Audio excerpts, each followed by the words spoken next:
To the Island of Tides, A Journey to Lindisfarne by Alistair Moffat, read by David Rintoul for Naxos Audiobooks. Preface. A short history of Lindisfarne. Having rattled through the featureless flatlands of the Fens and past the remains of the old industrial heartlands of South Yorkshire, travellers on the London train bound for Edinburgh pass a place of great majesty. As the carriages slow and glide through the small station, many look up from their newspapers or phones to gaze at Durham Cathedral. The mass of its towers and great nave perch on a river peninsula above the weir, and they speak of faith, of continuity, of solidity, and of half-remembered history. The interior of the cathedral is as awe-inspiring as the exterior. Immense pillars carry the soaring roof and lead the eye down to the high altar where the glorious stained glass of the rose window glows above it. Behind all of that splendour is what made it possible. On the floor is a slab of rust-coloured marble with the name Cuthbertus inscribed on it. Durham Cathedral was raised on Cuthbert's bones. Such was the power of his cult and the love believers felt for this gentle, vulnerable, deeply devout man that the towers of the great church soared to the heavens to celebrate his life, his miracles, and his ability to inspire a simple and profound faith. Beyond Newcastle, the train edges ever closer to the North Sea coast, as the lovely village of Alnmouth comes into view. Not far south of Berwick-upon-Tweed, a low sandy island can be seen, its farthest point punctuated by a steep rock topped by a fairy-tale castle. Nearby, a small cluster of rooftops huddle around the ruins of a church. Lindisfarne's beauty is quieter, less dramatic than Durham's, but its innate spiritual power is immeasurably greater. Saints walked on this island, miracles were seen, and between 685 and 687, Cuthbert was its bishop, master of a vast patrimony of land and glittering wealth. The sandy island was the centre of early Christianity in 7th century England, a place where great faith was forged in the fires of privation, prayer, and personal sacrifice. Place names can be emblematic, compressed nuggets of forgotten history, and the mouth-filling sensuousness of Lindisfarne may have a tale to tell. It seems that the Romans called it Insula Medicata, and that may have referred to an island where plants grew that were useful for making balms, poultices, or decoctions. Dialects of Old Welsh were spoken down the length of Britain before and after the Roman province of Britannia, and the native name of Unus Medcut derived directly from the Latin name. Throughout the 5th and 6th centuries, Angles and Saxons sailed the North Sea from Scandinavia and what is now Germany and Holland to settle on the eastern shores of Britain. The kings of Lindsey ruled over the low-lying lands south of the Humber, and their people knew themselves as the Lindisfares. A band of them appears to have colonized Unus Medcut, perhaps building a defensive stockade on the rock where the castle now stands. When Gaelic-speaking monks came to the island in the 7th century, they may have brought the second element of the island's name.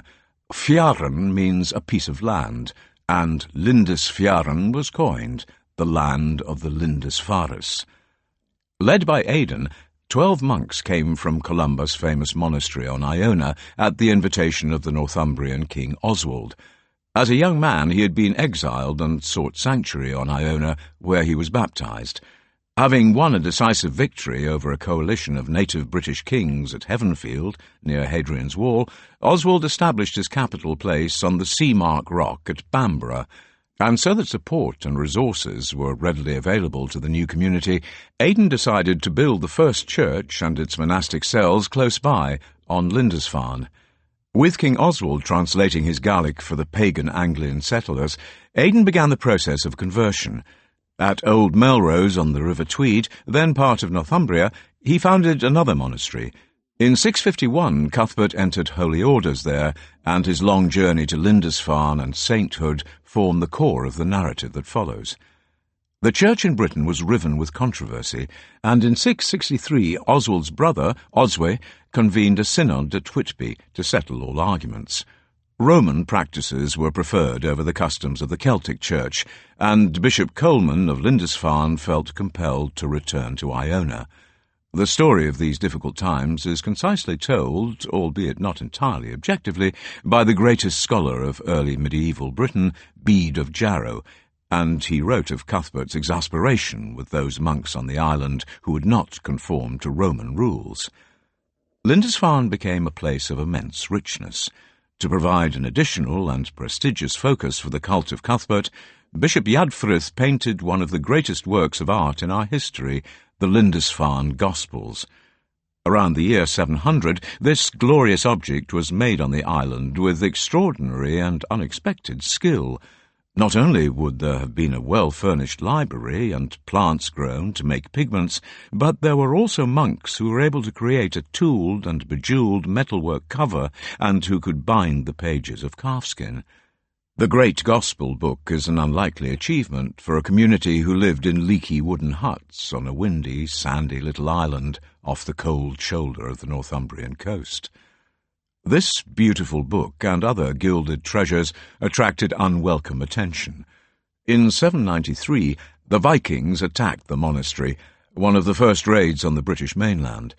Known as the Sons of Death, these pagan warriors eventually forced the community to abandon Lindisfarne.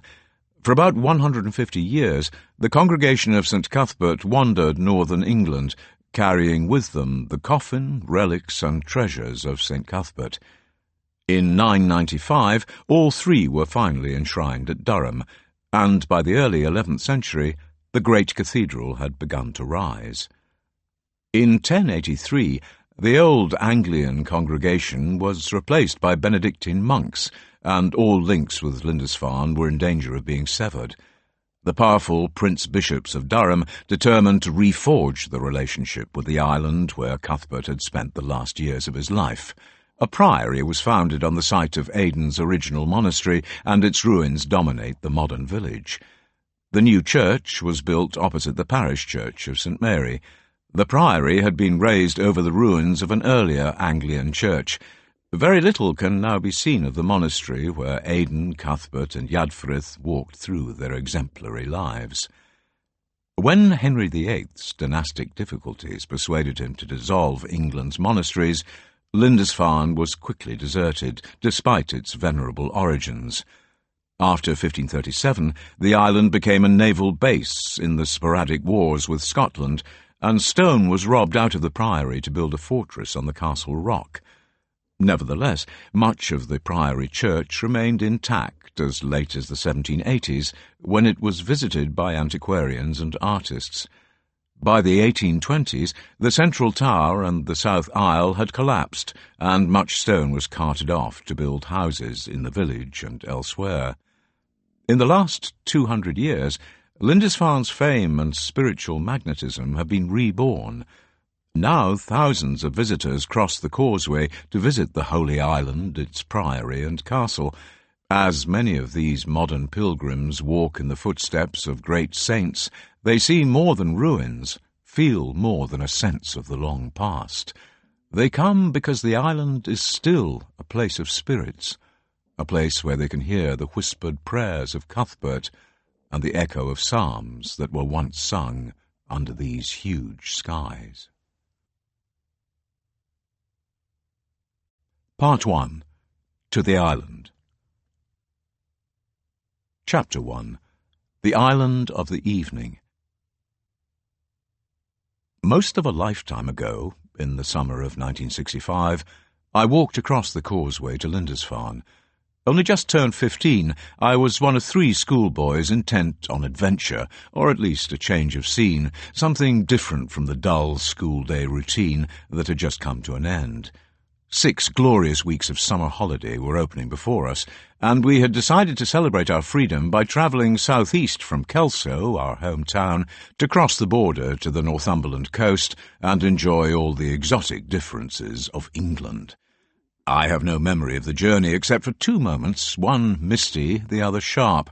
We must have walked on the roads, much less busy in those days, my companions and I, because my vague recollection is of pitching a tent, borrowed from the Boy Scouts, on a river bank near the little town of Wooler. Midges are what sticks in the mind and everywhere else. The sharper memory is of crossing the main line between Edinburgh Waverley and London King's Cross at Beale. The white level crossing gates were open, and it being a hot day, we stopped at the red brick station house on the far side to ask for a glass of water. This was a time long before anyone thought of bottling the stuff. In what I imagine must have been an interval between trains, the signalman gatekeeper was in his garden tending to conical trusses of canes that were covered in the pale colours of sweet pea blossom. It was a still day, and the air was thick with their scent. When he came out of his back kitchen with a jug of water and glasses, this genial man had also put a large jar on the tray. Saying something like, "You lads won't have tasted this before," he unscrewed the top and pulled out what looked like a twig with small blobs of green stuff stuck onto it. "This is samphire, edible seaweed," he explained, and drew the twig through his teeth, then pointed it towards the seashore. "Down by the causeway there's plenty, but not many know what to do with it." The three of us probably exchanged glances, and I went first. It tasted of salty vinegar. A mild grimace must have escaped, because the signalman laughed as he took the big jar back into the kitchen. "If you are wanting to cross," he waved his arm in the direction of the low sandy island we had seen in the east, "then you'll need to get a move on." Of course, it had not occurred to any of us to check the tide times, probably because none of us knew how. A few minutes later, having climbed the low hill where the hamlet of Beale clusters, a wide vista opened. Below us was the arrow-straight tarmac causeway, maybe a bit more than a mile long, and beyond that, the holy island of Lindisfarne, its village huddled around the ruins of the priory and the miniature castle rock further in the distance. To the north lay a long run of undulating sand dunes, and beyond all of that, the shimmer of the North Sea and its endless horizon. We hurried down the slope and began marching across the little black road that seemed built on sand, its edges fraying. On either side, the long, wet sands seemed to merge seamlessly with the sea, and there was no telling if the tide was coming in or going out. We were carrying hefty packs and moved as fast as we could towards the white refuge box that stood on stilts about halfway across. Its purpose was to rescue idiots like us, but when we reached it we could still not tell if the tide was coming in, and being daft boys we pressed on regardless. There was no other traffic on the causeway, wheeled or on foot, but of course the significance of that occurred to none of us. By the time we were halfway between the refuge box and what seemed to be dry land, or was it, there was no doubt. On both sides we could see the tide rising, what looked like a low wave running across the sands towards us. We began to jog, and when the sea washed across the tarmac, we started to run. For the last 100 or so yards, we were forced to slow to a wet walk as we first splashed and then waded, and then the road rose up almost imperceptibly, suddenly dry, and we stopped, panting, shuffling off our rucksacks, then turning to look behind us as the tide raced across the black tarmac and rose up the stilts of the refuge box. Landlocked boys raised 40 miles inland amongst the meadows and cornfields of the Tweed Valley, we had no idea of the elemental power of the sea. No matter how far we strayed from home in Kelso on a summer evening, we could always walk back, always get home, even if there was a telling off waiting.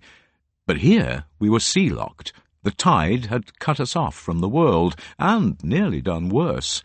In moments, Lindisfarne had become an island, and we were stuck on it. Not so much bad planning as no planning. Our boots and socks were soaking, and there was nothing we could do about that except squelch along the road. I remember in those days I wore a green hooded anorak with a large horizontally zipped pocket along the front.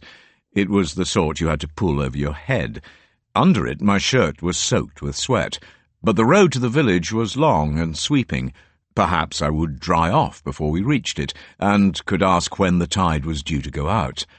By the time we started our damp trudge to the village, it was late afternoon. At the age of 15 I was as tall as I am now, or was until I recently started to shrink, 6 foot and a bit. So I decided that since no one knew us on this sudden island, we should go into a pub and order drinks, as well as ask about the tide times. My granny, Bina, used to enjoy a glass of a sweet stout called Mackerson, and when my mum wasn't looking, she gave me a taste of it, and for it. It must have been a mixture of my Scottish accent and some nervousness, but when I ordered it, the landlord put a large bottle of something called Double Maxim on the bar. Brewed by Usher Vaux, it was a brown ale that turned out to be revolting, bitter and sickly at the same time. Because we could not risk being found out as underage drinkers, we had seen a policeman in the village, we had to pretend to like it, and between the three of us we managed quickly to swallow this vile concoction. Worse was to follow when the barman told us that the causeway would not open again until about 10 p.m. By the time we left the pub, feeling a little tipsy, having flung down what turned out to be a strong ale, like Newcastle brown ale, our spirits plummeted when we saw that the village shop, the only possible source of food, had closed. I went back into the pub and bought 3 packets of crisps. Sitting on a bench near the ruins of the priory, having untwisted the blue packets of salt, shaken it over the crisps, and then shaken the bags, we devoured our meagre supper, and agreed that we should probably not cross the causeway in the half-dark, and then blunder about trying to find somewhere to camp on the mainland. Better to stay on the island. But where? The dunes to the north looked promising. When we walked out of the village, past some bungalows that seemed the epitome of comfort, their larders doubtless bulging with food, we saw a sign by the car park that sent our hungry spirits sinking ever lower. By order of the Chiswick Estates, no camping.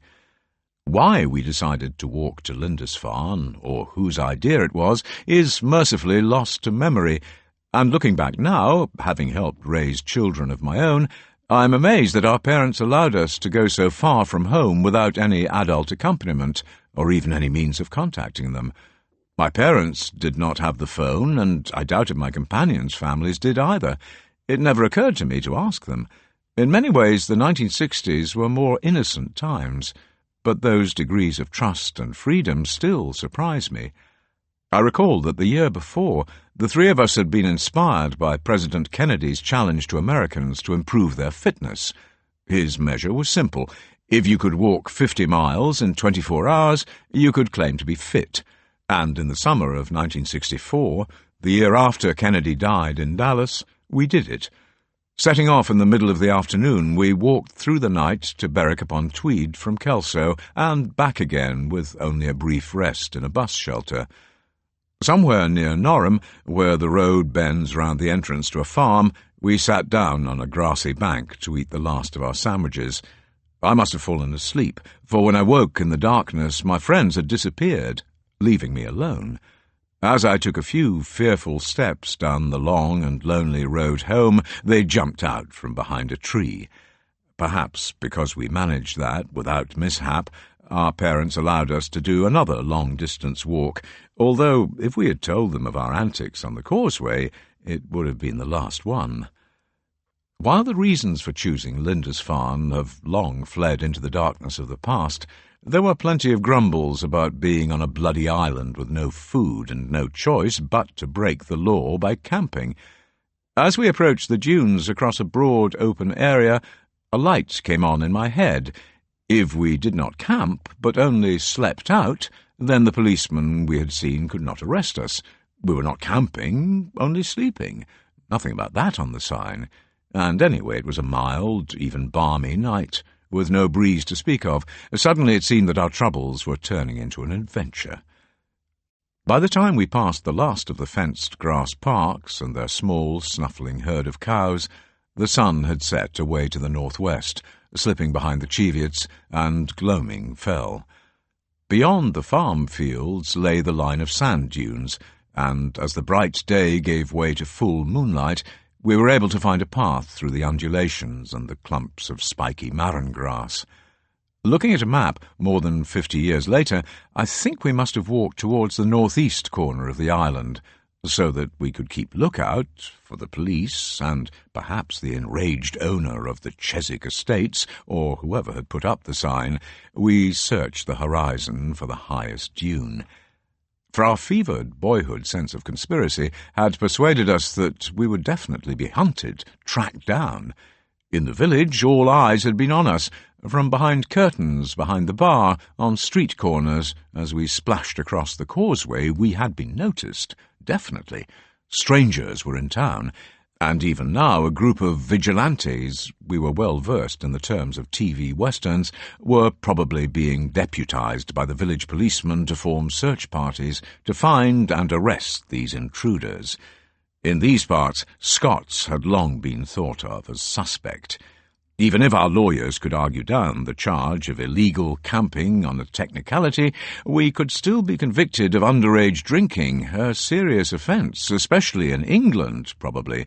At any moment, sirens might wail, blinding searchlights clang on, and we would be hauled off to spend a night in the cells. In the dread phrase, my parents and Bina would be black-affronted, and my sisters would never let me forget it.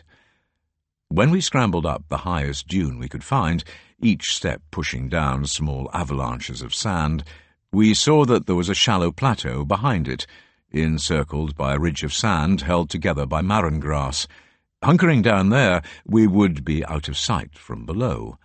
One of us had found some Bassett's treacle toffees in an ignored pocket, and we sucked slowly on the sugar, trying to make each one last.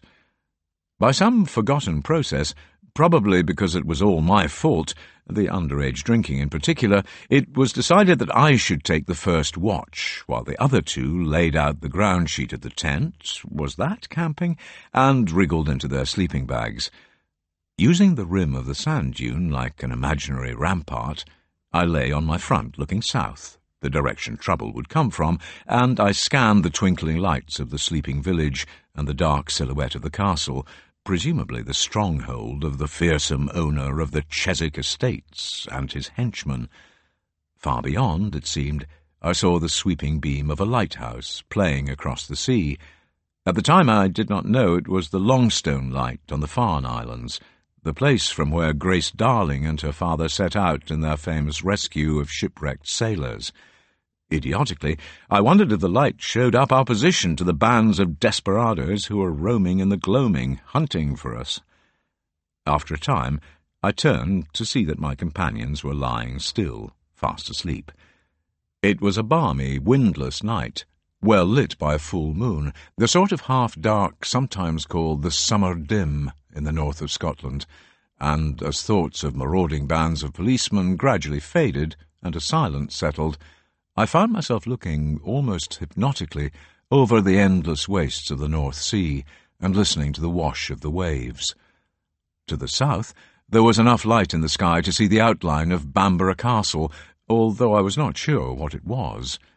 Little by little, the dune became less like a rampart and more like a high vantage point, a place from where I could see the sky, the sea, and the land. My watch night cannot have lasted more than an hour or perhaps two, but I remember it vividly. Perhaps I'm reading history backwards, but I think on that moonlit, silent night a peace descended on me, something I had not felt before. It may be that after the excitements, exertions, and daftnesses of the day I simply relaxed, realizing that no one was looking for us, that we were alone out in the dunes. But if that was so, then surely I would have fallen asleep like my companions. Instead, without knowing it, I think I was keeping vigil, unconsciously allowing the spirits of that place to swirl around me and release a sense of inner calm as I looked out over creation. This may sound highly unlikely for a 15-year-old boy on the threshold of life, but looking back across the years, I believe it to be true. It's turned out to be a beginning of sorts. Ignorant of the phrase, I sensed then that the island had a powerful genius loci, was a place of spirits, and each of the many times I've returned in the last 50 years, knowing more, I began slowly to realize that for me Lindisfarne might be more than beautiful, atmospheric. It might be the saving of me. Now nearing the end of my 7th decade, I need to face some actuarial facts. I may have 10 more summers of active, relatively healthy life in front of me, if I'm lucky, but to enjoy them and face the end when it comes, I need to change what is in my heart and soul. With much more past than future, I have found myself dwelling not so much on good memories as on the darknesses, all that went wrong, bad mistakes I made, people I hurt, people who wronged me or ignored me. In the half-light of early morning, drifting in and out of sleep, the ghosts of disappointments, mistakes, slights, and regrets flit through my mind too often, and I fear I am becoming more and more bitter rather than wise, accepting and forgiving, clinging to the hurts of the past rather than savouring the everyday joys of the present. What I need to find is some peace of mind, and it occurred to me that if I took myself to Lindisfarne for a time, I might find some in that place of spirits. After all, the old name Ynys Medcut, from Insula Medicata, means the Isle of Healing. Buried for more than a century on the island, and once its bishop, Cuthbert was the great saint of the north. Durham Cathedral and the vice-regal powers of the medieval prince-bishops are his direct legacy, and his tomb is still much venerated. But I believe that his spirit has never left Lindisfarne. As Cuthbert and his ascetic companions watched the sunrise over the grey chill of the North Sea and listened to the bleak music of the winds and the waves, they knew that all of the elements of the world were writ large before them. Somewhere in the huge skies above the island, God was moving, and they prayed that somehow his spirit would descend and be revealed in this place that stood apart from the world. Probably born and raised as the younger son of Anglian lords in the hills of Lauderdale, in the Scottish borders, Cuthbert came to the monastery at Old Melrose sometime around 650 or 651. While tending sheep one starry night, the boy had looked out to the east and seen a vision, believed to be the ascent of the soul of St. Aidan from his church on Lindisfarne. Much moved by this, Cuthbert rode to meet the monks in the loop of the River Tweed at Old Melrose and asked to take holy orders. When Prior Boisel died a few years afterwards, the shepherd boy succeeded him, and then, perhaps in 676, he laid down the cares of office and began life as a wandering hermit, seeking to move closer to God. 2 caves near the Northumberland coast are associated with his exemplary life. But by Christmas 686, Cuthbert knew that he was beginning to die, and having been reluctantly appointed Bishop of Lindisfarne 2 years before, he put down his cope, pectoral cross, and staff to return to the purity and peace of his solitary life in the cold hermitage on Inner Farne. A short time later, he died. As I have said, I'm no Christian, and nor does mortification of the flesh hold many attractions, but I would like to seek something of the peace Cuthbert sought at the end of his life. My DNA ancestry is Northumbrian, as his must have been, and my people sailed the North Sea in the 5th and 6th centuries from Denmark and southern Sweden to settle on the eastern coasts and in the river valleys of Britain, just as his people did. I was born and raised only a short distance from the hills where he tended sheep. I know that 13 centuries separate us, but perhaps I could walk the holy ground of Lindisfarne in Cuthbert's footsteps. Perhaps some of the eternal spirits of that magical place would speak to me. I began to plan a secular pilgrimage, to walk from the ancient monastery at Old Melrose to what I had come to think of as the Island of Tides, and on my way I would visit places where Cuthbert prayed, preached, and wrought miracles. As well as trying to understand something of the harsh lives of these leathery old saints and their efforts to know the mind of God, I knew during this journey of endings and beginnings I would also come across some glorious, life-enhancing colour, from the disciplined joy of the Lindisfarne Gospels, the glittering culture of the Kingdom of Northumbria, the scholarship of Bede of Jarrow, as well as the story of Cuthbert, one of the first and perhaps the greatest saint of Britain. And maybe I would discover on the Island of Tides that the tides in the lives of men are not so very different. Chapter 2. The Hill of Faith. It was a day of high summer, a cloudless July sky, perfectly still, without even a breath of a breeze riffling the topmost leaves of the old sycamores on the ridge above the track. In the tile field, about half a mile below our farmhouse, all the sheep and cattle were lying down, and the only animals I could see moving were the 4 horses who grazed the field beyond them. They're at a DIY livery at the neighbouring farm, and each morning 1 or 2 women come with bowls of hard feed and a barrow to pick up their muck. It was so quiet I could hear them talking.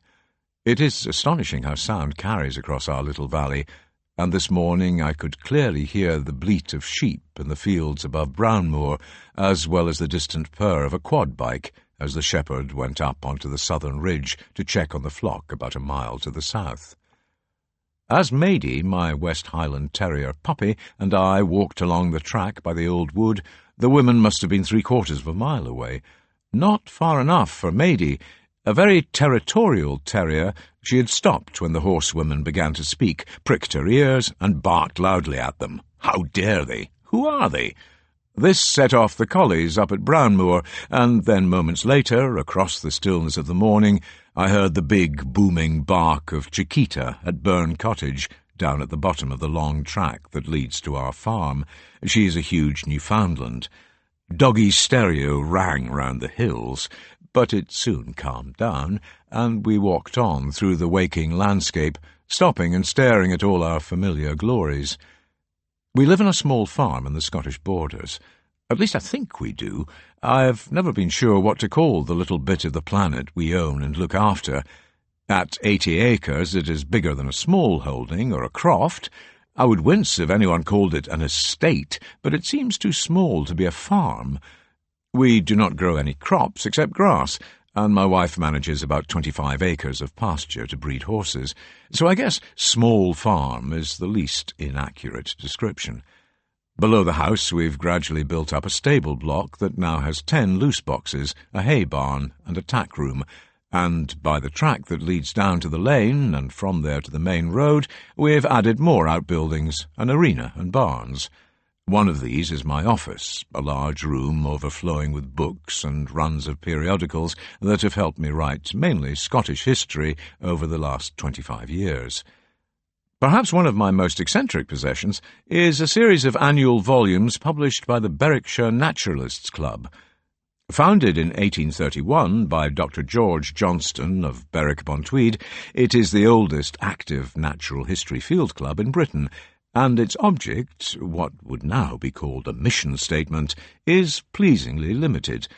Members are interested in investigating the natural history of Berwickshire and its vicinage, while the club badge carries the figure of a wood sorrel, Johnston's favourite flower, and the motto is Mare et tellus et quod caelum, the sea and the land, and what covers all, the heavens. Wonderful. Except the use of the obscure vicinage instead of vicinity. From the BNC, I discovered that in the summer of 1930, a group of members had visited what they reckoned to be the ancient village of Wrangham, between Kelso and St. Boswell's. Their guide, the Reverend W.L. Syme, pointed to a row of ancient ash trees at Brotherston Farm, saying that it grew where the village once stood. Andrew Armstrong's map of the borders, made in 1771, also plotted its remains at the farm. This immediately caught my interest, because I'd been reading the anonymous Life of St. Cuthbert in the excellent translation by Bertram Colgrave, a scholar at the University of Durham. There are 3 8th-century versions of Lives of Cuthbert, 2 written by that more venerable and very great scholar Bede of Jarrow, but the earliest is the anonymous text almost certainly written by a monk on Lindisfarne between 699 and 705, only 12 or at most 18 years after Cuthbert died. The first Life is also more richly detailed than the others, and contains what sounds like testimony from monks who knew Cuthbert. The account of his miracles and deeds feels at once more personal, more authentic, less formulaic, less political. It seems that Cuthbert was of Anglian rather than native Celtic descent. His name itself suggests that. the son of a landed, perhaps noble family, for the young boy was sent to be fostered, a common practice in early medieval Britain and Ireland, and a means of extending bonds of loyalty and obligation amongst ruling elites. The prime purpose of both Bede's and the anonymous Life was to establish Cuthbert's cult of sainthood and recount the miracles he wrought with God's help. Here is a passage from the earlier Life that also imparts a little biographical detail. At the same time, the holy man of God was invited by a certain woman called Kenswith, who is still alive, a nun and a widow who had brought him up from his 8th year until manhood, when he entered the service of God. For this reason he called her mother, and often visited her. He came on a certain day to the village in which she lived, called Llwringeham. On that occasion a house was seen to be on fire on the eastern edge of the village, and from the same direction a very strong wind was blowing, causing a conflagration. Cuthbert fell to the ground and began to pray, and miraculously the wind began to blow from the west, and the rest of the village was saved. Over time, the place name of Llwringeham was rubbed smooth into Wrangham, and to add to the findings of the Berwickshire naturalists, archaeologists have more recently detected the remains of an ancient village near the modern farm of Brotherstone, on the slopes of the Brotherstone Hills, above the road between Kelso and Melrose. Here is another description of a miraculous event from the anonymous Life. On another occasion, also in his youth, while he was still leading a secular life, and was feeding the flocks of his master on the hills near the river which is called the Leader, in the company of other shepherds, he was spending the night in vigils, according to his custom, offering abundant prayers with pure faith and a faithful heart, when he saw a vision which the Lord revealed to him. For through the opened heaven, not by a parting asunder of the natural elements, but by the sight of his spiritual eyes, like blessed Jacob the patriarch in Luz, which was called Bethel, he had seen angels ascending and descending, and in their hands was borne to heaven a holy soul, as if in a globe of fire.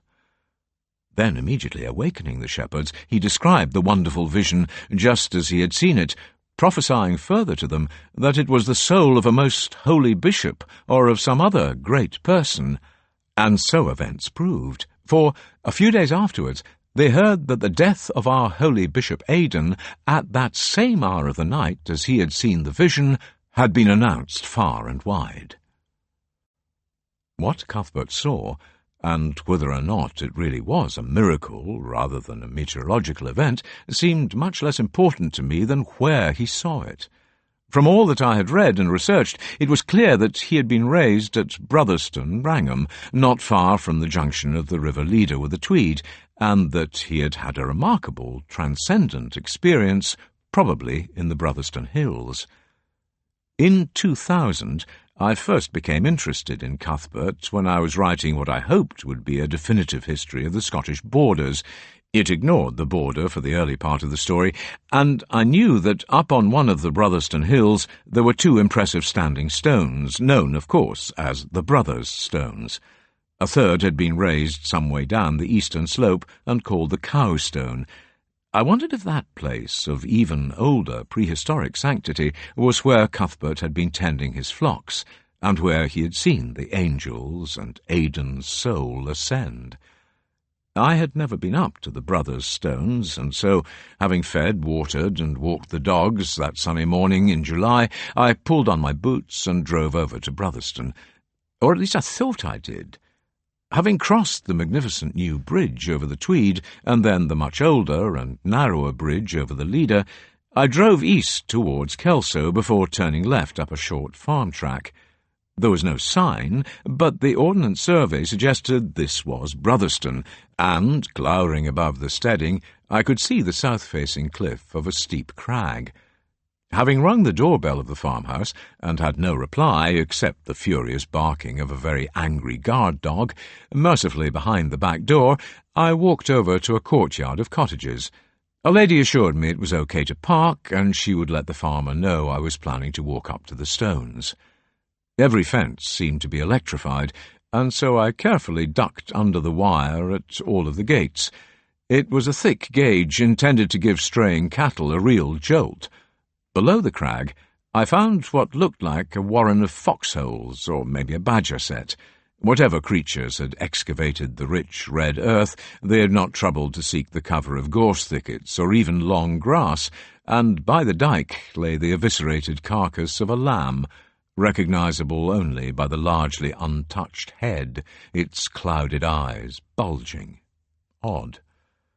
I skirted the crag and climbed up to a wide ridge of rough grazing, made into large parks by long runs of dry-stained diking. In front of each was a low electric wire, and when I looked for a gate leading me in the direction I wanted to go, there seemed to be none. Perhaps this was a farm boundary.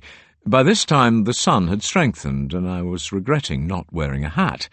When I came upon a tumbled section of dike, I crawled under one electric wire and scrambled up over the stones to see another on the far side.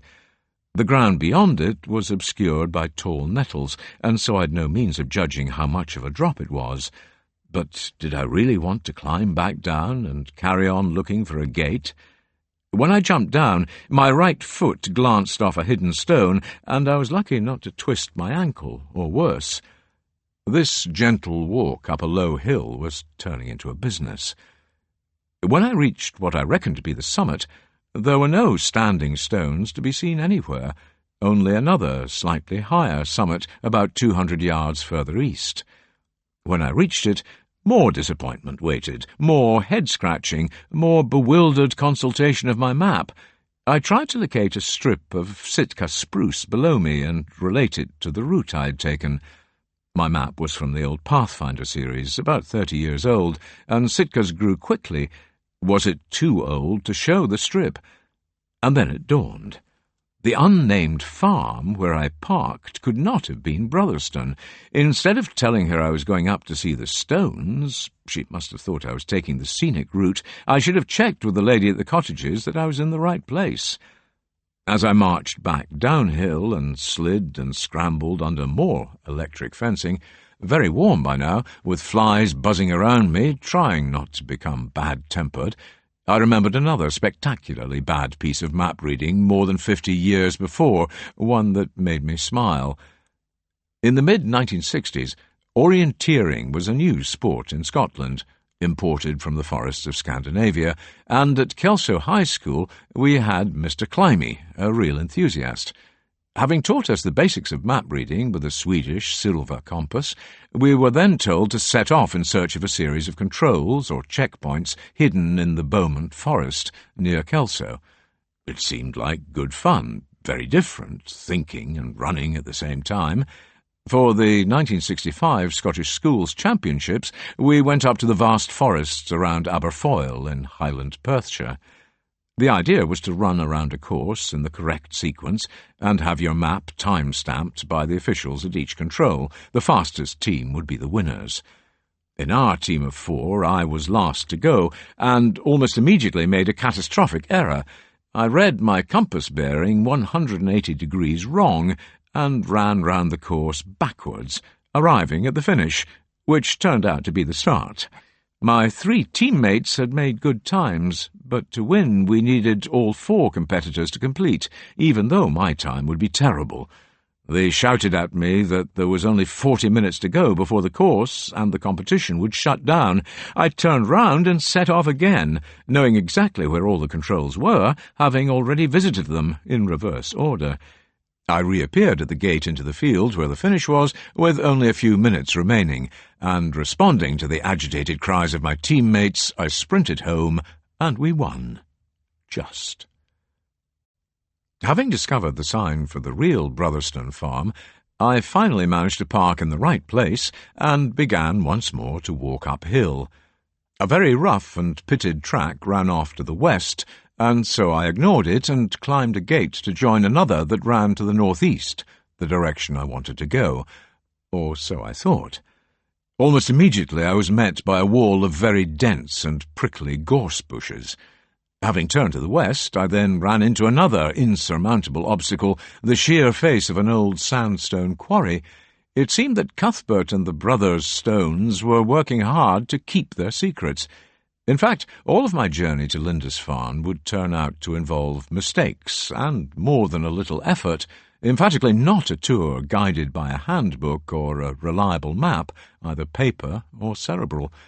I had guessed that pilgrimage would probably involve adversity, but not that most of it would be self-inflicted.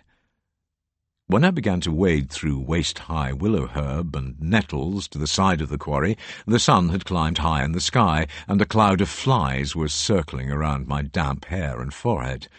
But then the weeds and the gorse thinned, and the walking suddenly improved as I breasted the ridge above the quarry. And there in the distance, on the crown of the easternmost of the Brotherston Hills, clearly silhouetted against a cobalt-blue sky, was a tall standing stone. A well-used track, rutted by wheeled vehicles, led up to the stone, and gradually I saw that it was the same one that had seemed to swing away out to the west. It had turned towards the Sitka spruce plantation, and then aimed directly at the summit of the hill. The walking was easy, and as I climbed, the vistas on all sides began to reveal themselves. They were panoramic, long views to all points of the compass, some of them more than 20 miles. A breeze began to cool me, the flies fled, and I walked the last few hundred yards in a good rhythm. As I neared the summit of the hill, the second stone revealed itself, having been hidden by a rocky outcrop. Both were very bulky, not like the slender slivers of the stones of Stenness, or the ring of Brodgar on Orkney, or Callanish on the Isle of Lewis, and they no doubt weighed many tons. The taller brother towered over me at well over 2.5 meters, and the other was shorter, more stumpy. As if ignoring these majestic, dramatic ancient monuments to a forgotten faith, the farm track ran precisely between them before dipping downhill towards the Cowstone. It, too, was very bulky, standing about 300 meters to the northeast, looking as though it had been carefully placed in some sort of alignment with the stones up on the summit. But the tracks of modern traffic could not diminish the magic of this place. Probably dragging them with ropes over log rollers, the people who erected the stones on Brotherston Hill expended great labour to set them there. But while the details of their religious rites will almost certainly never be discovered, the reason why they raised the standing stones on the hill could not have been clearer to me. The panorama was so vast, so heart-piercingly beautiful in the midday sun, that to stand by the brothers' stones and simply gaze at it was thrilling. Below us, the valley of the Tweed, the great life-giving river, widens as the Tweed winds its way east to the sea between the sheltering hills. To the south rise the foothills of the Cheviots, and I could see the rounded shape of Yeavering Bell, a place Cuthbert would come to know. Clouds clustered over the long hump of Cheviot itself, and my eye was led to the watershed ridge running west, the line of the English border, where I could pick out the twin peaks of the Maiden Paps. Closer is the conical volcanic shape of Rubersloh, and beyond it the hills of the Ettrick Forest. Much closer rise the Eildons, Roman Trimontium, the 3 hills that dominate the upper Tweed Valley, Eildon Hill North, Eildon Mid-Hill, and Eildon Wester Hill. To the northwest, also close, is Earlston Black Hill, Dunerchill, the meeting fort, all places where the strangeness and romance of Thomas of Erceldoune, True Thomas, Thomas the Rhymer, still clings. A prophet who foresaw the death of Alexander III in 1286, and whose predictions were widely believed and repeated, Thomas was perhaps the most famous Scotsman of the Middle Ages. The low ridges of the Lammermuirs lie to the north, many studded with groups of elegant white wind turbines, their sails turning lazily in the breeze. And standing up proud above the horizon in the northeast, I could easily make out the summits of Great Dirrington Law and Little Dirrington Law. Forming a vast natural amphitheatre, the hills surround the courses of the great river and its tributaries on 3 sides. On the 4th, to the east, the horizon dips low as the patchwork of ripening fields edge down towards the seashore. With a hand on the cool mass of the taller of the two brothers, its surface smoothed by the winds, rain, and snows of 5,000 winters, I looked and looked out over a landscape I know intimately, but one I had never gazed upon from this place. And somewhere in my memory, deep inside my sense of myself, the warmth of an old love began to glow once more.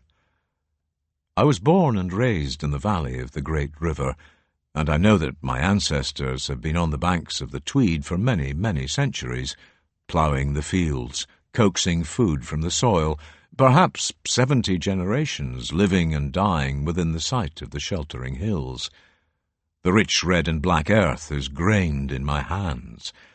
But as I grew older, sat and passed, mostly, exams, heeded the advice of my parents to get on and stick in at the school and make something of yourself, I knew I would have to leave, have to tear up deep roots and go and live somewhere else.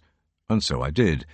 After university at St Andrews, Edinburgh, and London, I was, to my amazement, appointed to run the Edinburgh Festival Fringe in 1975, and despite my youth, I was 25, and inexperience, I made a success of it. My big break. It led to everything else, and a 20-year career in television that brought rewards and occasional satisfaction. But I always nursed a need to come home, to return to the Tweed Valley, and having bought our little farmhouse, I decided to resign my well-paid job and begin the precarious life of a freelance writer. At 49, I still had energy and ambition, and so for almost 20 years I've lived and worked in the Scottish borders, and gradually taken all of its beauties and glories for granted. When I climbed the hill to look at the stones, I had given little thought to the hill itself, the place the old peoples had chosen, but when I looked out from it, the elemental power of its beauty flooded back, an uncomplicated, unconditional love for the fields, forests, hills, and intimate valleys of my native land, my home place. That reminder was to be the first of Cuthbert's gifts. And up on the hill, history was whispering. The Eildon Hills to the southwest rose abruptly from the floodplain of the Tweed, their flanks steep, their three-summit outline dramatic and distinctive. The name Eildon derives from Old Welsh, the language spoken by native communities before Cuthbert and my Anglian ancestors brought early versions of English, and it means the old fortress. It was attached to one summit, to Eildon Hill North, and it is closest to Brotherston Hill. The name described a long perimeter of double ditching dug some time at the outset of the first millennium BC, but it cannot have been defensive. Probably topped by a palisade of wooden posts, the ditching runs for a mile around the crown of the hill, and instead of 1 or 2 gateways, it has 5.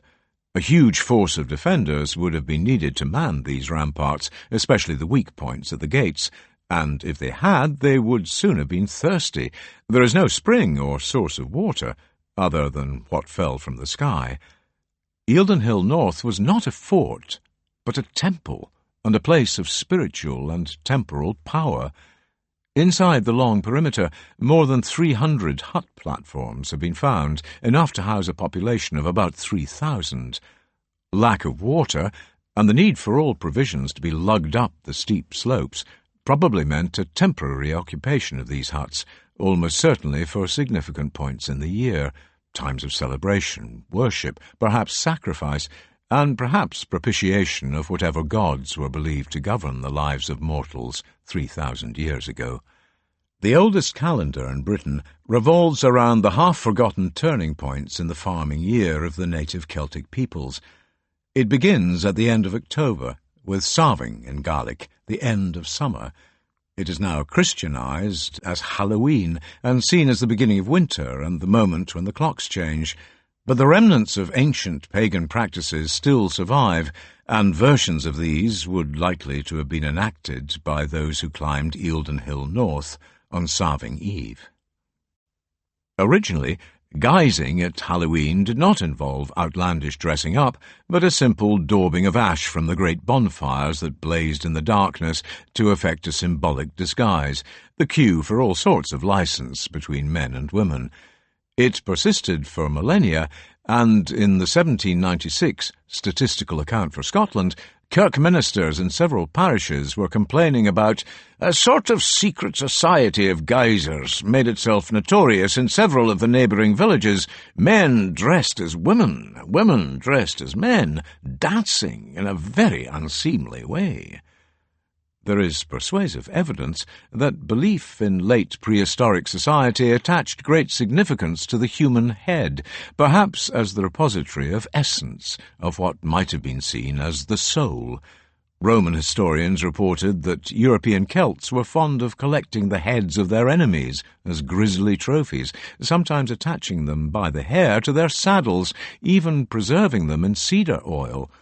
In Scotland, skulls have been found at several sites, and their arrangement suggests that they were displayed in some way. As late as AD 70, the priests of Venutius, the native king of the Brigantes, a federation of Celtic kindreds on either side of the Pennines, set up a row of skulls to defend a rampart against the assault of Roman legions. This has been described as a ghost fence. These ancient beliefs still sound a distant echo at Halloween.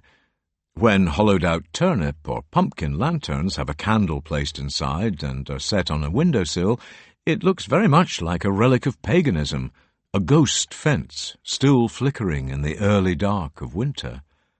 At Imbolc in February, fires blazed once more inside the precinct on Eildon Hill North. The festival has been Christianised as St. Bridget's Day, and it was the moment of first fruits, when ewes began to lactate in anticipation of lambing. In early May, Beltane signalled the beginning of the time-worn journey of transhumance, when flocks and herds were moved up the hill trails to summer grazing. This was celebrated in Scotland as late as the early 19th century, with ritual meals washed down with a liberal amount of alcohol. Not surprisingly, the Kirk wagged its finger at what ministers knew to be a relic of paganism. The final nodal point came around in August. Lunasa is now pronounced as Lammas, and a famous fair is held in St. Andrews. This was the time grass-fattened beasts were bartered for slaughter or breeding, and the clustering of agricultural shows at that time in the calendar remembers the pivotal importance of the old Celtic feast. All of these turning points revolved around the behaviour and needs of domesticated flocks and herds, and the rhythms of a stock-rearing society.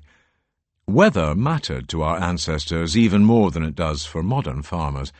3,000 years ago, there were no large byres to overwinter cattle.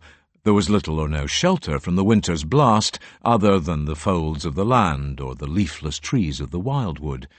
Severe snow, ice and cold, wind-driven rain saw many animals die, and a parched summer could mean that they did not put on condition. To judge their prospects, farmers looked to the sky, and it seems that by the first millennium BC it was also where they looked for the gods that would help them rear their beasts and bring home their harvests safely. Priest-kings climbed Eildon Hill North on the Celtic feast days to be nearer to their pantheon and to be seen by the divine beings who in some way controlled what happened on the earth, who sent good and bad fortune, who sent snow, wind, rain, or sun.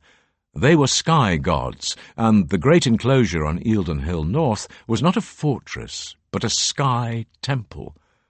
The brothers' stones do not stand on the highest part of their hill. To the west, there is a rocky outcrop which hid the second stone as I approached up the farm track, and I sat down there to look at and think about the relationship of the great temple and the stones, if there was one, and how all of this might have been understood by Cuthbert. The stones were probably dragged up Brotherston Hill a long time before the ditches were dug on Eildon Hill North, perhaps 1,000 or even 2,000 years before, but I cannot think that this concentration of monuments was an accident. Perhaps the link was simple: the sky. Thunder, lightning, and the drama of the weather have long been associated with the gods and their moods. And on Brotherston Hill there is no better place to watch it change or settle, not even from the Sky Temple. Eildon Hill North does not have all-round panoramic views. Instead, its longest vistas stretch to the east, to the Twin Stones and the Cow Stone at the foot of the slope. They felt and looked to me like a gateway, the doors of some sort of lost perception. I'm very sceptical about all of the musings of those who follow ley lines and other invisible trigonometry in the landscape, and I know I'm straying perilously close, but there did seem to be some sort of alignment between the summit of Eildon Hill North, the Brothers Stones, and the Cow Stone. Cuthbert cannot have been insensitive to the ghosts of the pagan past that swirled around the hill where he tended sheep. Both the anonymous Life and Bede's speak of his missions of conversion, his attempts to defeat pagan belief in the borders, in the hills around Melrose, persuading country people to turn away from amulets and incantations and back to the love of Christ. And yet the stones may still have been venerated in some way. Perhaps the young shepherd saw Brotherston Hill as a Christian sky temple, a spiritual vantage point over the valley of the great river, the place where he could clearly see angels descend and ascend with the glowing orb of fire that was Aidan's soul. What modern eyes might have seen as an eclipse, a rare blood moon where the sun turns its milky white surface to red, might have seemed like a vision to Cuthbert. Metaphor rather than reality, the earth and the celestial phenomena around it as themselves divine. Turning over these half-formed notions about the sacred earth, the hallowed ground, a place where saints had walked, I sat for a long time by the old stones, watching cloud shadows chase across the sunlit fields before disappearing into the folds of the hills. Even though the account of Cuthbert's vision is infused with biblical tropes, from Jacob's dream of the stairway to heaven at Bethel in the Old Testament to the shepherds tending their flocks at night on the eve of the Nativity in the New, I was thinking about something beyond the scriptural. Below me, on the lower slopes of the hill, a flock of newly shorn ewes were bent over the sweet grass of fresh pasture, the lambs almost as big as their mothers. 13 centuries since the boy woke his fellow shepherds to tell them what he had seen in the sky, sheep were still grazing on Brotherston Hill, and the skies above were still immense and dramatic. When I ask myself a pressing question, more and more pressing on the threshold of my 8th decade, about what I believe, the provisional answer has nothing to do with the divine, a Christian God or any other, or indeed any conventional hope of an afterlife. I believe in an immortality of a different sort, the immortality of continuity, especially continuity in the same place. I will live on through the lives and memories of my children and their children.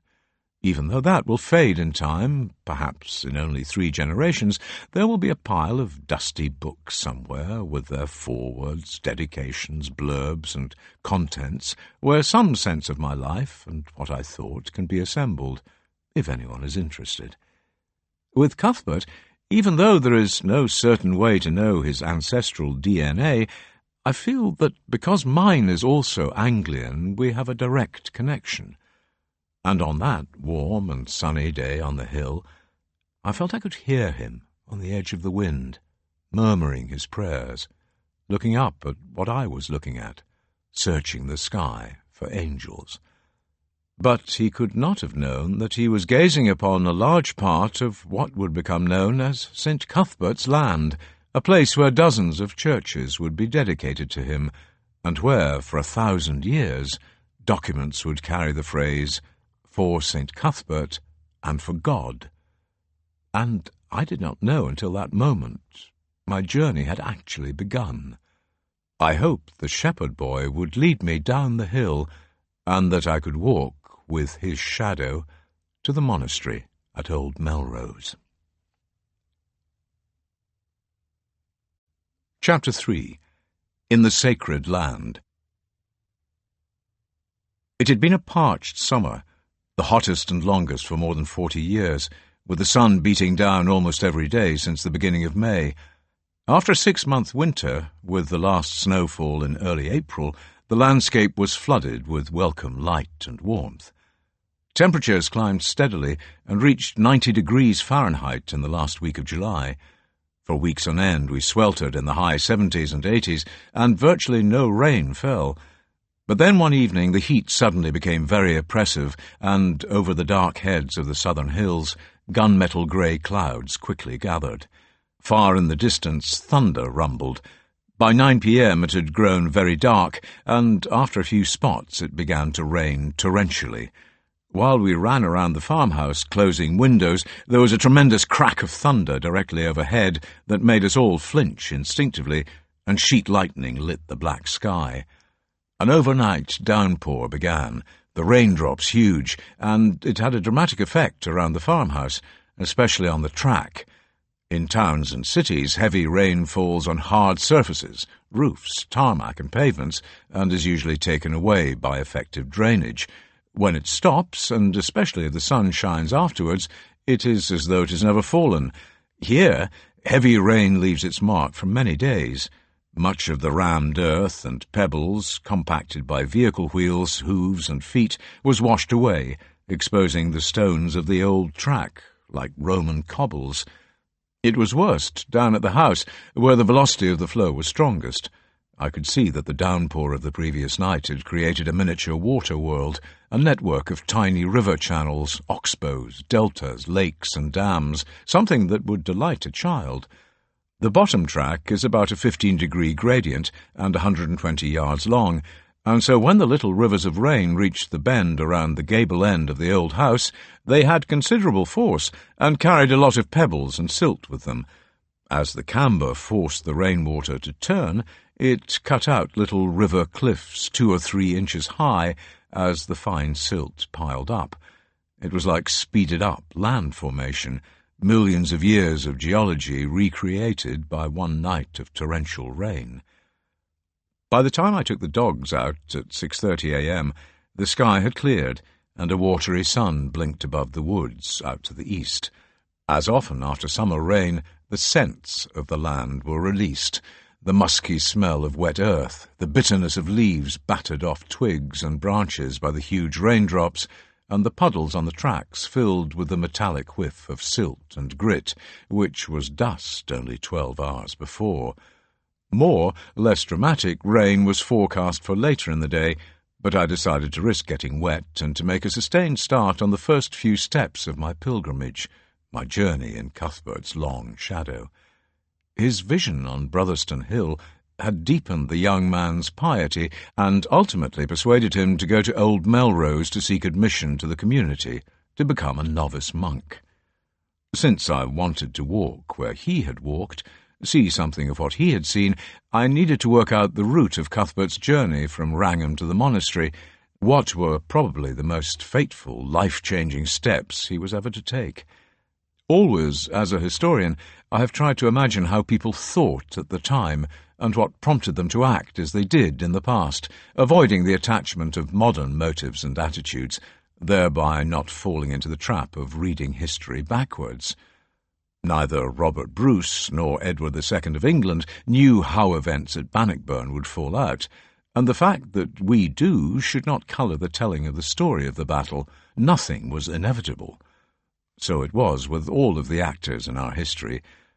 As he made his way between the hedges and looked out over the river valleys of his childhood, Cuthbert did not know where his decision to become a monk would take him, or indeed that the monastery would even admit him.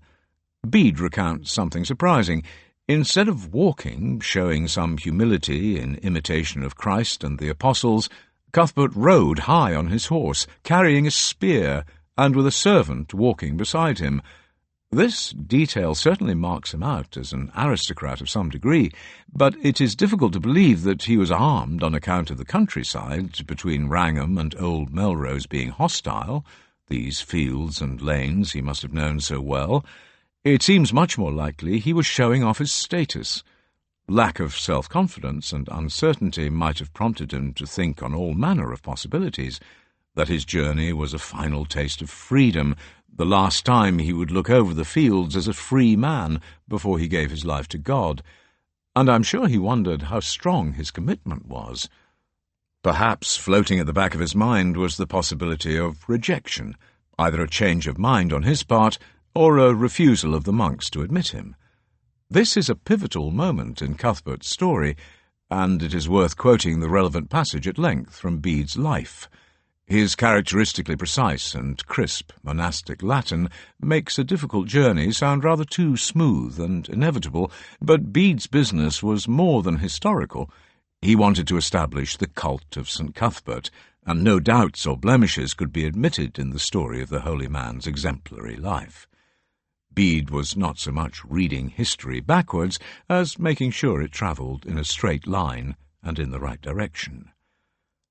Meanwhile, the reverend servant of the Lord, having forsaken the things of the world, hastens to submit to monastic discipline, since he had been urged by the heavenly vision to seek the joys of eternal bliss and to endure temporal hunger and thirst for the Lord's sake, as one who had been invited to the heavenly feasts. And though he knew that the church at Lindisfarne contained many holy men by whose learning and example he might be instructed, yet learning beforehand of the fame of the sublime virtues of the monk and priest Boisel, he preferred to seek Melrose. And by chance it happened that, having jumped down from his horse on reaching the monastery, and being about to enter the church to pray, he gave both his horse and the spear he was holding to a servant, for he had not yet put off his secular habit.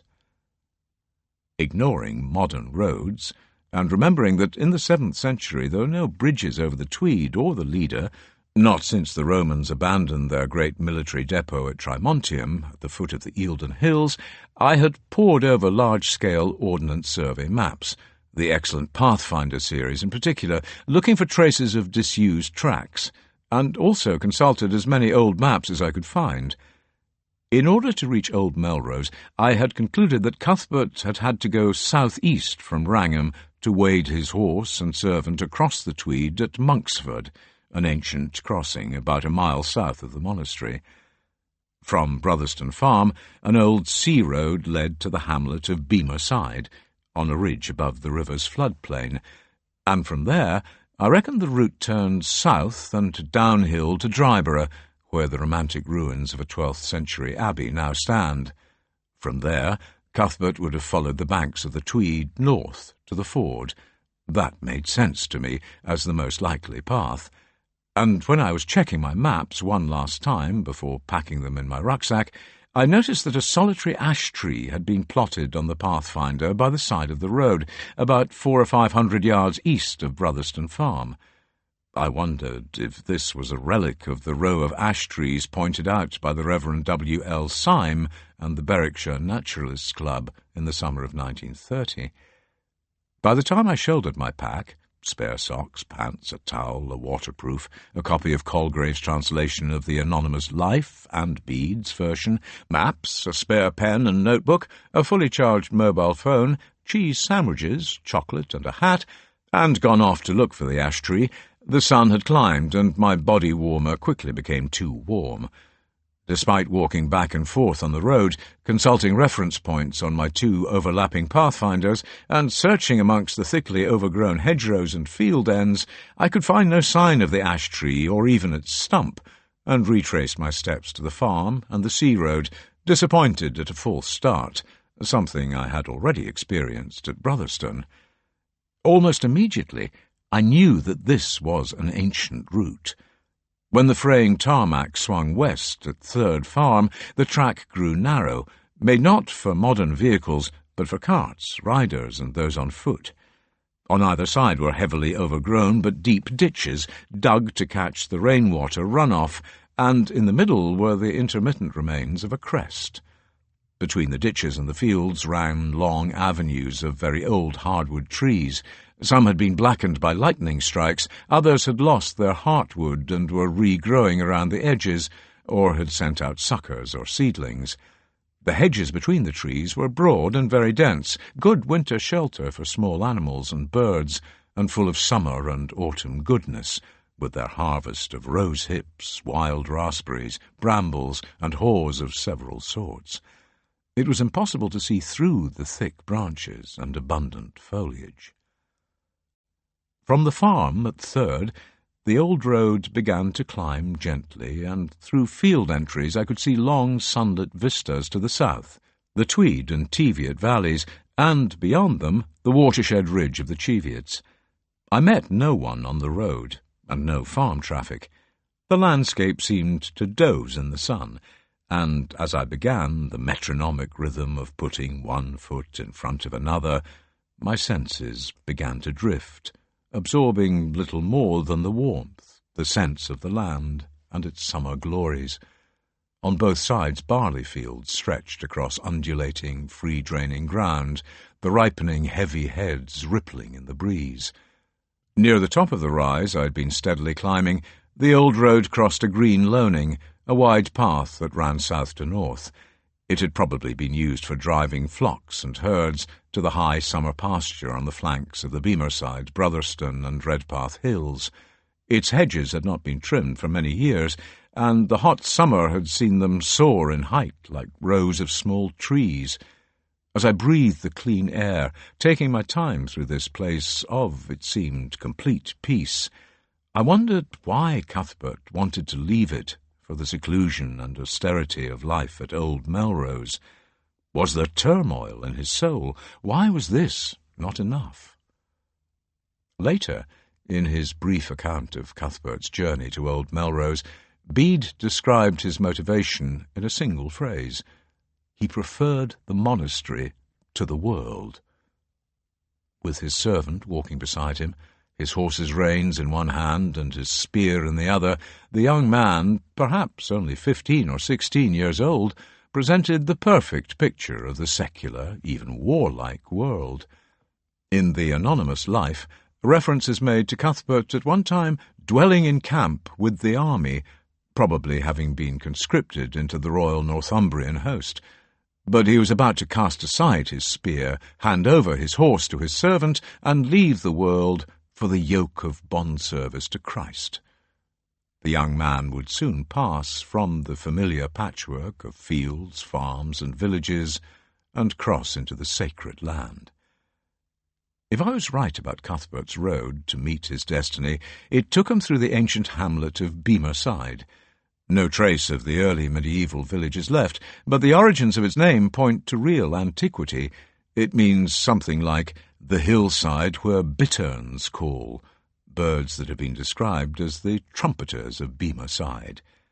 To the southeast, in a dip between two ridges, lies Beamerside Moss, a small loch surrounded by tussocky wetland, the perfect habitat for these fishermen, relatives of the heron. The place name is an example of transference. In Old English, the language of Cuthbert, Bemery means to trumpet. Its call, instead of the bird itself, found its way onto the map.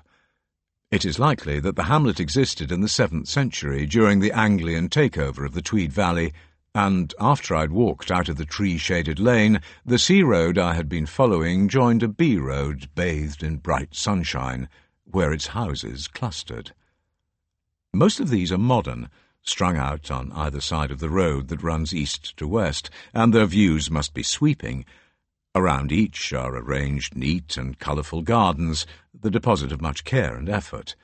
As I passed, a dog leapt up and barked suddenly at a gate, and the owner came to calm the old collie and apologise. There was no need, but what struck me was the sense of contentment the lady seemed to have as she talked about the remarkable summer, and I praised her beautiful garden of roses, geraniums, and hydrangeas, and the pots, baskets, and borders of rich colour. As I walked off down the road, I wondered about my own choices in life. A comfortable modern house with long views, a decent pension, plenty of time to indulge interests, and no need to keep striving, pushing, and hoping. All of that suddenly seemed very attractive, something my wife Lindsay and I could easily have opted for. Instead, of course, we took the harder, and, more than occasionally, I think, the dafter path. The joys have mostly outweighed the difficulties, but the life of a freelance and its income is precarious and has significantly diminished over time. More than once we've had to scrape through a tough year, and at 68 I worry that my earning capacity is beginning to slacken. More and more often I look at bungalows like those at Beamerside and wonder about comfortable sofas, lie-ins on a weekday, playing at writing something I don't need to finish because I don't need the money, and joining a book group. But so far these thoughts are fleeting, driven out by the likelihood that I would soon become bored, vastly overweight, and possibly overfond of New Zealand Sauvignon Blanc, if I'm not already. For me, at least for the moment, hard work, no holidays, only the occasional day off, and bouts of intermittent anxiety are probably healthy. And probably inevitable. Just as Cuthbert may have been surrendering to his essential nature, recognizing that his piety, his wish to leave the world and strive to know the mind of God, would always prevail over his inherited status as an aristocrat of some sort, so I have begun to realize that I could have lived no other sort of life. I'm a risk-taker, someone who sees how well things can turn out and never seriously considers how badly wrong they can go, or, if that sounds a little melodramatic, someone who could not bear to be too safe and take refuge in the false securities and certainties of routine. I could not have stayed in a salaried job, served my time until my pension had fattened up, for I would have lost my life if I had wasted all those years just turning up every Monday morning, ticking off the months and years until retirement, wishing my life away.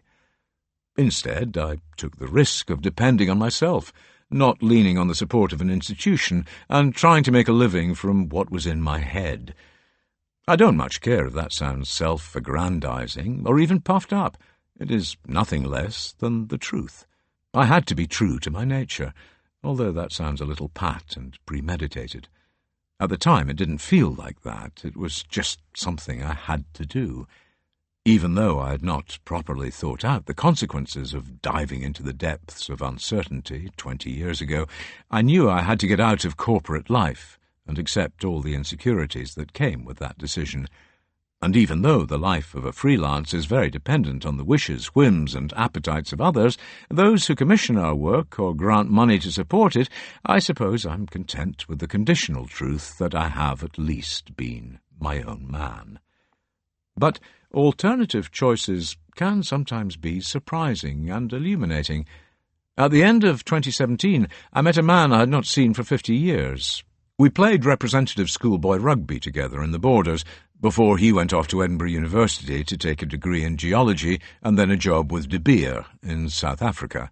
Very dashing, but certainly uncomfortable and almost certainly risky, as well as a radically different choice from mine, to stay and make a life in Scotland. When we met for supper in Melrose, I worried that we would have little or nothing to say to each other. In fact, it turned out to be fascinating. Alone for weeks on end in the African bush, taking sample cores, looking for likely places where diamonds might be mined, my old rugby-playing friend often found that he had spoken to no one for long periods. Instead, he began to read the novels of Walter Scott in publication sequence, and not only worthwhile in itself, it was a habit that reconnected my friend with the Borders. The famous Scott wrote, "Breathes there a man with soul so dead, who never to himself hath said, 'This is my own, my native land,'" was precisely apposite. My friend's mother is still alive, and he flies north from his home on the coast near Cape Town to the Scottish Borders at least 2 or 3 times a year. His connection to our home place is powerful, as is mine.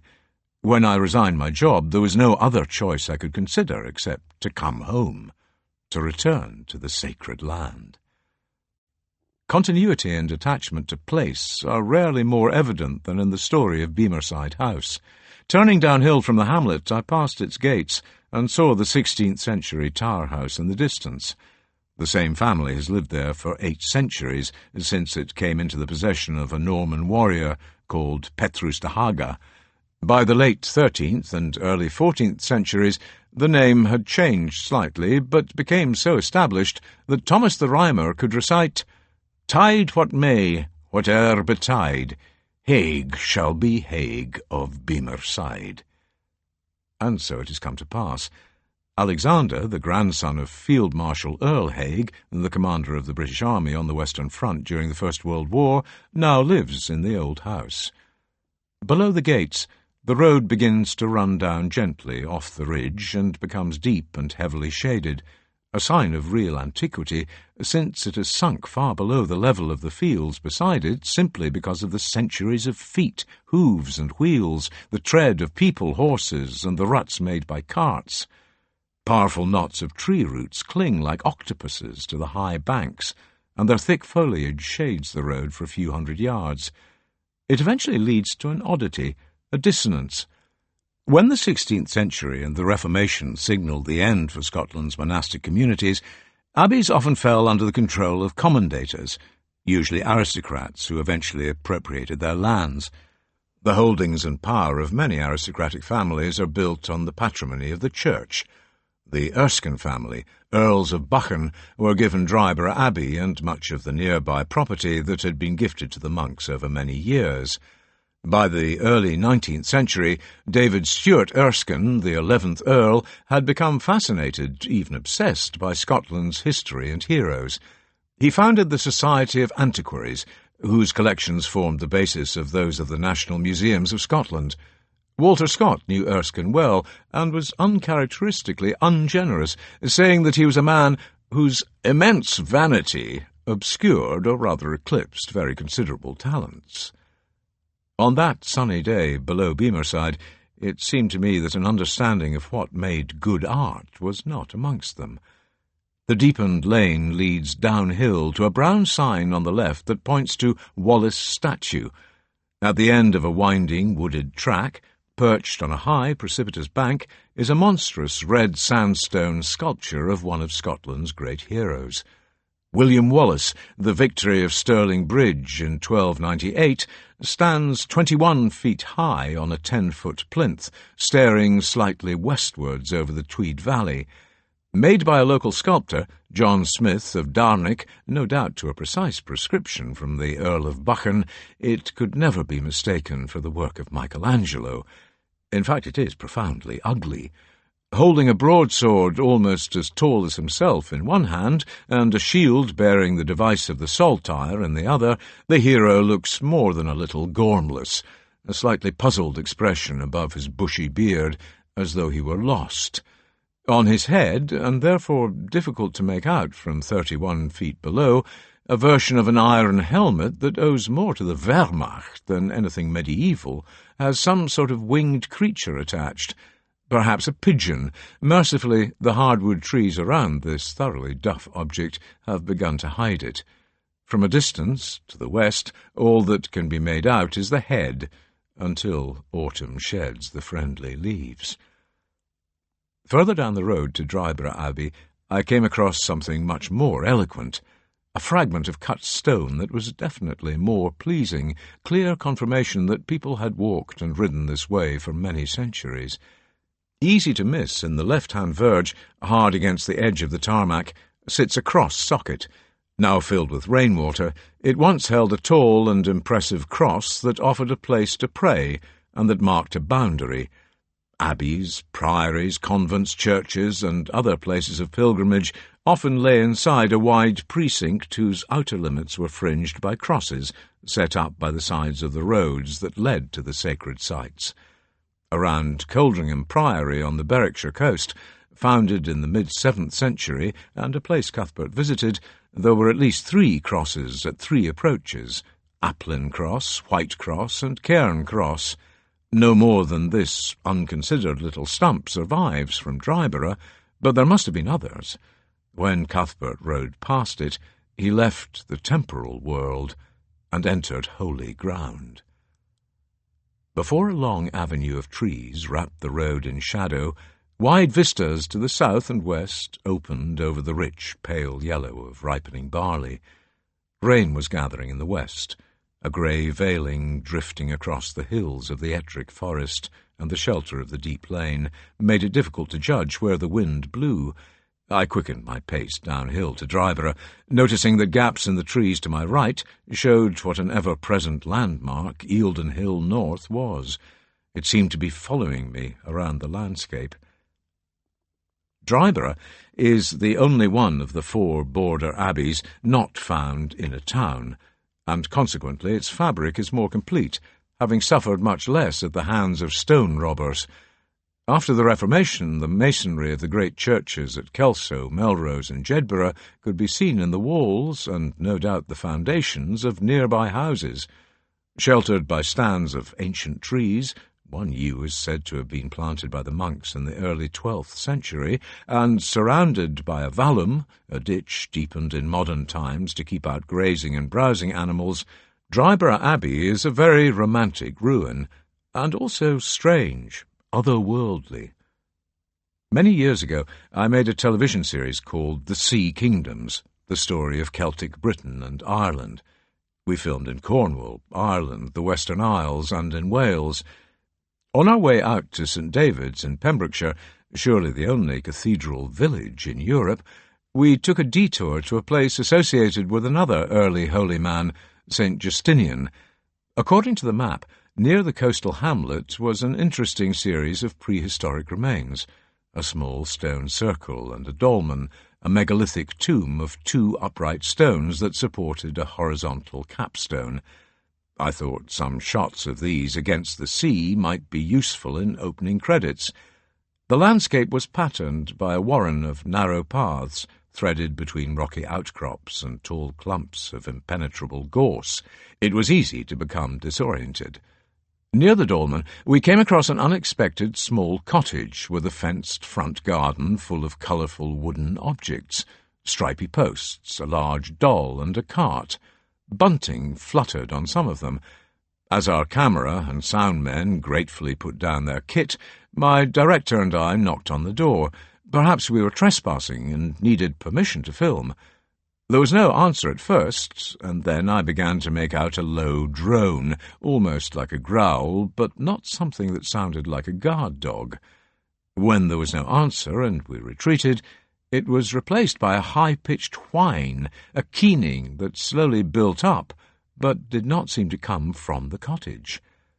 After exchanging glances, we walked back to the dolmen, wondering what we might meet around each corner of the path.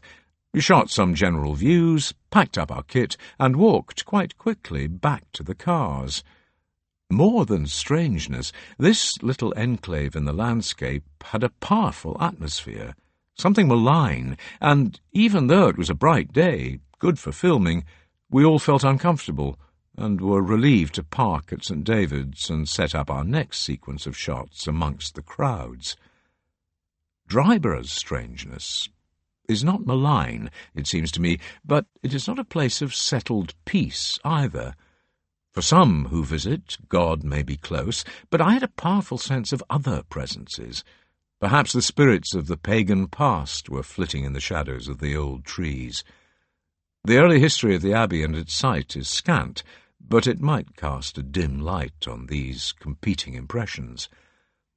All of the original locations of the great 12th century monastic foundations in the borders are to be found in the loops of rivers. Jedburgh Abbey rises above a sinuous bend in the Jed water, while Dryborough, Kelso and Old Melrose are all bounded in part by loops in the course of the Tweed. Such a wide and deep river was a real barrier for millennia, until the bridge building of the modern age, and it offered a degree of seclusion, a clear division between the temporal and the sacred worlds. Early Christians were attracted to sites like these because they were impressed and inspired by a group of ascetics known as the Desert Fathers.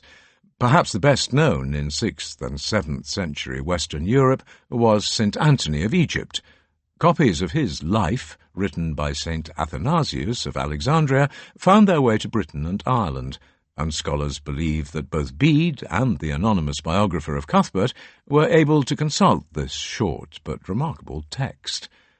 It relates how, in the late 3rd century, Anthony was raised in a Christian household of some considerable means.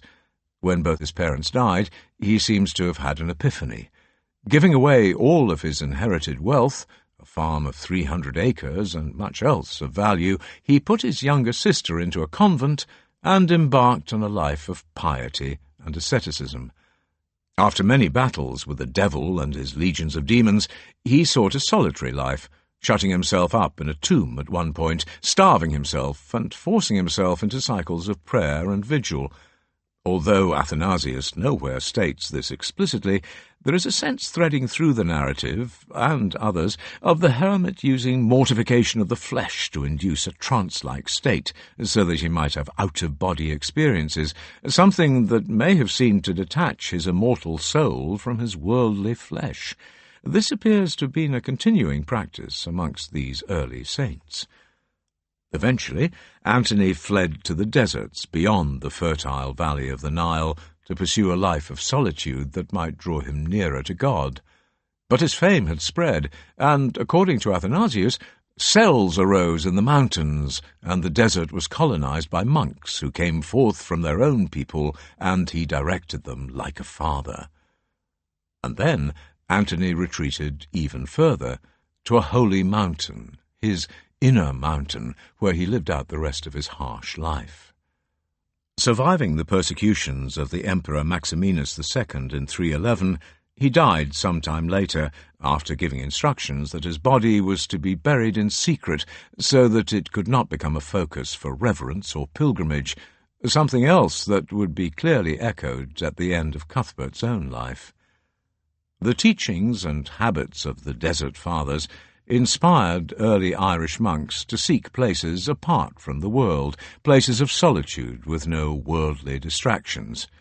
In a Gallic rendering of Diserta, they called their hermitages and communities Disertan, and it is a description that survives in the Scottish place name Dysart on the Fife Coast, Desert in Cornwall, several Deezer in Wales, and many D-shirts in Ireland. Celtic monks let water, both salt and fresh, take the place of the sands of the Egyptian and Judean deserts, and in the loops of the River Tweed, at least 2 and perhaps 4 deserts were established in the 6th century, as the spirit of Antony reached across a continent. Sometime around 522, before Columba sailed to Iona in 563, an Irish monk called Modin came to Dryborough, where he appears to have settled for a time. The son of an Irish sub-king, he has left shadowy traces of his journeys around Scotland. Ardchatton, near Loch Etive, was once Balmodin, the settlement of Modin. Kilmodin, on the Isle of Bute, was his church. St. Modin's High School in Stirling remembers his presence in the Forth Valley, and his relics are said to have been enshrined at St. Modin's Church at Rosneath, across the Gairloch from Helensburgh. In September 2015, local archaeologists rediscovered St. Modin's Well in the woods above Glen Darule in Argyll, and found pebbles of bright quartz around it that had been left by pilgrims who had come to pray there and seek his blessing over many centuries before the Reformation. At Dryborough, nothing remains of Modin's presence except for the faint echo of a story. Having reluctantly taken up the office of abbot, he resigned and left the monastery so that he could be free to follow the life of a hermit over in the west of Scotland, near Dumbarton. Given that his relics found their way to Rosneath, it is reasonable to suppose that the Irishman died there. All of these references and locations suggest that the widely travelled monk was a real pre-Columban presence in the borders, even though no material or documentary record of him can be found. When Cuthbert rode past the cross by the road and made his way with his servant downhill to Dryborough, he may have known the story of Modin, but the fact that he moved on to Old Melrose probably means that the early foundation had not survived the saint's departure. But I think that Modin's spirit still flits around the ruined transept, the presbytery beyond it, the cloister and the tumbled walls of the 12th century abbey. It was probably built on that site because he had chosen it, dedicated it to God, made it sacred with prayer, and the stories lingered as the centuries passed. And more than that, I believe that, like many Irish monks, Modin made a link with the pagan past. He will certainly have worn the Druidic tonsure. Monks influenced by the doctrines of the Church of Rome had their hair cut from the crowns of their heads, leaving a fringe around the temples and at the back. This was done in imitation of Christ's crown of thorns. By contrast, Irish monks, and many in Scotland, were tonsured across the crowns of their heads, from ear to ear, giving them very high foreheads. Scholars believed that the pagan priests of the first millennium BC, the Druids encountered by the Roman invaders, wore their hair in the same way, their foreheads probably marked by tattoos. On their missions of conversion of the 6th and 7th centuries, Christian priests and monks were mindful of the advice of Pope Gregory the Great. In the 590s, he ordained that instead of destroying pagan sites and temples, they should be sprinkled with holy water and used as places of Christian worship. The pagan festivals of Imbolc, Beltane, Lunasa, and Samhain should be celebrated not in veneration of idols, but for the sake of good fellowship. This pragmatic approach recognized that for many conversion was not a blinding light, an epiphany, or a moment when the whole world changed, but a process whereby beliefs held over millennia gradually shifted. And it was sensible to worship a Christian God at places that were already sacred. They retained their sense of spirituality, and also people knew where they were. For these reasons, I believe that many sites whose history appears to have started only with the coming of missionaries were in fact sacred long before they arrived, and that their original sanctity only withered slowly. Like St. Anthony, Modon will have been an ascetic, practicing mortification of the flesh in many ways, and in itself I think that this too was a vital link with the beliefs of those who climbed Eildon Hill North 4 times a year to light fires and celebrate the turning points of the farming year.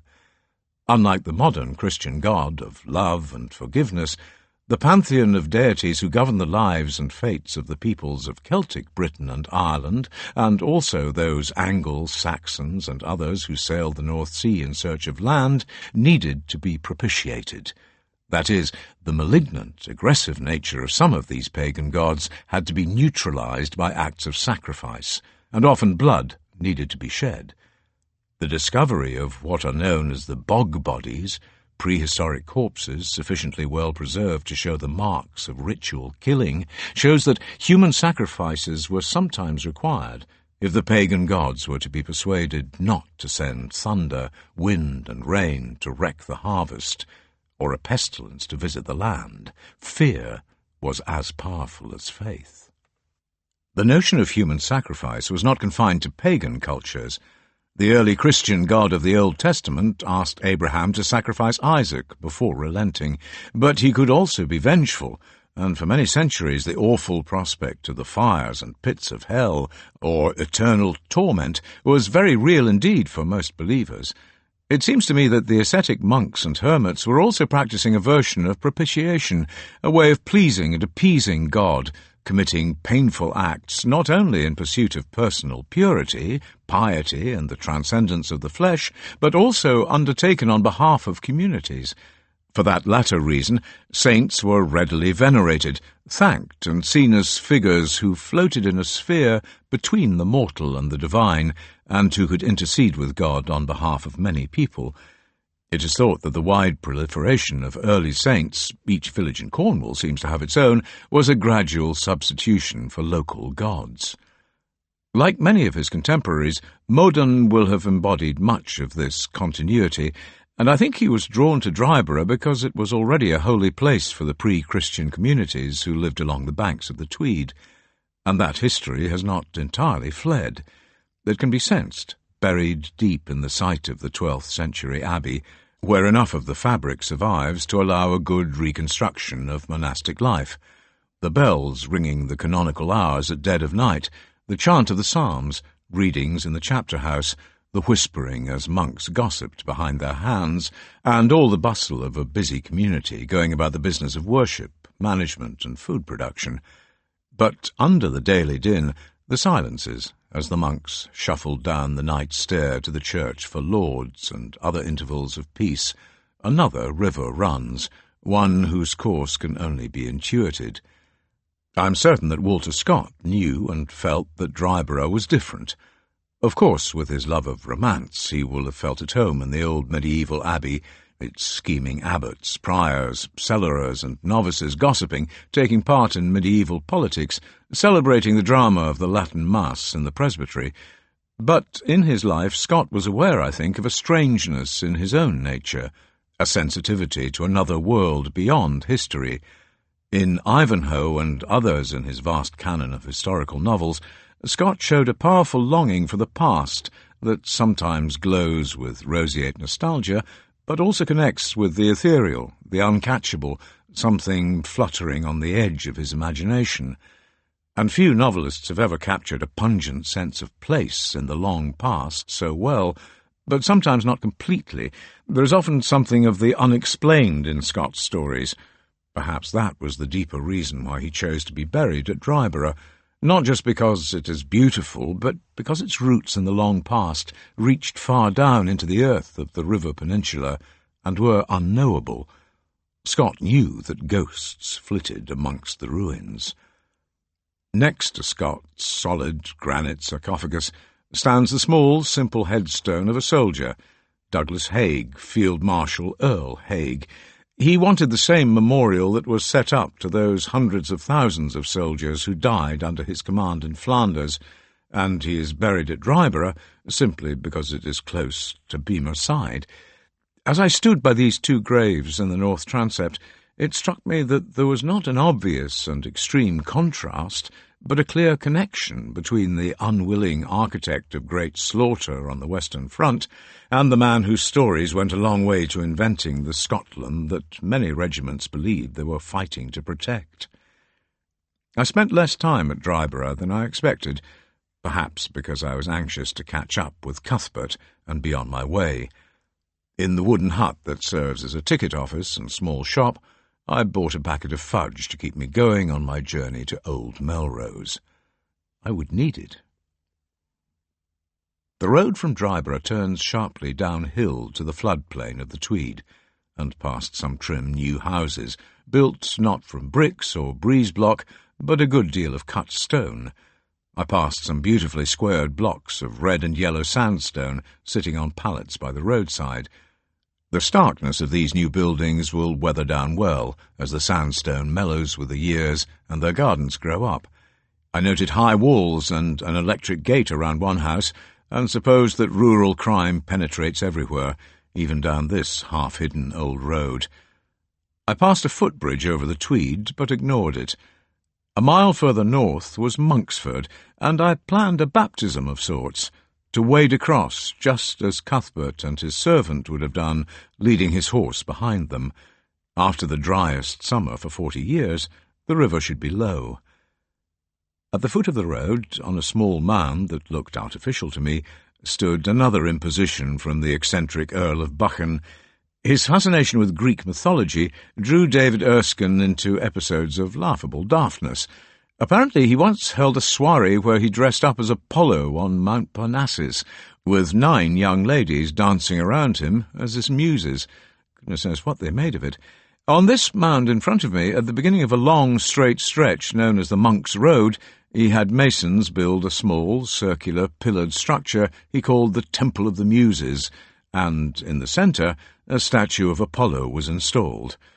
It has mercifully gone now, and been replaced by a modern bronze by Siobhan O'Hare of 4 naked women facing in 4 compass directions to represent the seasons. They look well, their poses not frozen, but somehow sinuous and liquid. By contrast, I'm certain that the original statue of Apollo would have borne a distinct resemblance to the cavorting Earl. Littering the landscape in this way, plonking inappropriate objects in it for his own aggrandisement and amusement, is more than irritating. Just because they are relatively old, it should not automatically mean that this ridiculous temple and the monstrous statue of William Wallace should not be demolished.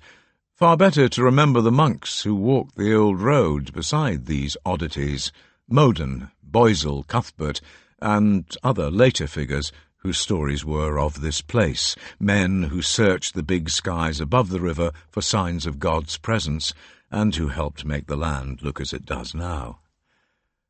Beyond the mound, the long straight track of the Monk's Road headed north. The Pathfinder map showed that it led to Monksford, and my determination to splash across the Tweed in Cuthbert's wake. Supplying access to a smart wooden hut on the banks of the river, one used by those paying handsomely to fish the pools of the Dryborough Upper beat, the road was in good repair, and I made good time. At the end I could see a much more overgrown track beyond a metal gate. Tree-lined and curving down to the river bank, it seemed not to be much used. In my rucksack I had packed spare socks, pants, and a towel. My plan was to stuff my boots, trousers, and socks in the pack and towel myself dry after I'd crossed the Monk's Ford and gained the farther bank. About halfway down the track I spotted a likely, leggy rowan, and, with my penknife, cut a staff from it. As I waded the river and its uneven bed of smoothed stones, I wanted something to steady me and test the depth in front. Shaded and quiet, I noticed that the track had been used recently when I saw the marks of horseshoes in damp places, and as I finished the last of my fudge, I wondered how recently someone had ridden here. I was certain I was following Cuthbert on his horse, for the track was old, and there appeared to be no other way down to the ford he must have used to reach Old Melrose. However, puzzlement and disappointment waited once more. Instead of leading to the river bank, the track simply petered out amongst some broadleaf woodland.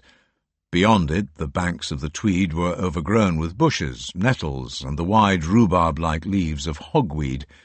I thought I could make out the shallows of the beginning of the ford, but no path led to it, and off to my left I could see where the rider had gone. There was another track leading along the river, but it went back the way I had come. It was probably used by fishermen.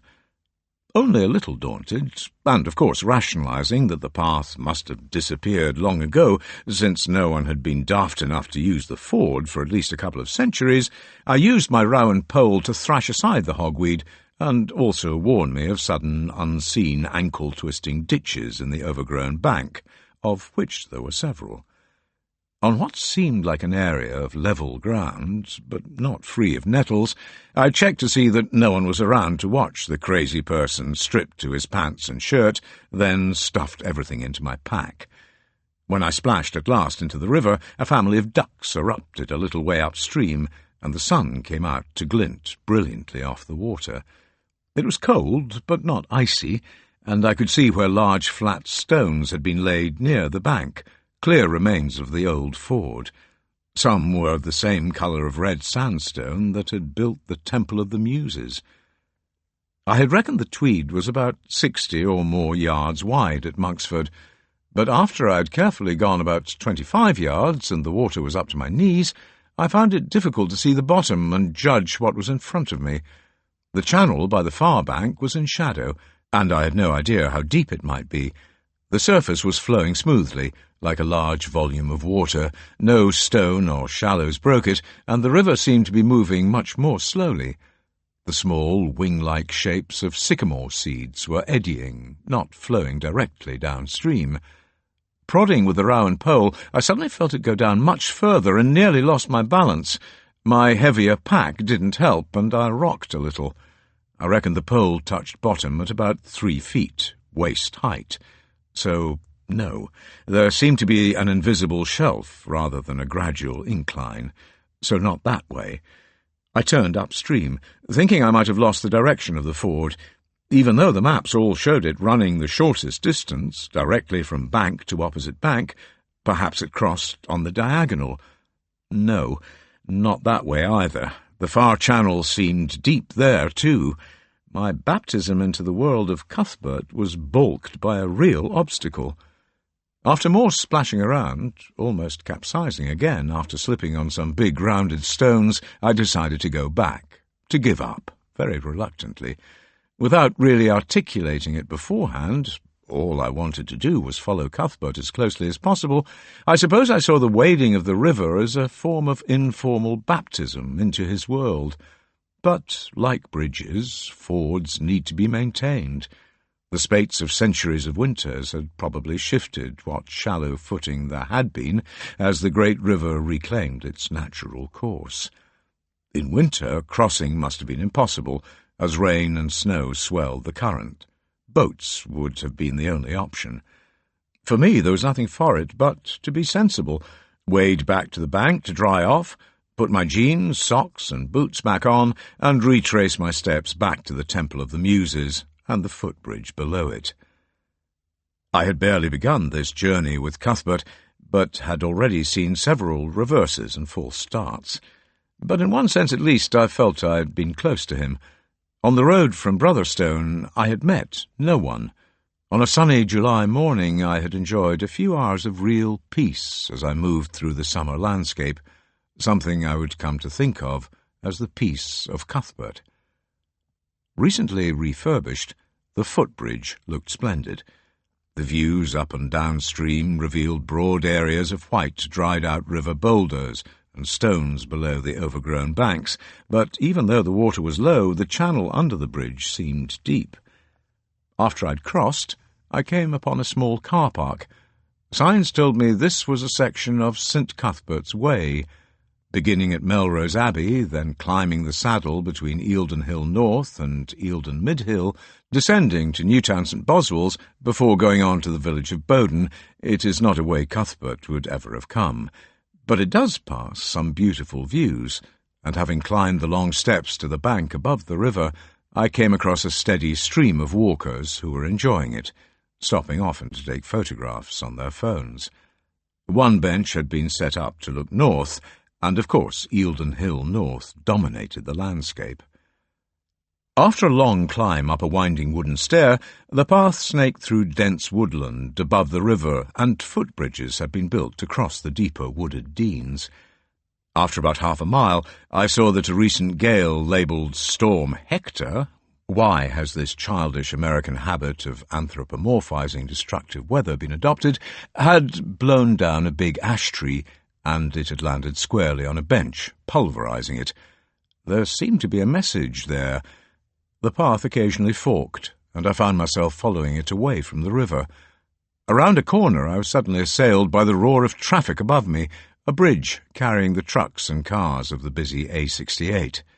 This riverside woodland suddenly felt like an underworld, parts of a palimpsest, layers below the thunder of the 21st century.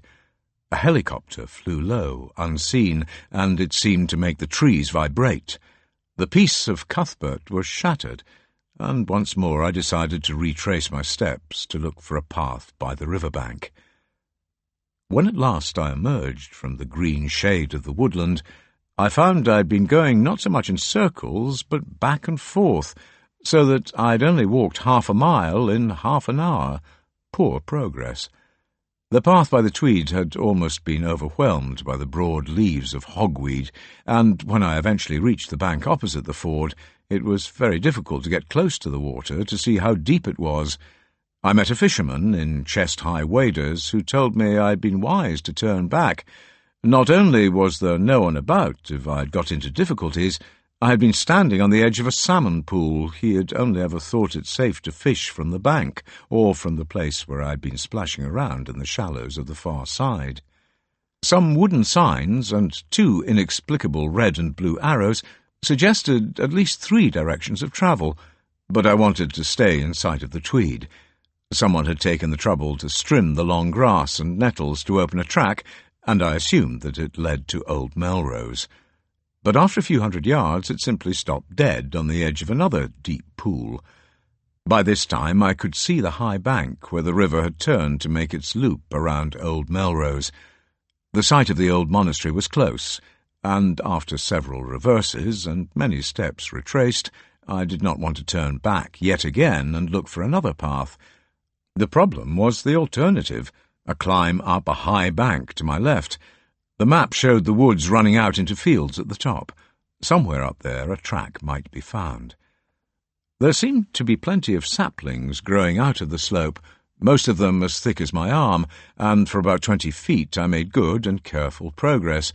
But then I had to swing across the face of the bank for a good handhold on a sapling that would lead me up what looked like an easier route. But when I slipped on the damp, peaty earth, I cannoned heavily into the little tree, hitting it with my chest. Unfortunately, a hard plastic buckle on my rucksack was between me and the tree, and I heard the unmistakable click of a rib snapping. I knew that sound and what it felt like. Some years ago, when I had some money, I bought myself a splendid dapple grey gelding. Standing almost 17 hands, Sooty, daft name I know, but he had black legs, could easily carry me, and we enjoyed some memorable hacks in the countryside around our farm, and with a professional rider aboard, he won the novice working hunter class at the Ettrick and Yarrow show. But one morning in the arena next to the stables, I rode him without stirrups, absolutely daft for such a poor rider. Instinctively I held on with my legs, squeezing him around the girth, and, well-schooled as he was, that sent him off into an abrupt canter, and me flying out the side door.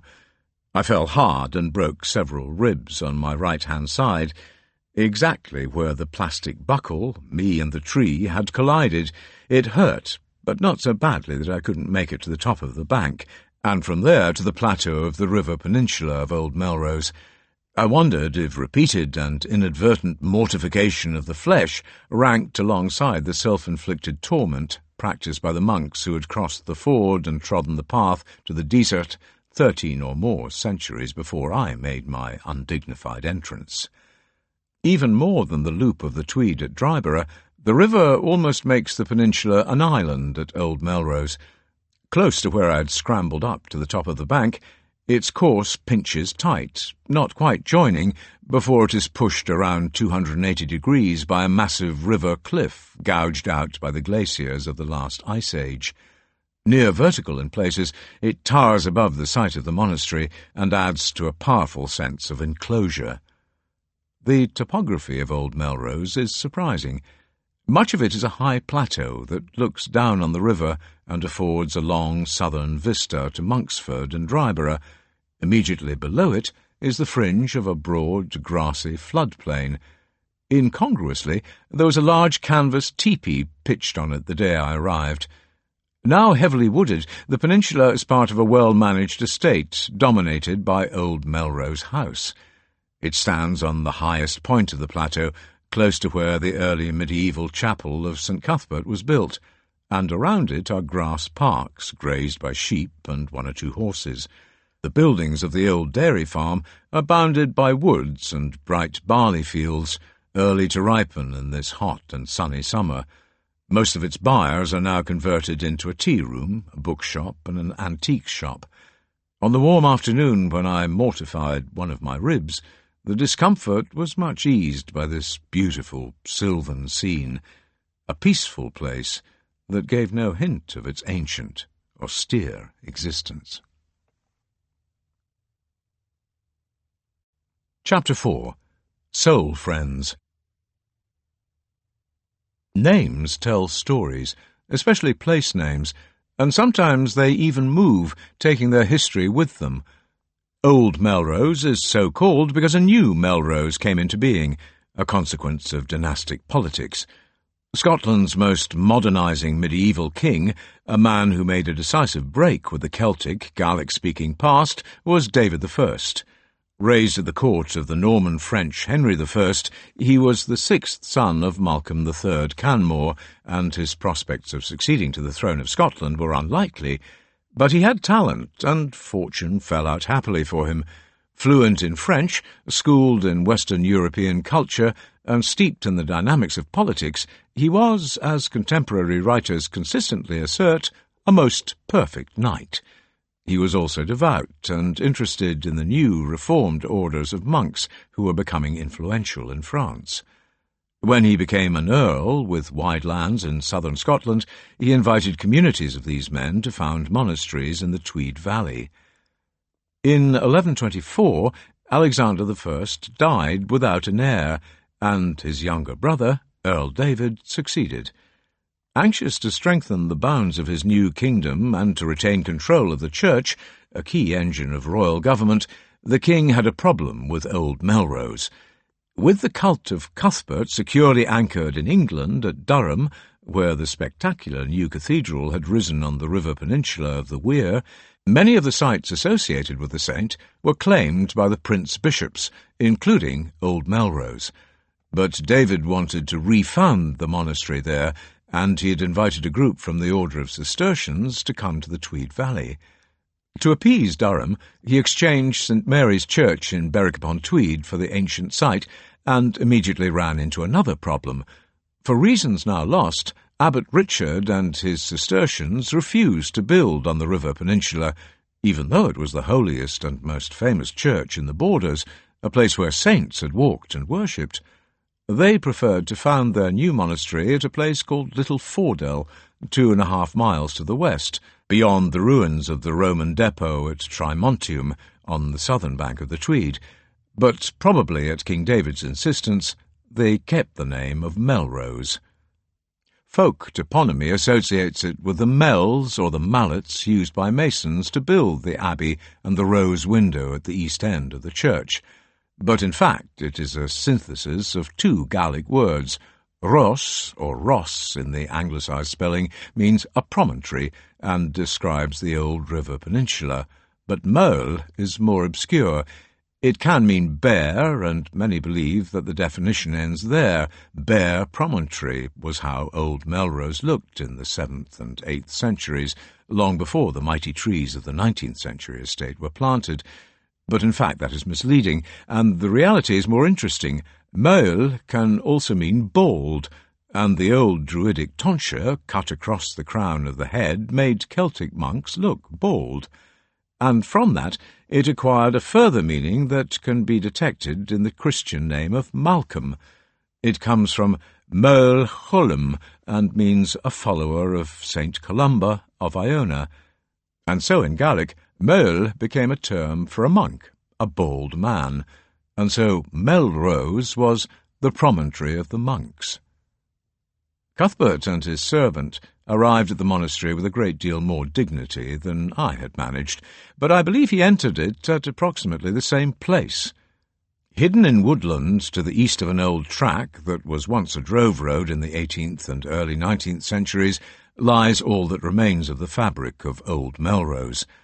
Across the narrow neck of the peninsula, the monastic vallum was dug, and its shallow ditches on either side of a central bank can still be made out amongst the lush green ferns and the willow herb. Much deeper when Cuthbert first saw it, and almost certainly topped by a wooden palisade rammed into the compacted earth of the upcast, it marked a boundary between worlds. To the west lay the world the young man was leaving, the fields, farms, and woods, where men and women toiled, where war bands rode and killed, and where devils lurked in the dark places. Beyond the vallum was a place of light, where the peace of God bathed the land, where the air was daily purified by the power of prayer, and where holy men walked. Old Melrose was a portal, a place where monks strove through privation and contemplation to know the mind of God, where they looked with longing to the sky, hoping to approach him and his angelic hosts more closely. When I came at last to the vallum, I saw that it was crossed in two places, and guessed that where I stood, the point at which the modern tarmac road runs up to old Melrose House, was the original gate, what Cuthbert would have understood as the first door to paradise. It lies closer to the track from Monksford. Here is Bede's account of what took place when Cuthbert and his servant arrived. Now Boisel himself, who was standing at the gates of the monastery, saw him first, and foreseeing in spirit how great the man whom he saw was going to be in his manner of life, he uttered this one sentence to those standing by, "Behold, the servant of the Lord," thereby imitating him who, looking upon Nathanael as he came towards him, said, "Behold an Israelite indeed, in whom there is no guile." Thus is wont to testify that pious and veteran servant and priest of God, Siegfried, who was standing with others near Boisel himself when he said these words. Without saying more, Boisel forthwith kindly received Cuthbert on his arrival, and when the latter had explained the reason of his journey, namely that he preferred the monastery to the world, Boisel still more kindly kept him, for he was prior of that same monastery, and after a few days, when Yatta of blessed memory arrived, who was then a priest and the abbot of the monastery, and afterwards both abbot and bishop of the church at Lindisfarne, Boisel told him about Cuthbert, declaring that his mind was well disposed, and obtained permission from him for Cuthbert to receive the tonsure and to join the fellowship of the brethren. Much moved to find myself standing almost certainly in the same place where this momentous exchange took place, I sat down by the wrought iron railings of a grass park to reread Bede's account of the meeting at the gates. Aside from any other interpretation, was the entry of Cuthbert to Old Melrose agreed beforehand? Was there a payment?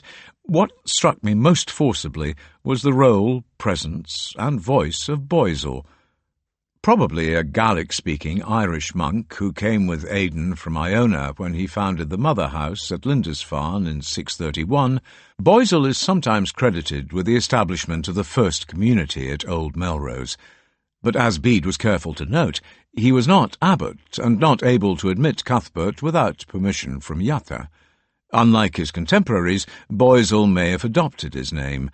It is a Gallicized version of Basil, an early bishop who led a famously ascetic life in the provinces of the Near East. What was becoming the Byzantine Empire in the 4th century, St. Basil fought against heresy, but eventually died, exhausted and enfeebled by the fasting and rigours of his exemplary life. Boisil's own piety was much revered, and not only by Cuthbert. 3 miles to the south of Old Melrose lie the villages of St. Boswell's and Newton St. Boswell's, both named to honour the old monk. Their local pronunciation seems to get closer to him. Borderers call St. Boswell's Boswell's. At Ben Rigg, a pretty hamlet 1/2 mile from the older village, there once stood St. Boisil's Chapel, only demolished in 1952. And a further link with Old Melrose was embedded in an ancient place name. St. Boswell's used to be known as Les Sutton, and it means the place of Aidan. How and when one was supplanted by the other is long forgotten, but what the names signify was probably ownership. At some point in the history of Old Melrose, beginning soon after Cuthbert's coming, land was gradually gifted to the monks in return for certain privileges. In the early Middle Ages and beyond, the idea of holy ground was not metaphorical. Where holy men had walked and prayed was literally physically sanctified, and if a body was buried inside the monastic precinct of Old Melrose, and indeed many other sites where monks or priests had defeated demons and made the land sacred, it was believed that the earth itself would wash away mortal sin as the flesh rotted down to bone. Wealthy people were prepared to give lavish gifts in return for burial beyond the monastic vallum. Much later, Anglo-Norman noblemen sometimes endowed a monastery on condition that they be admitted to the community as novices as the end of their days drew near. That meant they were guaranteed burial inside the sacred precinct, perhaps even under the floor of the church and close to the high altar. This was known as taking vows ad succurrendum, which translates as at the run or in a hurry. Robert Avenel, Lord of Eskdale, and Richard de Morville of Lauder both became novices at the new Abbey of Melrose and were buried under the floor of the church. Such privileges did not come cheap, and in 1216 Sir Alan Mortimer made over half of his estate to the old desert that became the Abbey of Inchcolm in the Firth of Forth, if the monks would allow him to be buried in the church. After rereading Bede's account of Cuthbert's coming to the monastery, I walked through the sunshine up the road to Old Melrose House. It sits close to the highest point of the plateau and stands at what was the heart of the 17th century community. In a copse beyond the house lie the ruins of an early medieval chapel dedicated to St. Cuthbert. Under the shade of the trees there is nothing much to see now. The only animation came from a group of small and excitable pigs. Perhaps they had thought I had come to feed them, who woke from their slumber in the warm afternoon to run around their pen as I passed. Encircling the house and its knoll are wide, tree-fringed grass parks with nothing upstanding, no archaeological remains of any kind. It was as though the old monastery had never existed, and the land had always been the leafy policies of a country house. Horses were grazing contentedly, and nearby someone had set up show jumps in a practice area. But some sense of what once stood there can be found in Bede's work. He described old Melrose's mother house of Lindisfarne as a very simple group of monastic cells, probably made from wattle and daub, with a wooden church near the centre of the precinct that had at first been roofed with reeds. There were probably one or two communal buildings, a cemetery and several fields for crops and pens for animals. All was enclosed by a monastic vallum. The arrangement for old Melrose is likely to have been similar. Its wooden buildings, all of wood, the monks' cells made from wattle and daub walls, and the chapel and other communal spaces from timber, all perishable. However, under the lush grass, my old friend Walter Elliot has traced the watermark of sanctity. Using an ancient method, Walter has brought the site back to life, discovering a great deal about what the monastery may have looked like, and indeed what happened on the river peninsula long before the monks came to the promontory. Walter is a diviner. Through his business as a fencing contractor, he found he was able to pinpoint all manner of underground features without the use of a shovel, using instead 2 metal coat hangers, or pieces of fence wire bent at right angles, held loosely in his fists. Much less energy-sapping and time-consuming than digging, and far more precise. Post holes show up very readily, as well as watercourses and pits, and as his fascination with history and archaeology developed, Walter began to walk across sites with his rods in his fists, where he suspected there were the remains of buildings now lost in the grass. And he finds them. I have seen him do it time and again, and as they swing around, what the rods tell him is confirmed by subsequent investigation. Why it works, no one, including Walter, is sure, but it does. Particularly in dry summers, aerial photographs can reveal what is invisible on the ground. In 1983, the Royal Commission for Ancient and Historic Monuments initiated a survey that included Old Melrose. Studying the subsequent photographs, Walter noticed a series of faint circular markings in the grass parks to the northwest of the wooded knoll, the site of St. Cuthbert's Chapel and the estate house that he reckoned to be the centre of the old monastery. When he walked slowly over the park with divining rods, quartering the ground carefully, and noting and pegging what showed up as ground disturbance as he went, Walter found that the faint circles were in fact low banks and concentric rings of post holes that enclosed areas that varied in diameter from approximately 30 feet to 80 feet.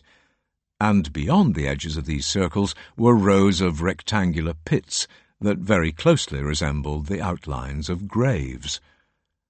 Across Britain, archaeologists have discovered traces of similar structures. It seemed highly likely that on the site of the monastery, Walter had found something much older, what is known as a wood henge.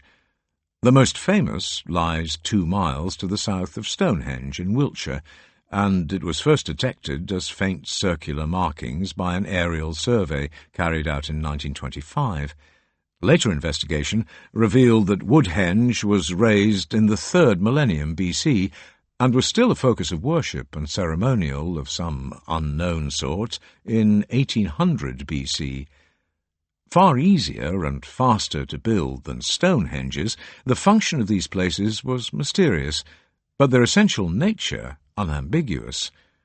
Henges appear to have been first dug in Orkney as ditches and banks marked around by standing stones, more plentiful than trees in the Northern Isles, that served as temples of some kind.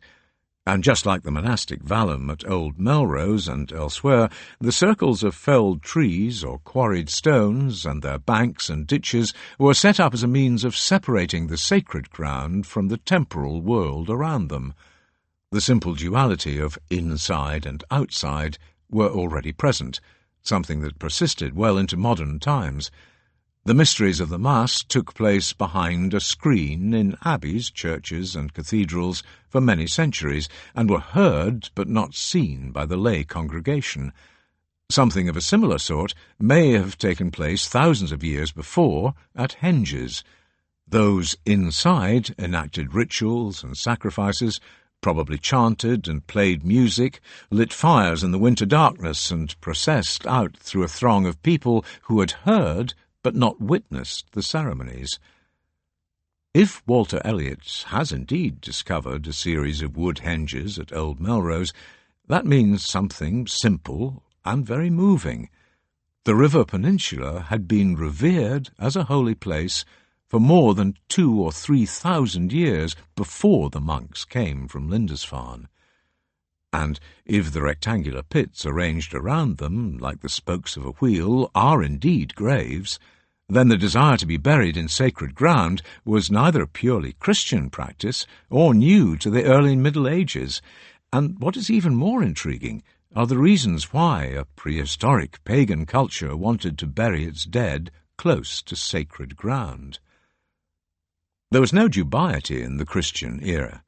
Robert Avenel, Richard de Morville, and many others believed absolutely that their internment inside the precinct at Melrose would eventually wash away their earthly sins and greatly enhance and ease their passage from this life to the next. And what happened after death obsessed the minds, practices, and beliefs of the early monks and saints, like Aidan, Boisel, and Cuthbert. It seemed that all of their waking lives, and even their dreams and visions, were a preparation for the afterlife and the mortification of the flesh. The hours and days of prayer and vigil, an attempt at cementing certainty, the sure and certain means of gaining entry to the kingdom of heaven. When, on Brotherstone Hill, Cuthbert saw a shimmer of angels bear Aidan's soul up through the clouds, it was nothing less than the justified reward for a saintly life of sacrifice led in the service of God and his truth. And what were the privations and sacrifices of a brief mortal life compared with the promise of an eternity in glory? It may be that Walter Elliot has discovered hints of a remarkable continuity. Are the rings of graves, if they are graves, around the wooden henges at Old Melrose evidence of a pagan belief in an afterlife? They certainly demonstrate that our prehistoric ancestors thought that the place of burial, almost certainly for an elite, just as in the Middle Ages, was important, and to be planted in holy ground was not an end, but a transition. Otherwise, why bother? And it is significant that these henges were raised in the sight, if not of God, then certainly of a place of gods, Eildon Hill North. As I wandered around the sunlit, grassy parks where Walter found the circles of post holes, I found myself musing on another transition, no less profound, if difficult to quantify. It is commonplace to assert that in the early 21st century we in Britain live in an increasingly secular age. Churches are everywhere closing and finding new uses, congregations are shrinking or merging, and it may be that for the first time in human history we are living in a society where most people do not believe in an afterlife, or at least postpone consideration of that until time begins to press on them. And more, does this not mean that we now fail to prepare for death in any clear or meaningful way? For a long time I found myself ducking this process with some woolly clichés, something along the lines of, "I'll just go on as always, only maybe a bit more slowly, daytime naps, but I will just keep on keeping on." That is little better than a New Year resolution, and not a preparation for anything. All of this is difficult territory, and probably not worth mapping out with statistics and attitudes that are near impossible to measure. Instead, I began thinking much more seriously at Old Melrose about what my own feelings and attitudes are as I approach my 8th decade. Perhaps this is a second gift from Cuthbert. As they often are, my thoughts were drawn back to the ghost in my heart, the shade of a little girl I was never allowed to know, but who carried some of my blood and my genes. A few days ago I noticed that the dry summer had turned the crown of Hannah's tree brown. Through lack of rain from May to July, it had been struggling. We had to keep it alive, and Lindsay did, because the rowan tree was planted behind Adam and Kim's house in memory of their first child, our first granddaughter. Hannah was stillborn, a clot having blocked her umbilicus and starved her to death. I find this difficult to write because the sadness floods back, the tears come, and nothing has hit any of us harder. Her funeral was the blackest, most difficult day of our lives, and the image of her little wicker basket coffin will stay with me until the end of my days. It is all I have of her. As I followed Cuthbert through a landscape so familiar to me and so much a part of my family's experience of life, I found myself thinking a great deal about the wee girl, about those who would have been part of her, those who made me and meant so much to me. Sometimes I can't seem to shake this bitter darkness. It is not her death I mourn so much as the complete loss of her future, and eventually a past. She had neither. When contemporaries die, we remember our shared past with them, and through the clouds of grief there is something to latch on to, something even to smile about. But we have nothing but loss with Hannah. She would have been 3 years old now. There are photographs of Hannah, Lindsay, Karen Moffat, and Adam and Kim have a lock of her black hair, a handprint, and other sad shreds of what she was and might have been. But I'm so fragile about this that I've not yet been able to bring myself to look at these pictures and her things. Lindsay went to the hospital to see Hannah and told me she was perfect, but I feel the image of the little baby will haunt me. It is a variety of moral cowardice I'm not proud of, but the memory of the profound sadness of 2 years and more ago, I cannot even bring myself to work out the precise date of her death. All I remember is that I had to go to London the day after she died to make a speech, is enough for me to cope with for now. A little more than a year after Hannah died, her sister was born. One of the many joys of Grace is a prosaic but important one. She inherited all of the clothes and some of the things that were bought for her older sister. It took great courage from Kim and Adam to try for another baby so soon after Hannah's death, but it was the right thing to do, because forcing themselves to look to the future and the happy fact that Grace is a girl made the pain a little easier to bear. A surprising and even more painful part of what happened does stay permanently with me, something more that was lost. Hannah was dark-haired like Kim, and Grace is very fair like Adam, and I would so like to have seen them side by side, Hannah teaching her little sister about the world. We shall never forget her, but we have lost her, almost completely. Before we sat down at the table on Christmas Day last year, Adam asked if we had any tea lights, and his mum found some in the boiler room. He then lit and placed one in a small metal holder with Hannah's name engraved on it.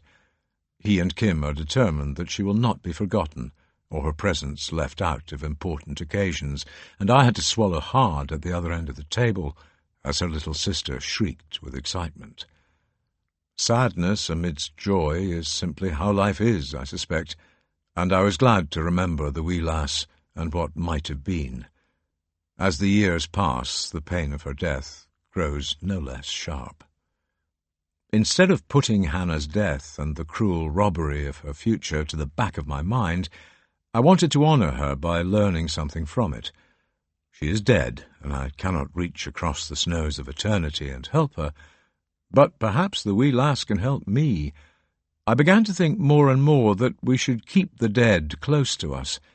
Hannah is buried on our farm, in the garden of her parents' house, the place we all made and invested with memories, and her first lesson for me is the firm decision that I will be buried alongside her, where she is waiting for me. When we all decided that Grace should have a naming party, her parents are not believers in any religion, I asked to say something. What follows was an early attempt I made to describe a different sort of afterlife, and unusually I wrote it down, wanting to be precise and clear. It did not work out that way. Catherine, the lovely humanist celebrant who had married Kim and Adam, had also come down to the crematorium to help us with Hannah's funeral, and she seemed the right person to be with us on Grace's day. Unexpectedly, she began by saying something about Hannah, and suddenly, waiting to speak, I was overwhelmed by a tide of sadness at a moment when I wanted to try to bring the living and the dead together. Having managed to hold back the tears until I reached the last paragraph of what I had to say, I simply had to stop for a long moment to gather myself. Afterwards I was disappointed, since I felt that what I had to say might be the beginnings of learning something from Hannah's death, something not about immortality, but about a life after death. And these attempts were diluted when grief engulfed me. Here is the text of the short speech I almost failed to make. As Grace Moffat makes her journey into the future, she takes the past with her. It is an immense past, reaching far back beyond memory. Much of it lived amongst these sheltering hills and rolling river valleys.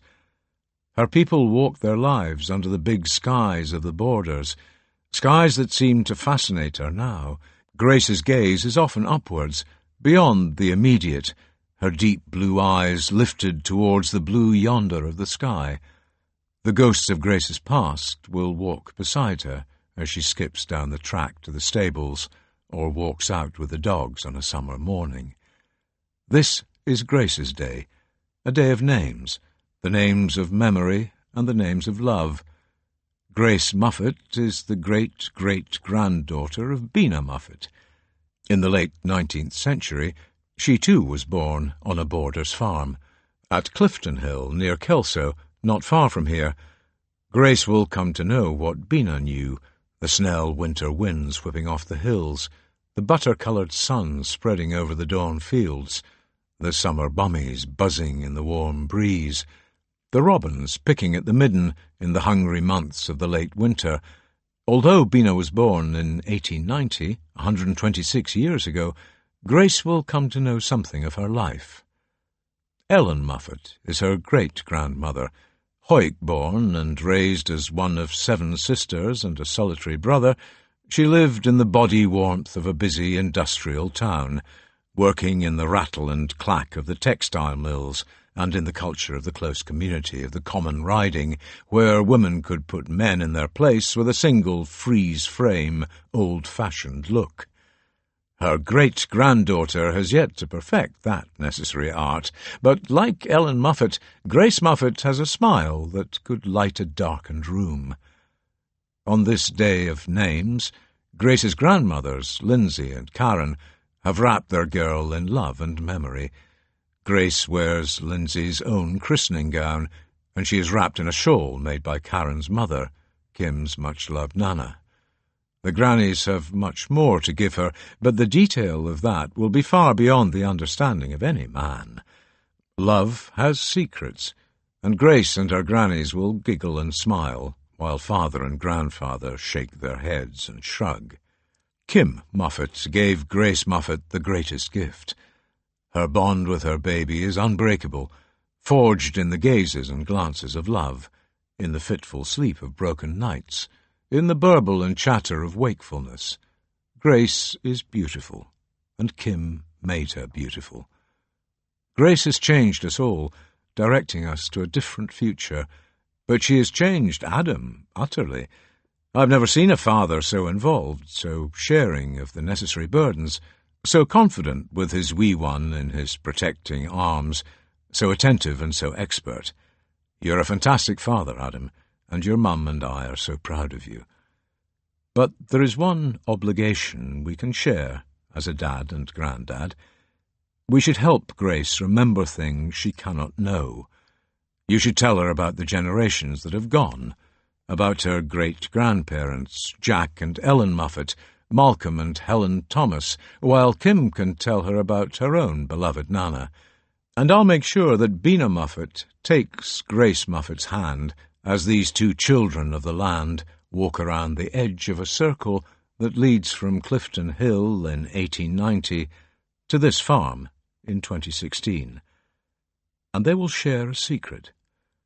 Both will know that on moonless nights you can find your way by starlight. Keeping the dead close can make the future come alive. No matter how painful it is to remember the death of Hannah, and I've struggled all morning with tears as I wrote this, we make our dead live much longer if we keep them alive in memory, anecdote, and even with the passing on of inherited characteristics, names, hair colour, facial expressions, phrases, and much else. In an increasingly atomized society, shaken up and slackened by social mobility, these precious threads that bind the present to the past are often broken. Too few, for example, can name all 4 of their grandparents. Some years ago, I was involved in an ancestral DNA project where we asked a large sample exactly that question, and I was shocked at how few could answer without first doing some research. In order to keep the dead closer, we do not need to rewind history, return to an impossible bucolic brigadoon of farming folk who never went anywhere. We just need to remember more and better, and change the way we think. Some years ago, I did an immersion course in Scots Gaelic, and was struck by how well and simply its usage caught the body warmth of the communities in the Western Isles, where the old language is still heard. When Gaelic speakers meet someone new, they don't ask where they live or what they do, the sort of standard exchange between strangers at parties or functions. Instead, they inquire, "Casa how?" which loosely translates as, "Who are your people?" That is surely a much better question, one that will elicit a personal, perhaps even unique response. There are many teachers, road sweepers, and software designers in the world, but in telling someone about your family and not your job or your address, you fill in a background that is yours alone, and you keep the dead close. Death loomed much closer for Cuthbert and the monks at Old Melrose. In an age before all the blessings of modern medicine, life in the 7th century was considerably shorter and could end abruptly and painfully. A great pestilence several times stalked the land. In 541, what is known as the Plague of Justinian broke out in Constantinople. A version of bubonic plague, it devastated populations, and its first wave killed about 25 million people, perhaps 13% of the world's population at that time. Historians believe that it spread to Britain, fatally weakened post-Roman society, and made it easier for the Anglo and Saxon invaders to defeat native kings and take over their territory. Plague broke out again in the middle of the 7th century, and the pandemic is thought to have affected Britain particularly severely in the decades after 660, not long after Cuthbert dismounted at the gates of Old Melrose. Bede wrote simply, "The pestilence came," and to some its visitation seemed apocalyptic, a manifestation of God's anger at the sinfulness of men, and a prelude to the end of days, the last judgment. Not only did the plague encourage the devout in their prayer and privation, making their preparations for a life after death more urgent, it also encouraged them to think about what the world would be like after the apocalypse, what was sometimes thought of as the second creation. Being closer to God than ordinary mortals, saints were believed to have insights, to understand something of how the world and all its creatures would be remade anew by the hand of the Almighty, and how heaven on earth would be restored. Cuthbert loved animals, and several of his miracle stories tell how they helped and looked after the saint. Both Bede and the anonymous life recount his journey from Old Melrose to the cliffs of the Berwickshire coast to visit the Abbess Ebbe, the sister of King Oswy of Northumbria, but the latter's is more eloquent and atmospheric. He came to the monastery, which is called Coldingham, in response to the invitation, and remaining there some days did not relax his habitual way of life, but began to walk about by night on the seashore, keeping up his custom of singing as he kept vigil. When a certain cleric of the community found this out, he began to follow him from a distance to test him, wishing to know what he did with himself at night. But that man of God, approaching the sea with mind made resolute, went into the waves up to his loincloth, and once he was soaked as far as his armpits by the tumultuous and stormy sea. Then, coming up out of the sea, he prayed, bending his knees on the sandy part of the shore, and immediately there followed in his footsteps 2 little sea animals, humbly prostrating themselves on the earth, and, licking his feet, they rolled upon them, wiping them with their skins and warming them with their breath. After this service and ministry had been fulfilled, and his blessing had been received, they departed to their haunts in the waves of the sea. But the man of God, returning home at cockcrow, came to the church of God to join in public prayer with the brethren.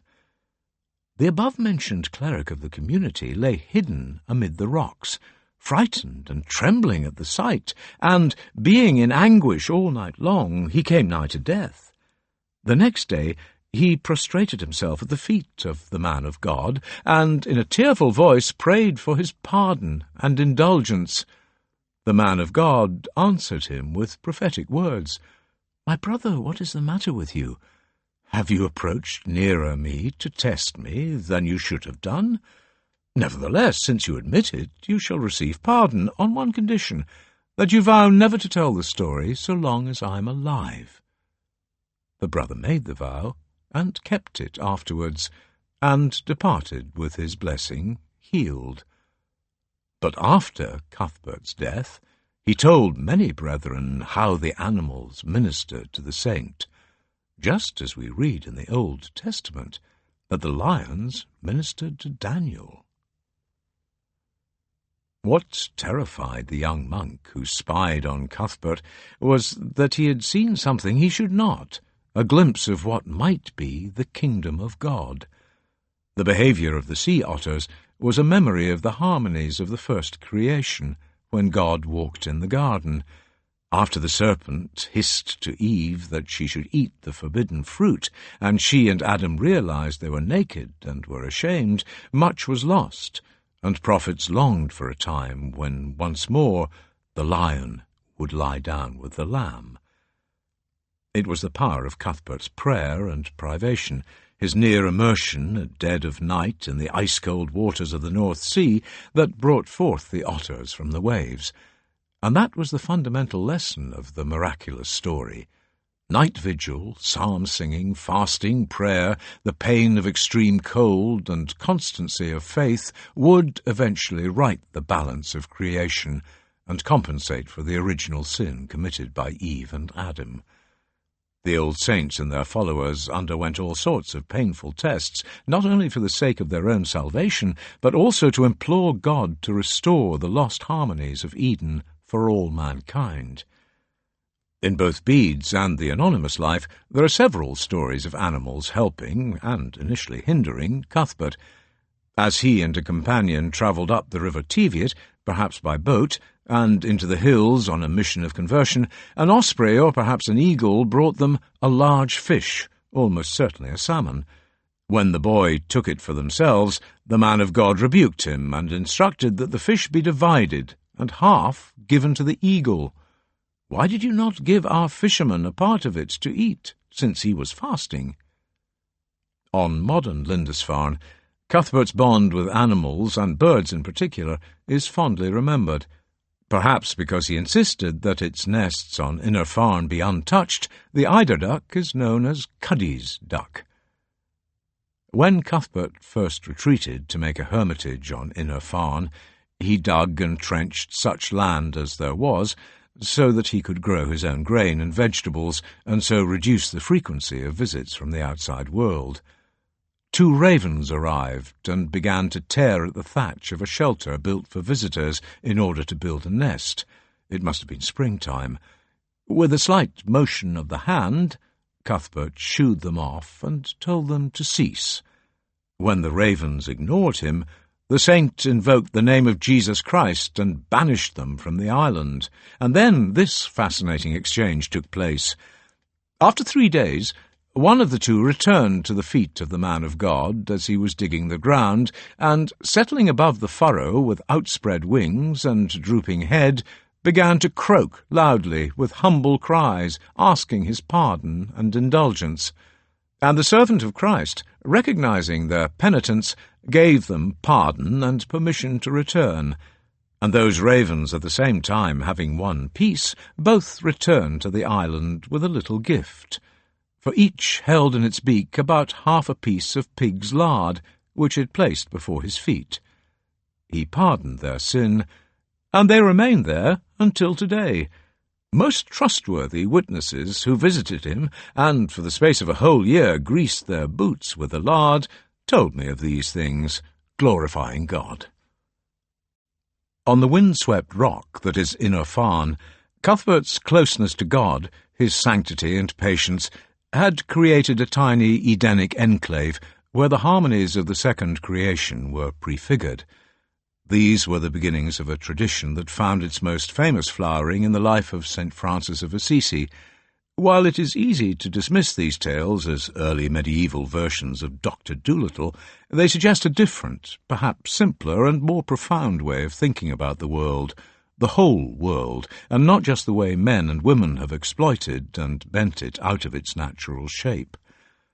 The remarkable summer of 2018 ignited a more intense debate about global warming and what our impact has been on the climate. These issues are vast, many of them technical, and the politics that reverberate around them often just as extreme as the changing weather. Instead of a second creation, we or our grandchildren may witness an apocalypse, and where shall we run to then? Attitudes clearly have to change and soften, but I fear it may take too long for the extremities of the climate to have that effect.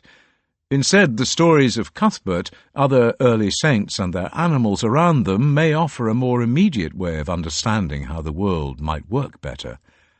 Over the last 25 years, my own attitudes have changed radically because of my family's direct interaction with animals, our efforts to understand them and to help them understand us.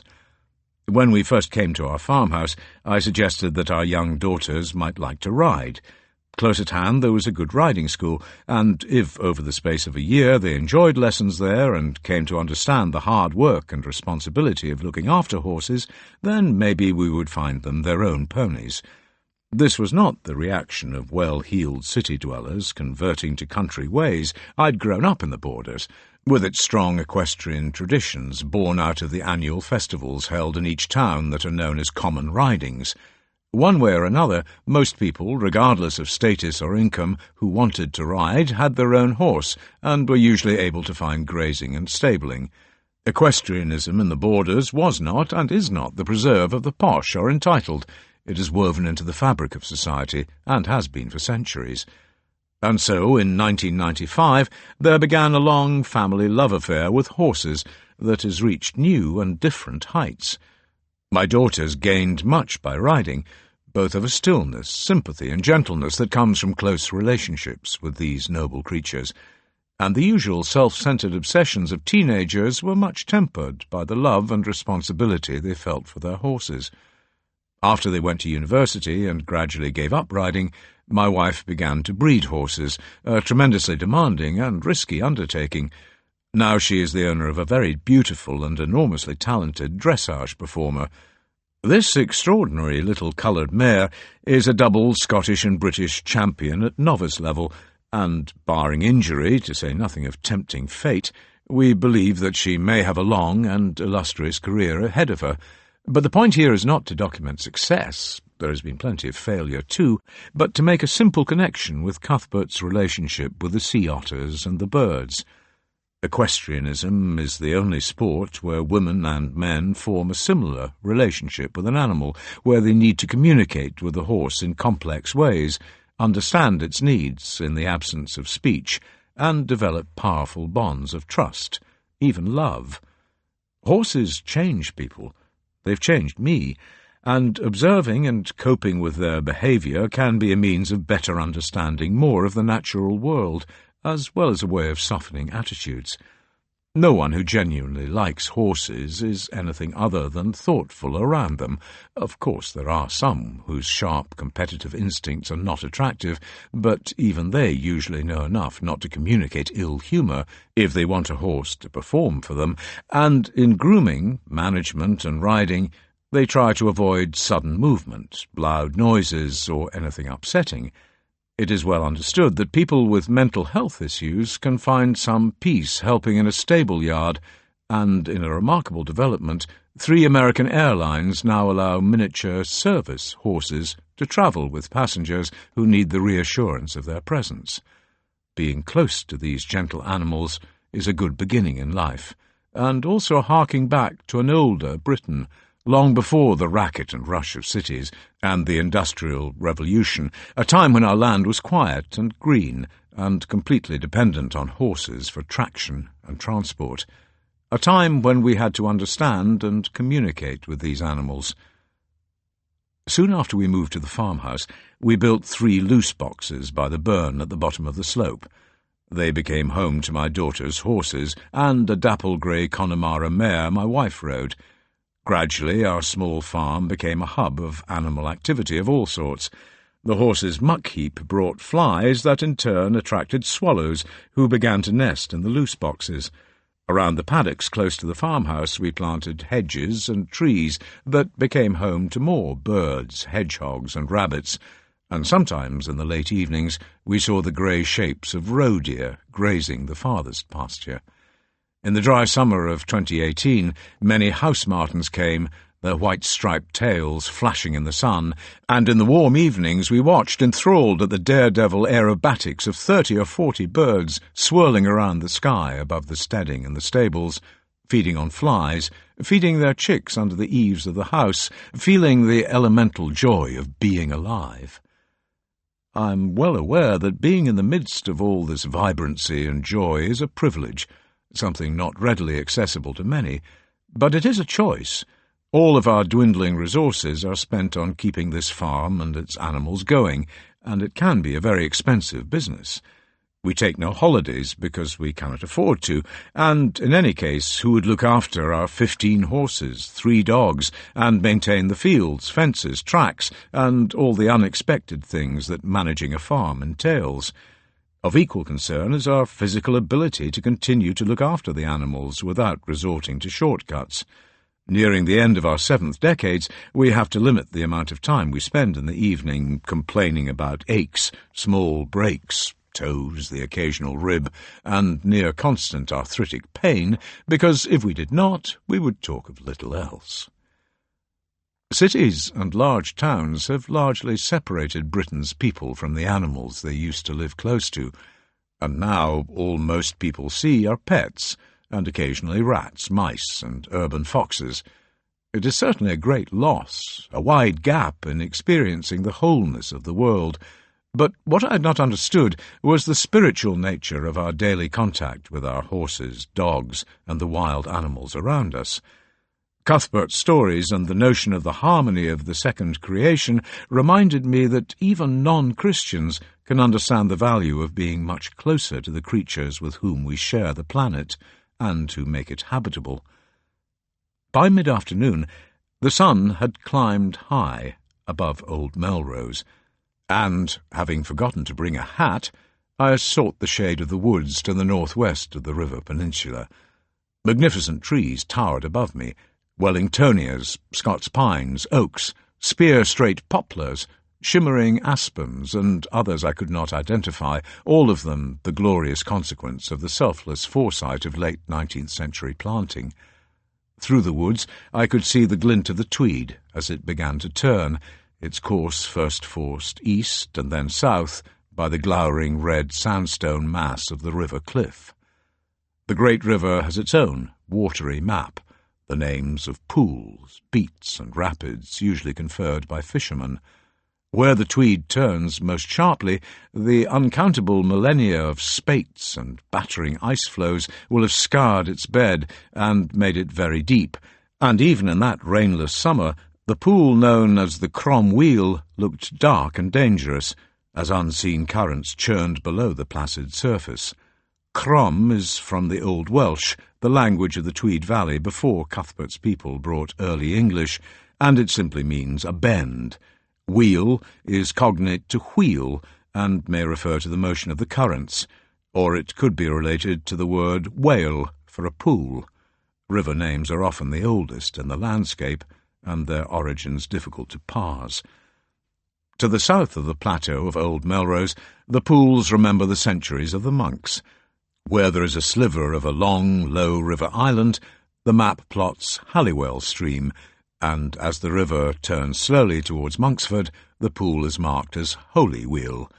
These may well have been the shallower reaches of the Tweed, where mortification of the flesh was practised. Immersion in bone-chilling water was common, and the most extreme example is the story of Dritham, a monk at Old Melrose in the decades on either side of AD 700. As a layman, he had fallen into what was probably a coma, and according to Bede was resurrected as though from death. To astonished audiences, he then related a vision, a journey in the company of a handsome man in a shining robe to a very broad and deep valley of infinite length, what sounds like an early visit to a version of purgatory. Because many believed that Dritham had glimpsed what lies beyond death, people often came to Old Melrose to listen to his account of his vision, including King Aldfrith of Northumbria. At the close of his passage about Dritham, Bede described how the monk often immersed himself in the River Tweed, no matter the season. This man was given a more secluded dwelling in the monastery, so that he could devote himself more freely to the service of his Maker in unbroken prayer. And since this place stands on the bank of a river, he often used to enter it for severe bodily penance, and plunge repeatedly beneath the water while he recited psalms and prayers for as long as he could endure it, standing motionless with the water up to his loins and sometimes to his neck. When he returned to shore, he never removed his dripping, chilly garments, but let them warm and dry on his body. And in winter, when the half-broken cakes of ice were swirling around him, which he had broken to make a place to stand and dip himself in the water, those who saw him used to say, "Brother Dritham," for that was his name, "it is wonderful how you can manage to bear such bitter cold." To which he, being a man of simple disposition and self-restraint, would reply simply, "I have known it colder." And when they said, "It is extraordinary that you are willing to practice such severe discipline," he used to answer, "I have seen greater suffering." So, until the day of his summons from this life, he tamed his aged body by daily fasting, inspired by an insatiable longing for the blessings of heaven, and by his words and life he helped many people to salvation. Now this borders on Pythonesque pastiche, but nevertheless it has the whiff of authenticity. Immersion carries overtones of cleansing and repeated rededication by baptism, and as the water reached his loincloth, it will also have been very effective in suppressing the desires of the flesh, the early medieval equivalent of a cold shower. While Dritham shivered among the ice floes, more gentle sorts of devotion also took place on the river peninsula. As Bede remarked, Cuthbert could have chosen to enter the monastery at Lindisfarne, but instead chose to come to Old Melrose explicitly because of the reputation of Boisel. By the time he had retreated for his first period at the hermitage on Inner Farm, the saint remembered the old man very fondly when he spoke to visitors. "I have known many of those who, both in purity of heart and in loftiness of prophetic grace, far exceed me in my weakness. Among these is the venerable servant of Christ Boisel, a man to be named with all honour, who formerly, in his old age, when I was but a youth, brought me up in the monastery of Melrose, and, amid his instructions, predicted with prophetic truth all the things which were to happen to me." Cuthbert and Boisel became soul friends. A translation from the Irish Gaelic, Anam Cara, it is an attractive description of close affection and kindness, and it carried a further sense of one being a teacher and confessor, the other a pupil and disciple. As time went on at Old Melrose, and Cuthbert's faith and knowledge accumulated, there seems to have grown a strong bond, as each monk held up a mirror to the other's soul. But in 664, when Cuthbert had probably been at Old Melrose for 13 years, the soul friends were sorely tested. In that year, Adomnan, abbot of Iona, recorded the coming of a great pestilence, what was known as the Yellow Plague, a recurrence of the devastating plague of Justinian. Cuthbert was infected, and Bede wrote of the swelling which appeared in his thigh, a symptom of bubonic plague. But the young monk survived, as some did, saying, "And why do I lie here? For doubtless God has not despised the prayers of so many good men. Give me my staff and shoes." For the rest of his life, Cuthbert felt the painful effects of this terrible illness, but he was more fortunate than his soul friend. Much older, Boisil knew that when he too was infected, he would die quickly, having seen others consumed by plague, and he predicted that the end would come in 7 days. But instead of seeking consolation or sympathy, he told Cuthbert that he should lose no opportunity of learning from me so long as I am able to teach you. The young monk asked Boisil what would be best for him to read for the days that remained, and they agreed on the Gospel of St. John. "I have a book of 7 gatherings of which we can get through 1 every day, with the Lord's help, reading it and discussing it between ourselves." Instead of a deeper analysis of the text, the soul friends decided to speak only of simple things, such as the faith which worketh by love, and once they had completed their readings and discussions, Boisil died and entered into the joy of perpetual light. The reality is likely to have been very different, very grim indeed. Scientists and historians now believe that the Yellow Plague of the 7th century resembled the Black Death in the middle of the 14th century. The Italian writer Giovanni Boccaccio left a description of what happened when an individual was infected with that later plague. At the beginning of the malady, certain swellings, either on the groin or under the armpits, waxed to the bigness of a common apple, others to the size of an egg, and these are the plague boils. These boils, or buboes, oozed blood and pus, and the flesh began to blacken around them. As the disease raged through a victim's body, they suffered terribly with fever, sleeplessness, vomiting, diarrhea, and severe pain before the mercy of death took them.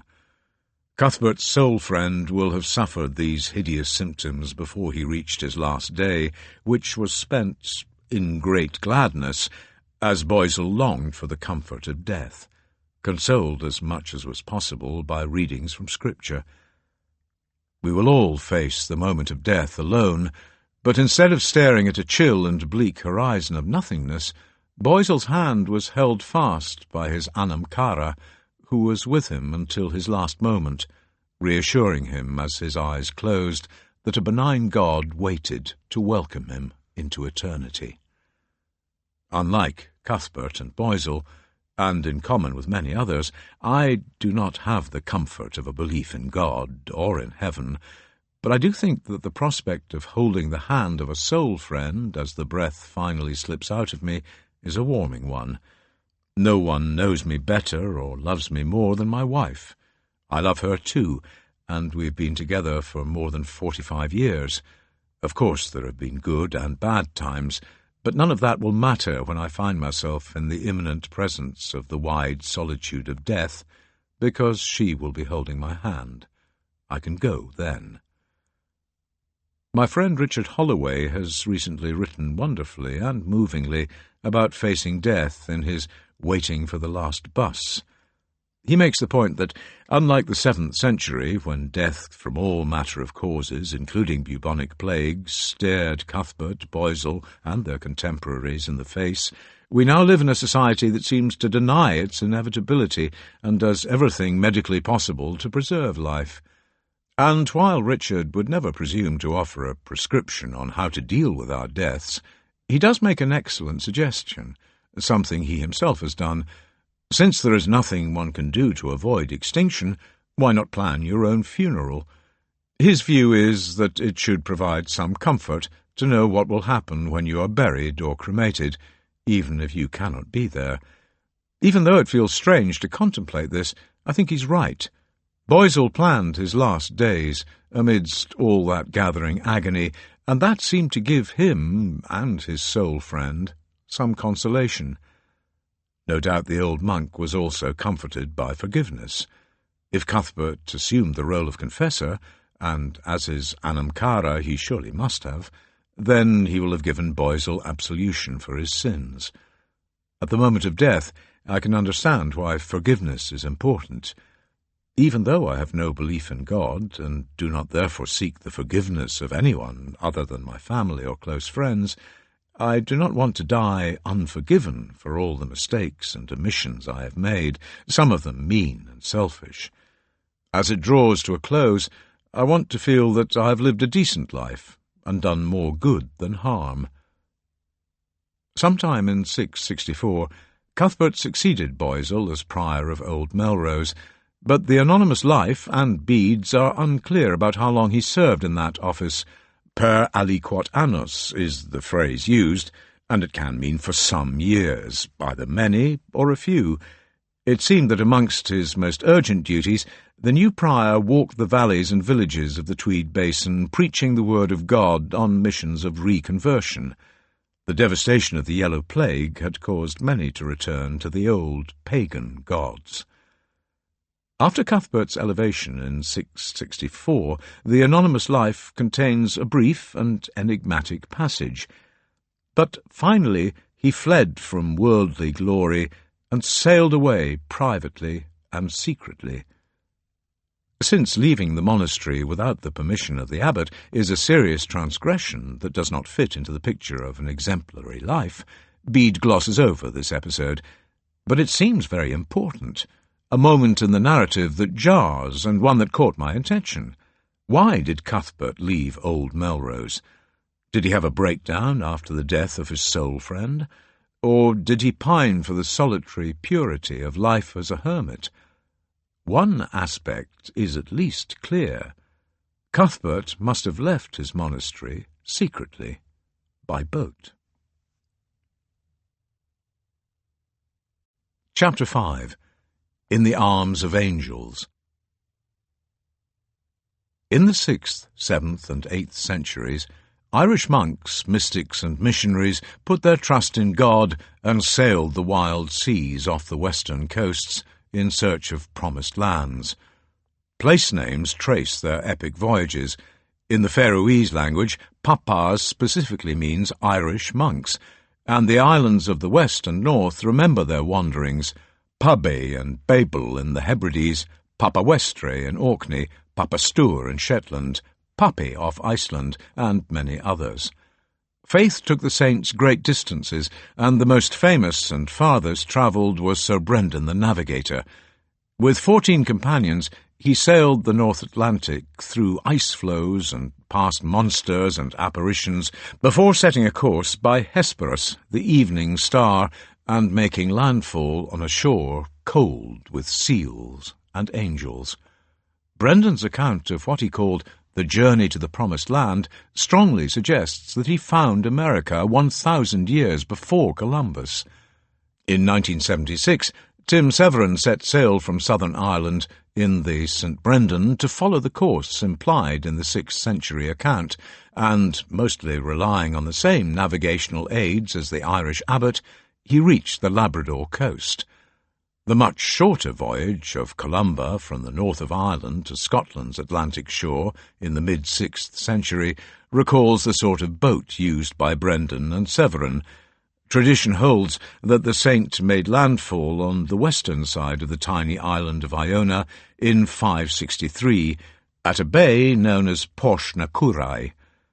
Curras were made from ox hides sewn together, stretched over a frame of whippy green rods. Hazel was much favoured to keep the hull taut, and corked with wool grease. Rowing benches were wedged in as thwarts to make the canoe-like shape as rigid as possible. Tim Severin was surprised to find that his large sea-going curragh, of the sort sailed by Brendan and Columba, could scud across the waves at speeds of 12 knots, faster than some modern yachts. This happened because these simple leather boats were very light, had no keel to create resistance, and consequently took a shallower draught, with smaller curraghs needing less than a foot of water to float them. Tossed on the big seas of the North Atlantic, Severin often felt a lack of something Brendan had in abundance: faith in God.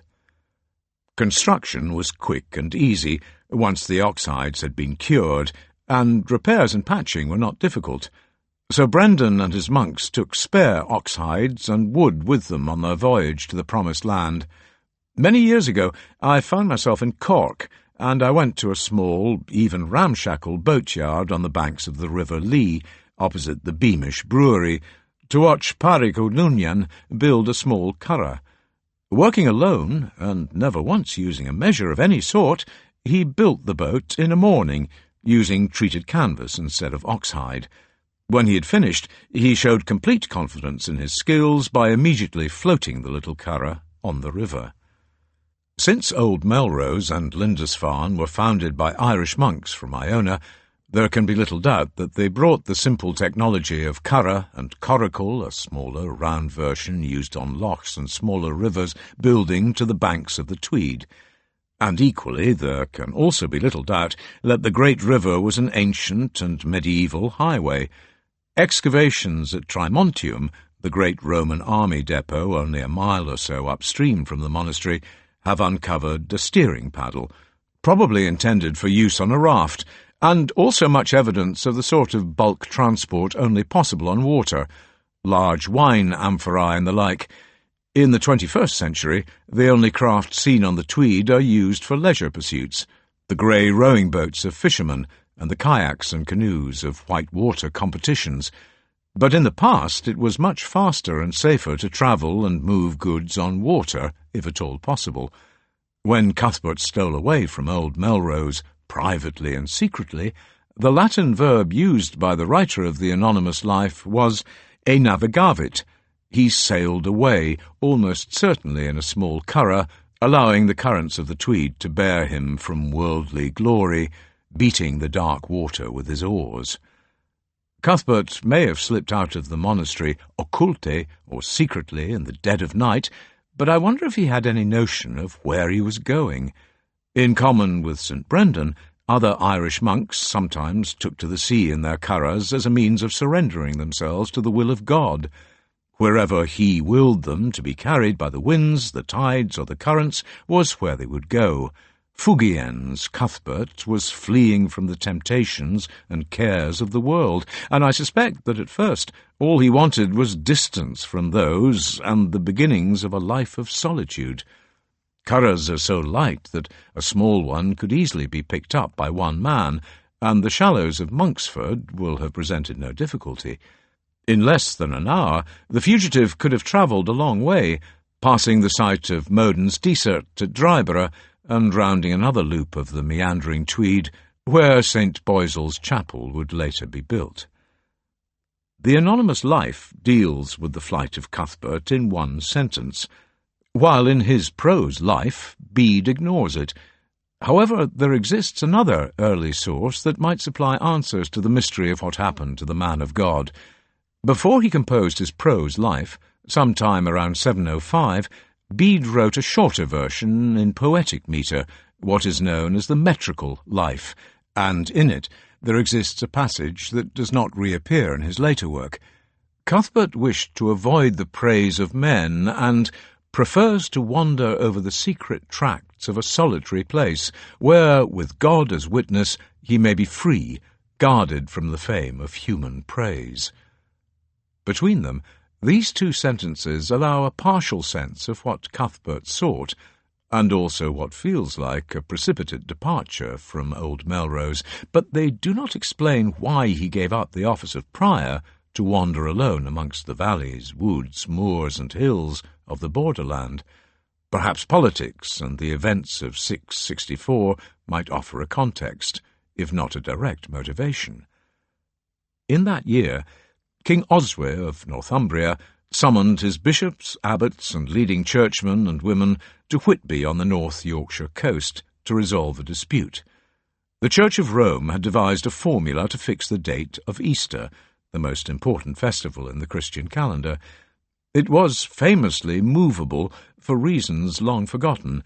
In the early centuries after Christ's death, the Church wanted to avoid a clash with the Jewish Passover, the time when Jesus was arrested, tried, and crucified. Probably for reasons of remoteness, the Celtic Church had fallen into the habit of setting a different date, one that ignored the Passover. King Oswy had married Eanfled, a Kentish princess who kept the Roman dates, and at Easter he found himself feasting alone. According to his wife, it was still Palm Sunday, but there were difficulties more fundamental than domestic disharmony. In the 7th century, and for a long time afterwards, Christians believed that Easter, their pivotal, defining festival, was the occasion of a great battle between God and Satan. And for God to triumph in that battle, all believers, all of his army of supporters, had to pray for victory at the same time. It was a matter of sheer numbers. There were other issues at stake. The Roman tonsure, cut in imitation of the crown of thorns, was preferred to the Celtic tonsure, cut across the forehead from ear to ear, with the hair grown long at the back, a probable harking back to the Druids.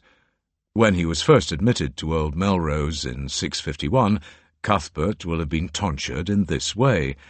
Rome will have sniffed at such whiffs of the pagan past. In addition, Easter's date shaped the whole Christian year. All of the other festivals, such as Lent, Ascension Day, and Pentecost, followed from it, and therefore the dispute was not only over one celebration. Different dates meant two entirely different liturgical years. The politics of what became known as the Synod of Whitby were brutal, and when Oswy ruled in favour of the Roman method of dating Easter, the monks of the Celtic Church simply departed. For Cuthbert, this decision and its timing tugged at the foundations of his faith. He had been instructed in the ways of Aidan and Boisil, and the asceticism of the Irish monks was burned deep into his beliefs. When his soul friend was taken by the Yellow Plague in 664, the same year as the Synod, Cuthbert's world was turned upside down. Not only would the young monk have struggled to come to terms with the loss of his teacher and confessor, he also assumed the weighty responsibility of the office of prior. In that role, he would have had to make sure that the changes insisted on at Whitby were enforced. Perhaps the older monks at Old Melrose resisted. Perhaps Cuthbert tired of ecclesiastical politics and pined once more for the purity of the hermetic life where God governed all. While I have never relished the idea of solitude, I well understand some of the instincts that prompted Cuthbert's departure from the hierarchy of the Church, from the establishment that ran 7th century Northumbria. For different reasons, I've always felt myself to be an outsider. When I left the body warmth of my upbringing in Kelso to go to university, in those far-off days when working-class children with some ability had their tuition fees paid by the local authority and a maintenance grant from the Scottish Education Department, I felt I began to inhabit a no-man's land between two worlds. It is a place I have never left. When I found myself at St Andrews University, my speech switched from the Scots of hearth and home to a version of tidied-up English that belonged to what I sensed would be the future. Whatever that might be, it would happen in a language that never quite fitted my mouth, was not mine, and life would be measured and organised according to dictums and customs that were often foreign to me. But no matter its awkwardnesses, I suspect my early attempts at tidied-up English were occasionally hilarious, and I still make mistakes in pronunciation. Social mobility was what my parents wanted for me, to have a better, more prosperous and interesting life than they had, and, in my dad's phrase, to get a job where you don't have to take your jacket off. Both my mother and father were articulate, well-read and highly intelligent people, but the opportunities that opened for me were not available to them in the 1930s. And so I felt I could not take any other course than to graduate and find a well-jacketed job, probably as a teacher, no sense in reaching too high, and climb up a few more rungs than they did. Of course, I always came home. My bond with my family, especially my mother and my sisters, was strong, and while my dad and I fought, sometimes literally, when I grew up and became bigger than him, I loved him. When we were not talking, we could always talk about rugby, and the council estate where we lived was very close to Poinder Park, Kelso's ground. It turned out that I had a gift for the game, perhaps the only natural talent I ever had. But when I went to university and came home to play for Kelso, I experienced the first real rupture with my past. Because I was a student, paid for by the taxpayers, and almost all of my teammates were not, there was resentment. Maybe they thought I looked down on them, and because, to be frank, I was more talented, that resentment deepened, particularly at the beginning and end of the season. Those were the times when prestigious and well-attended seven-a-side tournaments took place in the Borders, and selection for the Kelso Seven was thought to be a privilege, a reward for slogging through the mud and rain of the winter. I was fast, big, could tackle, and had good hands, as well as the ability to kick goals, so I was selected ahead of other stalwarts in the team, and their annoyance sometimes erupted into foul play and fighting at training sessions. And at the Sevens tournaments themselves, one or two of my teammates would not pass me the ball, even though I was running free into space. It all became so sour that I eventually gave up playing when I was 22, something I bitterly regret. You're given few gifts in life, and I threw that one away. I felt rejected from a central part of my old life, and not certain I was accepted in the uncharted territory of the middle classes. Even though I held high-profile jobs, establishment roles and supposed achievements never persuaded me to join it.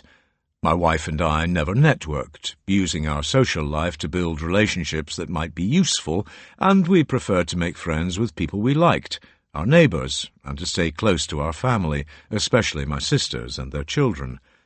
I suspect my own predisposition to independence, if not solitude, is what attracts me to Cuthbert.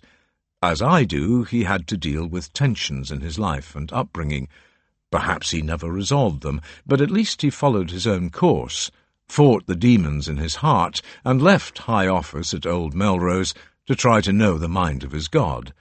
That, for me, was a powerful motivation to follow in Cuthbert's wake, as he rode downriver towards his destiny.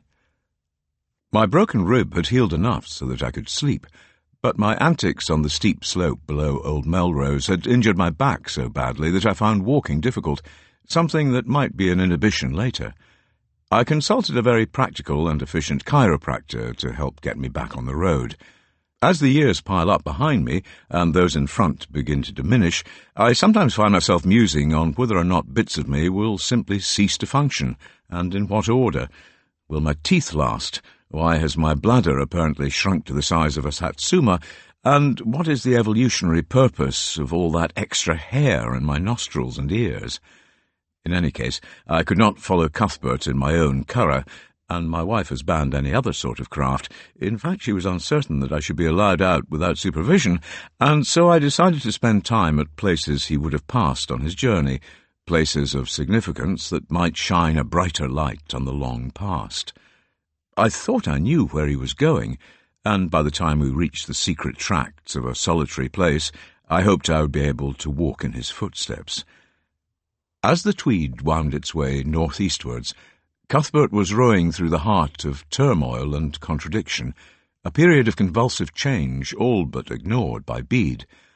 Having expanded slowly from their stronghold on the Rock of Bamborough, the reach of the Anglian kings of Bernicia extended across much of Northumberland in the second half of the 6th century. In Old Welsh, the language of the native British, Brenaich means something like the land between the hills, and as it was appropriated by the Bamborough kings, it morphed into Bernicia, but not without a fight. In the year 600, a host mustered in the fortress on Edinburgh's Castle Rock. These were the warriors of the kings of the Gododin, and as they reined their swan-maned ponies south over the Lammermuirs, their numbers grew in strength, as Cadrod, lord of Calchvinith, rode out to join them. Calchvinith means chalk hill, and it is the oldest version of the name of Kelso on the banks of the Tweed. After they forded the great river, the British cavalry plunged deep into what is now North Northumberland, Durham, and North Yorkshire. They were searching for the war bands of the people they knew as Agint, the Gentiles, the pagan Angles. They finally confronted their enemies at Catraeth, Catterick, on the River Swale, to decide not only who would rule over the north of Britain, but also whether or not God's Christian soldiers would triumph over the heathens and idolaters who faced them, for the British knew themselves as Abedydd, the baptized. The swale ran red with the blood of a great slaughter. On that terrible day, God was mocked, for it was the Anglian pagans who cut down the baptized. Victory at Catterick was pivotal, for it soon won them control over vast swathes of territory, including much of the Tweed Valley, and their advance northwards was spearheaded by a remarkable general. Aethelfrith was known by his old Welsh-speaking enemies as Amfleiswr. It means the trickster, or better, the artful dodger. It seems that by stratagem, as well as feral ferocity, Aethelfrith led his Anglian warbands to victory at the ancient fortress at Adenston in Upper Lauderdale and elsewhere. After 603, the Christian communities of the Tweed were in the hands of pagan overlords, the immediate ancestors of Cuthbert. Between 1952 and 1962, the eminent archaeologist Brian Hope Taylor discovered something of the nature of the paganism the Angles brought to the Tweed Basin. At Yevering, now a farm with open fields on the banks of the River Glen, but then a royal centre in the foothills of the Cheviots, not far from Wooler, his excavators found the sole British example of a temple built to honour Anglo-Saxon gods. For the times, it was a large building, 17 feet across by 35 feet long, and under its floor was a pit full of ox skulls and bones, the residue of sacrifice. Evidence from a contemporary burial in North Yorkshire suggested that, in addition to cattle, human beings were also killed to propitiate the warlike pagan pantheon of the Angles. A nobleman had been placed in a grave, and a living woman thrown on top of the corpse, pinned down and quickly covered with a mound of heavy stones. To prevent her screams from puncturing the solemnity of the ceremony, she may have been gagged. In his treatise On the Reckoning of Time, Bede offered more information on the beliefs of his ancestors, even though his primary purpose was to establish a clear chronology for his magisterial, ecclesiastical history of the English people. The AD system of dating he used was invented by Dionysius Exiguus, an Eastern European monk who migrated to Rome in the 6th century. Calculating 1 AD as the year of Christ's birth, he created the Dionysian tables, which also worked out the correct date of Easter, accepted at the Synod of Whitby. But it was Bede's adoption of this system that established the AD and ultimately the BC method of reckoning time. In his treatise, some of the Anglian pagan festivals are listed. The most important seems to have been Modrenecht, or Mother's Night, on the 25th of December, a clear antecedent of Christmas, while Blodmanath, or Blood Month, was November, when blood puddings were made after the slaughter of beasts before the onset of winter. Most dynasties in pagan England, including that of Aethelfrith, traced their ancestry from the paramount god Woden, and he appears to have been closely linked to Tunor, the sky god of lightning. Tiw was a war god, and Frigga a goddess of love.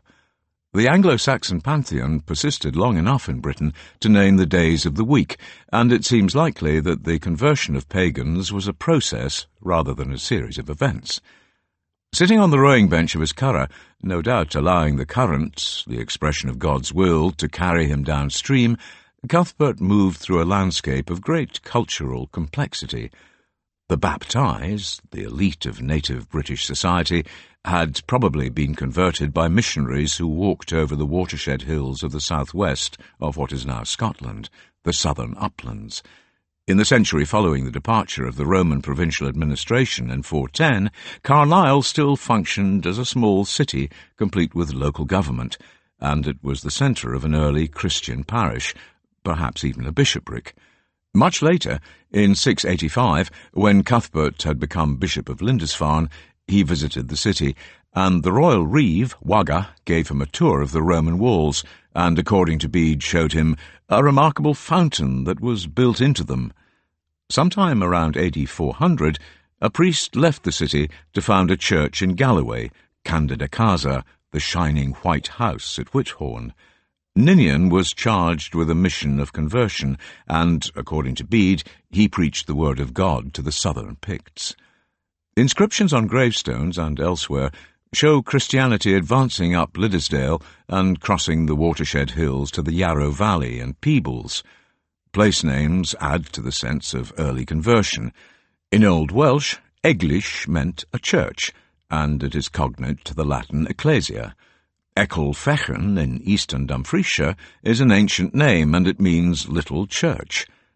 Much further east, Eccles in Berwickshire and Eccles Cairn near Yetham in Roxburghshire were the sites of pre-Anglian churches, the former the centre of an early shire. By the 6th century it is highly likely that there existed an organised ecclesiastical structure of some kind in the Tweed Valley. The impression given in Bede's work and the anonymous life that Cuthbert and other saints and monks were preaching to communities ignorant of Christ needs qualification. The native British, certainly their elites, had heard the word of God for a century and more before the invaders came, and it seems more likely that it was pagan Anglian settlers who were in need of salvation. Faint echoes of the prayers of British priests whisper along the banks of the Tweed. Perhaps Cuthbert heard them as he passed. 2 bats were feeding, swooping around the porch and the track when I took the dogs out on an early September dawn. Only the crows were croaking, like heavy smokers coughing when they wake up, and all the other birds were still roosting. But once again, after only 10 minutes, and as the sky brightened, the little pipistrelles had crawled up and under the wooden fascia on the terrace to sleep for the day. It is not difficult to see how the Dracula association came about, but I like the wee bats and their flickering, frantic way of flying, making it very obvious, even in the half-dark, that they are not birds. On the eastern, leeward side, behind the stables, the old oak's leaves were turning brown, and the young wood on the western side of the bottom track was opening up as its canopy began to fall. The rabbit and deer tunnels were much clearer, and my little dog's sniffing showed where they led. If I'd let her off the lead, I would never have seen her again.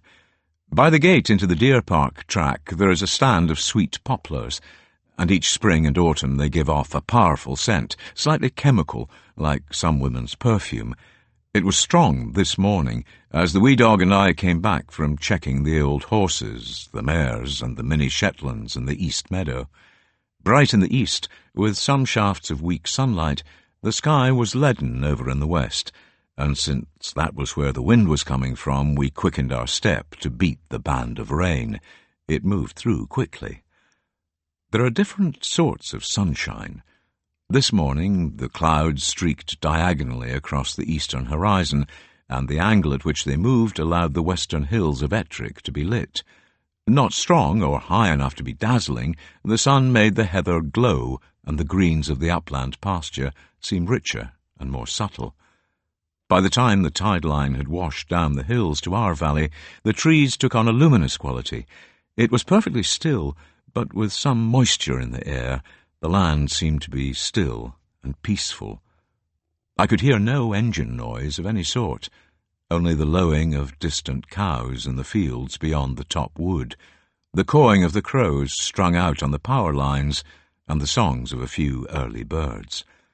Sounds as well as sights are a transport to an older Scotland, a slower Scotland, whose colours were glowing this morning.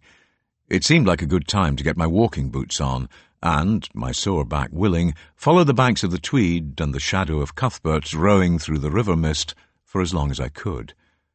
When I reached Benrig, clouds had darkened the day again, and rain was gathering in the south, over the heads of the hills.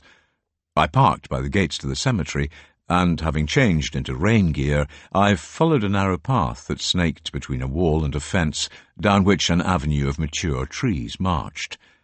At the top of a high bank above the river, a steep, dark, damp, and slippery set of wooden stairs led down to a narrow floodplain choked with hogweed and willow herb. There was little or no breeze, but in a moment the weather changed once more like a light switch.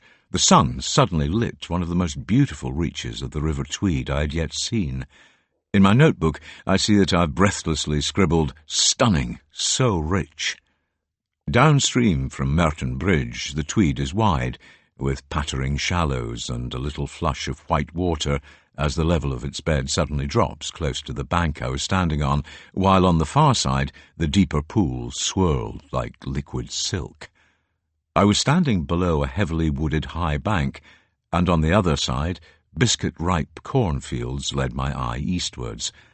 Just as there are below Merton Bridge, there are rows of ramrod-straight poplars in 4 ranks, their roots drinking deep from the constantly moist earth. The sun blinked between high clouds, alternately darkening the landscape and then flooding it with light, and the river glittered as it ran southeastwards to turn north again below Maxton Bank. I had been fretting about how sore my back and left leg would be after the scrapes and japes of climbing up to Old Melrose, but the glories of a stretch of the river I'd never seen before drove all of that detail out of my mind. As I walked on a good, if muddy, path, I met only 2 dog-walkers, and reflected that in the 7th century, when Cuthbert rode his curragh, I would have been standing on the banks of a busy highway. 14 centuries later, the shift has been dramatic. Only half a mile from the Tweed, the A699 carries all of the traffic now. I have driven that road many hundreds of times, and yet had absolutely no sense of the secret beauties that flow so close to it. Dug into the western bank above my path, I noticed 2 stone archways closed by iron grills. At first I thought they might be lime kilns, but a helpful bronze plaque explained that I was at the Crystal Well, or more correctly, a pumping station built to bring up the water from a lower well. Below the arches was a picturesque artificial grotto of the sort built by landscape gardeners in the 18th century, and inside was a powerfully flowing little spring. I cupped my hands to taste sweet water, and, as I bent down, noticed in the granite basin below the outflow that there were a few coins, something that is commonly seen in fountains and even below bridges over rivers. When people who throw coins into the water are asked why they do it, the general response is, for luck, but in fact what they're doing is a distant echo of an ancient ritual. At Duddingston Loch, at the foot of Arthur's Seat in Edinburgh, archaeologists have recovered prehistoric swords, spear tips, and a great deal of other military and domestic ironmongery from its silty, anaerobic depths. To the peoples of the first millennium BC and before, these were very precious, even prized items that appear to have been deliberately thrown into the water. At sites in the borders, and at watery places all over Britain, similar, smaller caches have been found. Historians believe that all of these objects were the deposit of ritual. Jetties were built out into lochs and rivers so that priestly figures could ceremonially cast these valuable swords, spears, shields, and cauldrons into the water with no intent to retrieve them. These were, in all likelihood, acts of propitiation, of sacrifice to the water gods who lurked in the darkness of the depths, whose anger or ill nature could send flood and tide to play havoc. Natural springs and wells also received deposits of metal, as well as other signs of reverence around them. Some years ago I visited Madron Well in Cornwall, one of the most famous and most visited of these ancient springs. Tangled in a dense copse of thorn trees and other snagging undergrowth, the well was at first difficult to see as a single source, but its presence could not be mistaken as muddy streams trickled around the roots of the bushes.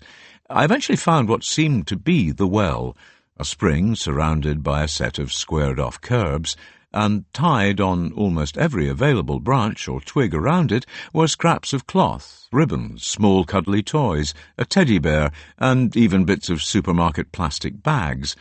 Some had messages or names on them, and I was told that many young girls and women come to make wishes at Madron. I saw no one attach any of these rather bedraggled, sad-looking favours, but I suspect the response as to why they did it would have been the same as the coin-throwers, for luck, and maybe something to do with marriage or having children. In fact, those who throw coins and other metal objects into water are also committing an act of propitiation, not so much for good luck as the avoidance of bad. And for me, The discovery of the crystal well held infinitely more fascination than the elaborate construction of a pump to supply water to the big house at the top of the bank, complete with its plaque. I am certain the sweet water has bubbled out of that bank for millennia and more, that it was venerated as a holy well long before there were monks at Old Melrose. Water could be got from the Tweed 20 yards away, and in the many centuries before main drainage and industrial effluent it would have been pristinely clear. But wells like this had their own elemental magic. They were spontaneous sources of the earth's bounty, and places where that could be blessed and celebrated. Perhaps Cuthbert pulled his curragh over to the bank below the crystal well, said a prayer, and drank the holy water. After spending time listening to the sounds of the river, so peaceful they were almost hypnotic, I climbed back up the slippery steps, the business of going up much easier than coming down.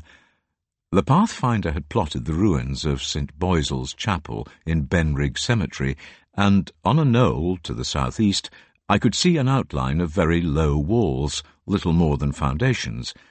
But before I reached it, I walked through the rows of gravestones, noticing that several were recent, one set up in 2016, and towards the edge of the high bank I had climbed, plenty of room had been left for more.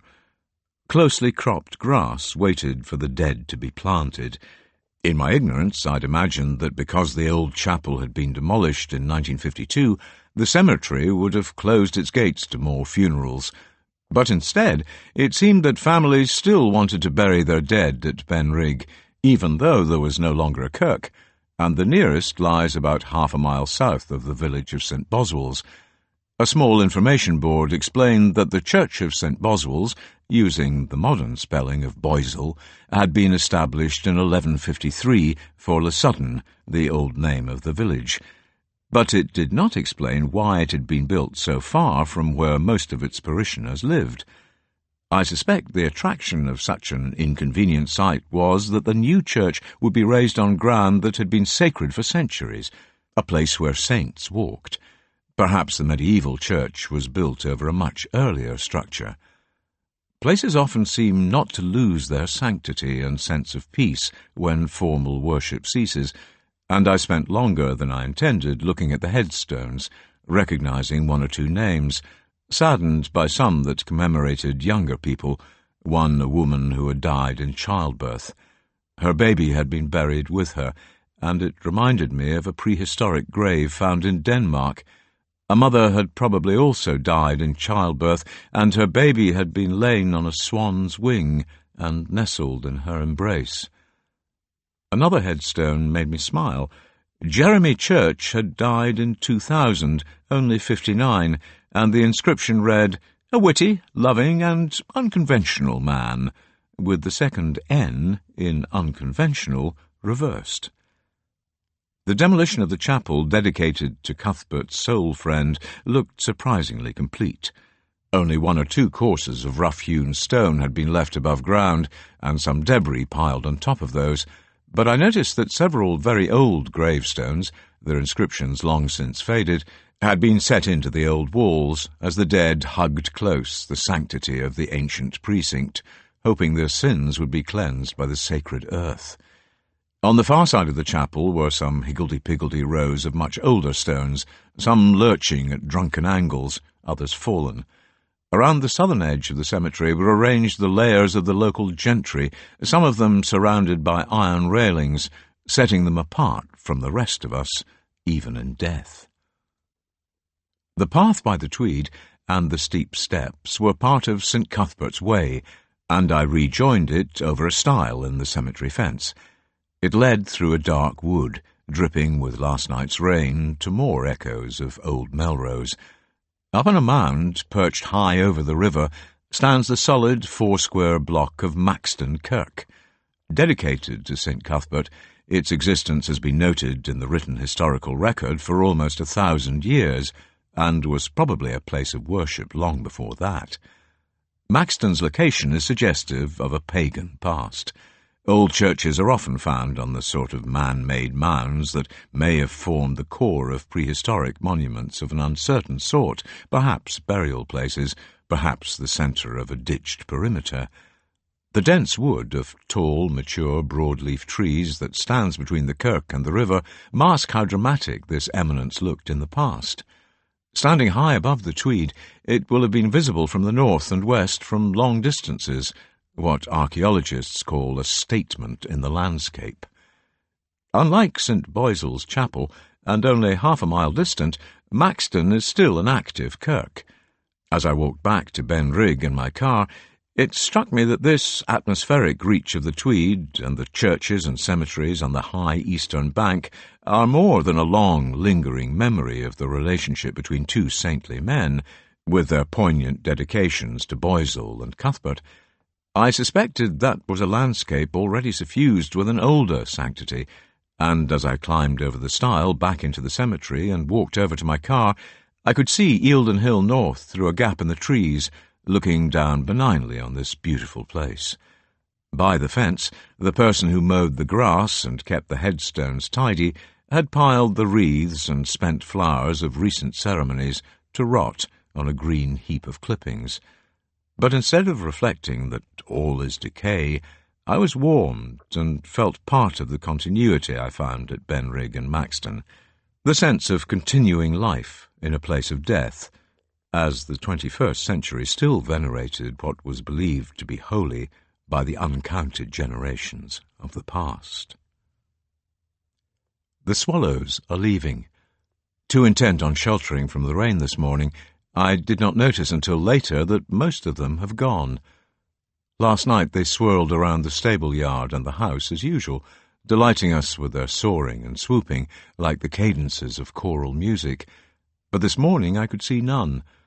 Lindsay told me that there is still one pair feeding chicks in Blossom's box down in the stable yard. I fear for them if they leave their immense, arduous journey to southern Africa too late and hit bad weather with 4 young ones barely fledged.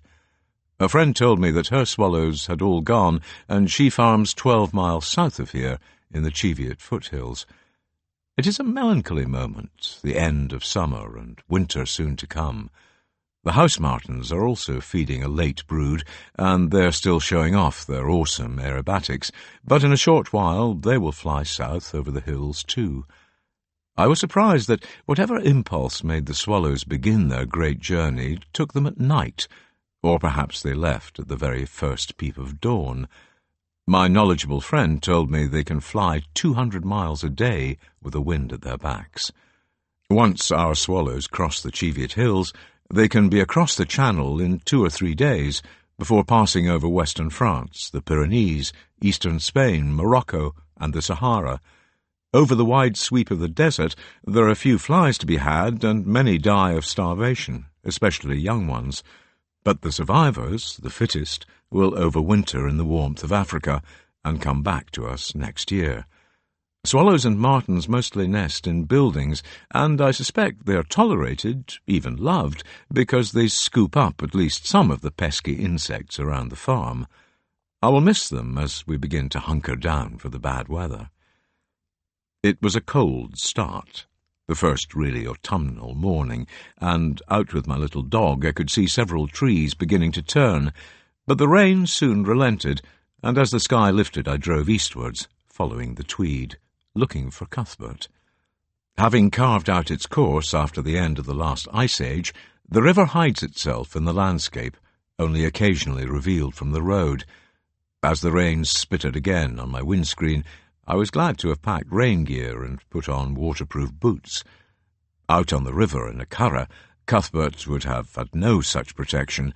In common with his fellow monks, he would have dressed simply in an undyed woolen robe or habit, and the story of the sea otters spoke of a loincloth worn under it. When it rained, Cuthbert would have been wet unless he had an early oilskin with him. These were animal skins smeared with fat or the oil from codfish and others to make them as waterproof as possible. On Innerfarne, the monks used the pig fat brought by the recalcitrant ravens to waterproof their boots. But in bad weather in the 7th century and long after, shelter would have been sought as quickly as possible when it rained. Cuthbert could easily have rowed to the banks of the river and turned over his curragh to keep himself dry until the skies cleared. I wanted to walk beside the Tweed near a strange mound I had passed for many years but never stopped to climb. It looked simply plonked at the edge of a cornfield on the opposite bank of the Tweed from Mackerston House. My dad used to repeat an old tale that its creation was the result of a dispute between rival landowners, the one on the south bank wanting to spoil the view from the windows of the big house on the north. I parked at a nearby farm and walked over a newly cut field dotted with round bales of straw as the sky began to lighten and the rain stopped. Skirting the mound, much bigger close to than it looks from the road, I reached the high bank over the river and marvelled once more at its secluded, secret beauties. Below were a series of rapids over large shelves of exposed rock, and beyond these a long, lazy stretch winding its way towards Kelso. In a grey rowing boat, kept steady in the current by a gilly, a woman sat on the swivel seat in the stern, casting a long line over a pool between the rapids. In the prow sat 2 golden retrievers, and they were the first to see me. The gilly looked up and gave a friendly wave, as his companion focused on making good casts. I wanted to get down to the river bank to see if the mound could be seen from there, but a steep bank discouraged me. Still feeling the effects from my antics on the last one, I looked for somewhere less precipitous. Once on the river bank, I found walking through the dense and lush vegetation very chancy, with several hidden drops causing problems, but it was certainly possible to see the mound from the river, and I climbed gratefully back up to the cornfield. The law was steep, but not difficult to climb, and when I reached the top, the view was disappointing. I could see little more of the river, and to the south only as far as a nearby ridge above Roxburgh Newton Farm. But I did find something fascinating. The law has a flat summit, perhaps as big as the footprint of an average house, and in one corner there's a strangely carved low pillar. It has 3 deep grooves cut on the top, and some rectilineal markings on one side. Mobile phones are more than wonderfully handy cameras. I long ago abandoned taking paper notes in favour of photographing a record of walks and wanders. They can solve mysteries instantly. Having searched online for the law at Mackerston, I came up with the answer.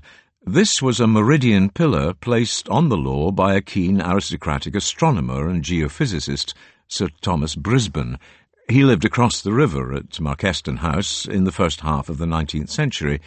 In order to make accurate readings of where true north, as opposed to magnetic north, lay, he had meridian pillars erected so that precise measurements could be taken. In an era when the British Empire and its attendant trade were expanding, this was more than a hobby or an interest. But was the law raised by Brisbane, who incidentally gave his name to the capital of Queensland, to site his meridian pillar on it? Other evidence, and what I could see, persuaded me that it was much older. The Royal Commission for Ancient and Historic Monuments recorded the discovery of terracing on the mound, but does not hazard a conjecture about its purpose, agricultural or otherwise. Other sources remembered a holy well at the law, one dedicated to St. John. I could find no trace of any water source, either on the top or around the foot of the mound. What I did notice was a distinct curb all around the circumference. This will have been accentuated by annual ploughing, but I did see that in several places there was stone reveting. All that I could conclude was that this strange eminence had been man-made, and very probably long before Sir Thomas had workmen raise his meridian pillar on it.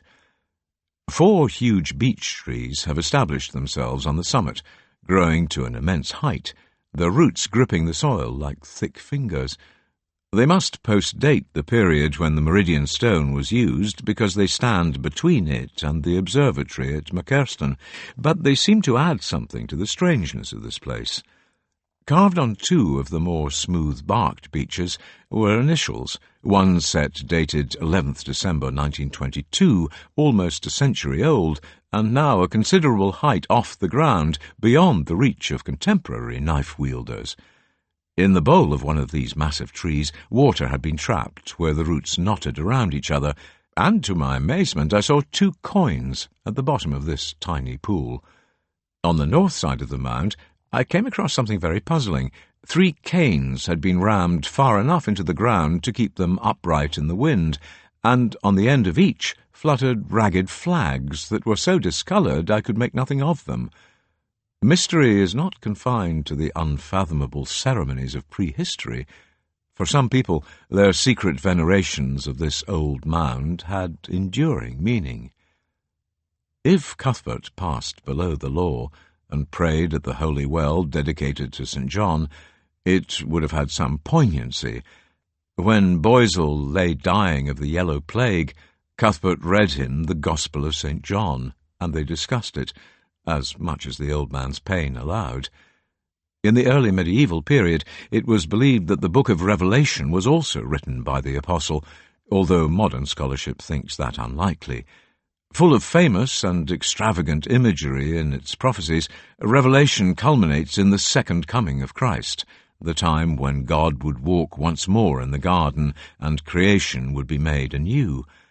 Many signs that the world to come is at hand are found in the book that is also known as the Apocalypse, derived from a Greek word that means not catastrophic disaster, but an unveiling, and these include outbreaks of plague. After Boisil's death, it may be that Cuthbert believed the end times were coming, and he fled Old Melrose so that he could both become closer to God and pray for his own salvation and also that of others. His journey down the Tweed may have been an urgent mission. Making my way carefully down off the law, I was fascinated to watch a cloud of tiny birds, finches I think, playing in the bushy young trees on the northern slopes.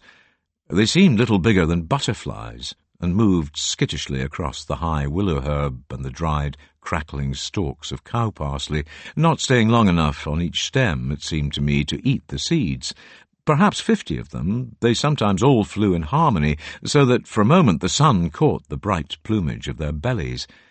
The cloud of little birds suddenly glinted like blown sunlight, and then they seemed to disappear as they perched once more on the stalks of the tall plants, and were still.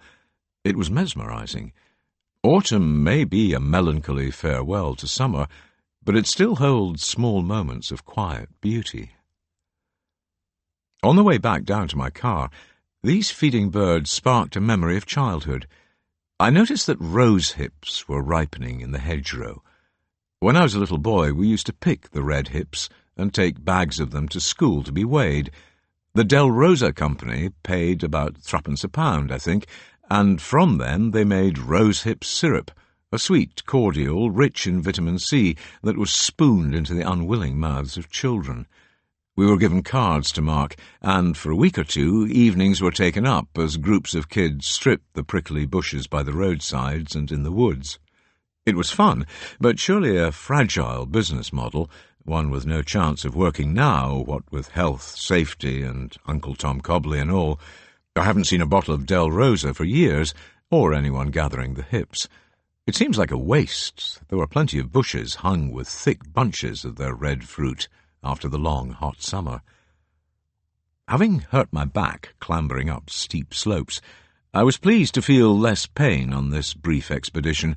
I thought I could begin walking again for some longer distances, so that I might follow Cuthbert down-river as he fled from the world. Amongst the first blooms of spring, primroses were my mother's favourite, and most years she took my sisters and I to Daniel's Den. On a wooded bank by the Tweed that shelved steeply downwards, like the biblical pit, many clumps of these fresh little yellow flowers grew, and we took as many bunches home as we could carry. They seemed not to flourish for long indoors, but their picking was a welcome ritual, an expedition that made my mother smile, and it was a smile that made us smile. On my way down to the riverbank, I passed the old wood, now putting on its autumn colours, and began walking along the edge of history, my own as well as Scotland's. Rearing up from the floodplain of the Tweed, and with the River Teviot guarding its eastern flank, are the relics of an ancient fortress, what was once a stockade, a stone-built castle, and, for me, a crucible of dreams. What we knew as the Old Castle when we were little boys is marked on the Ordnance Survey as Roxburgh Castle. It sits on top of a vast oblong came or mound, piled up partly by geology and very substantially by human hand. A few shattered fragments of the medieval castle's mighty walls survive, impossibly thick, teetering on the edge of the steep slopes. As a child I was fascinated by the Old Castle. Even though the site is obscured and choked by many mature trees and chest-high nettles and willow herb, it was a place where my imagination was fired. I could reconstruct the massive gatehouses, the keep, and fire arrows or roll down boulders or pour hot oil on any who dared attack the mighty fortress. I knew all the stories of its sieges and invented more of my own. I convinced myself that there were tunnels under the rivers, that the came was hollow, and that there was treasure buried somewhere. The site has never been excavated, and as a young teenager I persuaded my friends that we should borrow garden trowels and dig for history, maybe even treasure. Instead, we found fragments of green and brown glazed medieval pots, uncovered a flagstone pavement only just under the grass near the northeast gatehouse, and came across a great deal of fleetingly exciting rubbish. Half-buried under neglect, spectacularly situated, the commanding and protecting presence above Roxburgh, Scotland's first recorded town, now entirely effaced, not one stone left sitting on another, this rich, mysterious place made me a historian. As I climbed up to where we had scrabbled around 55 years ago, much of that excitement came flooding back. I even kicked around the loose dirt with my boot, vaguely wondering what I might uncover. In those far-off summer holidays, all that interested me was the medieval castle and how it had changed hands, often, sometimes garrisoned by Scots, other times by English soldiers. It was only much later that I realized it had a longer and even more intriguing history. In 1999, after I'd left the world of television, Weidenfeld and Nicholson published Arthur and the Lost Kingdoms, in which I made a historical case, one that still persuades me, that Roxburgh Castle was once a base for the shadowy post-Roman warlords. The old name was Marchedun. In Old Welsh, it means horse fort, and I argued that Arthur led hosts of cavalry warriors against those who attacked and invaded the faded Roman province of Britannia, Anglo-Saxons, Picts, and others. Sometime in the early 7th century, almost certainly after Ethelfrith's victory at Adenston in 603, an Anglian warrior known as Hroc took control of the old horse fort after Arthur was long dead and the armies of the native kingdoms everywhere defeated. In common with other warlike cultures, Anglian chieftains often adopted animal names, and Hroc means the rook. On top of the vast came, he had a burh built, a fortified stockade, probably on the highest point, where the medieval keep later stood. The entire area, which had been encircled by the walls of the medieval castle, would have been an impossibly long perimeter to garrison. By the time Cuthbert rode his curragh down the wide reach of the Tweed to the northwest, this fascinating place had become Hroc's burh, later rubbed smoothly into Roxburgh. Perhaps sentries on the palisade saw him pass. Across the busy road that skirts the deep ditch of the moat on the same side, a tree-lined track leads down to the river and a fisherman's hut. I wanted to walk the wide sweep of the haughland that leads around a loop to the town of Kelso, my home place. Grazed by sheep and cattle, this broad expanse leads up to a knoll which was marked on old maps as High Town. It was the centre of Roxburgh, where urban life began in Scotland in the early 12th century. Documents in the cartulary of Kelso Abbey, founded in 1128, detail the names of streets: King Street, Market Street, and the Head Gate, 2 churches, a Franciscan friary, a mint, a school, and a bustling market.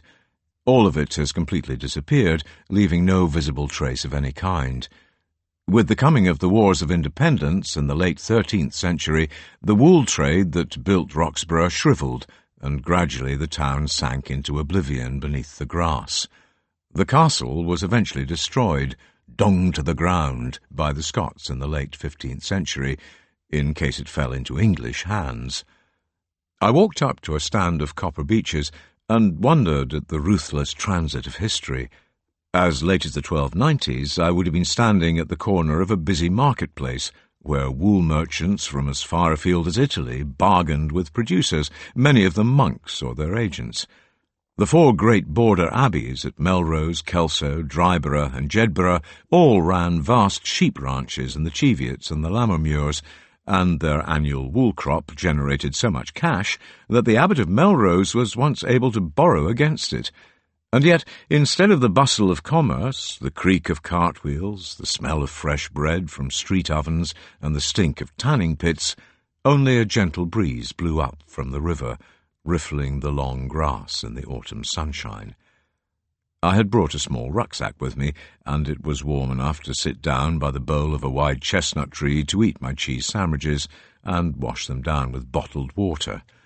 Across the Hogland and a wide reach of the Tweed I could see the Cobby, a stretch of riverbank where local people were permitted to fish and swim. The name remembers a time before bridges and derives from coble, a raft-like ferry that once plied between the two banks on a diagonal course to allow for the current.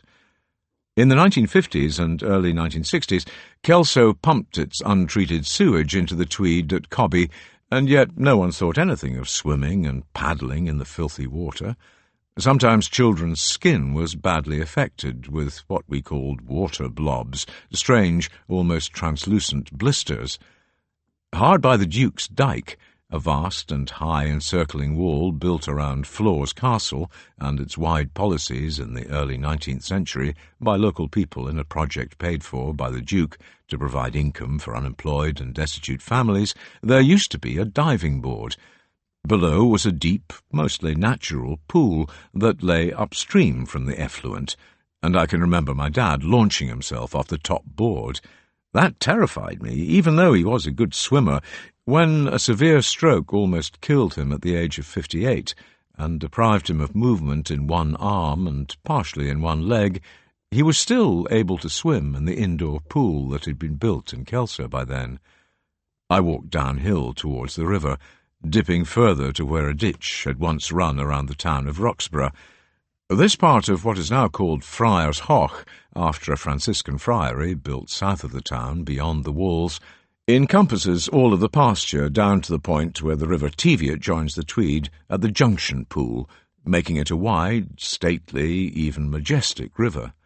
The pool is an expensive and productive place to fish, and a grey rowing boat is often seen eddying in the conjoined currents. About 100 yards upstream is the Cauld, a breakwater originally built by the monks of Kelso Abbey and their lay workers to create a lade that would direct the flow of the river to the wheels of their mill. Part of an ancient arch survives, and the deep channel disappears into a dangerous darkness under it. Remarkably, a modern corn mill, run by John Hogarth Limited, is built right on top of the Abbey Mill, and its mighty pantechnicons still transport the finest oatmeal and pearl barley in the world, a near 1,000-year continuity. Built up to divert the current, the Cauld, maddeningly noted as a weir on the otherwise excellent Pathfinder maps, had the effect of creating a short fall of white water as the Tweed spilled over its edges. In addition, it has enabled the build-up of small, oblong river islands called the Annas. A term unique to the banks of the Tweed, it may derive from the Gaelic Anadch, meaning church lands, perhaps a distant memory of Aidan and the Irish monks at Old Melrose. Growing up in the 1950s and early 1960s, the Annas were a dangerous and exotic playground. Trees, hogweed and dense undergrowth, all made lush by the river and the silt it swept down, had grown up, and winter spates deposited all sorts of debris on these islands, sometimes whole tree trunks, roots and all. Once we came across part of a tractor cab, a tangle of old signposts, and much else that could be turned over and examined by little boys who had waded the river at the Cobby. Our principal summer holiday sport was rat hunting. The Annas were infested with them, and, feeding on the corn from the adjacent mill, some rats were the size of cats. If cornered, they were likely to turn and fly at any attacker. Armed with whoppy sticks, stout staves cut from trees on the annas, we thrashed the undergrowth to flush them out. I remember seeing a huge rat trying to escape into the river, its back end as big as a football, and its orange tail long and whip-like. Looking back, it was a crazy, cruel, and pointless thing to do, its only purpose to generate excitement and tall stories. To Cuthbert's eye, the river will have looked very different as it looped around the peninsula Kelso is built on. Under the modern town may lie the fleeting whispers of the wooden cells of a desert, like those in the loops of the Tweed at Dryborough and Old Melrose, but all that is known of the site before the foundation of the abbey in 1128 is that there was a pre-existing church dedicated to St. Mary. And while the loop of the river is not as extravagant as at Old Melrose, there exists the remains of a strip of boggy ground to the north. It may be where an older course of the Tweed ran, and could have served as a barrier or a perimeter for a sacred precinct. However that may be, Kelso will always be hallowed ground for me. As Cuthbert fled from the world, guiding his curragh around the Max Wheel, a powerful, treacherous tangle of currents where the Tweed is turned northeast by a high river cliff, his mind will have filled with thoughts of his mission. Early Christians often acted consciously in imitation of Christ, following his actions and examples literally. When David I of Scotland invited communities of monks northwards to found his border abbeys, 13 came, their abbot and 12 brothers, like Jesus and the apostles. Cuthbert's faith was leading him to a different life from the communities of monasteries. He was seeking the secret tracts of a solitary place, but also following Jesus' example. After his baptism by John, Christ entered the desert with only wild animals for company, and there he endured the temptations placed before him by Satan. Fasting, struggling against the pangs of hunger, he resisted the offer to turn stones into loaves of bread, uttering the much-quoted, "One cannot live by bread alone," followed by the much less quoted, "but by every word that proceeds from the word of God." When his faith and trust was tested by Satan's challenge to jump from the pinnacle of the temple, Christ replied, "You shall not put the Lord your God to the test." Faith, and not certainty, was what mattered. In the final temptation, on a high mountain where all the kingdoms of the world could be seen, Christ rejected the offer of power and the adulation of crowds. Cuthbert was steeped in these stories from the Gospels and could recite them from memory when he preached. He believed in their literal as well as spiritual truth. The anonymous life was explicit, saying that the saint fled from worldly glory, rejecting it just as Christ had done, and in further emulation he sought solitary places, just as Christ had done when he wandered into the trackless desert, and did so for the same reason. Devils lurked there. Places where no one lived were the resort of an army of demons, all of them very real to Cuthbert and his contemporaries, and he sought to do battle with them and their temptations. Many were the fallen angels brought down by Lucifer. Moloch, Chemosh, and Samael all appear in the Old Testament. In Revelation, Abaddon was the king of the abyss, Asmodai the demon of wrath, and Mammon the demon of avarice. The desert was haunted by the goat demon Azazel and by the enormity of Behemoth. Some of these have survived as metaphors in modern culture, but the existence of the devil and other malign beings has faded out of fashion in recent times. We no longer fear them, or even think about them. But for Cuthbert, their hellish power was real, and as he fasted and prayed, he aimed to drive back Satan and his evil angels into the shadows where they belonged.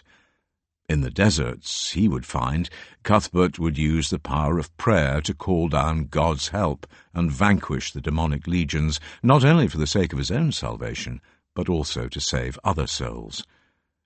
Guided, he hoped, by God, Cuthbert allowed the currents of the great river to bear him eastwards, further and further from the cares of the world he had left at Old Melrose, towards the rising sun. Little more than a mile downstream from Kelso, on a promontory north of the farm at Whitmuirhoch, stood a place the saint may have wished to avoid. Aerial photographs of fertile riverside cornfields have showed up traces of a large 7th-century settlement, otherwise invisible from the ground, its wooden buildings long since rotted and disappeared. It was enclosed by a ditch and a stockade rammed into the upcast on the landward side and defended by the wide river to the west. The outline of large rectangular timber halls, a possible church, partly sunken houses known as Grubenhauser, and a field system, complete with drainage ditching, can all be seen as crop marks or discolorations of the topsoil, and the photography is so clear that almost every one of 368 graves in an adjacent cemetery can be made out.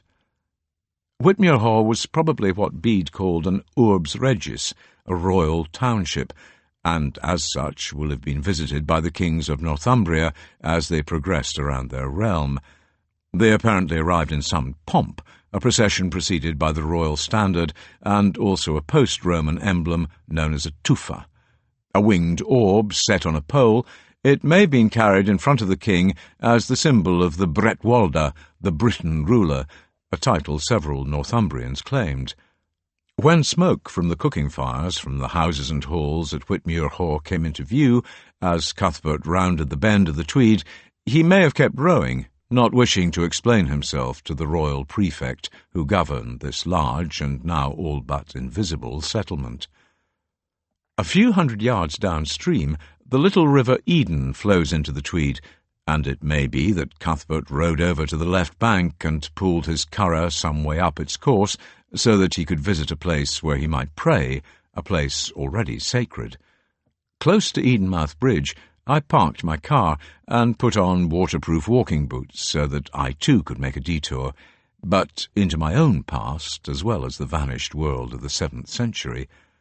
Climbing fences and staying as close to the Eden as I could, I found it well named. Its little valley is indeed Edenic, very beautiful, quiet, still and small, a place shaped by the hands and sweat of men and women who cultivated the fields that are moulded to the meandering of the river and its gentle slopes on either side. Many admire, even revere the wildness and the majesty of the mountains of the Highlands, but for me it is the landscapes that people have made and cared for that I love. They are memories of uncounted generations who grew food and tended animals in the fields and on the hillsides, and in the lower Eden Valley is a lovely palimpsest of all that day-in, day-out labour. The lives of kings, queens, saints, and the notorious are recorded in history books, visitor centres, street names, and in a host of other ways, but until the coming of the census in the middle of the 19th century, the voices of others are largely silent. The fields, however, seem to me to remember their people, those who tended them. Until recent times they had no other monument. I noticed that at the end of this very dry summer, the Eden was low, certainly too shallow for even a light craft like a curragh, but no matter, neither Cuthbert nor I had far to go. The tiny village of Ednam is ancient, beginning life with the Anglian name Edenham, and it is the oldest parish to come on record in Scotland, a subject of a grant from King Edgar in 1105 to a man called Tor Longus. Probably of Scandinavian origin, Tor the Tall was given Ednam in return for services rendered to the king, probably military. The charter noted that the land was deserta. This may mean that no one farmed there, but given the fertility of its free-draining fields and their helpful southern orientation, I think that would be surprising. It may be that the charter makes an early reference to a former desert, also a possible translation of deserta. The Eden does loop at Ednam, but the site looks unlikely. Perhaps a holy man, his name long forgotten, lived there in a simple wooden cell or hermitage. Encouragement for the notion of the village as an early Christian focus of some sort is supplied by a bell. In the Royal Museum of Scotland, the Ednam handbell is preserved, and it is very old indeed. probably used to summon a congregation much as church bells in a tower or steeple do now, and also possibly used for cursing apostates, sinners, or even exorcising devils, it was cast from iron sometime in the 7th century. Its clapper has not survived, but when rung it will have made a distinctive noise. In a landscape where only natural sounds were heard, the harsh clang of a bell would have made people look up. The old kirk at Ednam is beautiful and dedicated to St. Cuthbert. The entrance to the kirkyard is also the way into a private house, and there are notices advising visitors on the subject of parking. Not that they are much needed, except perhaps on Sundays. The day I came there was no one about, and in any case I'd left my car at the mouth of the Eden. Part of my purpose was to revisit an extraordinary coincidence. Bina Moffat, my grandmother, was born in 1890 at Clifton Hill Farm, close to the village. On my way to the kirk, I had walked through its bottom fields. In the kirkyard there is a tall headstone with the names of my direct ancestors carved on it. For a farm worker, paid in kind as well as cash, it is a surprisingly expensive stone, and I'm sure it was an expression of great love and loss, for it was erected by my great-great-grandfather, William Moffat, in memory of his wife, Margaret Jaffrey. She died at Clifton Hill Farm in 1891, a year after my granny, Bina, was born. Margaret was only 64. Into the same lair, William Moffat's coffin was lowered some time after the 1st of March, 1896, when he died at Wormerlow Farm, about 2 miles northwest of Ednam. Their daughters came to join them in 1920 and 1931. I've often thought about these people I never knew and their lives at Clifton Hill, Wormerlow, and other farm places. They made my granny, and she made my dad, who grew up in Kelso with his great-aunts, and my granny helped raise me as my mum went to work at the local co-op and did night shifts in what would now be called a care home. Working on the land, what Gran called the auld life, they were out in most weathers without waterproofs, sacking across their shoulders to keep out the worst of the rain, bending their backs in the fields and the stackyard, coming back to their cottage when the light failed, tired and hungry. Life was harsh, certainly, and without free health care they died younger than we do now. Farmers paid part of their workers' fees in what were called gains, potatoes, oatmeal, coal, and other consumables, and despite the elaborate headstone in the kirkyard, there was little money. When Bina was born in 1890, William Moffat, his wife Margaret, and their 3 daughters, including Annie, my great-grandmother, all lived in a 2-room cottage. In such a small space, their lives were necessarily intimate, sharing beds and sitting around the warmth of the fire and the range as winter winds whistled up the Eden Valley. In those decades of high farming, ploughmen and other farm labourers often moved, but rarely very far. They were employed for fixed terms at hiring fairs, held every 6 months in local towns.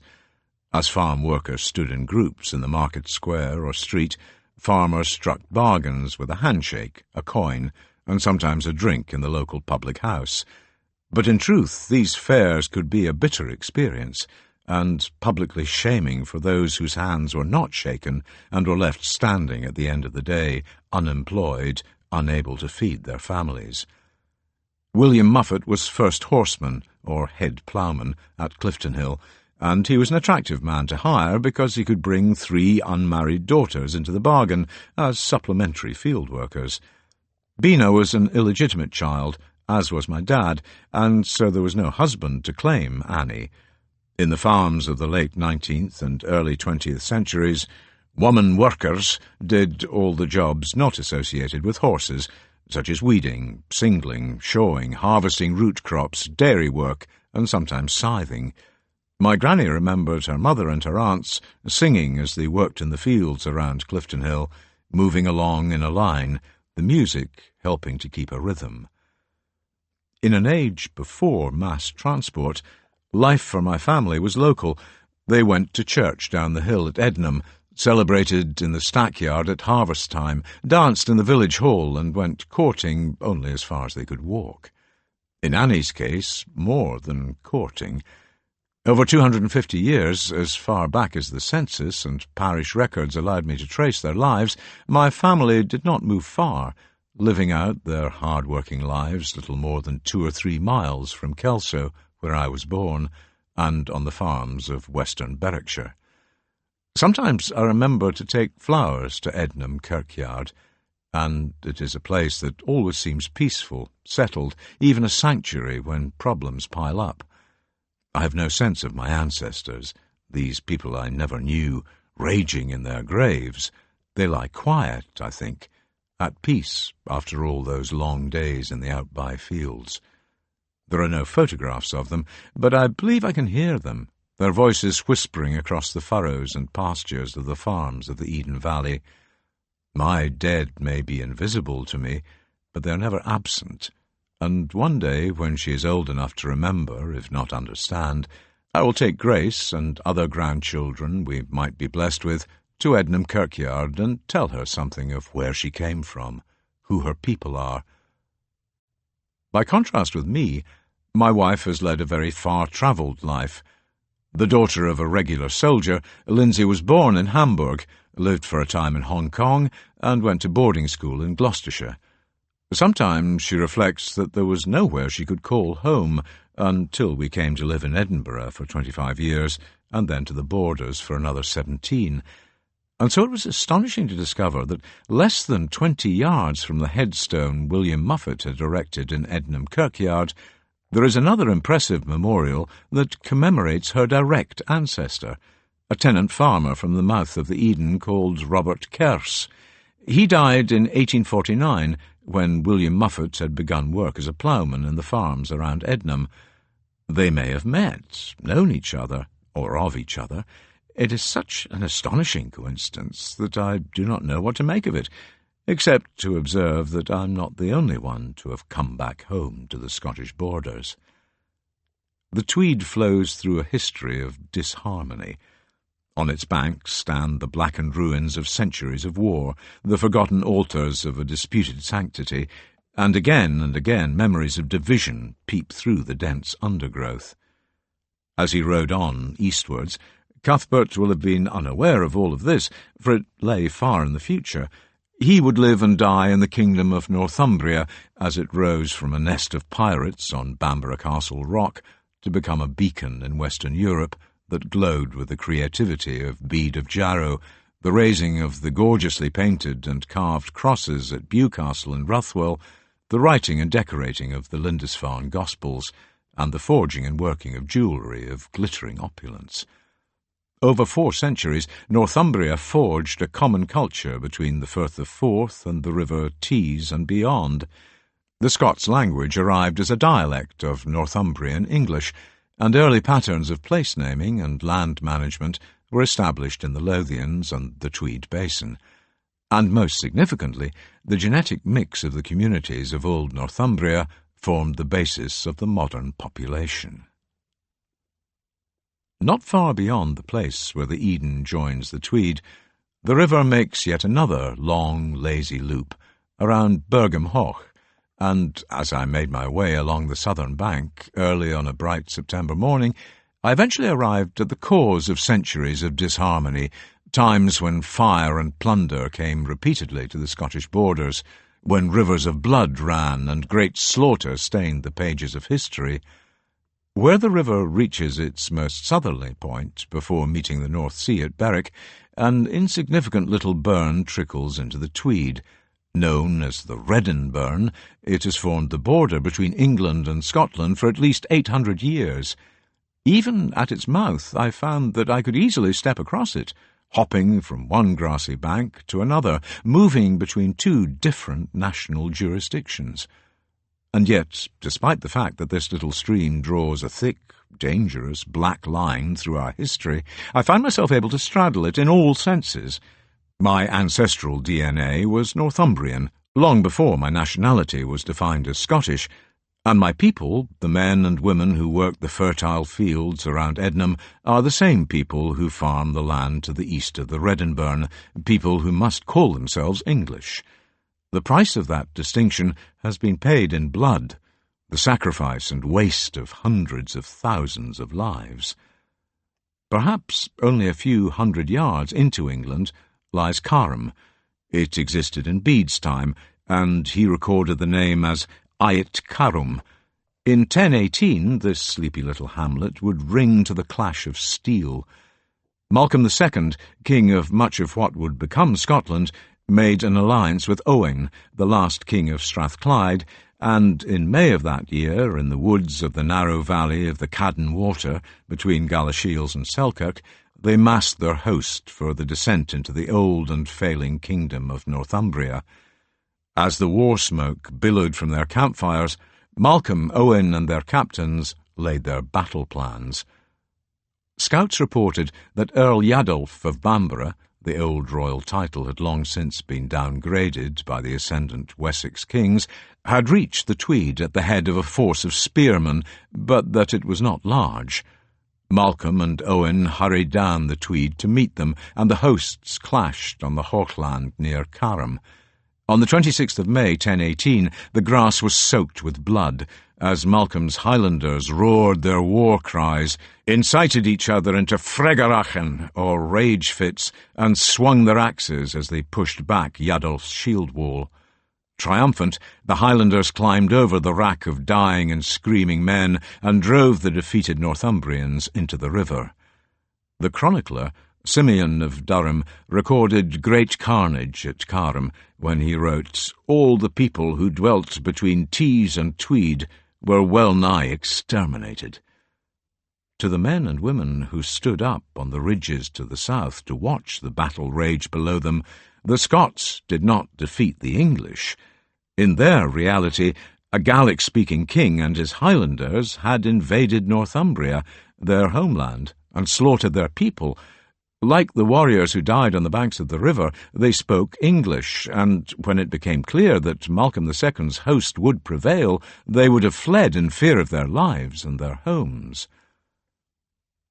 Having sought permission from the vicar, I climbed the decidedly rickety stairs into the bell tower of the old parish church at Carham, so that I could take photographs of the river as it turned towards the sea. To the north, I could see the line of the main street of the village of Burgham, or at least the back of the houses on its south side. It lies in Scotland because from the Reddenburn the frontier follows the midstream of the Tweed almost to Berwick. The original place name may have been Brigham, and a bridge may have crossed the river nearby, but the village claims a corner of history for another reason. Perhaps on the park called the Treaty Field, a group of Scottish barons gathered to meet the English envoys in 1290. They may have chosen Burgham because there was a bridge. 4 years earlier, Alexander III had been killed when his horse lost its way in the stormy darkness, and both of them fell to their deaths over the cliffs near Kinghorn on the Firth of Forth. His heir was his granddaughter, a 7-year-old Norwegian princess. Known as the Maid of Norway, Margaret became Queen of Scotland, and almost immediately diplomacy began to decide her future. Edward I had conquered Wales in the previous decade, but he realised that his designs on Scotland would be better served by dynastic marriage than the spilling of more blood, to say nothing of the expense. At Burgham, a nervous arrangement was agreed by the Scots. Edward of Carnarvon, the heir to England, was betrothed to Margaret of Norway, but the Scots balked at the crippling conditions Edward I's negotiators attempted to impose, such as the surrender of Roxburgh and Berwick castles and the acceptance of the virtual overlordship of Anthony Beck, the Prince Bishop of Durham, a man who styled himself the heir of Cuthbert. In the event, the little girl died in Orkney on her way to Scotland, and claimants to the vacant Scottish crown quickly began to contend. This process eventually resolved into the failed kingship of John Balliol, and his deposition led to the Wars of Independence. When he was stripped of the crown at Stracathro, near Montrose, Edward I is said to have remarked, A man does good business when he rids himself of a turd. For almost 3 centuries, and with few respites, armies marched across the fields of the Tweed Valley, trailing destruction behind them. From my vantage point at Carham, I could see the innocuous little village where the history of the borders began to unravel. Creation looked well that morning, man's as well as God's. And by gods I mean the transit of the seasons and all of the shifts of the natural world we cannot influence. The sun lit the riffling leaves and the lush grass as the birds welcomed the morning, and a fresh autumn breeze blew along the river. On the edges of the woods near Carham Hill, elderberries were growing in abundance. Heavy clusters of these beautiful purple berries hung from the trees, their weight bending the branches low. Bina, my granny, used to make elderberry wine, and with my sisters, Barbara and Margie, I was sent out to pick clusters with very specific instructions. I can't remember what they were, just Bina's wagging finger. I imagine she told us how to recognize ripe berries and leave the green ones. When she had enough to fill her big jam pan, it was called the enamel pan, dark blue on the outside, white on the inside, and seemed like a small bath, she began the ritual.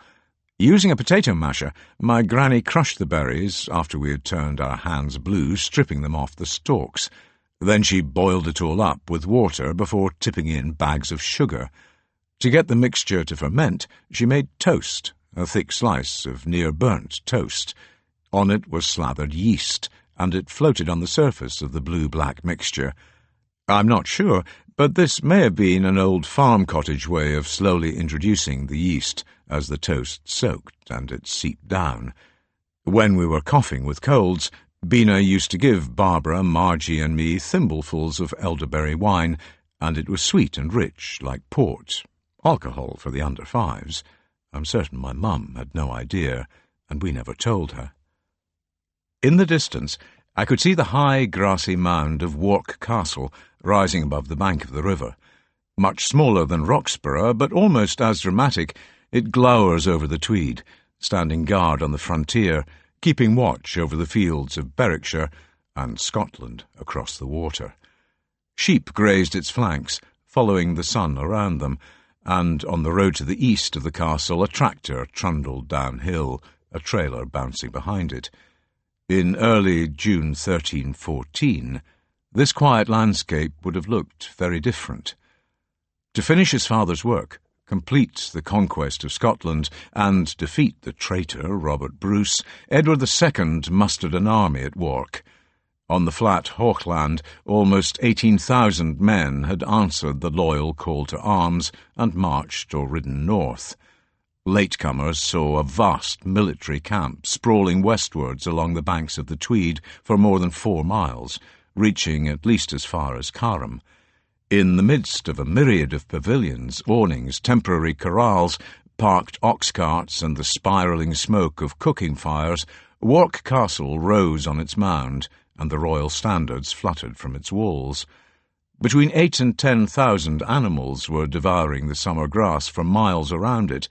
The much-feared English armoured knights had brought their heavy horses, their destriers, and there were perhaps 2,500 of these valuable creatures being managed by their grooms, grazing in their halters, drinking deep from the Tweed. And there were even more riding horses, ponies, mules and oxen, as well as herds of cattle and flocks of sheep, a mobile food supply. Once the muster was complete, the great army descended to the river, splashed across the fords of Wark, and entered the realm of Scotland. Over the heads of the spearmen, the men-at-arms, archers, and armoured knights, many banners fluttered, but one of these was thought to have great talismanic power. The Prince-Bishop of Durham, Richard Keelow, had brought with him the precious banner of St. Cuthbert, and all believed that it would bring victory against the barbarian, godless Scots. In the event, the English army was routed at Bannockburn in 1314, but Cuthbert had brought victory almost 2 centuries before, when in 1138 David I's invading army had been defeated near Northallerton in Yorkshire. Mounted on a battle cart, the presence of the holy banners from Durham and the minsters of York, Ripon and Beverley, was thought to have been so powerful in a decisive English victory that it became known as the Battle of the Standard. The banner of St. Cuthbert was also carried at the disastrous defeat of the Scots at Flodden in 1513, only 4 or 5 miles from where I walked. Soldiers fought more fiercely because they believed Cuthbert was by their sides, in a physical sense, and that his certain presence meant God, too, was with them. The banner was not large. Square and mounted in loops on a horizontal pole, it was made principally from red silk and velvet. Crucially, part of the shroud of Cuthbert had been sewn into its centre, behind white velvet that had been embroidered with a cross.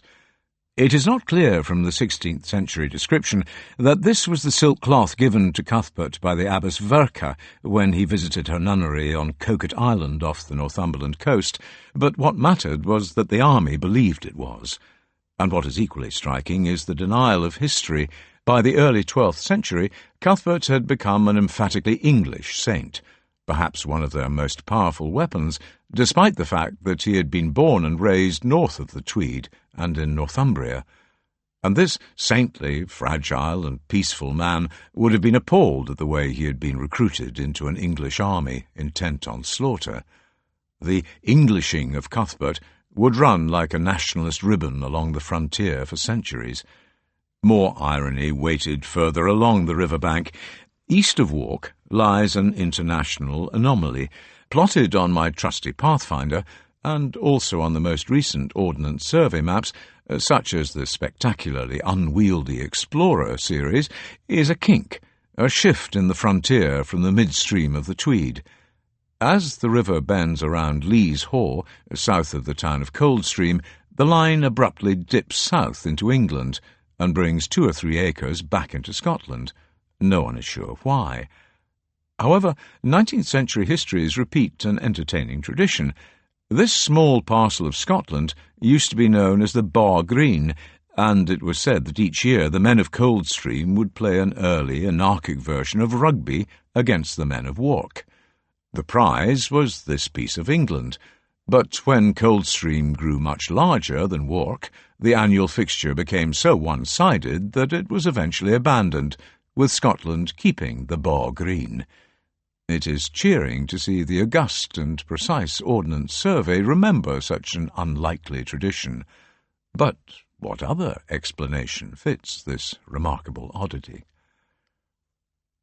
On my way down the Tweed, travelling in the shadow of Cuthbert, I had walked in stages of only short distances, not trusting my back and my wonky left leg to carry me for more than 2 or 3 miles at a time, and preferably on the flat ground of the river bank.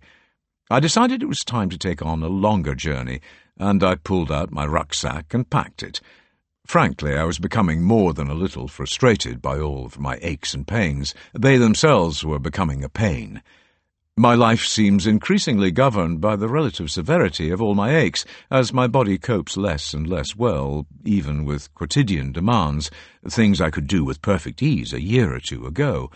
At 68, I'm not ancient, well, not very ancient, but my body seems to be losing function faster than I can think of workarounds, and this baleful process has been accelerated by the miserable and seemingly interminable business, first of reconstructive surgery to fix my shoulders in 2017, and now with my back and leg. Pain bores a hole in your brain, and its more or less constant presence is not only unpleasant, but is also making me so much less productive than I used to be. I refuse to be stoical, meekly accepting. Sod it, I need to fight, block it out, and bloody well get on with things. I've always had a strong work ethic, linked to my non-PC sense of myself as a provider for my family. I also feel that food and drink cannot really be relished unless they've been earned, and these days I'm not doing enough, frankly, to deserve an evening by the fire with a glass of something good. That's if I can manage to carry the bottles from the shop to the car without yelping at the soreness of my dodgy shoulder. I realise that this is a dour and dismal value system. Maybe it is genetic. My Ednam ancestors all worked on the land through scores of winters, enduring the cold and wet, without waterproofs, and they wore out their bodies. By the time they had reached their 60s, if they were lucky, they were den, Scots for done, meaning worn out and weakened. When he was 58, my dad had 2 massive strokes, and while my mum waited by the phone for news from the Western General in Edinburgh, I went down the street in Kelso to do some basic shopping. I met an old lady well known for her directness, and she asked for news. "Aye," she sighed, "it's no as if he was a din man." Perhaps that's what I am becoming, a din man. But that sounds like an excuse. The top of the slippery slope of using age as a qualifier. Not bad for 60, 65, 70, who says? Apart from being made grumpy by pain, my brain is no more clouded than it has ever been, and there's no reason why I can't still do good work. None at all. Fortified by a refusal to be pathetic, I pulled out my rucksack, made some cheese sandwiches, wrapped them in foil, and packed some standard kit. Dry socks, maps, compass, waterproof, hat, water, charged-up mobile phone, and a notebook. In the early morning I would drive downriver, park the car, and follow Cuthbert as he sought the secret tracts of solitude, places where he would pray and make a covenant with silence. Chapter 6. The Quiet Waters By. 2 recent forecasts of high winds had not amounted to much, and as I put my rucksack in the back of the car early on a September morning, it was breezy, but nothing alarming. However, an instinct sent me to check the BBC News website, where worrying reports were coming in from the west, Northern Ireland and Galloway, of gale-force winds, and they seemed to be heading in our direction. At their predicted arrival time in the Borders, nothing changed. Maybe the wind had turned in another direction. Nevertheless, something told me to wait. In the middle of the morning, the breeze began to freshen.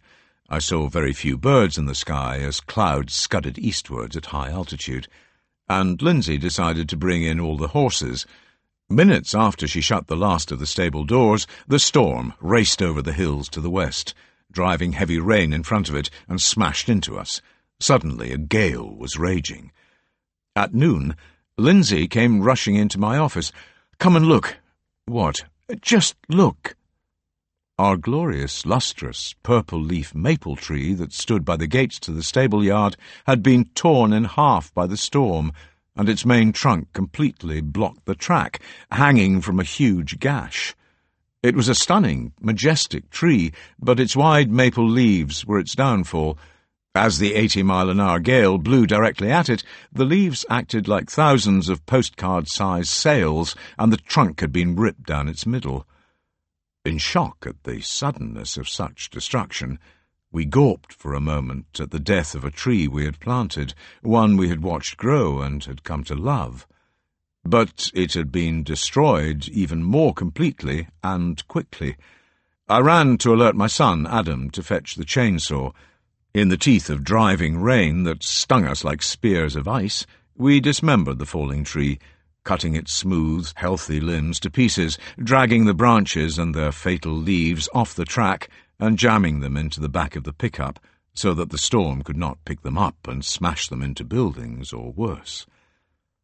In the evening, when the storm had calmed to a strong breeze, Lindsay and I tried to count our blessings. No human beings, no animals, and no buildings, apart from fences, had come to harm.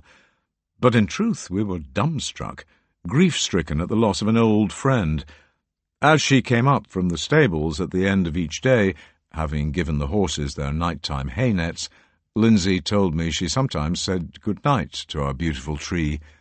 Now it is goodbye, after only a few moments of elemental rage. But thank goodness no one was injured. The day after the storm dawned bright and only breezy. It seemed a good day to be walking with Cuthbert. Our track is so pock-marked with countless puddles and ruts, it forces a very slow descent to the tarmac of the lane at the bottom. I have shredded too many tyres to rush, and crawling along in first gear has encouraged me to look up and notice more and more detail, the transit of subtle changes from day to day. This morning the last few swallows were gathering after the storm, a process known as staging, and they lined up on the telephone cable beside the track like crotchets on a music score. I counted 20, some of them very small, all of them the parents and broods from the nests in the stable yard. Some of the wee ones looked impossibly fragile, and for all those hatched and fledged on our farm this summer, their immense journey to Africa will test their endurance, and will be unlike anything else they have experienced. Perhaps they fly in the slipstream of their parents.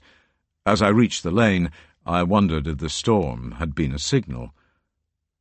When I parked at Twisel Bridge, an hour later, I noticed a large flock of swallows wheeling over the fields by the side of the road. High in the sky, occasionally swooping low over the river, they seemed to be getting ready for the flight south, perhaps gauging the strength and direction of the wind, sensing the temperature, feeling the air in some unknowable way.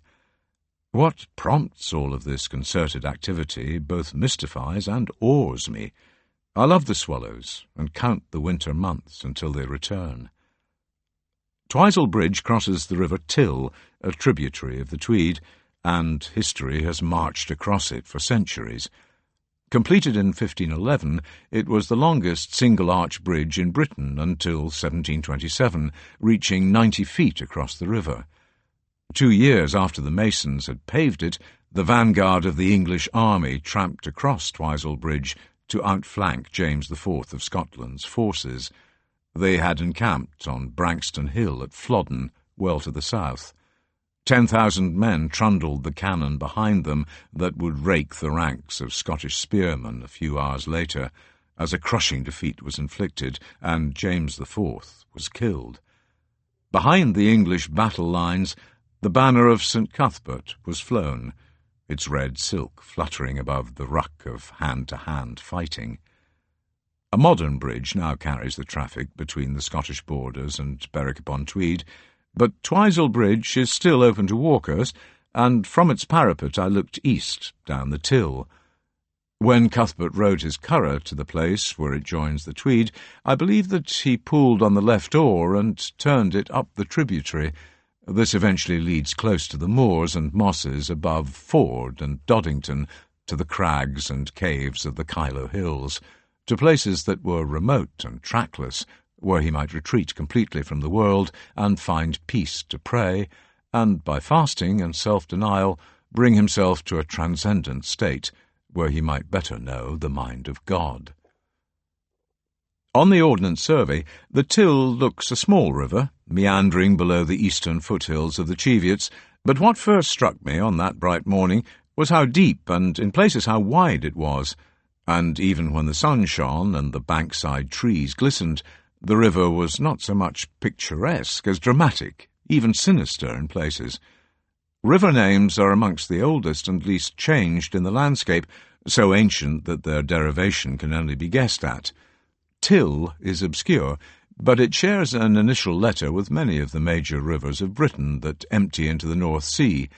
The T rivers include the Thames, the Trent, Tees, Tyne, Tweed, and Tay. It is a coincidence that may be more than surprising and might make a thread-like link to a lost language. The derivation of Tay is thought to be Taus, and that probably in turn relates to the Sanskrit word tavas, which means to surge. Variations in the Indo-European languages related to Sanskrit might account for the similarities in these ancient river names. Walking along the banks of the Till, I felt the sense of genius loci was powerful, and I quickly came to understand the sentiment behind a rhyme that has survived in local folklore and that I knew as a child.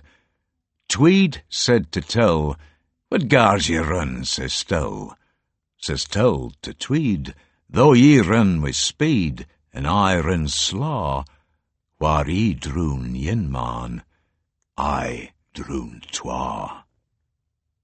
Chilling, and, as it turned out, a worthwhile warning to those like myself who spend time looking around and not where they're going. The Ordnance Survey showed a path all the way from Twisel Bridge to the village of Ettal, but I wanted to begin where Cuthbert had begun his journey into the moors and hills, at the confluence of the Till with the Tweed. It proved impossible to walk up the southern bank of the river, and so I was forced to make a detour to St. Cuthbert's farm, so that I could follow the man of God from there. It was by now a magical early autumn morning. The wind had dropped, and I'd soon stuffed my body warmer into my rucksack.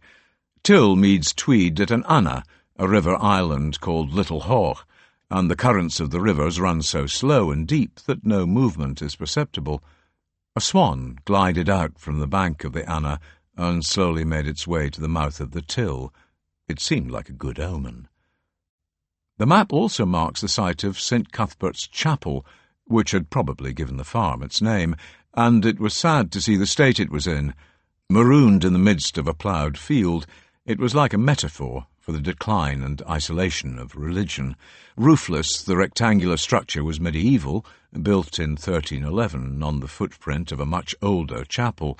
Its arches had been prevented from collapsing by some shoring brickwork, and the weeds and small trees that had grown inside had been cut down and treated with weed killer of some sort, but otherwise it was in a neglected, lonely state. The chapel perches above the confluence of Till and Tweed, and it will have been visible from both rivers, but its history is less obvious, difficult to untangle from the legends that grew up around Cuthbert. Viking raids on Britain began with an attack on Lindisfarne in 793, and by the early 9th century, or perhaps later, the monks felt forced to abandon their vulnerable coastal church. They took Cuthbert's body and his relics with them to begin their wanderings over southern Scotland and northern England, and legends grew up quickly. In his long poem, Marmion, Walter Scott repeated one of the more unlikely tales. Having sought refuge at Old Melrose, he wrote, "The brothers took Cuthbert's body down the Tweed in a stone boat.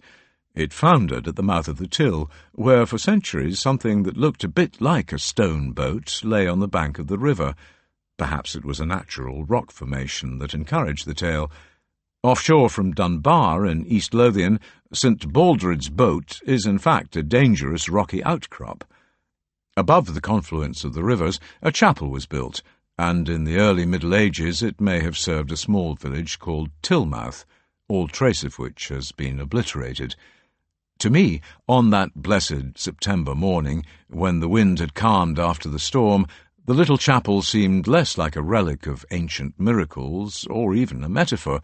It was more of a signpost that told me to turn and follow the Till, so that I could stay close to Cuthbert as he fled from temptation to seek the solitude of the moors and hills. At first the going was gratifyingly easy, as a metalled road followed the eastern bank of the river past 2 Hansel and Gretel cottages that looked as if they'd been built by the wealthy owner of an estate as decoration as much as accommodation. It would be like living in a cuckoo clock. As I marched on, any thoughts of my back and dodgy leg were banished by curiosity. The river surprised me. Its pools were dark and deep, and in places it looked 50 yards across. Cuthbert would have had no difficulty navigating the shallow draught of his curragh up the Till. Where it was occasionally shallow and rocky, he could easily have kilted up his robes and waded, towing the boat, and whatever he had stowed in it for his new and solitary life. Soon I came across the first of a long series of sheer sandstone river cliffs that had been scarted out by the glaciers of the last ice age as the young river found its course. It occurred to me that hermits liked cliffs and the occasional caves that could be found where the strata folded or fractured. Just before Twisel Mill and its complex of channels or lades built to direct the water to its wheels, I saw a heron standing still as a stick on a rock, searching for movement in the pool below. A friend once memorably described herons as Presbyterian flamingos. When the track turned uphill behind the mill, it abruptly changed character. From a well-made road through leafy Northumberland, I found myself suddenly thrashing through a temperate version of the Amazonian jungle, stung repeatedly by weapons-grade nettles and having to stop every few yards to work out where the path might go. Almost as bothersome were the repeated mouthfuls of spider webs as I brushed past tall undergrowth. At one point I confirmed I was on the right track because I saw a fresh boot print on a molehill, but if moles were happily digging under a track, it might not be, well, a track. It was very difficult going indeed, and where low branches were too thick to push aside, I had to duck low under them or occasionally crawl, hanking my rucksack as I did so. I should have packed a machete. Eventually, I emerged from the tangled fringe of unkempt woodland by the river and came to what looked like the policies of a big house, perhaps Heaton Hill House. Hallelujah! At the other end of a new but very narrow wooden bridge, clearly intended to restrict passage across a deep burn to walkers only, I came upon more architecture by Hansel and Gretel, or possibly Bilbo Baggins. Clearly new, and raised up off the ground with logs, a dainty pale blue one-room hexagonal hut with an arched doorway, small windows, and a chimney that turned out to have been built to house a barbecue. Set at table height, a fire pit was surrounded by benches covered with what looked like deerskins and cushions. For barbecues in winter or bad weather, the hut looked an excellent idea, if more than a little twee. Wide and green hockland lay beyond, and, grateful for liberation from nettle stings, insect bites, and facefuls of spider webs, I marched on along the river bank. In the shade of a huge beech tree, of the sort often found in the policies of big houses, a fisherman stood midstream in the till, elegantly and expertly casting and recasting a luminous green line. The colour made the arc of his cast clearly visible. At my cautious and quiet approach, he reeled in and waded over to talk. Hoping for salmon, he had been even more pleased to get a sea trout earlier, and told me, in what I judged to be a Geordie accent, how much he loved the river and its peace. Having been advised by him that there was a path by the river bank, I carried on past a spectacular sheer sandstone cliff. It was like an illustration from a geology textbook of how sedimentary rock is formed. At the bottom were thick, hard, folded strata, while at the top, 50 feet and millions of years away, was a lighter-coloured sandy soil that was being compressed, infinitely slowly, into harder rock. On top of that, there was a thin layer of grass. Very neat. On a flat face at the bottom of the cliff, someone had etched a stylized tree, perhaps the tree of life, and near it there was an overhang that might well have sheltered a river traveller on a wet night in the 7th century. But there was no path. It simply ran out in a dead stop at the foot of the cliffs. Instead of my usual instinct for rashness, I turned back, and for some distance, as many steps were retraced. I then followed a more elevated path, looking down on the river as it bent around a neatly situated house surrounded by beautiful trees. All seemed to have survived the gale, possibly because their location was so sheltered by the woods on the high river bank and closely clipped lawns. But then this path petered out and forced yet another retreat, the third of the day. You would think that after many miles walked I would have some idea by now how to do this properly. Rather than Ranulph Fiennes, this was exploration by Groucho Marx. Minutes later, I came across a low signpost that forgave a little of my waywardness.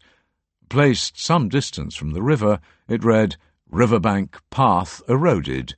Use higher footpath." Well, thank you very much. By the middle of the morning it had grown even warmer, and between my rucksack and my back my shirt was damp. The higher path turned out to be ill cared for, and frankly dangerous, especially for the likes of me with my propensity for pratfalls. Having clambered over a rotted and partially collapsed stile, where I hanked a bootlace on an exposed nail and twisted my leg, I followed a path that veered very close to another high cliff that dropped 60 feet sheer to the river.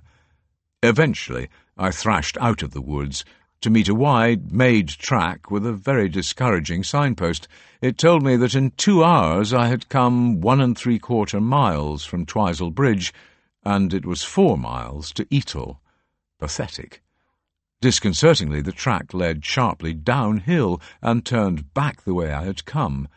When it reached the river bank, however, it began to follow the course of the Till southeast towards the village. I saw signs with enigmatic numbers on them, and realised that they were the reason for the good road. They marked different fishing beats, and fishermen had to get themselves and their kit to them by car. I made good time, and by 12 noon, the country lunch hour for those who breakfast at 7 in the morning, I sat down on a log to eat my sandwiches. Smoked salmon, not cheese, a homage to the river. I sat for longer than I meant to, watching ducks feeding, alerted by honking to a high arrowhead of geese flying south, and taking time to settle down after all the scratches, bites, and scrambles from my morning in a temperate jungle. The peace of Cuthbert at last descended, and I reflected that the elapse of 14 centuries meant a great deal, even in quiet, green, and apparently unchanging places like this. As a historian, I've always tried, as far as is possible, to put myself in the shoes of people from our past, to imagine the landscape they inhabited. Wood was a vital resource for everyone in Britain until the Industrial Revolution began to produce synthetic materials in great volume. It was needed to build houses, make tools, carts and boats, and for heating and cooking. Bark made buckets and other containers, while specific woods like ash and alder were fashioned into spears and shields. That dependence made the 7th century landscape different. Cuthbert rode up a river that would not have been lined with mature woodland planted by estate owners for pleasure and good looks. In the early medieval period, and likely before that, trees were farmed, and often zealously protected, with rites, such as the gathering of firewood and the pasturing of pigs on beech mast, carefully circumscribed. And in the same way, the rights to fishing and the pursuit of wildlife such as ducks, swans, geese, and all of the other fauna that lived on the river were defined in great detail. But while it looked different, and many more people will have lived on its banks, the till would still have been peaceful and beautiful. After making my way across more open hochland, I came across another strip of riverside woodland. The Ordnance Survey clearly showed a path through it, but when I came to a gate, a blue sign indicated in capital letters, "Riverside, strictly private," and an arrow pointed left to direct walkers to a public footpath that led into a large gorse bush. In Scotland, I would have had no difficulty ignoring this sign because of the freedoms of the right to roam legislation and the much older sense in Scots law that there was no such thing as trespass. But this was England, home of shotgun-toting retired military types, faces puce with rage, eyes bulging, moustaches twitching, bulldogs snarling. So I opened the gate and carried on. The Ordnance Survey is infallible, mostly, is it not? After less than 5 minutes in Colonel Mustard's wood, I heard gunshots, close by, and stopped. I recognised the softer pop of shotgun cartridges, a contrast with the sharper report of a rifle. I had seen several blue drums, those used as pheasant feeders, in the woods I had come through, and then also remembered, better late than never, that the game-shooting season might be underway.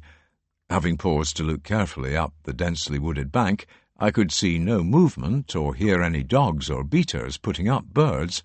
Nevertheless, I found I was suddenly walking a lot more briskly, and my anxiety was not reduced when I came across a bench with a game bag on it, and no one around who might own it.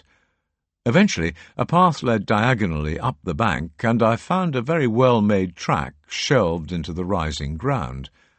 Beside it was a sign indicating a footpath by the river bank that led to Twisel, exactly where I thought I had been walking. But it also carried a sign for a house I thought I had yet to reach. I looked again at the OS map and realised that I had mistaken one riverside wood for another and taken the wrong route. There was indeed a path which the blue sign prohibited, except that it was fairly overgrown and definitely private. This was England, and I had been trespassing, and the Colonel would have been well within his rights to shoot me. By accident, of course, or at least set the bulldogs on me. Sometimes I think my wife is right. I should not be allowed out on my own. Staying well away from the edge, I followed the road until it arrived at one of the reasons I wanted to walk down the banks of the Till, and why I believed Cuthbert had chosen this route. The Ordnance Survey marks the site as St. Mary's Chapel, but gives little idea of what a strange place it was to build a church. Little more than 1 or 2 courses of foundations, the ruins lie on a shelf long ago scooped out from the high and steep riverbank.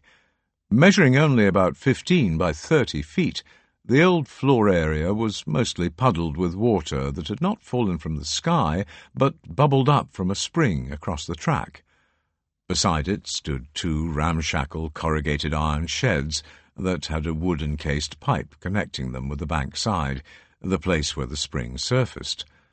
All that signified an enduring sanctity was a small modern cross placed on a low plinth, probably where the altar once stood. The spring water, probably holy in early medieval eyes, also had a more modern function, one I could not discover. Perhaps it had become a mineral spring. St. Mary's Chapel intrigued me because I surmised that Cuthbert may well have known of it, or at least the holy well that seeped out of the riverbank beside it. The dedication is also suggestive. Many of the great churches of the Tweed Valley, Melrose and Kelso Abbeys amongst them, were dedicated to St. Mary, and my research had prompted the notion of a local cult around the life of the Virgin. This odd little church above the Till may have been part of this early group of sacred places. I could find no way to get down to the remains of the church, at least no way that looked safe, and so I walked on another few hundred yards to the pretty village of Etal, the other reason that drew me down the river with Cuthbert. Etal derives from Yatas Hoch, and this may well be the clearest link of all, for it was the name of the abbot of Old Melrose who agreed to admit Cuthbert, and who later became the abbot of Lindisfarne. I'm almost certain that Cuthbert visited Etal, and in the company of Yatta, at a time when neither were at peace with the world. Sometime in the late 650s, King Aldfrith of Northumbria invited the Melrose abbot to found a new monastery at Ripon in Yorkshire. Yatta took Cuthbert south and appointed him guest master, the first important role for the young monk.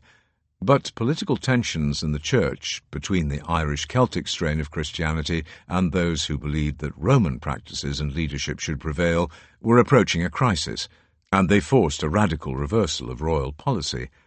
When Yatta refused to accept the direction of Rome and the papacy, he and Cuthbert were forced out of Ripon. This was done at the instigation of Wilfrid, precisely the sort of churchman Cuthbert did not wish to be. Having travelled twice on pilgrimage to Rome, Wilfrid was a deeply political figure who moved in and out of favour with the Northumbrian kings, sometimes at the centre of power, at other times sent into exile. He employed a retinue of armed retainers, and when the Melrose monks were ejected from Ripon, he immediately took over, and by 664 found himself on the right side of history, as the Synod of Whitby ruled in his favour. Wilfrid and Cuthbert were rivals in another sense. Soon after his death on Inner Farne in 687, a saintly cult swirled around the memories and miracles of Cuthbert's exemplary life. When copies of the anonymous biography began to circulate after 705, Wilfrid was in exile, and 2 years before, he and his supporters had been excommunicated by a council summoned by Aldfrith. When the king died in 705, Wilfrid returned even more powerful as the adopted father of Osred, Aldfrith's successor on the throne of Northumbria. Before his own death in 709, this highly political priest was in control of the bishopric of Hexham and of the monastery at Lindisfarne.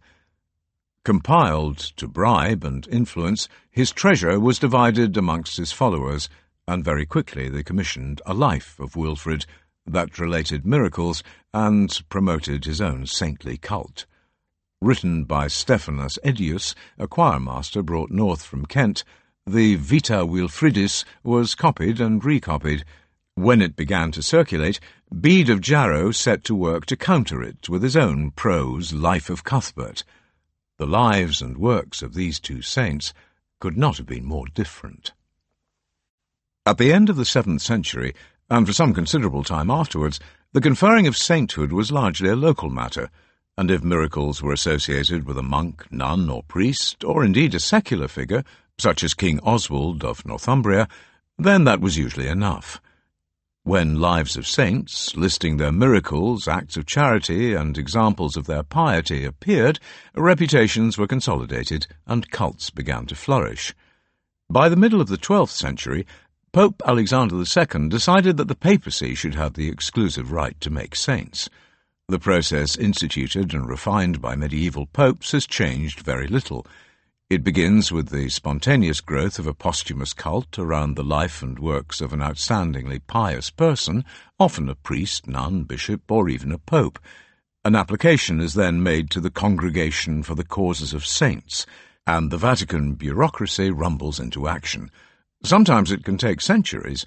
A miracle is needed, at least one, and supporters of the cult figure often try to bring one about by praying that he or she will intercede with God. Virtually any incident thought to be related to the prayers, such as a recovery from a serious or life-threatening illness, is then investigated by the congregation. If the miracle is substantiated, then the cult figure advances to a different stage and becomes beatified. Such demi-saints are given the title of blessed. To move on from there to sainthood, a second miracle is needed, and if that bears examination, then a case is prepared to go before the congregation court. A postulator argues that sainthood ought to be conferred, and a figure known as the devil's advocate argues against. If the case is proven, only then are saints made. History has not been kind to one saintly woman Cuthbert knew well. Queen Ethelthryth, or Etheldreda, the wife of King Edgefrith of Northumbria, had a chapel dedicated to her in Yethamshire, in the foothills of the Cheviots, one of Lindisfarne's major possessions. Under the French rendering of her name, St. Audrey became very popular in the south of England in the medieval period. Held on her feast day and birthday, St. Audrey's Fair at Ely became famous, particularly for the fine quality of the jewellery and silk scarves on sale. Sadly, these were supplanted over time by cheap imitations, and the word tawdry was coined as a contraction of St. Audrey. When Yatta and Cuthbert set out on the long and melancholy journey from Ripon back to Old Melrose, they probably travelled north on the old Roman road of Deer Street.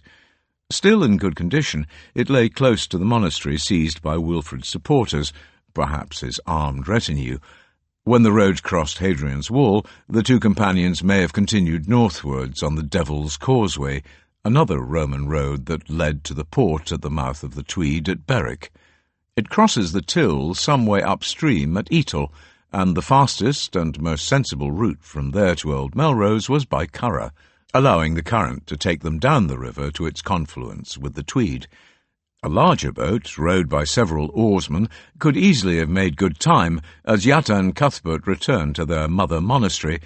After their expulsion from Ripon, it must have seemed like a sanctuary. Apart from St. Mary's Chapel, no trace of these ancient associations remains above ground. Instead, Etal is a single street of white cottages, some of them thatched, and all refurbished by the owner of the local estate in the early 20th century. The street leads to a medieval castle. Even though it is only half a dozen miles from the Scottish border, Etal looks very English indeed, a Miss Marple village that would not look out of place in the Cotswolds or the Chilterns. Cuthbert had an unwitting hand in the beginnings of these stark cultural differences, because his fame and exemplary life gave rise to one of the earliest definitions of Englishness. Much of early Northumbria was organised into shires, usually much smaller areas than the more modern counties that were largely abolished in 1974. Some of these little shires came into the possession of Lindisfarne, and the collective term for the church's estates became St. Cuthbert's Land, a label later used by the Prince-Bishops of Durham to describe their vast holdings in the north of England. Islandshire stretched along the coastal plain from south of Lindisfarne up to the mouth of the Tweed. The farms of this fertile area supplied most of the monks' needs, and their produce was carted across the sands at low tide. The Till flows through Norhamshire, and its centre was the matrix ecclesia, the Mother Church at Norham, a place that would come to play a part in the creation of the cult of Cuthbert. When the border between England and Scotland began to harden along the banks of the Tweed, some of Lindisfarne's possessions, mainly gifts from the king and the nobility of old Northumbria, were cut adrift. Coldinghamshire, the estates around the monastery where Cuthbert had his feet dried by the sea otters, found itself in an anomalous position, since it lay well to the north of the border. Yethamshire, in the foothills of the Cheviots, was eventually divided up. In a process that is difficult to date securely, but was underway by the 12th century, the people who lived in Islandshire and Norhamshire began to call themselves the Hallower folk, the people of the holy man, the people of Cuthbert. The glories and memories of Northumbria were fading as the border between England and Scotland began to fracture a culture fashioned and shared on both sides of the Tweed. But there turned out to be compensations. Like all the best English villages, Etal has an excellent tea-room. Tired after thrashing my way along the Till, and at least 3 hours since my salmon sandwiches, I sat down gratefully with a pot of tea, a fruit scone, and small jars of clotted cream and raspberry jam. Even though the waitress had microwaved the scone to warm it up, thus rendering its texture indistinguishable from foam rubber, it was all delightful and very welcome. A warm afternoon was becoming a beautiful evening, and refreshed by an hour in the garden of the tea-room, I decided to leave the banks of the Till and walk eastwards. Not far from Etal and down a shady bee-road lies another model village. After 1860, Ford was almost entirely rebuilt by its owner, Lady Waterford, as a memorial to her husband, who had died in a riding accident. In front of a group of substantial houses and a well-made village hall, the widow had a dramatic monument erected. On a smooth marble column, a large and slightly menacing angel stands, his wings folded behind him in such a way as to reach the same height as his head. I felt he might swoop down at any moment, like a celestial Batman. Ford Castle is much older than the village and much rebuilt. It played a central role in perhaps the greatest historical drama to play out in this quiet and pretty part of North Northumberland. In September 1513, James IV mustered what may have been the largest army ever to march out of Scotland. Allied to France against England, the young king saw an opportunity. Henry VIII's army had taken the towns of Tournai and Terouanne, and the French implored James to advance a yard into England and open a second front. Perhaps 30,000 soldiers forded the Tweed at Norham, took the castle of the Prince Bishops, and moved south to Etal and Ford. Their castle surrendered, and James IV made his headquarters at Ford, where it was said he spent too much time in the company of its keeper, the beautiful Lady Heron. Meanwhile, the Earl of Surrey raised an army in the northern counties, taking the banner of St. Cuthbert from Durham Cathedral as a rallying point. His forces mustered at Alnwick, and a curious diplomatic exchange began. Couched in the elaborate language of chivalry, Surrey sent the Rougemont pursuivant herald to the Scottish camp at Ford with a message. With great politeness, the English general inquired if the Scottish king was prepared to do battle on the 9th of September, and were the hours between 12 noon and 3 p.m. convenient? The Islay herald was dispatched to the English camp with an equally polite message, saying that these arrangements were agreeable. On the morning of the 9th of September, James IV led the Scots from Ford Castle, and they crossed the Till to occupy a fortified hilltop position at Flodden. Lookouts saw the English begin to advance from the southeast. Marching in 3 battalions, they halted, formed up on the Millfield Plain, and pitched camp at Barmoor, an elevated site that offered good visibility in all directions. At that point, Surrey learned of the heavily defended position of the Scots at Flodden, and was not pleased. He sent the Rougemont pursuivant with a less polite message. His proposal was that the army should fight on open ground, on the Millfield Plain. But James IV would have none of it. He refused to allow the English herald into his presence, and sent a message to Surrey he was a king and would do as he pleased. At that moment, All of the niceties of late medieval diplomacy were jettisoned, and military realities took over. The English army then began to move, but not towards the Scottish position. Instead they marched north to the Tweed, and for some time James IV thought they were leaving the field. But before they reached the river, the English suddenly swung westwards and crossed the Till. The vanguard and the artillery rumbled over the new bridge at Twisel, while the bulk of the army splashed over at Straw Ford, the place where I'd been eating my sandwiches. The 70-year-old Earl of Surrey was outflanking and outthinking the young Scottish king by leading his army north of his position, thereby cutting off any possibility of retreat back to Scotland. The old warrior must have been confident. As soon as his manoeuvres were complete, Surrey saw an opportunity. Using his more flexible and more sophisticated field artillery, his gunners began to rake the Scottish ranks, and the more ponderous Scottish siege guns could make no effective reply. James IV had no option but to advance from his position of strength on Branxton Hill, and then everything went disastrously wrong. Positioned in the van of his men, perhaps near the front ranks, charging on foot, the Scottish king ran down the hill and tore into the thick of the English halberdiers. The Spanish ambassador, Pedro de Ayala, later wrote, "He is not a good captain because he begins to fight before he has given his orders." But James's immense physical courage almost succeeded because his battalion pushed, hacked and bludgeoned to within a spear's length of breaking through the English lines, reaching very close to the position of the Earl of Surrey. He sat on horseback in the rear ranks so that he could see how the fighting ebbed and flowed and give orders to reinforce, pull back or attack. As the battle descended into a melee of desperate hand-to-hand fighting and the ruck of battle closed in, James was on foot and in no position to command, unable to see further than the desperate struggles around him. After some hours of exhausting combat, the king's battalion was rolled up and surrounded, and with many of his noblemen, James was killed. On my way home from Ford and a day on the banks of the Till, I drove to the site of the battle, the place where 500 years before almost 15,000 men died. And for many, it was a slow, agonizing death.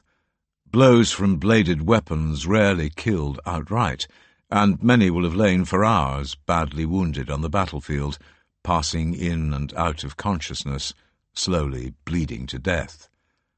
There is a monument close to where the battle was fought, but nothing more to remember all of the terrible slaughter that took place.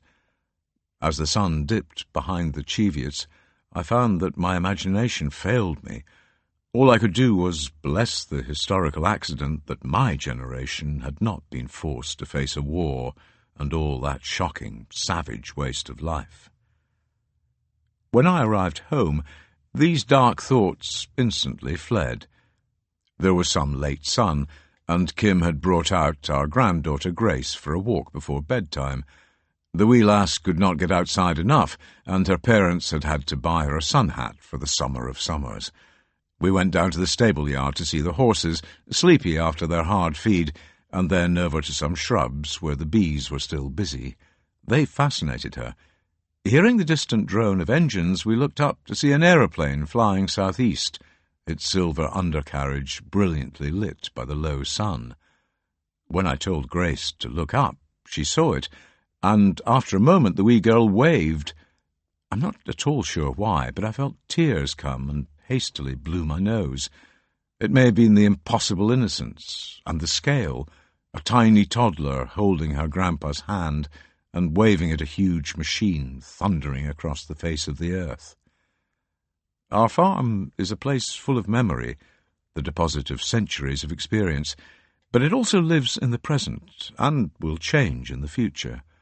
The landscape and its animals make demands, and these force Lindsay and I to cope and adapt.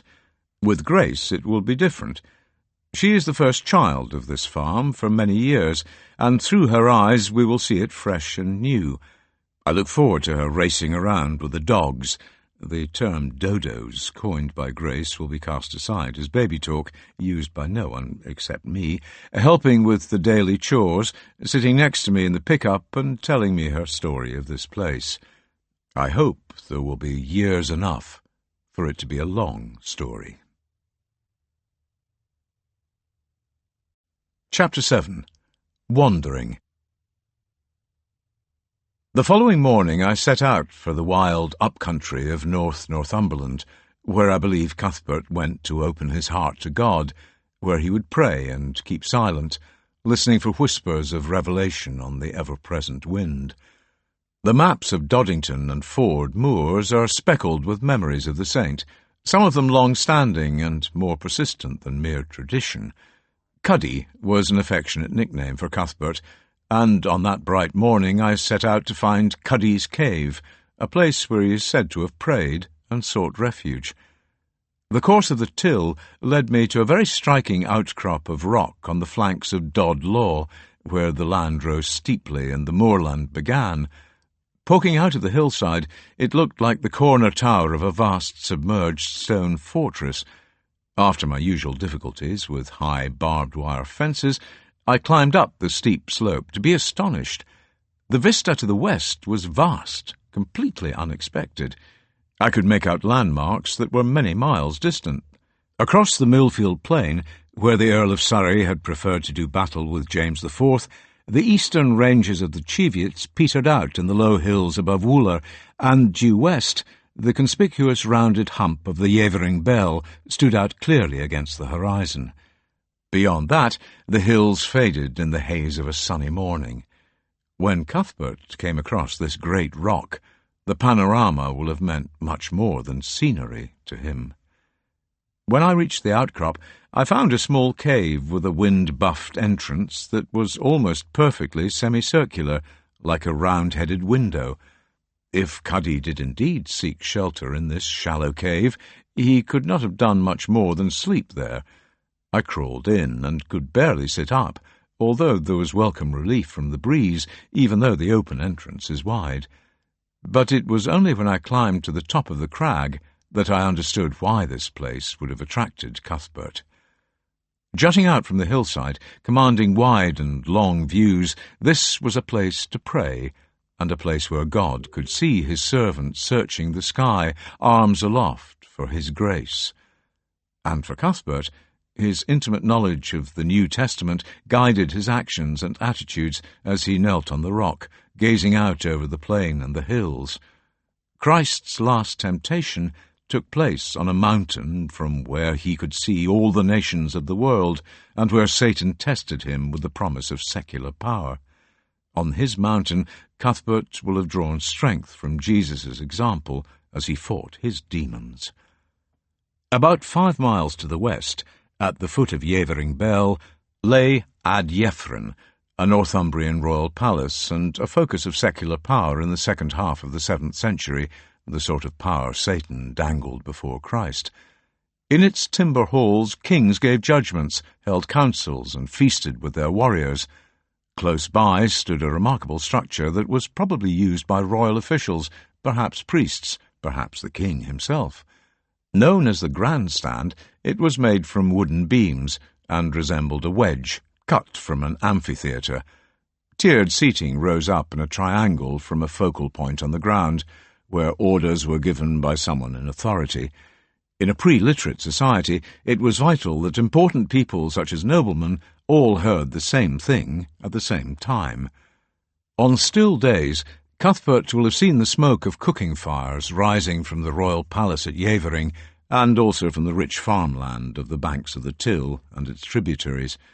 On the top of the crag, the winds of many millennia have carved curious wave-like grooves in the rock, but one of them might have looked providential.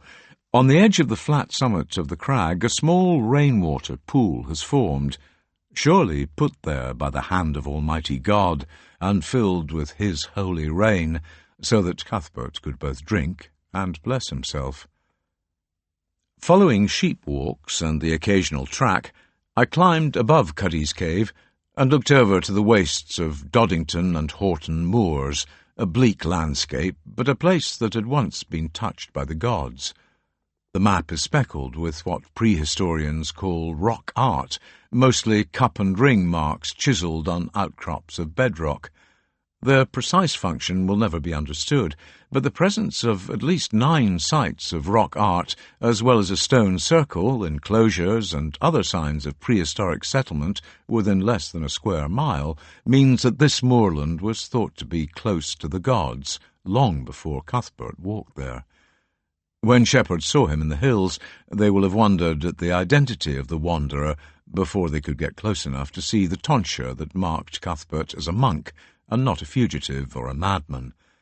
As he passed his days and nights in prayer, fasting and keeping vigil under the open, starry skies, living a life of solitude in the deserts of moss and tussock, it may be that farmers and herdsmen gave the holy man gifts of food, ewe's milk and perhaps sheepskins, to ease his shivering sleep in the little cave and other rocky shelters. They will have known that he was praying for their salvation as well as his own, and interceding with God to send good weather and bountiful harvests. When Cuthbert later retreated to Inner Farne, both Bede and the anonymous biographer detailed the provisions he made to feed himself, and even up on the high moors he will have considered how to survive. He had no land to grow anything, and it is likely that he depended on the charity of the countryside and its people. Perhaps they conferred the place names that seemed to remember his wanderings: Cuddy's Knowe, St. Cuthbert's Grove, Cuddy's Well, Cuddy's Cave, and others. Attitudes to those who roam, live outdoors, and shiver under the stars have fluctuated, and my own ambivalent views were brought home to me at the beginning of the bitter winter of 2017-18, when I took my dog out for a walk early one morning. It was a luminous piece of orange plastic sheeting that alerted us to something that did not look right in the corner of the Haining Wood, where the gate opens into the deer park. When the sheet moved, Mady started barking and bouncing. Then the shape of a man sitting behind the trunk of one of the stand of sweet poplars became clear. As we approached, he hailed me and said how much he liked the dog, even though it was growling at him. This greeting undammed a torrent of talk that moved between grand political conspiracy and the malign nature of society in general, before swerving swiftly and seamlessly to the beneficial health-giving properties of live yogurt, especially when mixed with turmeric and Chinese spices. Clearly well-educated and equally clearly unstable, this man had slept the night in the woods, using the orange sheet to stay dry. Wrapped around his legs was a sleeping bag, and he wore what looked like a new and clean padded navy jacket.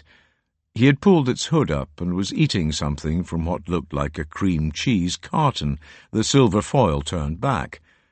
When I asked him, in the moments when he took a breath from ranting about the closure of a hostel in Edinburgh, which way he had come, he pointed to the dense woods behind him. Having shown him where the strands of the electric fencing ran, and not wanting him to hurt himself, I suggested he go back the way he had come. I didn't think he was dangerous, except perhaps to himself, nor would injure or spook the animals, but I'm no expert. He must lead a harsh and lonely life, and I felt sad that I was weighing him as a potential threat, suggesting he go back the way he came, in part because I did not want him to see where we lived. If I'd had any cash on me, I would have given it to him. He seemed older, perhaps in his 50s, although it was hard to tell with his hood hiding his hair. Hoods can make people look sinister. I called my neighbour at Middlestead Farm, Andy White, and he said he would check on him. I told Adam to lock all the doors. If tonight is cold or wet, the man might seek some shelter. Later I decided to go up and have a look for myself. I took some cash, but he'd gone. There was no trace of him, not even an area where the grass had been flattened. I wondered what he did with his days. Perhaps the grim business of survival constantly occupied his thoughts and actions. In the snows, rains, and icy winds of the bitter winter that followed, I sometimes thought about the wanderer who slept in the Haining Wood. The night before I left to complete the last part of my journey with Cuthbert, I sat down with my maps and traced a route to the Kyloe Hills and St. Cuthbert's Cave, a place where the monks fleeing from the Viking and Danish raids on Lindisfarne were said to have sheltered with his coffin and all of their relics. From there, I planned to walk the St. Cuthbert's Way to the coast, and then cross the causeway to the Island of Tides. My calculation of the distance, the difficulty of the terrain, and the time it would take to walk had to be precise, because if I missed the safe crossing times, Lindisfarne would become an unreachable island, and I would be stranded on the mainland. My original intention had been to hire a camper van for a week, park it on Lindisfarne as somewhere I could sleep, write, and, most importantly, be alone. But, just as in 1965, camping of any sort was not permitted, and so I was forced to book into a hotel. All of the self-catering accommodations seemed to be taken or far too expensive for just one person, but the hotel I chose had no bar or public area. That probably meant it would be quiet. With enough clothing to last a week, maps, notebooks, and other essential bits and pieces, my rucksack was full to bursting, and heavy. Given all of my tedious frailties, I wondered if my walking pace would be significantly slowed. I resolved to stop only when I wanted to take photographs with my phone. From the maps, the village of Holborn looked like a good place to begin the last part of my journey. A sign attached to a blue door on a small hut-like building encouraged me. It read, "Holborn Water Supply Trust, built after a long debate and much wine by the cooperation of all the Holborn villagers. Aqua vincit omnia, rusticemur et bibiamus, 1996. It made me smile. At our farm we have a private water supply that has recently been threatened by a developer, and discussions with our neighbours who share the system, councils of war, more like, have often been fuelled by wine. A bit too smugly I noted that bibiamus had been misspelled with an unnecessary vowel wandering into the first-person plural.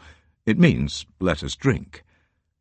Curious as to why I had been curious about the sign, a villager who had been working in his garden approached. "Are you walking to St. Cuthbert's Cave?" His advice on the best and most scenic routes turned out to be excellent, and I walked past the dozen or so houses in Holborn on what was becoming a bright and warm morning. The main watershed ridge of the Kyloe Hills runs approximately south to north, and beyond lies the coastal plain and Lindisfarne. As I walked closer, I could see a series of shelved rocky outcrops with gaps and overhangs between them. One was pierced by a door-shaped cleft large enough to enter, and it occurred to me that Cuthbert could have sheltered from the wind and rain in several places. The landward side of the ridge also backed into the prevailing wind. Only wisps of cloud flitted across an open blue sky, and after a mile or two of gently climbing, I fished out my hat. A track led diagonally up the flank of the ridge, and as I neared the watershed, I turned to look out to the west. Even though I was not yet at the highest part of the Kyloe Hills, I could see even further than from Cuddy's Cave. Beyond Yeavering Bell, I was astonished to make out the 3 Eildon Hills, shimmering, just discernible in the morning haze. As the crow flies, they must have been more than 35 miles away. And when I finally reached the top of the ridge, I looked east to the sea. Lit by the morning sun, low-lying and green in a blue sea, lay Lindisfarne. At last, journey's end.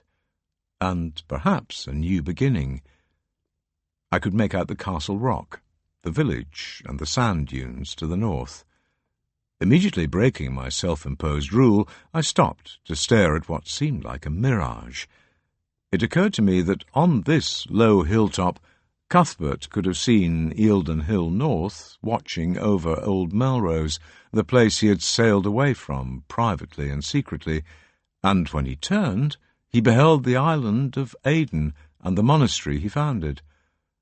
Among these craggy little hills and the moors to the west, I believe Cuthbert lived a hermetic life for a time, making his covenant with silence as he fought devils and sought to move closer to God. Perhaps in this liminal place, between the tumult of the world to the west, the palace of Yevering and the ecclesiastical politics of old Melrose, and to the east, the holy island of Lindisfarne, he may have wished to pass all of his days, and, like Aidan, be borne up to heaven in the arms of angels. As I climbed a little higher, the coastline opposite Lindisfarne came gradually into view, and I could see that vehicles had begun to cross the causeway.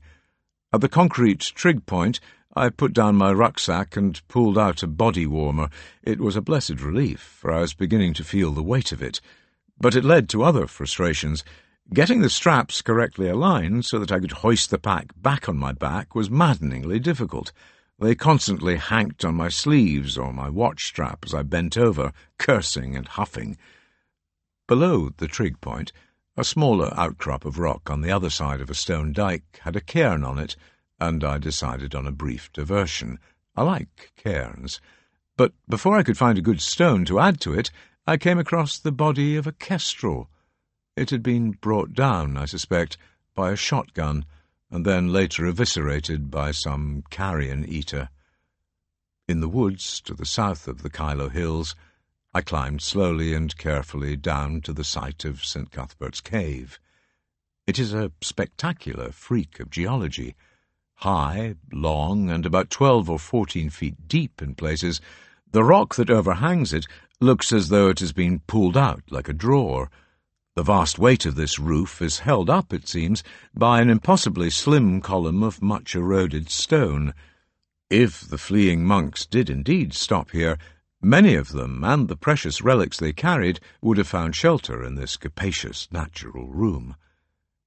On a large, rounded boulder by the entrance to the cave, I saw that a headstone-like inscription had been carved in memory of Mildred and Ernest Leather, the latter dying in 1916. What amazed me was that 2 further inscriptions had been carved to Vivian Leather in 1997 and Anne Behrens, her married sister, in 2001. Perhaps their ashes were scattered on the site. St. Cuthbert's Cave is cared for by the National Trust, and they would no doubt have frowned on its appropriation as a memorial to a family, and yet someone had arrived, presumably in broad daylight, with a mallet and a chisel, and left the name of the family responsible for a strange variety of vandalism. Very surprising and intriguing. Inside the cave, mostly on the back wall, there were a great many more names and some dates. Some were sets of graffiti-like initials, daubed or scratched onto the rock, but others had been cut with a chisel, some skillfully. There were even several runic inscriptions. This leaving of names at a place associated with Cuthbert was something I was to see often. Well signposted, and with good going, St. Cuthbert's Way led me down the eastern slopes of the Kyloe Hills, past a large plantation of mostly evergreen forestry, and towards the village of Fenwick. I reckoned that I had at least 4 hours to reach the causeway before the tide started to come in, and I fell into a metronomic rhythm of walking quickly, trying to ignore the weight of my rucksack, the pain in my left shoulder, and my dodgy leg and back problems. Perhaps leathery old Dritham would have approved of all of this discomfort, the 21st century equivalent of a hair shirt. Good for my tattered soul. At a place appropriately named Blawiri, St. Cuthbert's Way became a sea road that led pleasingly downhill to Fenwick. As I marched through the village, I noted that one of the houses was called Cuthbert's Rest. Not quite yet. At the foot of the main, in fact the only street in Fenwick, lay a very busy T-junction. The A1 thundered past and brought me abruptly back into the present, as articulated lorries hurtled north and south. I had to wait a long time to cross safely. A winding country road took me down to Fenwick Granary, where an old mill seemed to be in the process of renovation. I hoped they would install good soundproofing to screen out the near-constant drone of traffic. An old metal track turned uphill off the sea road and gave me a view of the seashore that told me I'd allowed ample time. But I had another problem, something that was urgent. There being no public toilets, and I fervently hoped no other walkers following me, I squatted down behind a bush and reflected on dignity and its departure. Uninterrupted and unobserved, except by some well-fed ewes, I tightened my belt and did not slacken my pace. Others must have been more leisurely, for on top of a fence-post someone had left an empty mug. The uphill path is marked on the Ordnance Survey as the Fisher's Back Road, and is clearly old, with cobbled metalling that helped me keep up a good swinging rhythm. Once I reached the top of the path, Lindisfarne seemed comfortingly close, the coast only 3 wide fields away, and the beginning of the causeway only a few yards further on. It seemed at that point I had wildly overestimated how long it would take me to walk from the Kyloe Hills and Holborn. As I turned downhill along a field edge, the Edinburgh train suddenly hooted and hurtled north on the main line. I'd forgotten how close to the island the railway runs, but I could not yet make out how the path crossed it. At first I thought there must be a tunnel, but when I walked closer I saw that it was a pedestrian level crossing, something I'd never seen before. Unmissable signs told me I was at Fenham Hill, where trains travelling in excess of 100 miles an hour passed, and that before crossing I had to phone the signalman. There was a small yellow cabinet with a handset in it. Sadly, but sensibly, there was also a sign put up by the Samaritans, with a phone number to call. "Talk to us if things are getting to you." The signalman answered immediately, and told me to stay off the line and call back. Moments later, the London train thundered past at a blistering speed, shifting the air so violently that I rocked back on my heels. When it had passed, in a matter of seconds, I called again, and this time the signalman asked me how long it would take for me to cross the line. "About 20 or 30 seconds, I said. "OK, you can cross now, if you go immediately, and call me back when you reach the other side." Which I did. But very soon after I replaced the second handset, another train, travelling at high speed, raced past. It seemed that escaping the tumult of the 21st century was going to involve drama as well as distance. Once across the intervening fields, I came at last to the coast, and began, it seemed, to pass through more barriers.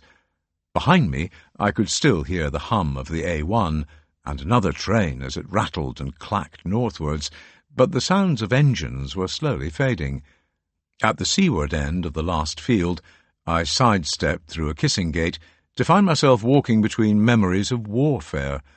Strung out in 2 long parallel lines were massive concrete cubes, part of the North Sea's coastal defences in the Second World War. Designed to prevent tanks and other vehicles coming ashore and creating a mainland bridgehead for an invasion force that had sailed from German or Dutch ports, they looked bluntly immovable, an enduring monument to victory in a just war fought against the manifest evils of Nazism. Far from seeing the huge cubes as a disfigurement in a beautiful natural landscape, I understood them as part of the means by which such beauty was preserved and made accessible to all. At the end of the rows of cubes, where the road from Beal cuts through to the beginning of the causeway, a large red sign warned, "No shooting," not something the Wehrmacht would have paid much attention to as their panzers rumbled into the heart of Northumberland. Since the beginning of written record, war has lapped around the shores of Lindisfarne.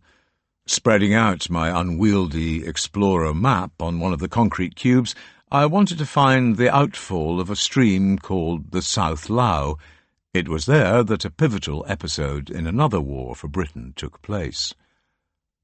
10 years before the slaughter by the River Swale at Catterick in 600, a coalition of native British kings rode with their war bands to Lindisfarne, their ponies cantering on the hard sand of the beach, their pennants fluttering in the wind. Led by Urien Rechwith, the Lord of the Tides and King of Reged, and with allied contingents commanded by Rhydych Hain, King of Strathclyde, Gwalach, King of Elmet, and Morcant Bwlch, a prince who may have ruled on the Tweed, the British army had fought a successful campaign against the hosts of the Anglian invaders, who had built a fortress on the rock at Bamborough and begun to extend their reach over its hinterland. These ancestors of Cuthbert and the Northumbrian kings had originally sailed from Angeln in southern Denmark, in such numbers that Bede wrote of their homeland being deserted. It may have suffered badly from flooding.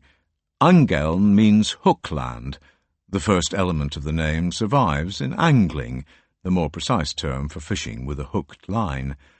The Angles from Angeln gave England its name, but history might have produced an alternative rendering, Hookland. For the doings of kings, saints, farmers, and ordinary people of the 6th, 7th, and 8th centuries, there is scant written record, with the sole really solid source being the work of Bede. His ecclesiastical history of the English people was exactly that, and it paid only occasional attention to the native British and their kings. There are long gaps of silence in what is rightly known as the Dark Ages, and so any and all sorts of texts have to be considered, some of them undoubtedly doubtful. One of these rare sources is both infuriating and fascinating. At some point in the 9th century, probably in a remote monastery somewhere in the Celtic west of Britain, Nennius, or Ninja, sharpened his quills and compiled the Historia Britonum, the history of the Britons. Unblushing, the monk wrote in the preface that he had made a heap of all the material he could find: genealogies, bardic sources, traditions, stories involving dragons and giants, and some reports of events that may have actually taken place. The latter mostly sound and feel plausible, and these may have formed part of a lost manuscript, a history of northern Britain, that was probably written in Strathclyde, the kingdom of Ridderchain. Had it survived, it may have complemented Bede's account of the English people. Here is an important passage. Hussa reigned 7 years. 4 kings fought against him, Urien and Ridderchain, and Gwalach and Morkant. Theodoric fought bravely against the famous Urien and his sons. During that time, sometimes the enemy, sometimes our countrymen were victorious, and Urien blockaded them for 3 days on the island of Medcot. Hussa and Theodoric were successors of Ida, the first of the line of Northumbrian kings, and he had made Bamborough his capital place, building a stockade on the great Seamark rock. Its name changed from Dingoroi when it became Bamborough, originally Beban Bur, and named after Ida's queen, Beba. The passage from Nennius uses another old name that has the shadow of a story behind it. Old Welsh was spoken across Britain in various dialects, and over the 4 centuries of the province of Britannia it borrowed a great deal from Latin, often by simply adapting terms and names, disguising them with what the ignorant see as eccentric spelling, the use of consonants as vowels, and so on. Unus Medcot is simply a rendering of Insula Medicata. Urien appears to have been a dominating figure in the second half of the 6th century. Ruling over Regeth, he was able to create and lead a British coalition as well as prevail in at least 2 battles celebrated by the bards. The evidence for any sort of history of Urien's post-Roman kingdom in the north is gossamer thin. Place names offer hints of how far his writ ran. To the west of Galloway, near Stranraer, is the village of Dunraget, and it derives from Dun Regeth, the fort of Regeth. It lies close to Luce Bay, the sea, and the wide waters of the Solway Firth. Along its northern shore are the remains of 2 fortresses at the Moat of Mark and Trustees Hill that were probably garrisoned by Regeth's warriors. It was a sea kingdom, communicating with itself by boat and trading far and wide with outsiders. Glass from the Rhineland and the Mediterranean has been found, as well as crucibles and moulds used by jewellery makers. Working mainly with bronze, which could shine to a deep lustre, they made brooches, belt buckles, and other fine objects that could be worn. The coloured glass from Europe was used as inlays or for enamelling. Near Gatehouse of Fleet, Trustees Hill seems also to have been a royal stronghold of Reggett. In 2012, archaeologists uncovered evidence of more luxury objects and the remains of pottery containers that brought wine from central France. The southern shores of the Solway, what is now Cumbria, also seem to form part of Reggett, and it may have extended far to the south at one time. The ancient name of Rochdale is Wreccedam. While this last is a shaky assumption, the origins of Urien himself and the centre of his power will bear a little more weight. The name derives from Urbgen, and it means born in the city, and the city was Carlisle, the hinge of the sea kingdom of Reggett. Even when Cuthbert visited in 685, the fabric of the old Roman city had faded but had not been submerged in decay. Wagga, the royal reeve or prefect, showed the saint a working fountain that must have been fed by an intact aqueduct and cistern. When a church dedicated to Cuthbert was built some time after 698, its alignment, still observable, sits not on the traditional east-to-west axis, but follows the rectilinear street grid of the old city. The Roman walls still stood in the late 17th century, and as late as the 12th. The chronicler William of Malmesbury saw a large arched building with an inscription to Mars and Venus on it. The glories of Reggett, the prowess of its war bands, the opulence of its jewellery, and the feasts and wine-drinking in its halls were fleeting. Archaeologists working at both the Moat of Mark and Trustees Hill have found clear evidence that they were destroyed by fire at the end of the 7th century, only a handful of years after Urien's army saddled their ponies and rode to Lindisfarne. In another passage from the Historia Brittonum, Nennius noted that the British kings and their war bands made camp at Aberllw, and my trusty edition of Agariadur Mawr, the great Welsh dictionary, translates that as the estuary of the Lough. Passing more rows of concrete cubes, I found the little stream easily enough as it flowed onto the sands by a rocky outcrop marked on the map as Beal Point, a necessary source of fresh water for men and horses, and rising ground that gave a good vantage point to watch for movement from the angles blockaded on Lindisfarne. It was a good place to make camp. Urien and the British kings had defeated Theodoric's war bands, driven him to seek refuge on the island, and had come to the Lough to drive him into the sea. Here is another passage from Nennius, one that relates what happened next. But while he was on the expedition, Urien was assassinated, on the initiative of Morcant, from jealousy, because his military skill surpassed that of all the other generals. The action and its motivation seem clear enough, but bardic sources add a little colour to the murder on the banks of the little stream. Urien was killed in his tent, at dead of night, by Hloflan Hlafdifo, which sounds like a conferred name, since it means severing hand. The great king's head was cut off, and perhaps displayed to confirm his death. The British coalition quickly dissolved, the Angles escaped from their island prison, and the whole history of Britain turned decisively in a different direction. If Urien had lived and expelled the Angles from the north, England may have become known as Saxony and been a smaller province south of the River Trent. The capital of all Britain might have become York, and we might all be speaking another language. After Urien's murder, his son, Owain, succeeded and won victories against the Angles, but the tides of history were running against him, and the retreat of native British power to its last western heartlands began. In response to sustained adversity, a surprising heroic tradition grew in Wales and elsewhere. As the Angles and the Saxons in the south overran more and more territory, the bards never allowed their people to forget that Welsh-speaking kings once ruled in London. They called the English-controlled parts of England Lloegr, and it means the lost lands. In Difford, during the reign of Hywel Dda, a poem known as the Armes Prydan Fawr, the prophecy of Great Britain, was composed.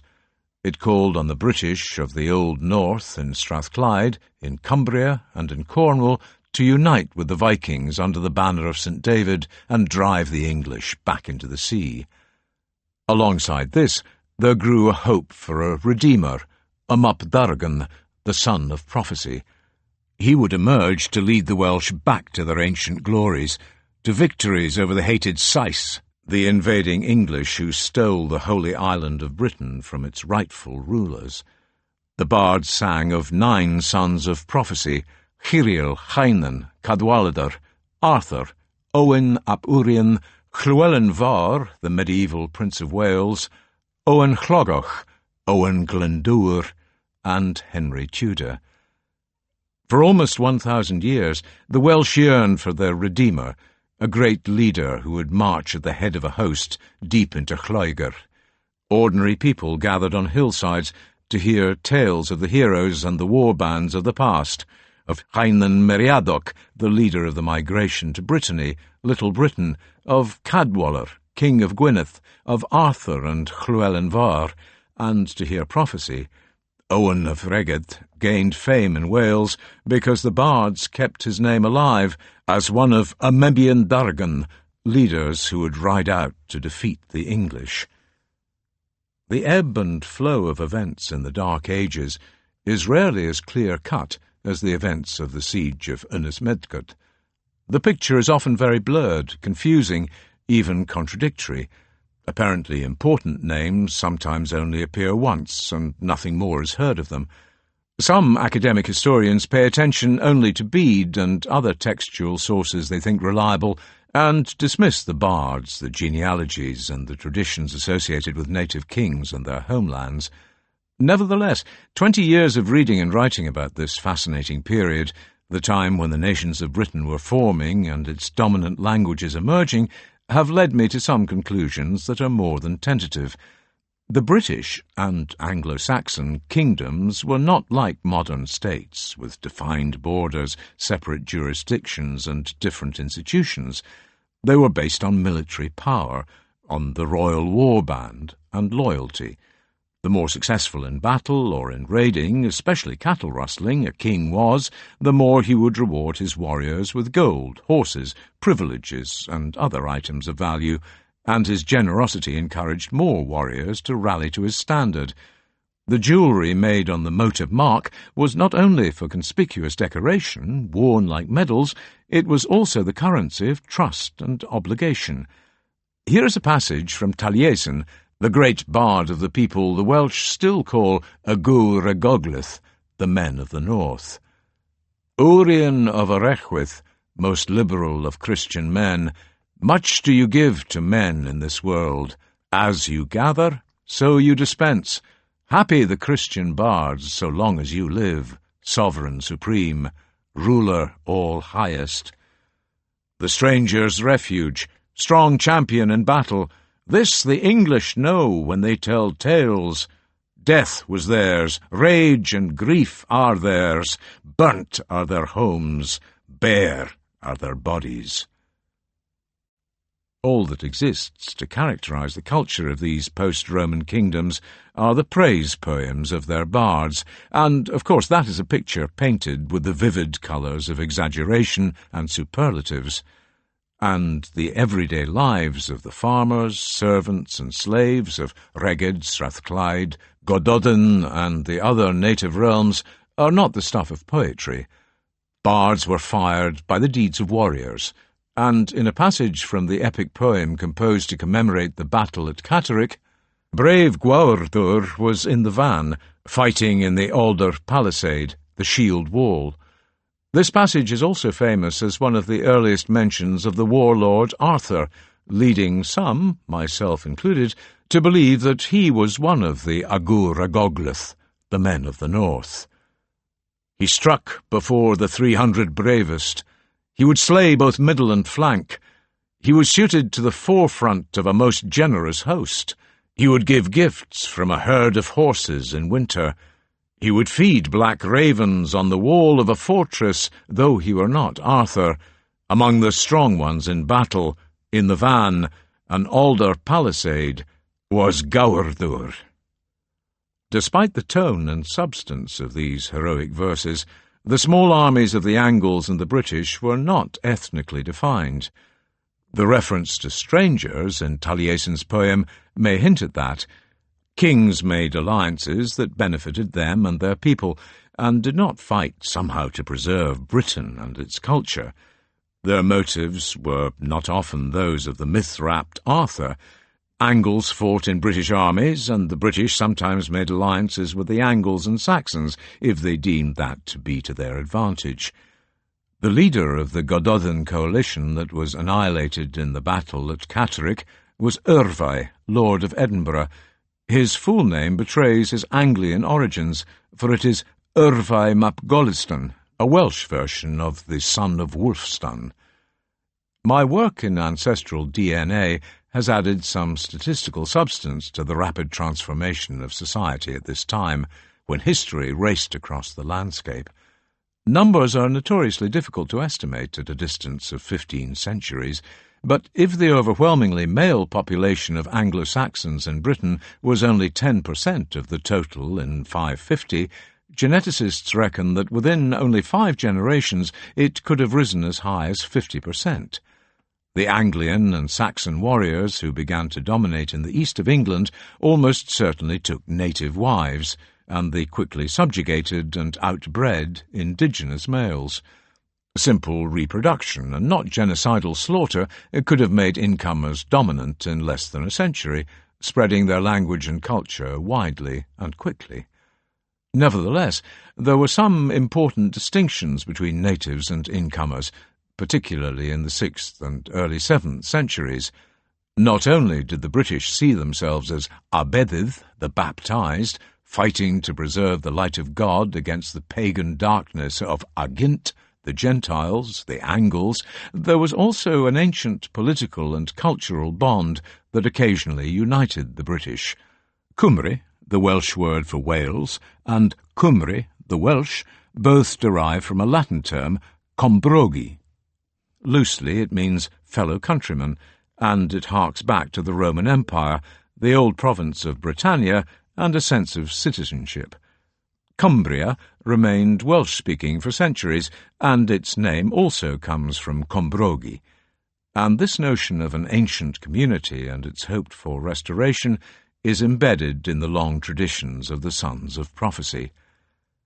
As the Northumbrian kings grew more powerful in the first half of the 7th century, two elusive names suggest that there were close links with the fading prestige of Urien's kingdom of Reged. Nennius noted something remarkable. It appears that King Edwin, the first Christian king of Northumbria, was baptized by Rune, the monkish son of Urien and brother of his successor, Owen. He may have been Bishop of Carlisle. Bede ignored this inconvenient link with the Celtic past, claiming that the king was converted by Paulinus, a missionary sent north from Canterbury, and, most importantly, a priest in the Roman tradition. Rune's brief appearance is a reminder of Reged's Christian traditions. They were venerable long before Aidan founded the monastery on Lindisfarne. Sometime around 450, a man called Latinus was grieving over the loss of his little daughter, and he had a stone inscribed in her memory and set up at Whithorn. This grief-stricken father is the first Christian in Scotland whose name is known. At about the same time, Ninian founded the church at Whithorn, probably on a mission from the Christian community at Carlisle. It was called Candida Casa, the shining white house, probably because it was built in stone after the Roman manner. Soon after that, another church, remembered by a series of inscribed stones, was set up at Kirkmadreen. The name is a homage to St. Martin of Tours, a man Cuthbert and Bede admired, and who is generally thought to be the pioneer of monasticism in the West. This network of Christian communities in Reged was literate and valued the fading memories of Rome as the empire collapsed, and Romulus Augustulus, the last emperor to reign in Italy, was finally deposed in 476. As I walked back through the lines of concrete cubes, I could still make out the hum of the A1 behind me. But across the wide sands, Lindisfarne looked far, far away, much farther than a mile or two.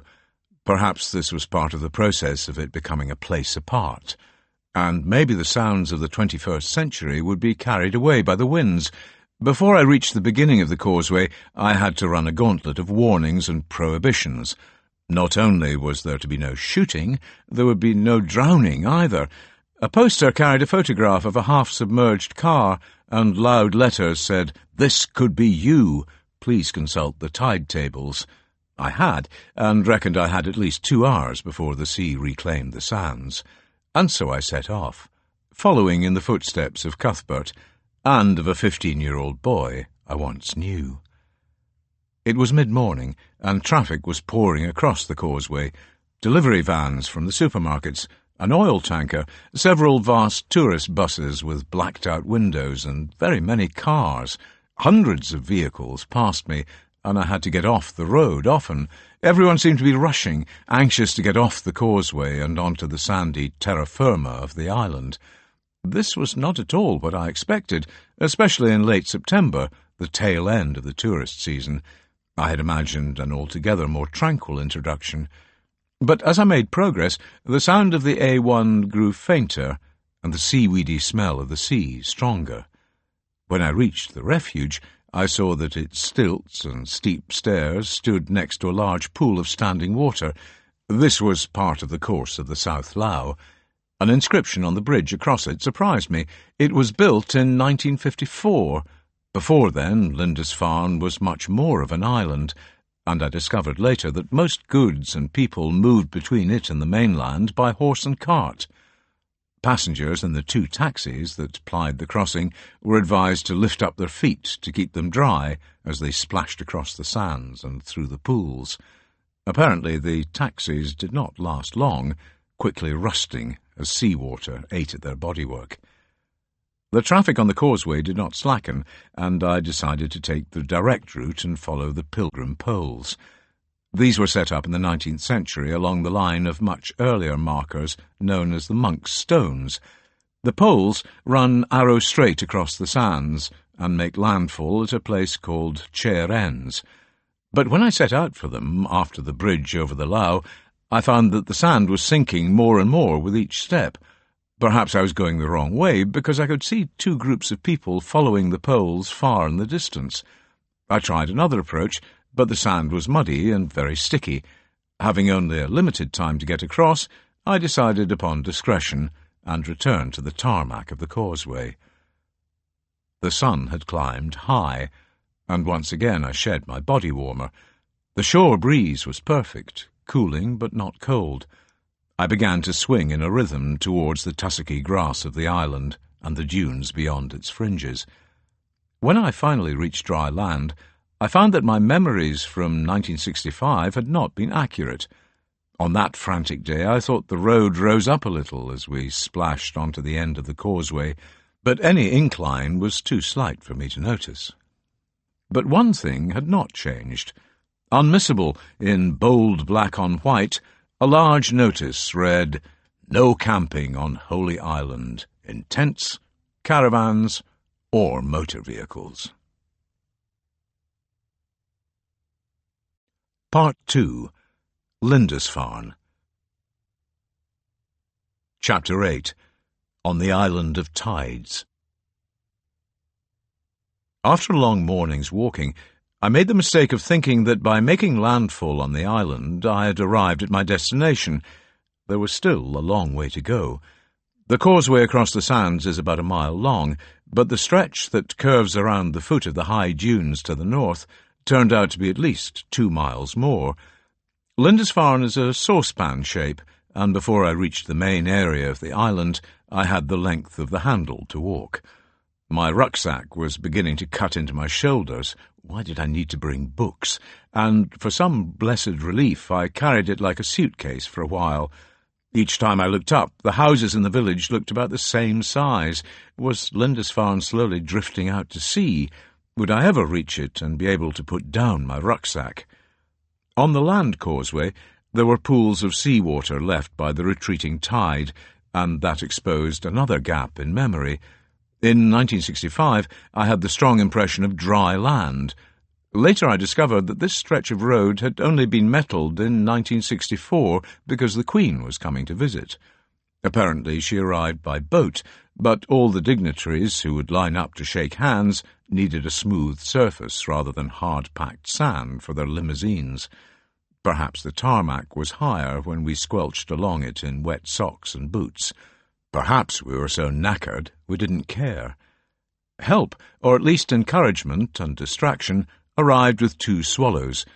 In what was clearly a passage of play from 2 young ones, they flew around me, often in perfect synchronicity, wheeling and doubling back on themselves at astonishing speed. Their flight reflexes took them to within an inch of the surface of the road or the sides of the dunes. Sheer exuberance. The little birds lifted me, and instead of thinking how weary I was, I began to notice the deposits of the tide, tiny white crabs, mussels, and the dead waves of driftwood lying on both sides of the road. I suddenly realized that the hum of the A1 had faded completely behind me, somewhere after I had crossed the course of the South Lough.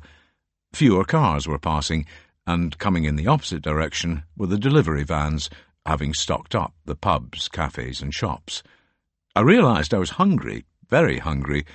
Reasoning that I would be arriving at a place where I could easily get lunch, I had not packed the usual cheese sandwiches. I wished I had. After what dragged on like an eternity, I rounded the last few yards of the land causeway to arrive at Chair Ends, where the land rises abruptly and the road leads to the main part of the island. There I saw something that seemed to form part of an emerging pattern. On a rubble-built stone plinth that in other places would have carried a welcome sign, it said, "No parking." It looked like an altar to prohibition. On my weary way along the causeway I had seen other signs warning of danger, former military target area, of plant attacks from the non-native piri-piri burr, problematic for dogs, more no camping, no busking, no vehicles except permit holders, and several other cautions about safety. Had I arrived on the island of No? Not a warm welcome or a good start. Looking back down the line of the pilgrim poles, I could see that several groups were making slow progress across the sands that were drying out, and in so doing had avoided this barrage of negativity. Maybe there were signs saying, "No praying." When I passed the main car park, hundreds of vehicles glinted in the sun, and the 4 or 5 main streets of the little village were crowded with processions of visitors.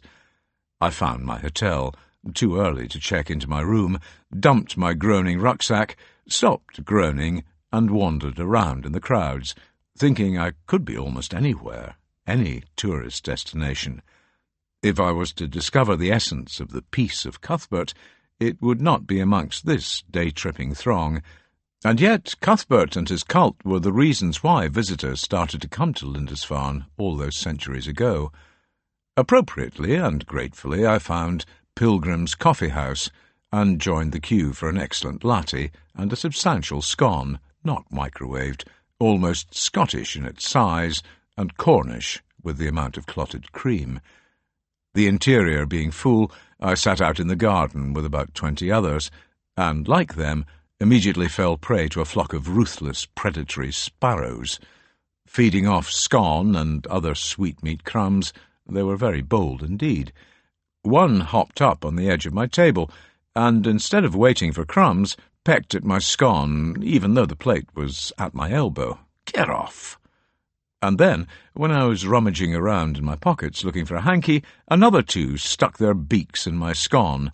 A genuine nuisance. 30 or 40 of these little scavengers fed ceaselessly on what was left or dropped, and were unabashed when shooed away by the wave of an arm. Cuthbert loved birds, and I had a feeling he was laughing at our discomfiture. I abandoned my scone, finished the excellent coffee, and went off to the post office to buy a newspaper, something I could read over lunch in a sparrow-free zone. Both choices were a mistake. Thinking that local is freshest and best, I ordered what was advertised as a Holy Island crab sandwich with ciabatta bread. The fact that only one other table in the restaurant was occupied, and the sandwich cost £10, should have sounded alarm bells, for when it finally came, the whole thing was inedible. Hard as a brick, the ciabatta would have broken a tooth, and the crab meat was hot, none of it white, while the garnish was a scatter of soft tortilla chips and a none too well-washed salad, with a dribble of what might have been dressing, or might not. Oh dear. No sparrows, but instead a predatory, touristy rip-off. After my long walk, the sofa was very comfortable, and I pushed my plate away, sat back, and opened up the newspaper. Another mistake. On this beautiful island, a timeless place of spirits and saints, I found I simply did not want to read about the Labour Party conference, or indeed about any of the other cares of the world that lay beyond the causeway. When I left the terrible lunch, still hungry, and stepped back out onto the village streets, they were almost deserted.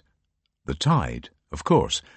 That day, the latest safe crossing time was 13:50, and drivers were advised to set off well before then, since it might take longer to cross if cars and buses all departed at around the same time. As I looked for a bin for my unread newspaper, I passed only 4 or 5 people, and they seemed to be going about their daily business. As the line of cars streamed along the land causeway, the island seemed to let out a long breath and become itself again. Later in the week, I spoke to a lady at St. Coombs Farm, not far from the village, and the only farm on Lindisfarne, and she told me that without checking the timetables or looking at a clock or watch, she knew when the tide shut. Something in the air shifted. But shut, that was the verb used by all of the islanders I met. The tide shut off the mainland, like shutting a door. Over my time on Lindisfarne, I realized that there were 2 islands and 2 histories to understand. Since there would be no queues or crowds, I decided to visit the Priory. I was too tired to walk far. Armed with a Mars bar, I tried to buy a ticket, but in another repeating pattern, I found that the ruins of the medieval Priory were closed to visitors when the tide shut. It was not because of a lack of demand. There were still people on the island who were staying overnight, like me. The ticket office and the visitor centre shop and exhibition closed because the people who worked there were not islanders and had to cross the causeway with the departing day-trippers to get home. When I grumbled about this, an officious English heritage official pointed out the small print at the bottom of the board that advertised a closing time of 5 p.m, except in exceptional circumstances that were entirely predictable, or some such rubric. Beyond the visitor centre, a close led to the gate to the Priory grounds, and because it also led to St. Mary's, the parish church of Lindisfarne, it was open. I passed boards that detailed with great formality and precision the services rendered by the Holy Island lifeboats. Dating from the early 19th century to 1965, it listed all of the notable call-outs, an impressive and moving roll of honour, with the date, the boat or ship that was rescued or assisted, and the number of lives saved. From the SS Corriton out of Cardiff, 27 people were rescued on the 16th of February 1941, and on the 27th of August 1953, the yacht Mermaid of Poole was saved, along with 3 passengers. As I read this recital of bravery, selflessness, and duty, I was not only awed, but reminded that Lindisfarne was once a community that lived off the sea, its bounty and traffic, and that, around its singular beauty, savage seas could claim lives. I passed the headstones in the churchyard, some of them recent, others bearing the names of several generations. I came across a very new stone, not at all weathered, small, and with a gold star chiselled at its top. It read, "In loving memory of Hugo John Robert Glenton, 20th of April 2017 to 30th of June 2018, aged 1 year and 2 months, our beautiful baby, full of smiles, adored by all who cuddled him." And on the plinth, "We treasure your memory and the might have beens. You'll forever be with us when we are lost in our dreams." Jolted at the rawness of recent tragedy, I stood and stared at the little headstone. and after a time began to weep for all of the pain the parents of the wee boy suffered, perhaps the pain he suffered, the grief at the unnatural injustice of the death of a child before his parents, the rage at the loss of his future, and the dignity and power of what they had asked the mason to engrave in his memory. I hoped it was a shred of comfort in all that darkness to know that their baby was buried in ground where saints walked and prayed, in holy ground. St. Mary's Church is old. Some of its masonry dates to the 12th century and the rest to the 13th. What still surprises me is its spatial relationship with the medieval priory, built at almost the same time. The two churches are no more than 30 yards from each other and are aligned end to end. My research had told me that this apparently awkward arrangement was characteristic of Anglo-Saxon monasteries, and I could understand that both St. Mary's and the Priory Church would wish to sit on the traditional east-west axis. Between them I saw a massive cross socket, much larger than the one I came across on the road to Dryborough Abbey. So massive that it is unlikely ever to have been moved. It is a rare relic that survives in situ from the old monastery founded by Aidan in 635, the place where Cuthbert had been buried, and that probably meant I was standing close to its centre, a tall cross that was the focus of prayer, worship and ceremony. Crosses like the one that fitted into the massive socket were not the plain, symbolic sort erected in modern churchyards. The early ones told stories. They were used as texts and illustrations by preachers. Engraved, often on all faces of the shaft, the crosses made by the Anglian masons of the Kingdom of Northumbria were glorious, elegant, and mystical objects of great reverence. Many years ago I diverted from a journey to Stranraer and the Irish ferries to go and look at the Ruthwell Cross. Erected in the early 8th century, when Northumbria had absorbed the western kingdom of Regget, it is displayed in a side chapel of a small church in a village between Annan and Dumfries. The gallery arranged around the cross allows visitors to get close and enjoy the virtuosity of the carving. More than 16 feet tall, it has been reconstructed virtually entire, and on the front and back faces of the shaft there are scenes from the life of Christ and episodes from the stories of the Desert Fathers. One of them may be St. Anthony of Egypt, a man much admired by the Lindisfarne monks. The sides are decorated with interleaving foliage known as inhabited vine scroll. Amongst the inhabitants are birds and what might be lions. All of the vignettes and biblical scenes, as well as the decorations on the crosspiece itself, would have been painted in bright colours, ochre reds and yellows, blues and greens from plant extracts, and standing outside in all weathers, as these crosses did, the painting will have had to be regularly renewed. Most intriguing, and what adds metaphor as well as mystery, is the role of the Ruthwell Cross in the early history of English literature. Written in Northumbrian runes, cut on the lower, narrow sides of the shaft, are two extracts from one of the earliest surviving poems composed in English, The Dream of the Rood. It forms part of a highly sophisticated scheme, in both poetry and sculpture, for reading the whole cross as a kind of text. The poem is based on the notion that the cross on which Christ was crucified had a personality. Here is the second stanza. I lifted up a powerful king, the Lord of heaven I dared not tilt. Men insulted both of us together. I was drenched with blood poured from the man's side. The ancient beauty and power of the Ruthwell Cross prompted its destruction.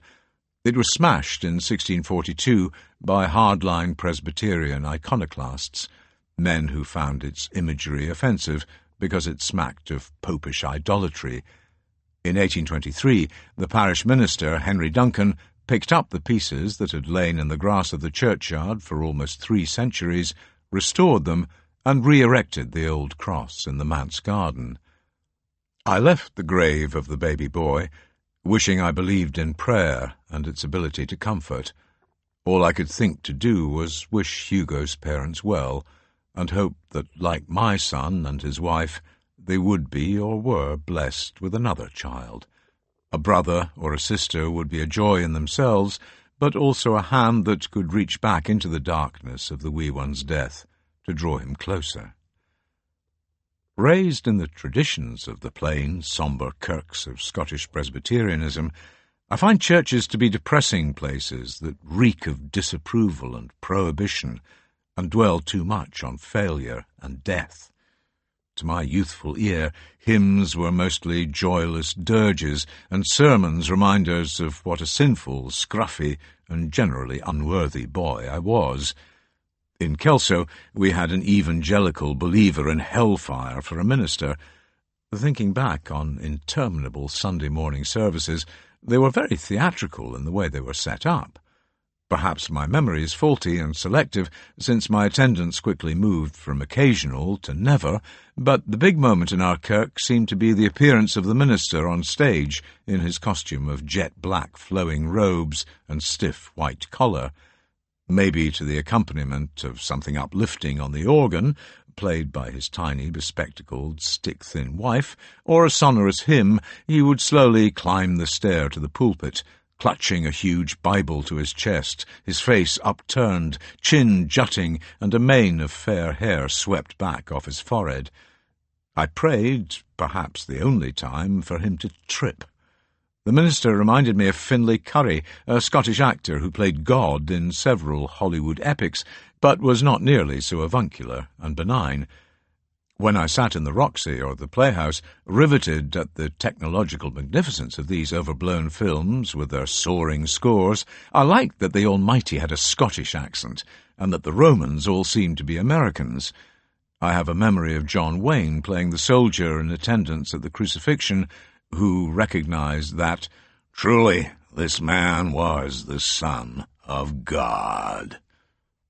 When our minister reached the pulpit, he slammed the big Bible down on the lectern, opened it at the text for the sermon, and before he began, he looked out over the congregation for a few moments, searching for outward signs of sin and noting absentees. And then it began, hell fire, burning pits, endless torment, and all. As he worked himself into a righteous passion, the minister's face, florid at the best of times, began to colour even more as he leaned out over the pulpit to despair of our salvation. When it came to the blessing at the end of the service, I felt we all needed it. I've been in English churches several times, and know that they are generally much more cheery, but nothing prepared me for the warmth and wonderfully colourful, decorated and detailed interior of St. Mary's, Lindisfarne. It was so welcoming, and a good place to be after having stood at the wee boy's grave. At the east end of the nave stood a stone font covered with fruit and vegetables, presumably put there for the harvest Thanksgiving services. Apples, marrows, turnips, bananas, jars of jam, onions, tins of soup, flowers, a jar of curry paste, a packet of flour, and all sorts of surprising items were piled on the top and on the base. Around the whole church there was fruit, apples lined up on the altars, and lovely displays of flowers. On either side of the nave run rows of polished pews, well cared for, and stained glass windows fill the church with rays of brightly coloured light. Most striking were two carpets, one laid over the steps up to the fisherman's altar in a side chapel, and another at the main altar at the east end. The designs were lifted from the Lindisfarne Gospels, from what are known as the carpet pages. Gorgeously coloured and decorated, these are abstract variations on crosses, very geometric and reminiscent of non-figurative Islamic art. According to Bede, some priests in Northumbria used prayer mats, and these might have been actual Oriental rugs or copies of their designs. The carpet in front of the fisherman's altar is a huge version of the carpet page from the St. Luke's Gospel. In high contrast is an impressive sculpture that stands in the south side of the nave. Carved from massive blocks of wood, 6 monks carry the coffin of St. Cuthbert. It commemorates the period after 875, when the monastery is said to have been abandoned at the coming of the much-feared Great Heathen Army, a coalition of Danish and Norse warriors who had invaded England. The monks carried their relics, the coffin of the great saint, and possibly even the timbers of Aiden's original church with them. The sculpture has real power, a study of faith and gritty determination, but its sombre notes seem to me to be discordant in that bright church. On the opposite wall of the nave are reproductions of the carvings made on Cuthbert's coffin on Lindisfarne soon after 698. They show Christ, the symbols of the Gospel writers, Matthew, Mark, Luke and John, a very early representation of the Virgin Mary and Child, the 12 apostles and 7 archangels. These were all labelled in a curious mixture of Latin script and Northumbrian runes, like the Ruthwell cross. The late 7th century coffin was a work of great art that showed how Cuthbert and his contemporaries imagined their God, angels, the apostles, and God's mother. Like the crosses, it was almost certainly painted and made even more vivid, even more of a rich focus for devotion. The massive wooden sculpture has power, without doubt, but in my view paint would have enhanced that, because it was clearly important to the monks of the 7th and 8th centuries. Two competing perceptions seem to be at work here. We live in a world of high colour, seen every day in all sorts of ways. Our houses are painted, so are the objects we buy. The clothes we wear are dyed. We see bright colours in publications, on advertising hoardings, on TV, almost everywhere we turn. In the early medieval period, the world looked very different. Since everything was made from natural materials, buildings, clothes, and everyday objects all blended with the colours of the landscape, the tints of spring green, grey skies, autumn yellow and brown, and the blue and green of the sea. Often the only distant sign of a small settlement of wooden houses, roofed with rushes, were the spirals of smoke from their cooking fires. Vivid colour was rare, and usually small in scale, like ripe berries and wild flowers, and I believe that this was part of the reason the gorgeously painted Lindisfarne Gospels were made, the crosses decorated, and the images of Cuthbert's coffin picked out in rich reds, yellows, greens, and whatever pigments were thought suitable or were available. Colour made these sacred objects even more distinctive, perhaps even more sacred. Partly because surviving fragments of classical temples and their sculpture have come down to us in the neutral colours of stone, we forget that the likes of the Parthenon frieze was painted and made to look as naturalistic as possible. The sombre look of classical sculpture seems to many in the modern era to be part of their dignity and beauty. But the Greeks, Romans, and early medieval churchmen saw things differently. Paint did not look gaudy to them, but was a celebration, another way of praising God, or the gods. The monochrome wooden sculpture in St. Mary's seemed to me to be a very modern way of honouring the piety of Lindisfarne's monks and their great saint. I think it would have surprised them. When I walked over to the fisherman's altar to look more closely at the carpet made in homage to the carpet page for St. Luke's Gospel, I noticed another contrast with the austere church of my youth, but something Cuthbert would have recognised and warmed to. Below a reproduction of an early medieval Madonna and Child, there was a black wrought-iron table where rows of small candles flickered. Below was a packet of more tea lights and a box for donations. Under the image of the mother and her baby, I lit candles for Hannah, Grace, and Hugo. Under a darkening sky, and in a breeze that had freshened into a high wind blowing out of the southwest, I walked down to the shore below St. Mary's. The incoming tide had surged over the sands quickly, and spindrift blew off the tops of the whitecaps as the sea grew choppy.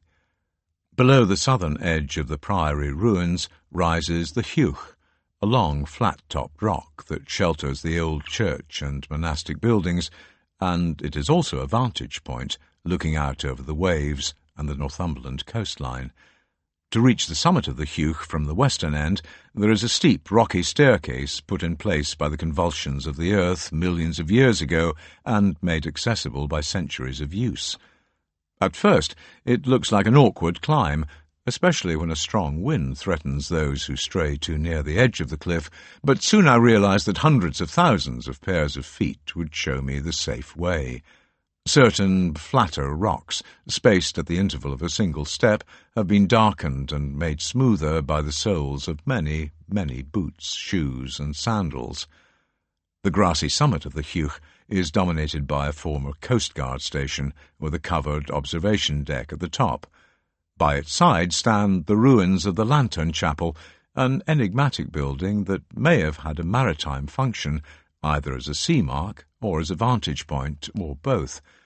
Beyond it is a stark, metal-framed mast that is certainly a modern navigational aid used by those wishing to make safe passage into Lindisfarne harbour between the sandbars and rocks.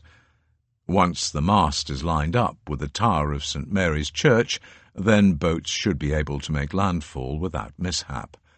Between the mast and the Coast Guard station stands the tall cross of a war memorial, but none of these upstanding structures interested me as much as what lay only a few inches under the grass. In the summers of 2016 and 2017, archaeologists made dramatic discoveries here. Far from being a rocky whinstone ridge that merely sheltered the monastery founded by Aidan in 635, the Hugh may have been its spiritual focus. Like a vast natural altar overlooking the land and sea, and reaching up to the skies and heaven beyond, it was God's beacon, a place where a light might shine over the vastness of creation. Near the war memorial, excavators uncovered the foundations of substantial walls that strongly suggest a high tower, perhaps as high as the modern Coast Guard station. According to Bede's moving account, the monks on Lindisfarne saw a beacon lit on the island of Inner Farne in the late winter darkness of the 20th of March, 687. It was a signal that Cuthbert had died. Perhaps an answering light was kindled from the Hugh. A year after the first dig, archaeologists opened a second site near the metal-framed mast, and once the soil had been carefully trowelled away, the outline of a small church was revealed.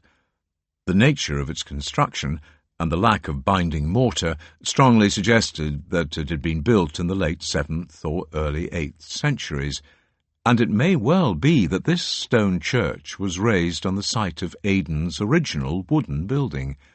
Later documents and traditions spoke of two named churches on early medieval Lindisfarne.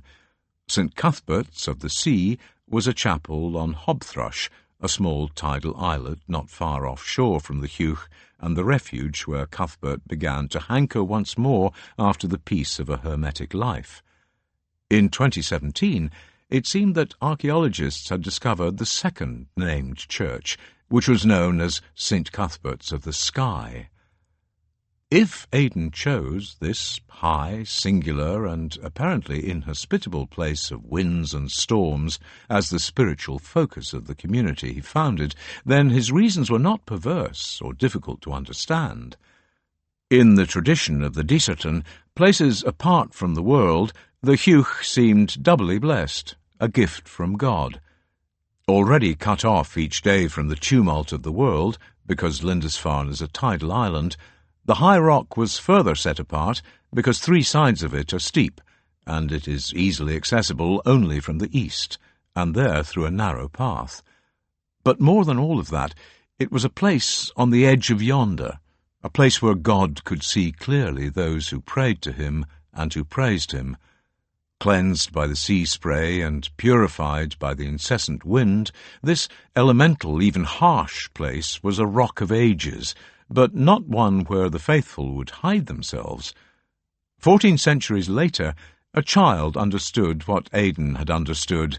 A prayer was recently left at St. Mary's Church that read, "I love you, God and Jesus. Can you see me?"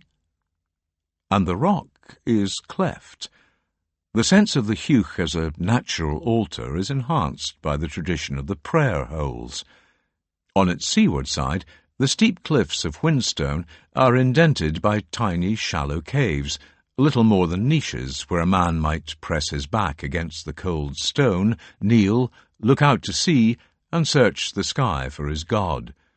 The rhythms of the psalmody, prayer and meditation might have chimed with the shushing of the waves 50 feet below and the soughing of the eternal wind. And on all but the warmest summer days, the flesh will have been mortified and cramped by the cold stone, the spray, the rain, and the whip of the breeze and the stinging sand it carried. When night vigils were kept in the prayer holes, the pious will have felt themselves on the edge of the world, between it and eternity. When his brother monks first brought Cuthbert's body from Innerfarne to Lindisfarne, they will have been able to approach the Heuch and the monastery below it more closely. In the 7th and 8th centuries, the tides washed further inland than they do now, because the waters of the harbour reached much nearer to the ruins of the priory. The eastern end of the Heuch was bounded by the sea on 3 sides. If Aidan's church was built on its summit, and not, as has long been assumed, where the church of the medieval priory now stands, then Cuthbert's body will have been placed there, in the most sacred part of the monastery.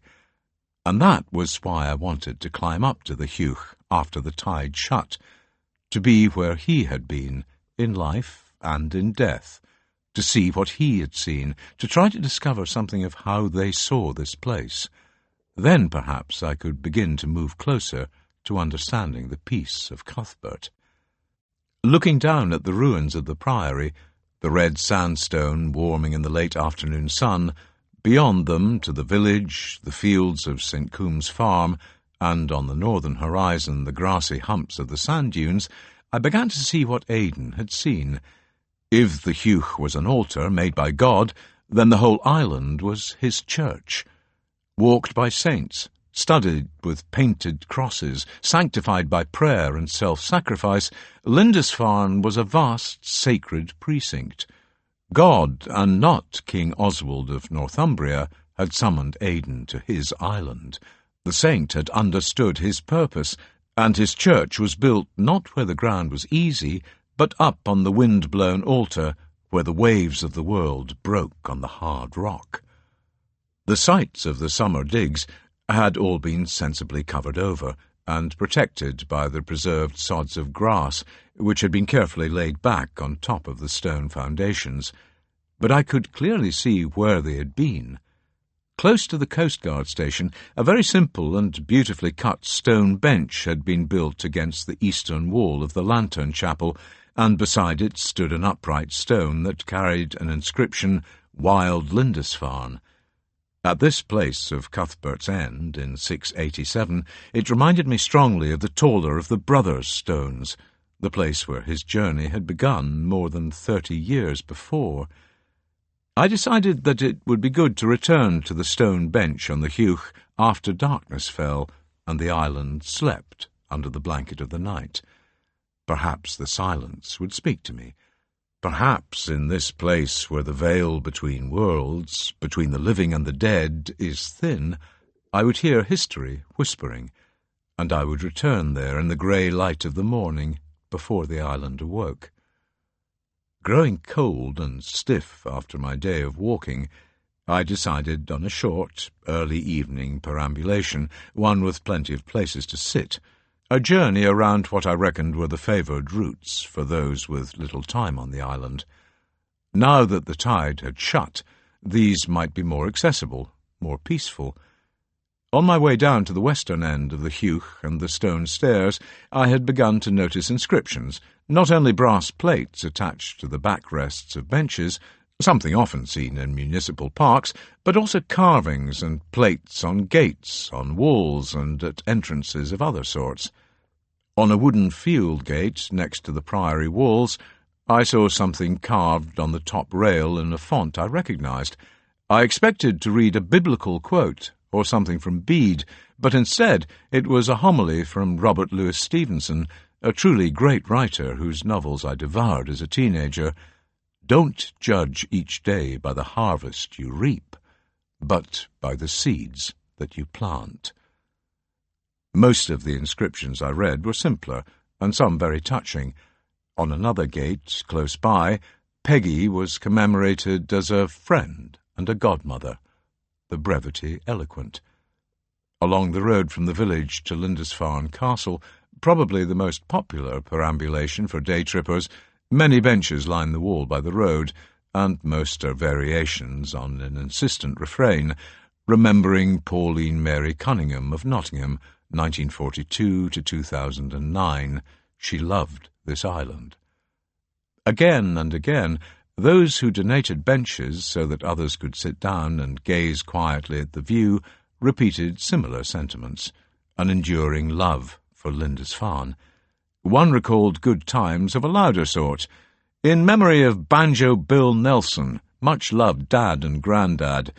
We'll be going round the island when we're done, and the merry island rovers will all have big hangovers, but didn't we have a lot of fun? Another commemorative plate recorded a piece of recent history. On a bench close to the harbour, in great gratitude for the good welcome are 5 brave freedom fighters, Tormod Abramson, Niels Havre, Sven Moe, Jan Stumpf, and Kai Tuschen, received here on Holy Island on the 5th of November 1941, after crossing the North Sea in a small boat. Presented on behalf of families and friends in Norway, 31st of August 2010. After the German invasion of Norway on the 9th of April 1940, more than 3,000 very brave men and women crossed the North Sea to join British forces or become involved in clandestine operations in their occupied homeland. Tormod Abramson and his 4 friends pushed their 20-foot rowing boat into the sea at dead of night near Kristiansand on the southernmost tip of Norway. In the dangerous waters of the Skagerrak, the heavily patrolled straits between occupied Denmark and Norway, they moved westwards, rowing without lights and probably without hoisting a sail, something that on the horizon might have given away their position.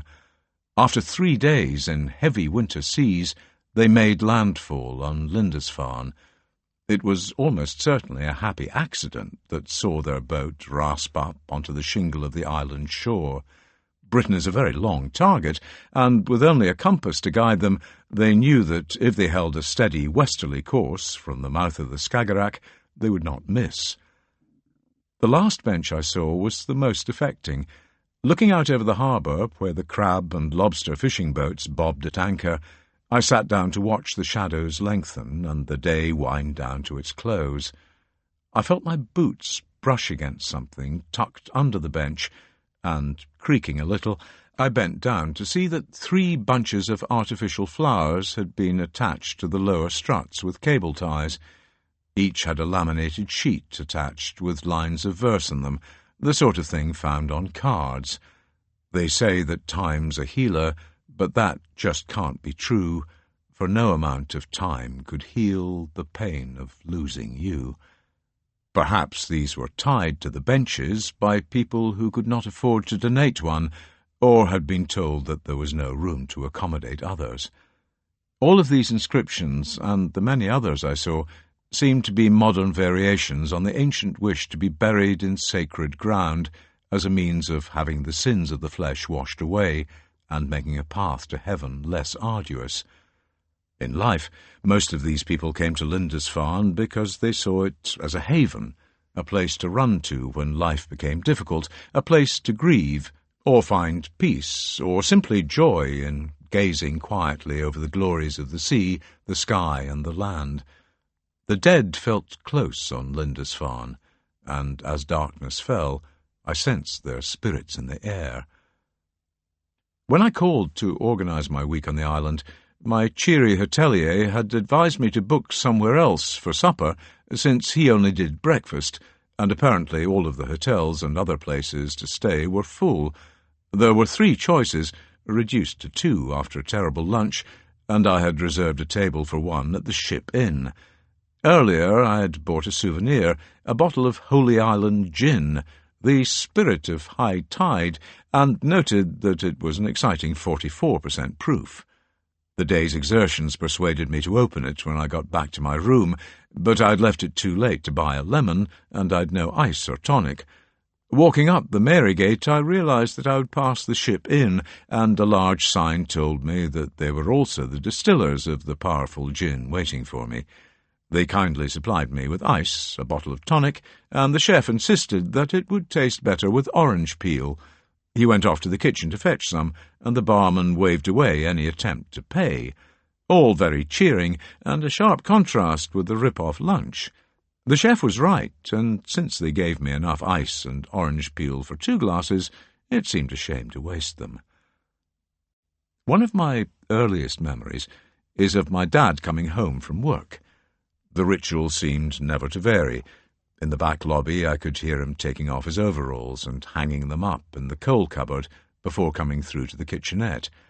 My mum filled a basin with hot water, and stripping down to his white singlet, he washed his face, hands and forearms with great vigour, snorting through his nose and screwing his eyes shut against the sting of the green fairy soap bar. As he dried off, my mum placed a heaped plate on the table and handed him a copy of The Scotsman. In those days it was a broadsheet, and once he had folded it small enough, he propped it against the bottle of H.P. sauce. This was what my mum called a reading tea. No one spoke as the food disappeared. Being alone on Lindisfarne, and wishing to avoid conversation, I knew that all of mine would be reading teas, and so, on my way through the darkened streets to the welcoming Ship Inn, I brought my novel, Carlos Ruiz Zafón, The Angel's Game, my maps, and my notebook. In a warm, softly lit dining room, surrounded by the chatter of other diners, it was full, and the bustle of waiters, the dishing out and consultation of menus and the clatter of plates, I felt as though I sat in a bubble of silence, and, to my surprise, I liked it. I do like to work alone, partly because I don't like to be told what to do or to be constrained or distracted by others, but I did think I would miss conversation in the evening. But I didn't. In fact, once I'd finished an excellent dish of fried seafood, I asked for the bill so that I could get back outside into the quiet of the night. As I walked down the Marygate towards the harbour and the eastern end of the Hugh, I realised that the only sounds I could hear above the silence were the wash of the waves and the metallic clink of a wire halyard against the mast of one of the fishing boats lying at anchor. Back home on our little farm, the silence sounds different as the wind rustles the trees, the old house creaks, and a horse whinnies in its box. Beyond the village, there are few streetlights on Lindisfarne, and the cloudy night made it difficult to see exactly where I was walking. So that I could climb up to the Hugh by the easy path at the eastern end, I had first to pass the harbour, and remembering my chaplain-esque ability to fall over or fall into things, I used the torch on my mobile phone to light the way. Up on the Hugh, the silhouette of the coastguard station was just discernible against the dark sky, and when I found the stone bench, I clicked off the phone, pulled my jacket collar up, and sat down. Having made my own covenant with silence, what voices might I hear? I had read part of an interview given in 1987 by a man who called himself Brother Harold. He had led a hermetic life, and saw it as a battlefield of constant conflict, just as Cuthbert did. Most important, he had learned not to turn away from God when life seemed to overwhelm him, and instead use silence to come to terms with what he called the noise inside his head. After a struggle, he gradually replaced it with the word of God. Reaching back across 13 centuries to Cuthbert and his battles with demons, the links and the language are striking. As I sat up in the wind swirling around the Hugh, looking over the vast darkness of the sea, all I hoped for was to stop, or at least quieten, the noise in my head. I began to go over what I saw as the turning points of my life, hoping to discern some direction, perhaps even some purpose. The problem with that was my tendency to self-criticism, to focus on what I'd failed to achieve rather than the good things that had happened. And yet that was part of the point of coming to Lindisfarne, my journey a mixture of pilgrimage and retreat. The island is a startlingly entire thing, a place apart which might offer me a detached vantage point from where I could look back over the sands of my life. When I was 13, I recall what I would now call an epiphany. Then it was known as catching a grip. At primary school, I'd been a disruptive child, unwilling to listen or learn or behave, and I found myself in the handcrafts class, making things like raffia mats in between riots and fights. By contrast, my older sister Barbara was academically outstanding and eventually became Dux of the high school. A Latin title, the Dux Medal, is awarded to the brightest pupil in Scottish schools, and it is usually a reward for all-round abilities, sporting and performing, as well as academic. My mum eventually felt compelled to do a brave thing for the Times when all of her maternal instincts drove her to seek a meeting with the headmaster. She told him, I was in his study, instructed not to look gormless, that since my sister was clever, I could not be as stupid as I seemed, and it was the school's job to get me to use my brains, to educate me in a very literal sense. To my amazement and horror, the headmaster agreed, and I was immediately promoted to the A class and told in words of very few syllables by my mum to bloody well behave. I did, but only enough to survive and stay out of trouble. Very little homework was done, lots of lies told, and in those days of streaming and class rankings, I was decidedly middle of the table, 15th out of 30. But one evening, on my way to play or plot mischief with my friends from the old handcrafts class, I stopped on a path that led between the back gardens of our council estate. I can remember exactly where, and I gave myself a real talking to. Something about me deciding how my life would go, nobody else. I was not going to fail, be mediocre, or be lazy. I was going to work. And I turned around, went home, opened my school bag, and did my homework. Up on the Hugh, I took myself back to 1963 and that turning moment. Asked myself if it really was as dramatic as it seemed in retrospect. I suspected it must have been. My exam results began to improve. I found an aptitude for languages I've never lost. I started to compete rather than mess about at sport, especially rugby. I played as a schoolboy against Wales and found myself at Murrayfield in the Kelso team at only 17. I still have the cutting of Norman Mayer's piece in The Scotsman that said I was the pick of the Kelso pack. And, not quite emulating my big sister, I was runner-up for the Dux Medal at the high school. I remember my mum wanting me to get on and stick in so that I could live a better and bigger life than my parents. And I did that, but not only for them. I wanted it too. In the silence of the darkness on the Hugh, I realized that I'd lost focus on the course of my whole life, and too often concentrated on incidents, usually things that had gone wrong, times when I'd made mistakes or been let down by disloyal people, going over and over them.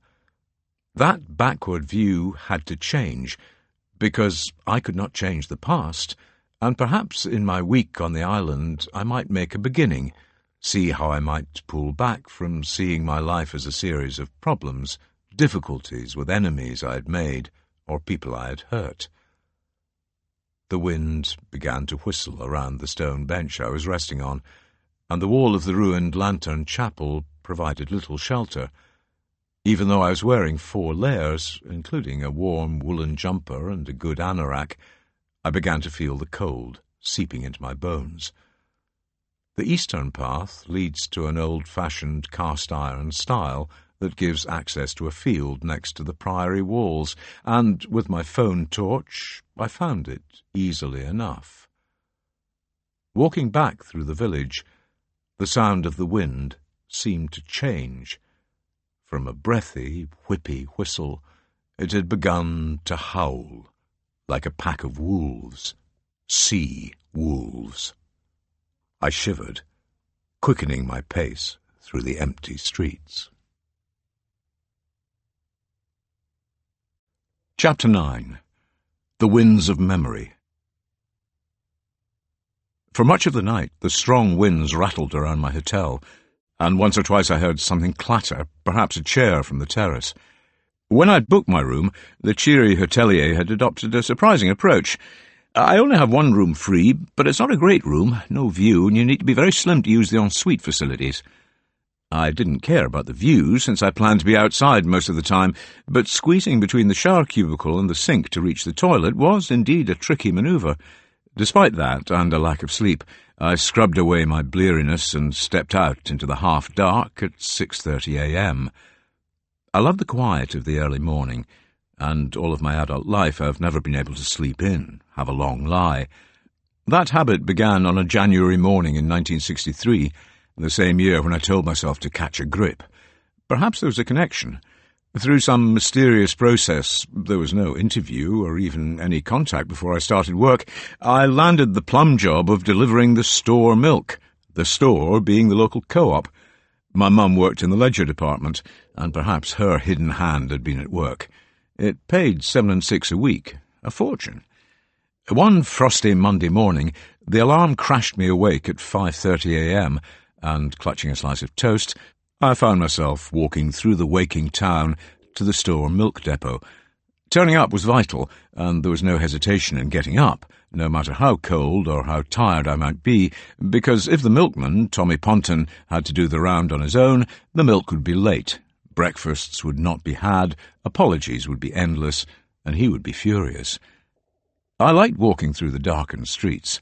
I remember once seeing a woman at a high window brushing her long hair as she looked out over the winter morning, and seeing me walking below, she smiled and waved.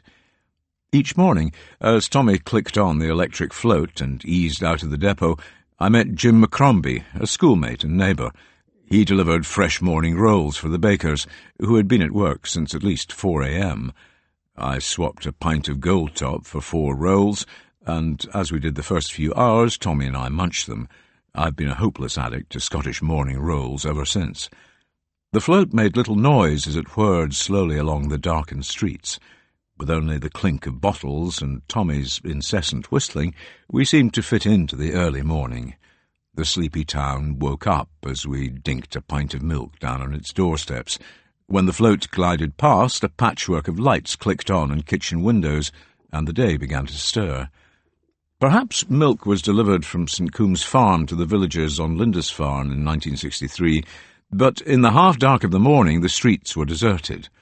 The Mary Gate runs roughly east to west, and when I passed I could see dawn creeping over the North Sea horizon, the sun not yet up, but its rays lighting the underside of high clouds, as strong winds chased them across the sky. A door closed somewhere, and out of the corner of my eye I saw someone in a yellow anorak turn quickly into the close leading to St. Mary's Church, a woman by her walk. I followed the track around the graveyard, wanting to see if I could get across to Hobthrush, the little tidal rock offshore known as St. Cuthbert's Isle. The remains of a small chapel had been unearthed, and what might have been St. Cuthbert's Oratory, literally a place to pray, and, in the 7th century, usually little more than a stone enclosure open to the sky, and high enough to screen out the world around. A tall wooden cross had been planted on the islet, but there was still too much water in the narrow channel for me to reach it, and so I decided to climb the Hugh once more to watch the sun come up. On the summit, the wind was vicious, carrying grains of sand that stung my face and neck, even when I sat down on the sheltered bench in the lee of the lantern chapel. I pulled up my hood to keep out the worst of it. In precisely the same place, for the same reason, Cuthbert and his brother monks will also have pulled up their hoods. In strong winds, the candles in their draughty stone chapel will have guttered and flickered as they knelt to their morning devotions. These moments that reach across millennia touched me, reinforcing the notion that Lindisfarne was like an open history book. Down at the harbour the morning was stirring. I saw the headlights of a pickup, and 2 men unlock one of the upturned boats used as a store. Far out to sea, a curved sliver of sun showed over the grey horizon, and, in moments, its first rays caught the topmost towers of the Priory ruins. Very quickly, a warming yellow light flooded the island. Piercing the shrieking wind, another sound came ringing down the ages. High in the tower of St. Mary's, a bell was tolling. It was 7:30 a.m. I remember being surprised when I saw a notice advertising a daily service of communion at 8 a.m. every weekday. For 14 centuries, the worship of God had not ceased in the place where Aidan founded his monastery. On the far horizon, a long bank of cloud hid the morning sun, and when I stood up to move off the Hugh, the wind pushed hard at my back, forcing me to steady myself.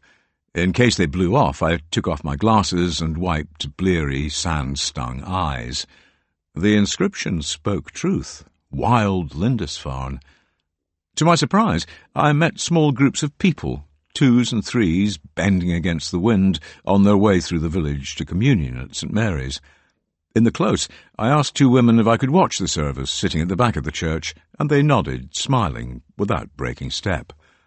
And so, unexpectedly summoned by bells, I sat down in a pew and the service began almost immediately.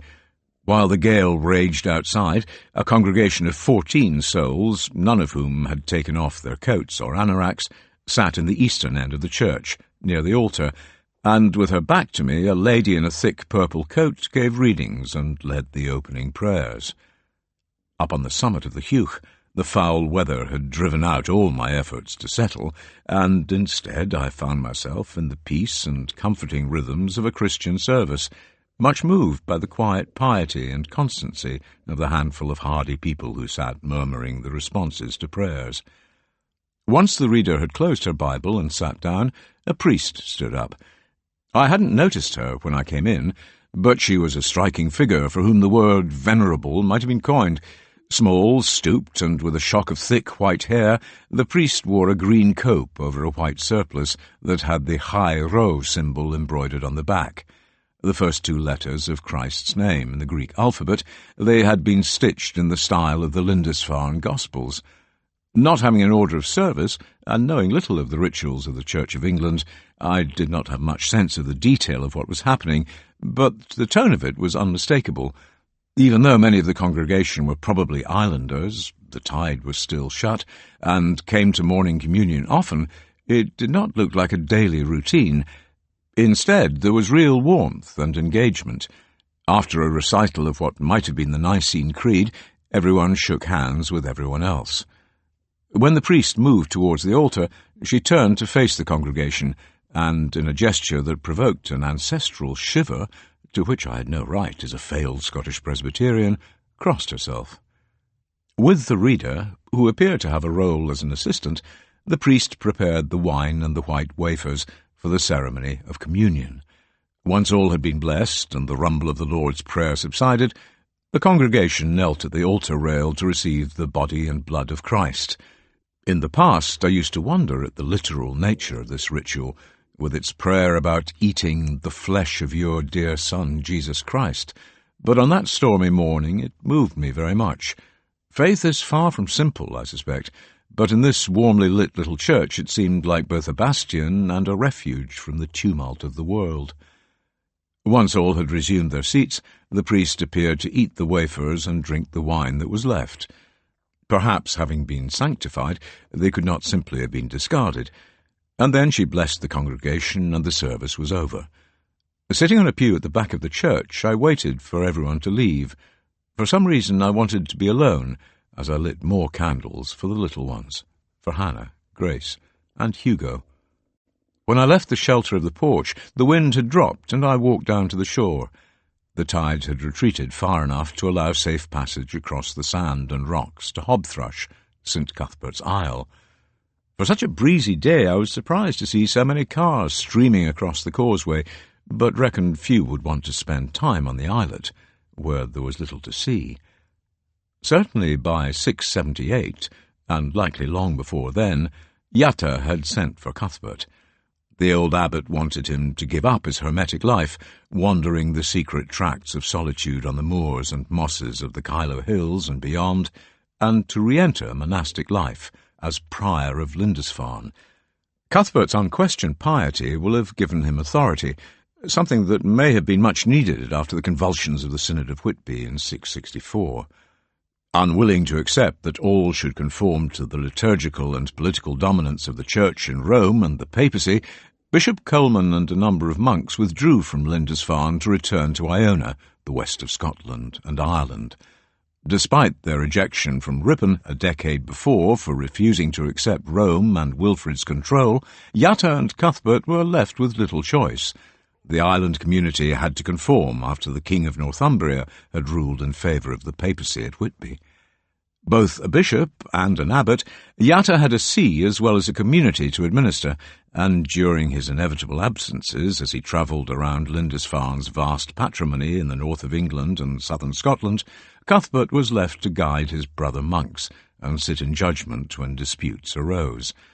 The early sources are surprisingly frank about his difficulties, and here is a passage from Bede's prose Life. Now there were certain brethren in the monastery who preferred to conform to their older usage rather than to the monastic rule. Nevertheless, he overcame these by his modest virtue and patience, and by daily effort he gradually converted them to a better state of mind. In fact, very often during debates in the chapter of the brethren concerning the rule, when he was assailed by the bitter insults of his opponents, he would rise up suddenly and, with calm mind and countenance, go out, thus dissolving the chapter, but none the less on the following day, as if he had suffered no repulse the day before, he would give the same instruction as before to the same audience, until, as we have said, he gradually converted them to things he desired. Except he may not have desired them, at least not wholeheartedly. Cuthbert had been ordained and taught by Boysel in the Irish tradition at Old Melrose, had worn the Druidic tonsure, and his asceticism and hankering after the hermetic life derived from Celtic rather than Roman impulses. Eventually, and perhaps not surprisingly, these disputes seem to have worn down the prior's patience. Bede noted, "At the same time he kept a cheerful countenance, though sorrows overtook him, so that it was made clear to all that, by the inward consolation of the Holy Spirit, he was enabled to despise outward vexations." But not endlessly, and it eventually became too much for Cuthbert.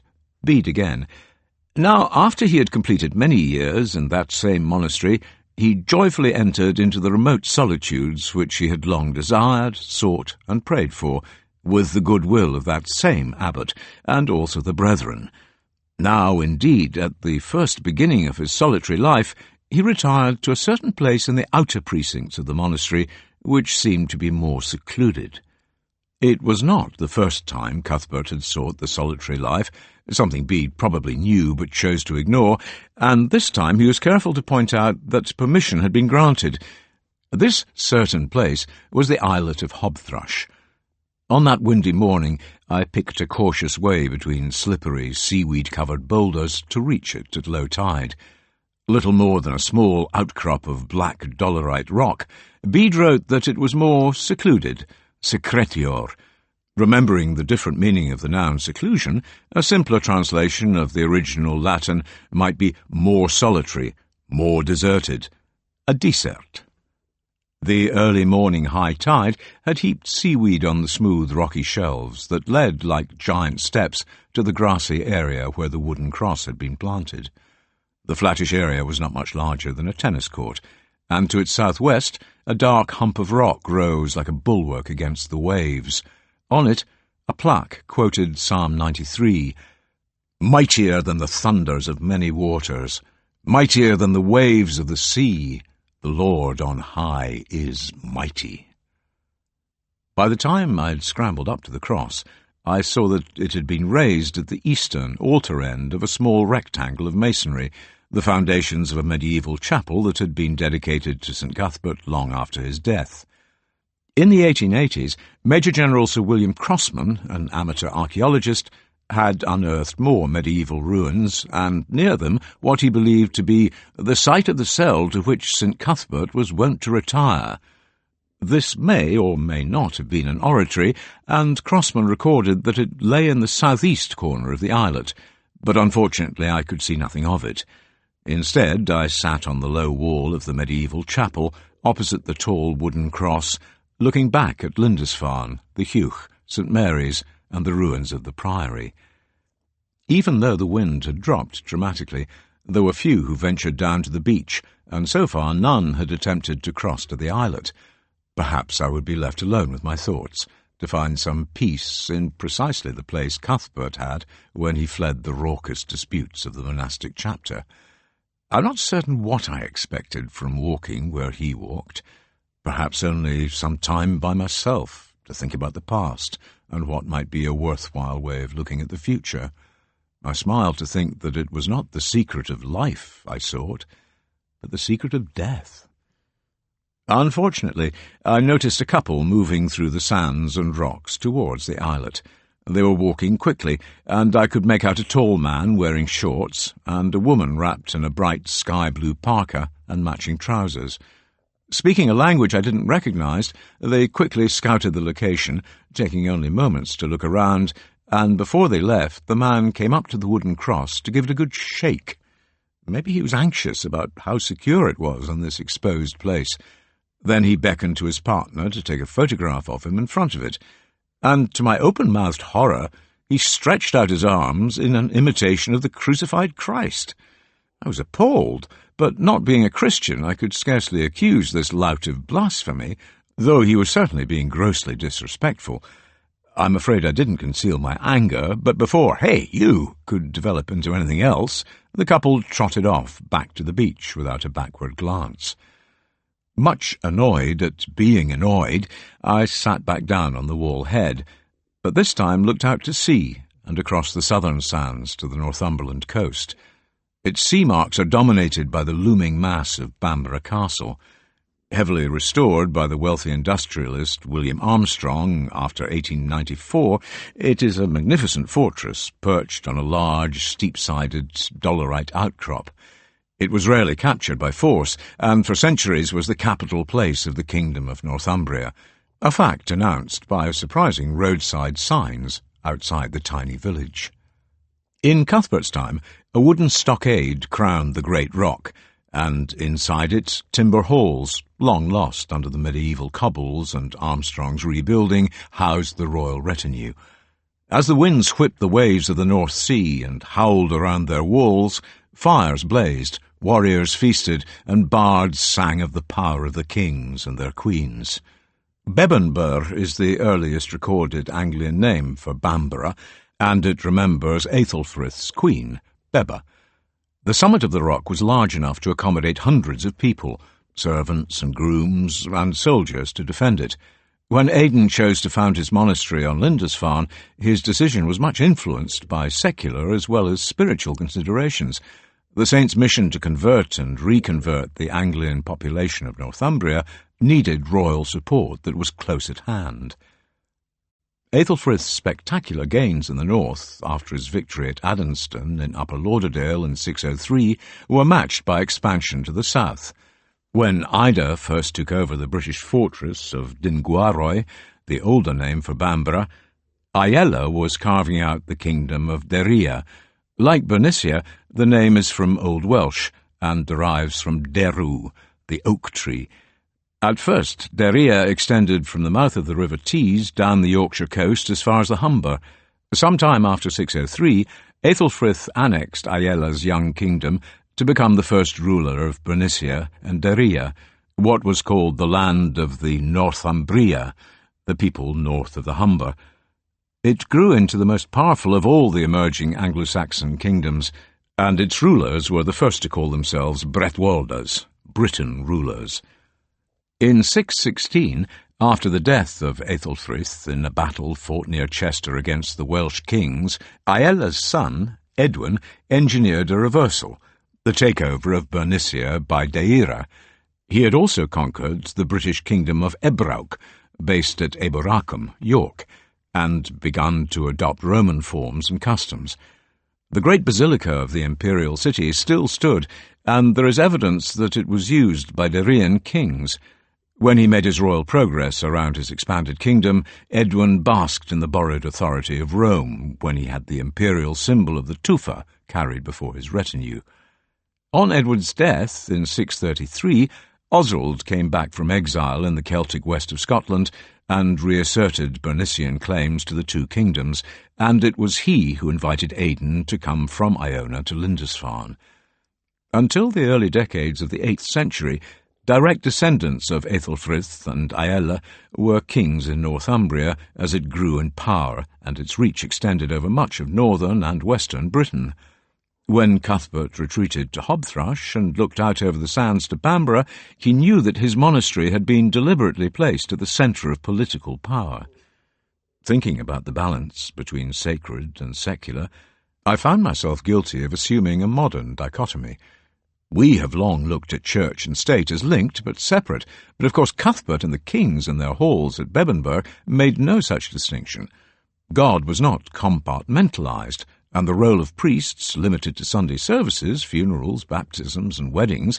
Instead, the powers of church and state worked together, as Northumbria expanded in all directions. Conquest and subjugation were God's will, the work of his church, and the bishops of Lindisfarne understood that their role was deeply political. Most prominent churchmen were, in any case, aristocrats. All of this bore in on Cuthbert as he argued with his brother monks, trying to persuade them to abandon Irish Celtic practices and conform to the teachings of Rome, and especially to the uniform dating of the great festival at Easter, something disputed only by the king's enemies. All had to be united in pursuit of Northumbrian glory. If kings succeeded, so did God, and great crosses were raised to his glory at Ruthwell, Bewcastle, and in other conquered territories. Even though the native British believed themselves to be devout Christians, the baptized, there is a sense of conversion to the true faith in the process of Northumbrian expansion. Well aware of all this, Cuthbert was beginning to withdraw when he came to Hobthrush, built his oratory and began to pray, shivering in the sand-stinging winds and the cold rain. But he did not stray far from the centre of power, not then, and not later in his hermetic life. In trying to look at the past like a competent historian, trying to put myself physically and emotionally in the mindset of people in the past, it occurred to me that Cuthbert might have been ambivalent. He dearly wished to flee the world of dispute and raw politics and focus all of his will and self-denial on making certain of his place with God in heaven, but not entirely. Hobthrush was, after all, like Lindisfarne, a tidal island. Perhaps somewhat conflicted, he recognised that in himself, and set up his hermitages close to the centre of power, and not in the wastes beyond the Kyloe hills, or even further afield. Turning this over as I sat on the wall-head was comforting. Cuthbert's devotion and bodily privation were real enough, and a world I could never enter, but his doubts and unwillingness to leave the world of politics brought him closer, made him appear a little less saintly, less remote. God was nearer on Hobthrush, but so were the halls of Bamborough. Needing to move and warm up, I walked around the perimeter of the little islet, and only a few yards out to sea 2 seals were playing. Their dog-like heads bobbed above the surface, and one seemed to flip on its back before diving under. Before I returned to Lindisfarne, I did something that surprised me. Without thinking why, I stepped back into the rectangle of the small chapel, and, looking at the wooden cross, I felt myself begin to think about some long-held responsibilities. None of my 3 children asked to be born. Lindsay and I wanted to have a family, and we decided to bring them into the world. That bound us with welcome and wonderful ties of a love I had not experienced before, and all my life I've known that I would die to save any of them. But now Adam, Helen and Beth are all in their 30s, adults who have made their own way, have taken their own decisions, and while we will offer any and all sorts of help, they are no longer our responsibility. Soon Grace will have cousins, we hope, and their lives all wait to be lived. Now, I realized, I had come to this beautiful place to begin to learn how to leave them, to learn how to live what remains of the rest of my life, and how to die when the time comes. On this little scrap of rock, Cuthbert had been doing something similar, beginning to leave the world and learn how to die. And so, in front of the cross, very awkwardly, I spoke to him, out loud, my words blown out to sea by the wind.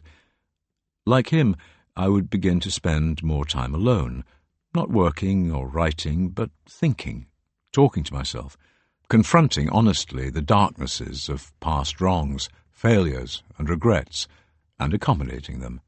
If I could do that, then what is left might just be happier, saying goodbye to Lindsay and my children easier to bear.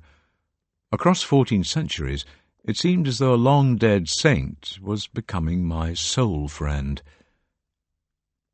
Once across the seaweed-covered rocks and the sands of the channel between Hobthrush and Lindisfarne, I decided I needed to be in the company of people, just be with them and not talk.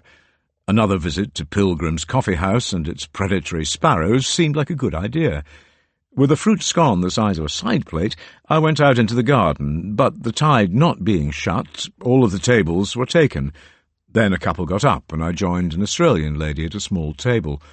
Despite my resolution to be quiet, I asked if she had been to the island before. When she surprised me by saying she came every 18 months or so, I asked what brought her halfway across the world to this place. She smiled. "This is where I keep my soul." And when I asked what she did on Lindisfarne, walk. I just walk every day around the island. By the time I had fought off the sparrows and eaten my scone, the tide was shutting, and I decided to emulate this lady's habits. Fortified and under a bright sun, I made my way out of the village and around the bay towards the castle. Below it stand a series of large lime kilns, places where limestone was burned at very high temperatures to produce fertilizer and a key ingredient for builders' mortar. Leading north along the eastern shore of the island is an old wagon-way that supplied the kilns. Flat and high above the stony beach, it made for easy walking. Not far from the castle, the tides had pushed up a long ridge of stones, and on it were a series of small cairns, like the crenellations of a castle rampart. Closer up, they were clearly carefully made, and not like cairns at all. Some had much larger stones balanced on smaller ones, a little like the pillar at St. Cuthbert's Cave. Others had small stone circles around them, and still more were artistically shaped, almost sculptural, decorative. Several had collapsed. I suspect they have a simple function. People who visit want to leave a mark on this sacred landscape, like the plaques on the benches. I liked them. When the wagon-way climbed a little, I could see that the wind was driving spectacular breakers as the tide flooded in. Sandbanks were pushing some of them in different directions, causing them to collide before they crashed on shore. This made surging, sideways runs of waves that seemed to suddenly die away. It was hypnotic. Many years ago, I saw the same phenomenon in Uig Bay on the Atlantic shore of the Isle of Lewis in the Outer Hebrides. I had gone to see the ruined township of Carinish, one of the many that had been abandoned during the dark times of the clearances, the forced evictions of crofters that took place in the 19th century. What brought me to this heartbreakingly beautiful place was a song. An Apirach Art is a moving, soaring, and deeply affecting lament. It speaks of the suffering and loss of whole communities and their way of life, but also the wash of history across the landscape. It could as easily have been written on Lindisfarne as on the Isle of Lewis. On a summer afternoon in the 1890s, Donald McIver hitched up his pony and trap for a journey back into the past.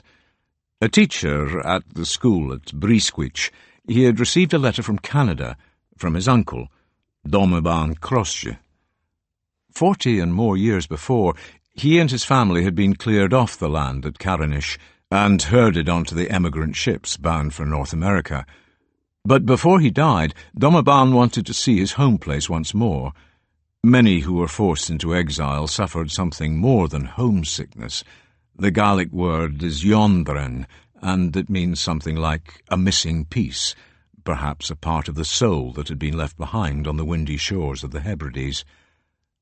As his nephew clicked his pony up the track at Meervik, the vast panorama of the mighty Atlantic opened before them, and the pale gold of the sands of Uig Bay glowed in the summer sunshine.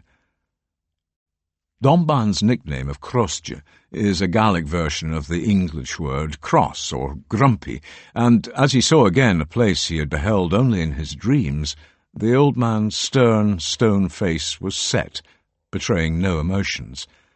But when at last they rounded the bay and came to Carinish, the place where he had been born and raised in the body warmth of an interdependent crofting community, there was nothing to see but ruins, only a few courses of tumbled masonry where houses had once been. There was little left of the busy working landscape where families had toiled, lived, and died.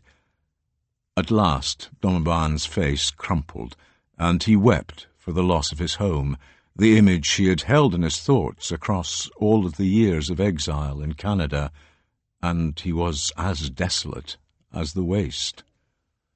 "Chanil nian sho barvai, ach an aderich na mara," he said to his nephew. "There is nothing here now as it was, except for the surge of the sea."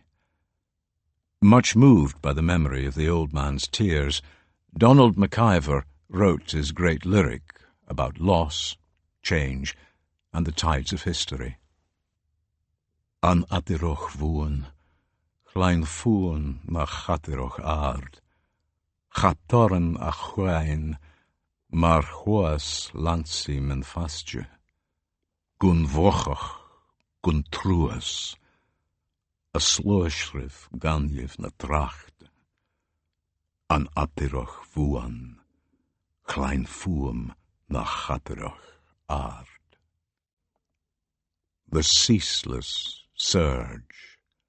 Listen to the high surge of the sea, the thunder of the ocean, as I heard it when I was a child, without change, without pity, breaking on the sands of the beach. The ceaseless surge. Listen to the surge of the sea. As I walked along the wagonway, watching the crash of the waves, the rhythm of Donald MacIver's words in my head, I realized that Cuthbert saw exactly what I saw and heard the eternal thunder of the ocean, exactly as I heard it. Much moved by that continuity, at last I began to confront my own history, though I hoped that the sadness that engulfed Dom van Krostje towards the end of his life was not waiting for me. When I reached Emmanuel Head, a vast white obelisk on the northeast corner of the island that acts like a daytime lighthouse, keeping shipping from setting a course too close to the reefs and sandbars that lie offshore, I found a bench and sat down to stare at the waves. Resentments fade and anger cools as the years race past, and when I look back at my time in television, the failures, problems, and betrayals seem to have diminished with distance. In that liminal time in the early morning, in the grey wastes between waking and sleeping, thoughts of what happened 20 years ago do not often drift into my head. More recent history does, however, take up too much emotional energy, and since I probably don't have 20 years left to allow the pain of it to pale, it occurred to me on that blowy afternoon that I should try to come to a settlement sooner rather than later. Sitting on a bench, looking out to sea on Cuthbert's Island, I felt that by allowing those who had hurt and attacked me to intrude, I was somehow polluting this place of peace. But in truth I needed to deal with this. In St. Mary's Church, only a few hours before I sat down, I'd heard the murmur of the Lord's Prayer, the words so familiar that I didn't think about them. One line came floating in the clear air at Emmanuel Head, and that was, "Forgive those who sin against us." I knew that was what I had to do, forgive these people. I knew I had to do that if these painful episodes were to be banished to the margins, but I'd no idea how. The shadow of the white obelisk at Emmanuel Head was beginning to reach across the sea as the westering sun slid behind it, and I decided to walk back through the evening to the village. I noticed that, like most benches, there was a metal plaque on the back of this one. It commemorated Gisela Elfriede Hall, née Rode, and under her name was an inscription in German, "Hier war ich immer glücklich und zufrieden." Here I was always happy and content. Gisela's surname suggested that she had married a British national, and perhaps she came often to the island. In any case, the inscription encouraged me to think that Lindisfarne might indeed calm and console me if I let it. It also reminded me not to waste time. Gisela died in 2011, only a few days short of her 68th birthday. She was younger than I am now. On the wagonway, I had been startled by some very striking and large wickerwork sculptures of 2 adult ducks and their ducklings set in the marram grass by the beach. For a moment I was not sure if they were animate or not. As I turned inland from Emmanuel Head, I came across more of these playful works of art. A gigantic fly anchored to a sign, a huge owl perched on a post, and a tall, broad-leaved plant that looked tropical attached to a fence. I was making my way to another track that led down the centre of the island past St. Coomb's Farm and on into the village. These are called lonan, a variation of the Scots word loaning, a green track, usually between fields. It was the only place with significant tree cover, and my walk was well shaded. I had seen a black horse grazing amongst a flock of very well-covered sheep, and as I passed its field gate, a woman waited. She had caught up the horse in a halter and did not want me to walk behind it. She was worried it might spook or plant its feet and refuse to move. I walked ahead, and we talked briefly before she turned her horse out in a paddock with a field shelter. Only about 140 people now live on the island, she said, since so many houses in the village had become holiday lets, and there were only 2 children attending the school, one of them part-time. When I told her I'd been walking, she smiled, and said that was how she found peace, just by walking and sometimes riding along the island paths. A dusty light was fading by the time I reached my hotel. After shuffling sideways into the shower and enjoying more Holy Island gin, I walked to the Ship for another reading tea. The restaurant being fully booked, I ate at a table in the bar. After a day of sun, clear skies made it a moonless night, and even though I was tired, I took myself up to the Hugh to look out over the sea. The high winds of the morning had softened to a breeze blowing out of the south, and the starlight shimmered over the water. There was enough light to see the castle in silhouette. The lighthouse on the Farne Islands seemed far out to sea and very brightly lit, and Bamborough Castle looked warm and welcoming. Well wrapped, and with many calories from the Ship Inn supplying central heating, I found myself going over the events of the day. There seemed to have been many. A long time had passed since I sat on the Hugh at dawn and went to communion at St. Mary's. I had read and heard that people loved this island with a quiet passion, and I was beginning to understand, rather than intuit, why and how. They walked, beyond the village and the press of visitors. That was where the essence of this place was to be found, where peace could descend. Cuthbert walked and sang psalms or recited prayers as he passed the crash of the waves or heard the cry of seabirds. Even though the priory ruins, St. Mary's, the castle, and the other attractions in the village supply the images that make up Lindisfarne's famous iconography, it was beyond these that some sense of its secrets could be discovered. And that was what I would do for most of the rest of my stay. Walk. In the weeks before I crossed the causeway, I had read about and become interested in religious visions, not because I imagined for a moment that I might have one on Lindisfarne, but because they seemed to occur in Cuthbert's time. I wondered if these leathery old saints, fasting and up to their necks in freezing water, had had hallucinations and reckoned them to be visions, revelations of the sort Dritham recounted. These were understood as events, blinding flashes or dramatic turning points that could change lives and the perceptions of those who listened. One of the most famous visions of the early modern period came to an entirely rational, brilliant mathematician. Blaise Pascal invented the mechanical calculator and made important discoveries in geometry and arithmetic, yet in 1654 he had a profound religious experience that changed his life.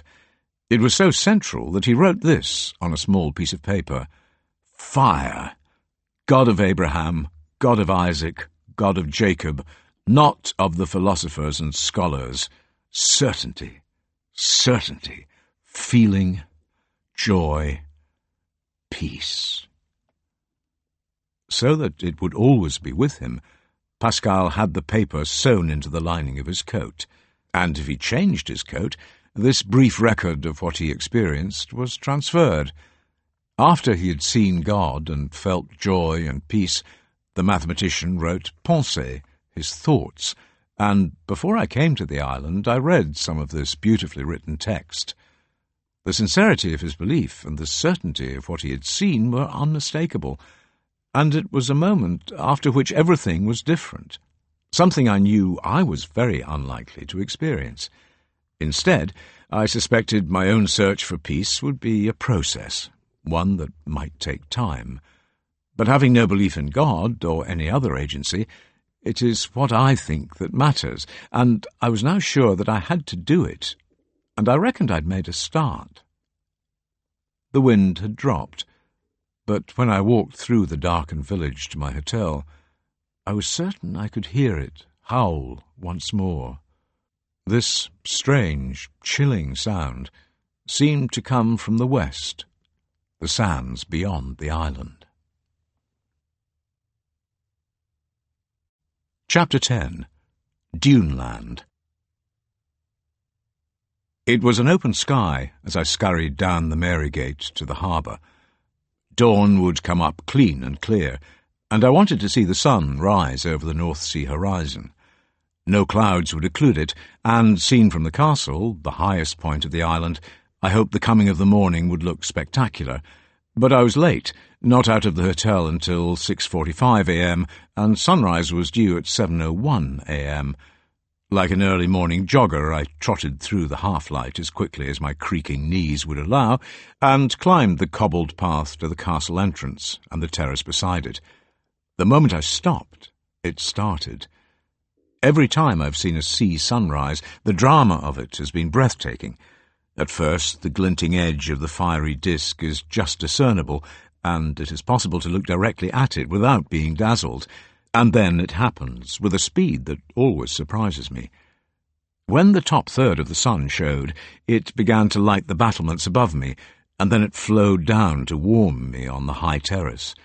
I looked behind, and the long shadow of the castle reached as far as the towers of the priory and the roofs of the village below it, perhaps 3/4 of a mile away.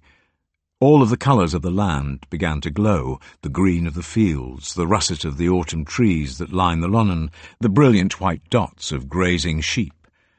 So that I could watch the sea change colour from a cold grey to blue-green, I left the terrace to climb up to Little Beblow, an outcrop directly to the east of the castle. A rabbit scuttered in front of me, startled to see movement so early, and when I had scrambled to the summit, the sea and the land seemed to come alive. On the far horizon the hulk of a tanker glinted. To the south the ramparts of Bamborough were warmed. On the mainland the low sun lit the silent stream of traffic on the A1. Darkness had fled, the light had come, and the day could begin. A random thought swam into my head. How sad it was that Lucifer, the bringer of light, son of morning, had fallen and become the symbol of evil. Mornings like this lift the heart high. On my way back to the village to light candles at St. Mary's, the scent of a summer just past filled the air. On a patch of lush grass by the harbour road, an old man was quartering the ground on a ride-on mower, making contrasting light and dark green stripes with the roller behind the blades. Without stopping, he lifted a hand in greeting, and I walked up the Mary Gate, its houses basking in the butter-coloured sunlight. The first frosts would come soon enough, and the trees were already in the yellow leaf. The line of the Mary Gate is thought to run along the northern edge of the monastic precinct, the ditch and bank that marked off the most sacred ground. I had become curious about routes around the island, the clear link between Cuthbert's habit of walking while he sang and prayed and those pilgrims who came now. The village and the medieval priory have obliterated the precinct, but there are fascinating survivals that offer a partial sense of what it was like and how it was seen. No crosses, like those at Ruthwell and Bewcastle, survive from Lindisfarne. There is only the massive socket between St. Mary's and the priory, and what is known as the petting stone. This sits to the left of the path leading to St. Mary's, and was the place of a monumental cross. When a rare wedding takes place in the church, the bride takes part in a fertility rite as she jumps over the stone, helped by the two oldest fishermen on the island. Another is tucked away in a corner of the medieval ruins. It has carvings that date to the 8th or 9th centuries, and was recovered only when the central tower fell down in the 1820s. The medieval builders had split the old cross socket in two and used it as foundations for the tower. It seemed to me a pity that more was not made of the two sockets.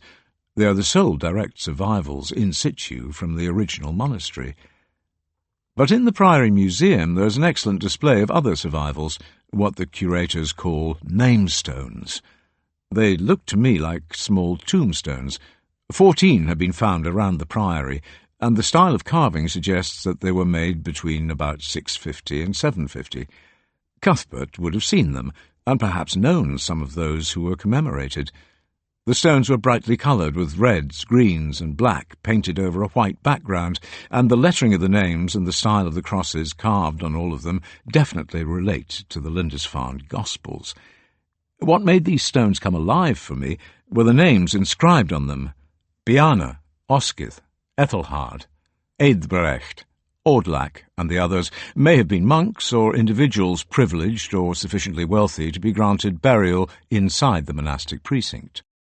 It is a very early example of a cultural habit that persisted into the modern period, the wish to be buried in holy ground, something seen at Dryborough Abbey with the tombs of Sir Walter Scott and Field Marshal Earl Haig. It may be that the earliest cross was erected after the death of Cuthbert in 687, and it is believed that when the monks left the island in 875, at the approach of the great heathen army, they took it with them. I wondered if there were other crosses or memorials of other kinds beyond the precinct, places that could be visited much in the same way that the Stations of the Cross are in Jerusalem. 40 years ago, I did some consultancy work in that city and took time out to follow this remarkable procession. One of the many elements that made it powerful was that it led to such an immense climax, one that clearly affected people profoundly. Perhaps there was a similar route on Lindisfarne that took people around the island and eventually brought them to Cuthbert's cross, and then his shrine, the place of greatest sanctity. And where did Cuthbert himself walk? As ever on this journey, I wanted to follow as closely in his footsteps as I could. Even before he retreated across the rocks and the seaweed-strewn sands to build his oratory on Hobthrush, I suspected Cuthbert had already begun to go there to seek peace and relief from the bickering with those brethren who would not conform to Roman practices, and so I decided I would start my search for the saint's secret places there. Once I had clambered up the slippery stepped approach, I realized I was not alone on the islet. Sitting on the low wall-head of the ruined chapel, almost exactly where I had been the day before, was a young and very beautiful dark-haired woman. Her hands stuffed into the pockets of her anorak, she was looking out to sea. When I greeted her, she looked up briefly and smiled, saying nothing. Having always found it difficult to resist conversation, especially with a woman so good-looking, and thinking this situation oddly awkward, I asked her about the howling noise I'd heard each night. Without standing up, she turned and pointed to the sandbars south of the causeway. I could see that one was covered with many black shapes, some of which seemed to be moving. "It's the seals. At night they beach on the sandbars and call out." I thought of the Selkies, the captive seal folk in the legends of the Northern Isles who long for the sea. The woman also told me that she came alone to Lindisfarne every 2 or 3 years because I feel at home here. And then she stood up, smiled again, and began to make her way off the islet. Later that day I saw her in the queue at Pilgrim's Coffee House, and we simply smiled at each other without exchanging a word.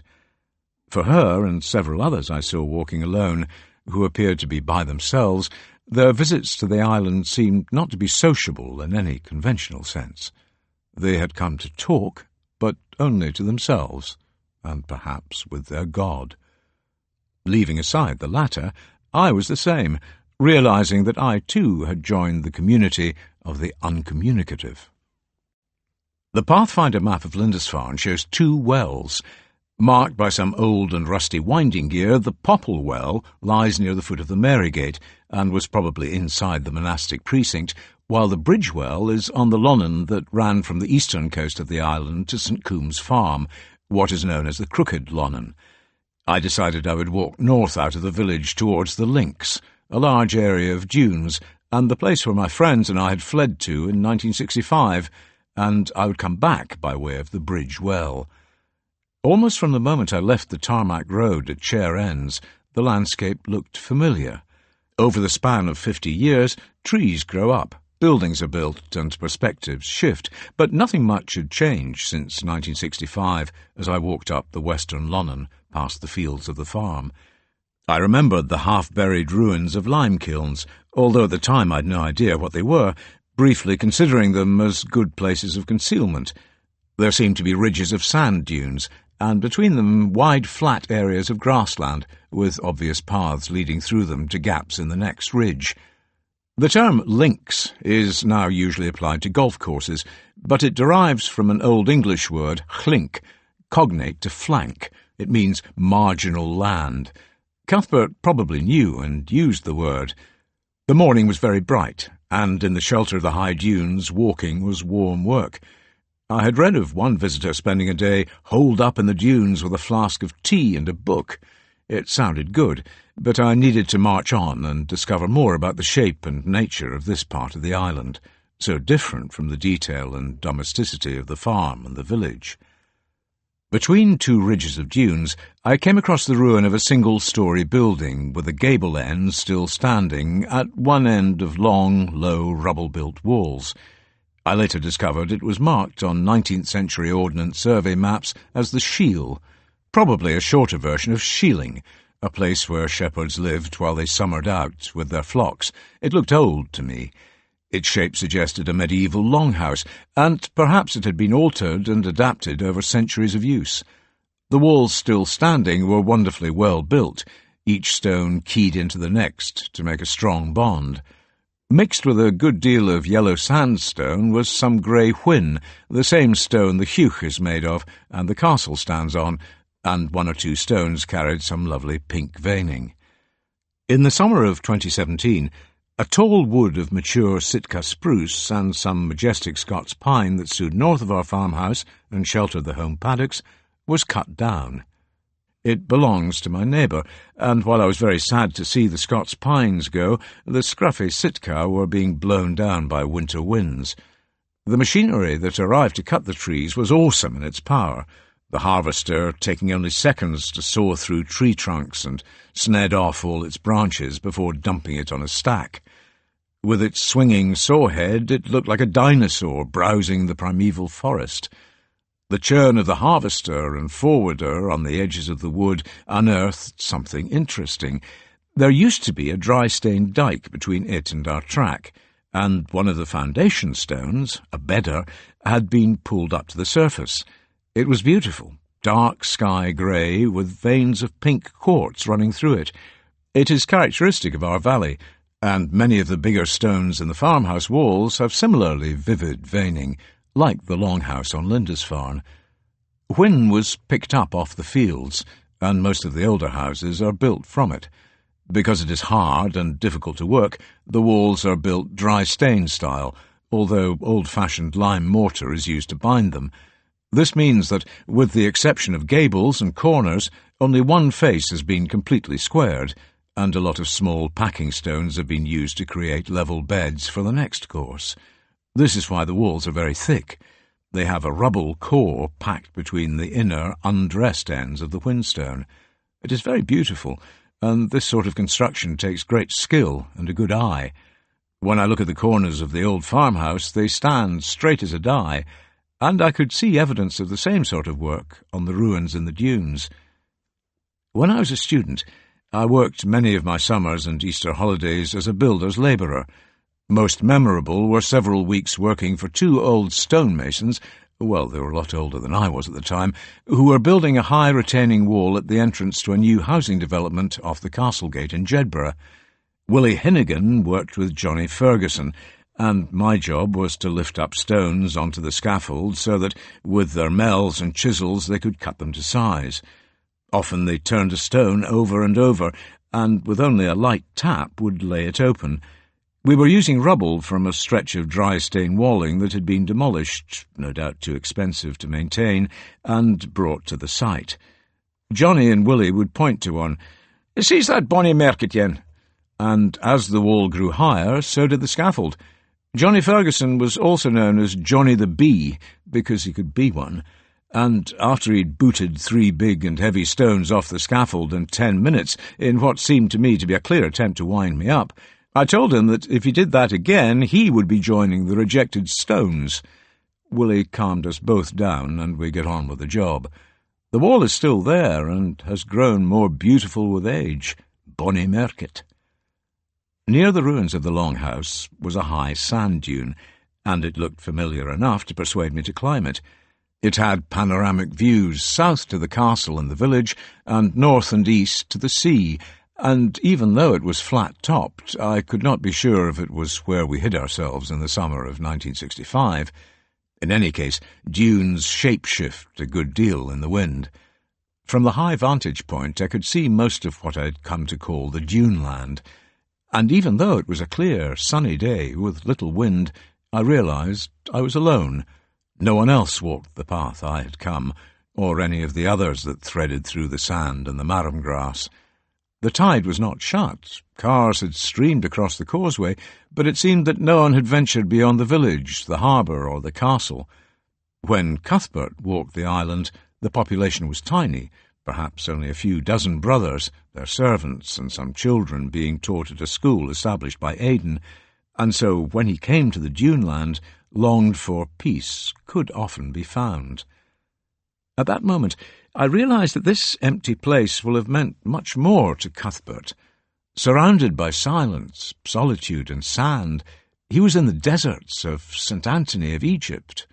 When the sun beat down, such as on a day like this, Cuthbert could have imagined himself walking in the long shadows of the Desert Fathers. Emulation and example were particularly important means of cementing faith for early Christians, and a man born and raised in the green hills and grassy meadows of the Tweed Valley found himself not only where St. Anthony had walked, but also where Christ had been tempted 3 times by Satan. And just as, on top of the great rock of Cuddy's Cave, Cuthbert could have climbed the dune I stood on and seen the royal stockade at Bamborough and all of the kingdoms of the world. Even more than that, he could turn north and east and look out over the empty wastes of the sea, and know that his desert, this desert, was doubly protected by God. The sea, the sands, and solitude made possible by creation meant that the Duneland and the whole island was a place where God could see those who loved him. Beyond the Longhouse and its sheltering dunes, I walked down to a long, sandy beach, the sort of place that would usually have been crowded with sunbathers, sandcastle builders, splashers in the waves, and strollers. But there was no one. I could see for more than a mile from west to east, and I was the only person on this beautiful, blessed beach. When Cuthbert came here, no doubt in all weathers, the glories of this place may have inspired him to sing from the psalmody. Biblical in origin, many of these were known by early British Christians, and Old English versions of Psalms 22 and 23 exist. The latter is perhaps the best known of all. The Lord is my shepherd, and even as a non-believer I can still recite the words and sense its power. The Lord was Cuthbert's shepherd, and on that crystal day I imagined him singing it. The Lord's my shepherd, I'll not want. He makes me down to lie in pastures green, he leadeth me the quiet waters by. My soul he doth restore again, and me to walk doth make within the paths of righteousness, e'en for his own name's sake. Yea, though I walk in death's dark vale, yet will I fear no ill, for thou art with me, and thy rod and staff me comfort still. My table thou hast furnished in presence of my foes, my head thou dost with oil anoint, and my cup overflows. Goodness and mercy all my life shall surely follow me, and in God's house forevermore my dwelling place shall be. Even though these beautiful words will have been blown out to sea in the swirling wind, God heard them. At the eastern end of the long beach, a rudimentary fence and some black and yellow striped tape suggested I move inland. Beyond the barrier, the going did look rocky and very narrow, even when the tide was out. With some difficulty, and careful to do nothing that would restart my back problems, what I had come to call Lindisfarne leg, I climbed slowly up a very sandy dune, cascading small landslides with each step, and after a struggle found myself on a plateau of thick marram grass. Beyond it I could see the black Skers and the rocky shore of Cove's Haven. The sweep of this bay and the high cliffs of Sandham Bay beyond it are of a different scale, much more dramatic than the shoreline around the village and the priory. On the beaches of each one I found some twisted shapes of driftwood, what must have been a welcome gift of firewood for the monks. They were sometimes so contorted that for a moment I thought one was the skeleton of a cow. At intervals in the duneland there were small rubbish dumps, places where people had gathered up plastic bottles and all sorts of other debris washed up by the tides. In the distance I could see a manual head, the white obelisk made brilliant in the sun, and when I reached the day mark, as sailors call it, there was company of sorts. Waiting for the breakers were two surfers, and they seemed very skilled, pulling themselves upright on their boards at just the right moment to ride the waves. Their heads just above the water, 3 seals were watching them. The daily isolation on Hobthrush, his walks through the duneland, where he also kept night-long vigils, did not satisfy Cuthbert's longing for the hermetic life. Sometime in the early 680s, and perhaps before, he persuaded Yatta, his abbot, to allow him to retreat completely and lay down the office of prior. He went to Innerfarne, a small rocky island about a mile offshore and 7 miles southeast of Lindisfarne. Aidan had gone there on retreat, but the island was uninhabited, except by demons. So that he could do battle with them, Cuthbert built himself an oratory and a cell where he could sleep, surrounding both with a high wall that screened out the world and looked up only at the heavens. His reputation for piety was growing, so even though he had fled the world, visitors rode to Innerfarne to seek his blessing and his counsel. Eventually these intrusions became something he had to control. Here is a passage from Bede.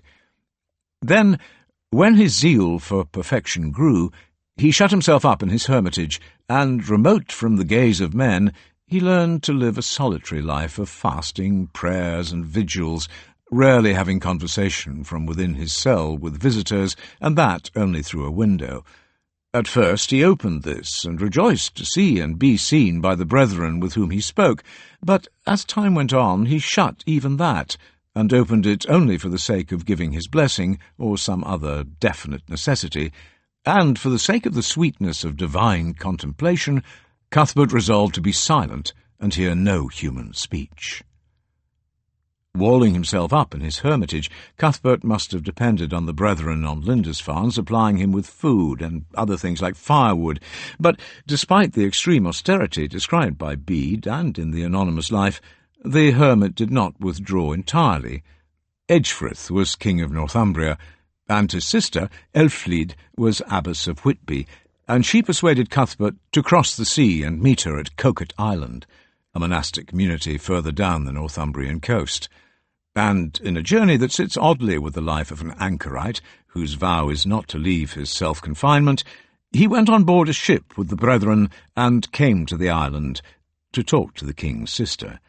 And their discussions were not about matters of piety and prayer, they talked about politics.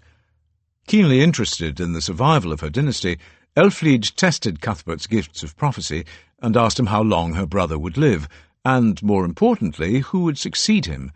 These seemed to me extraordinarily worldly questions for a hermit who sought only to be walled up and left in peace on a wind-blasted island, but again I may be committing the sin of separating church and state.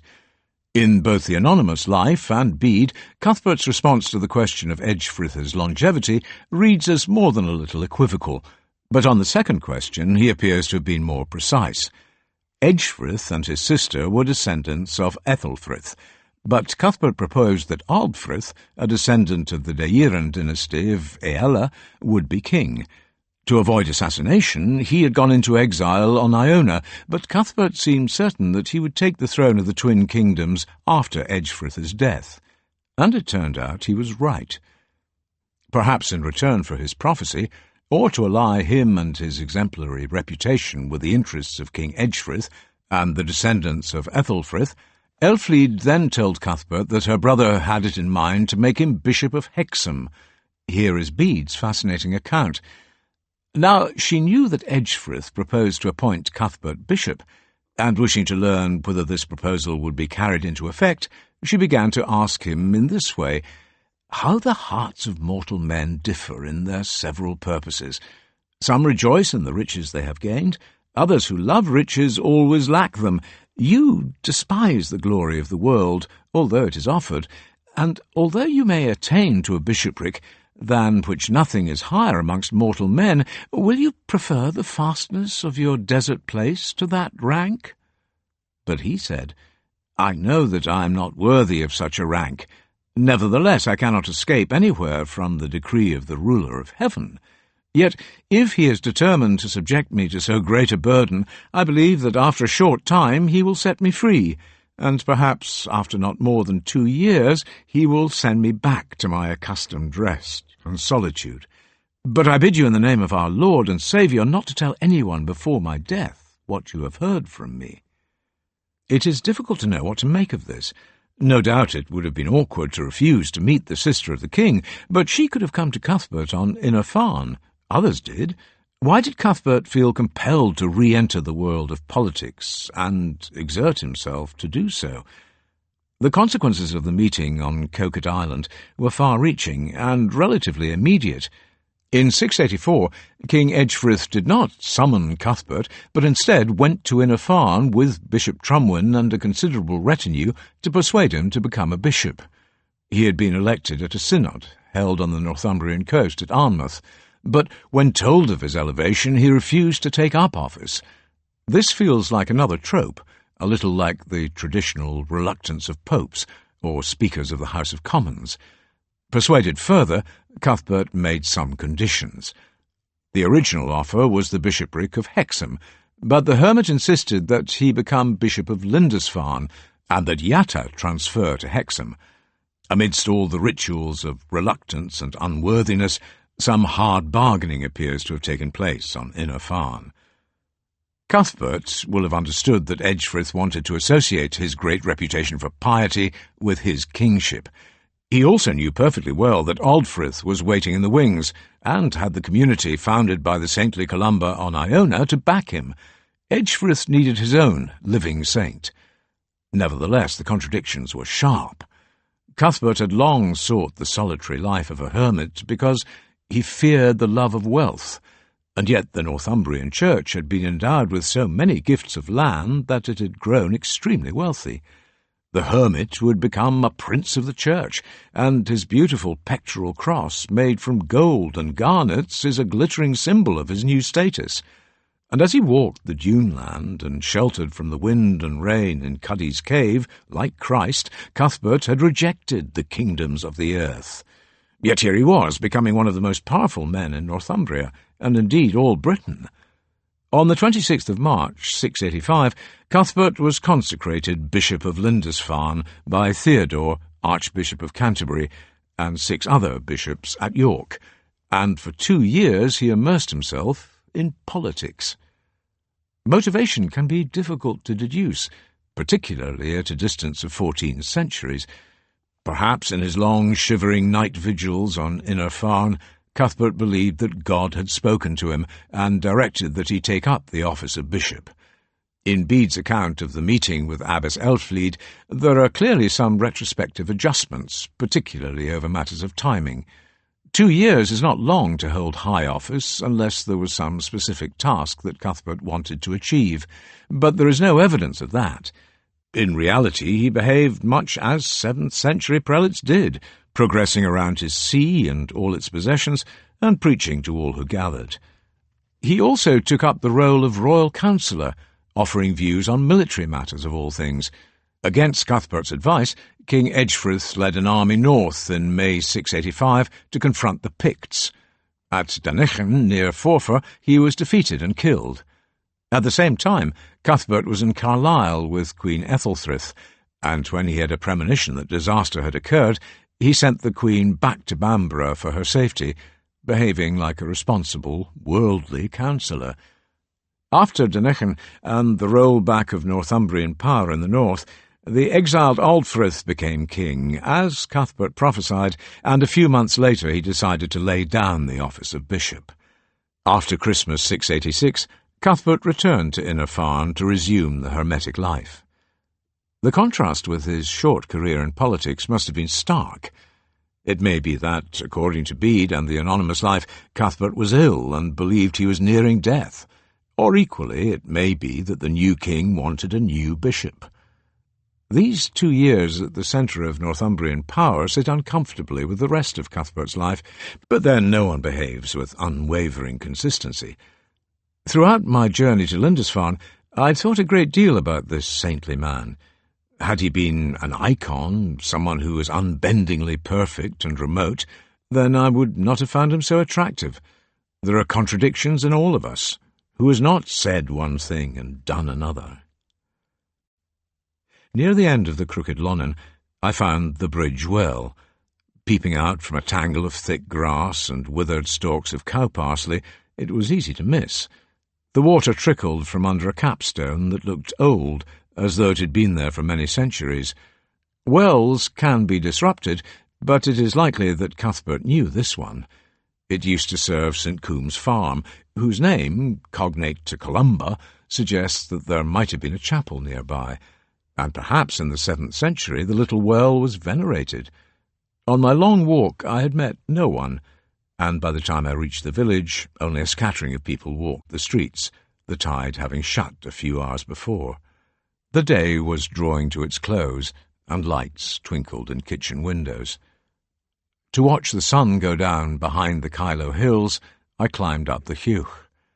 The blood-orange bull sank quickly, its fiery light glinting off the sea.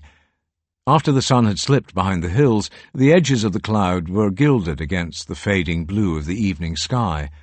For much of the day I had been thinking about Cuthbert and his island, and without realizing it, I felt myself settled for the first time since I crossed the causeway. Perhaps the peace of Cuthbert had descended.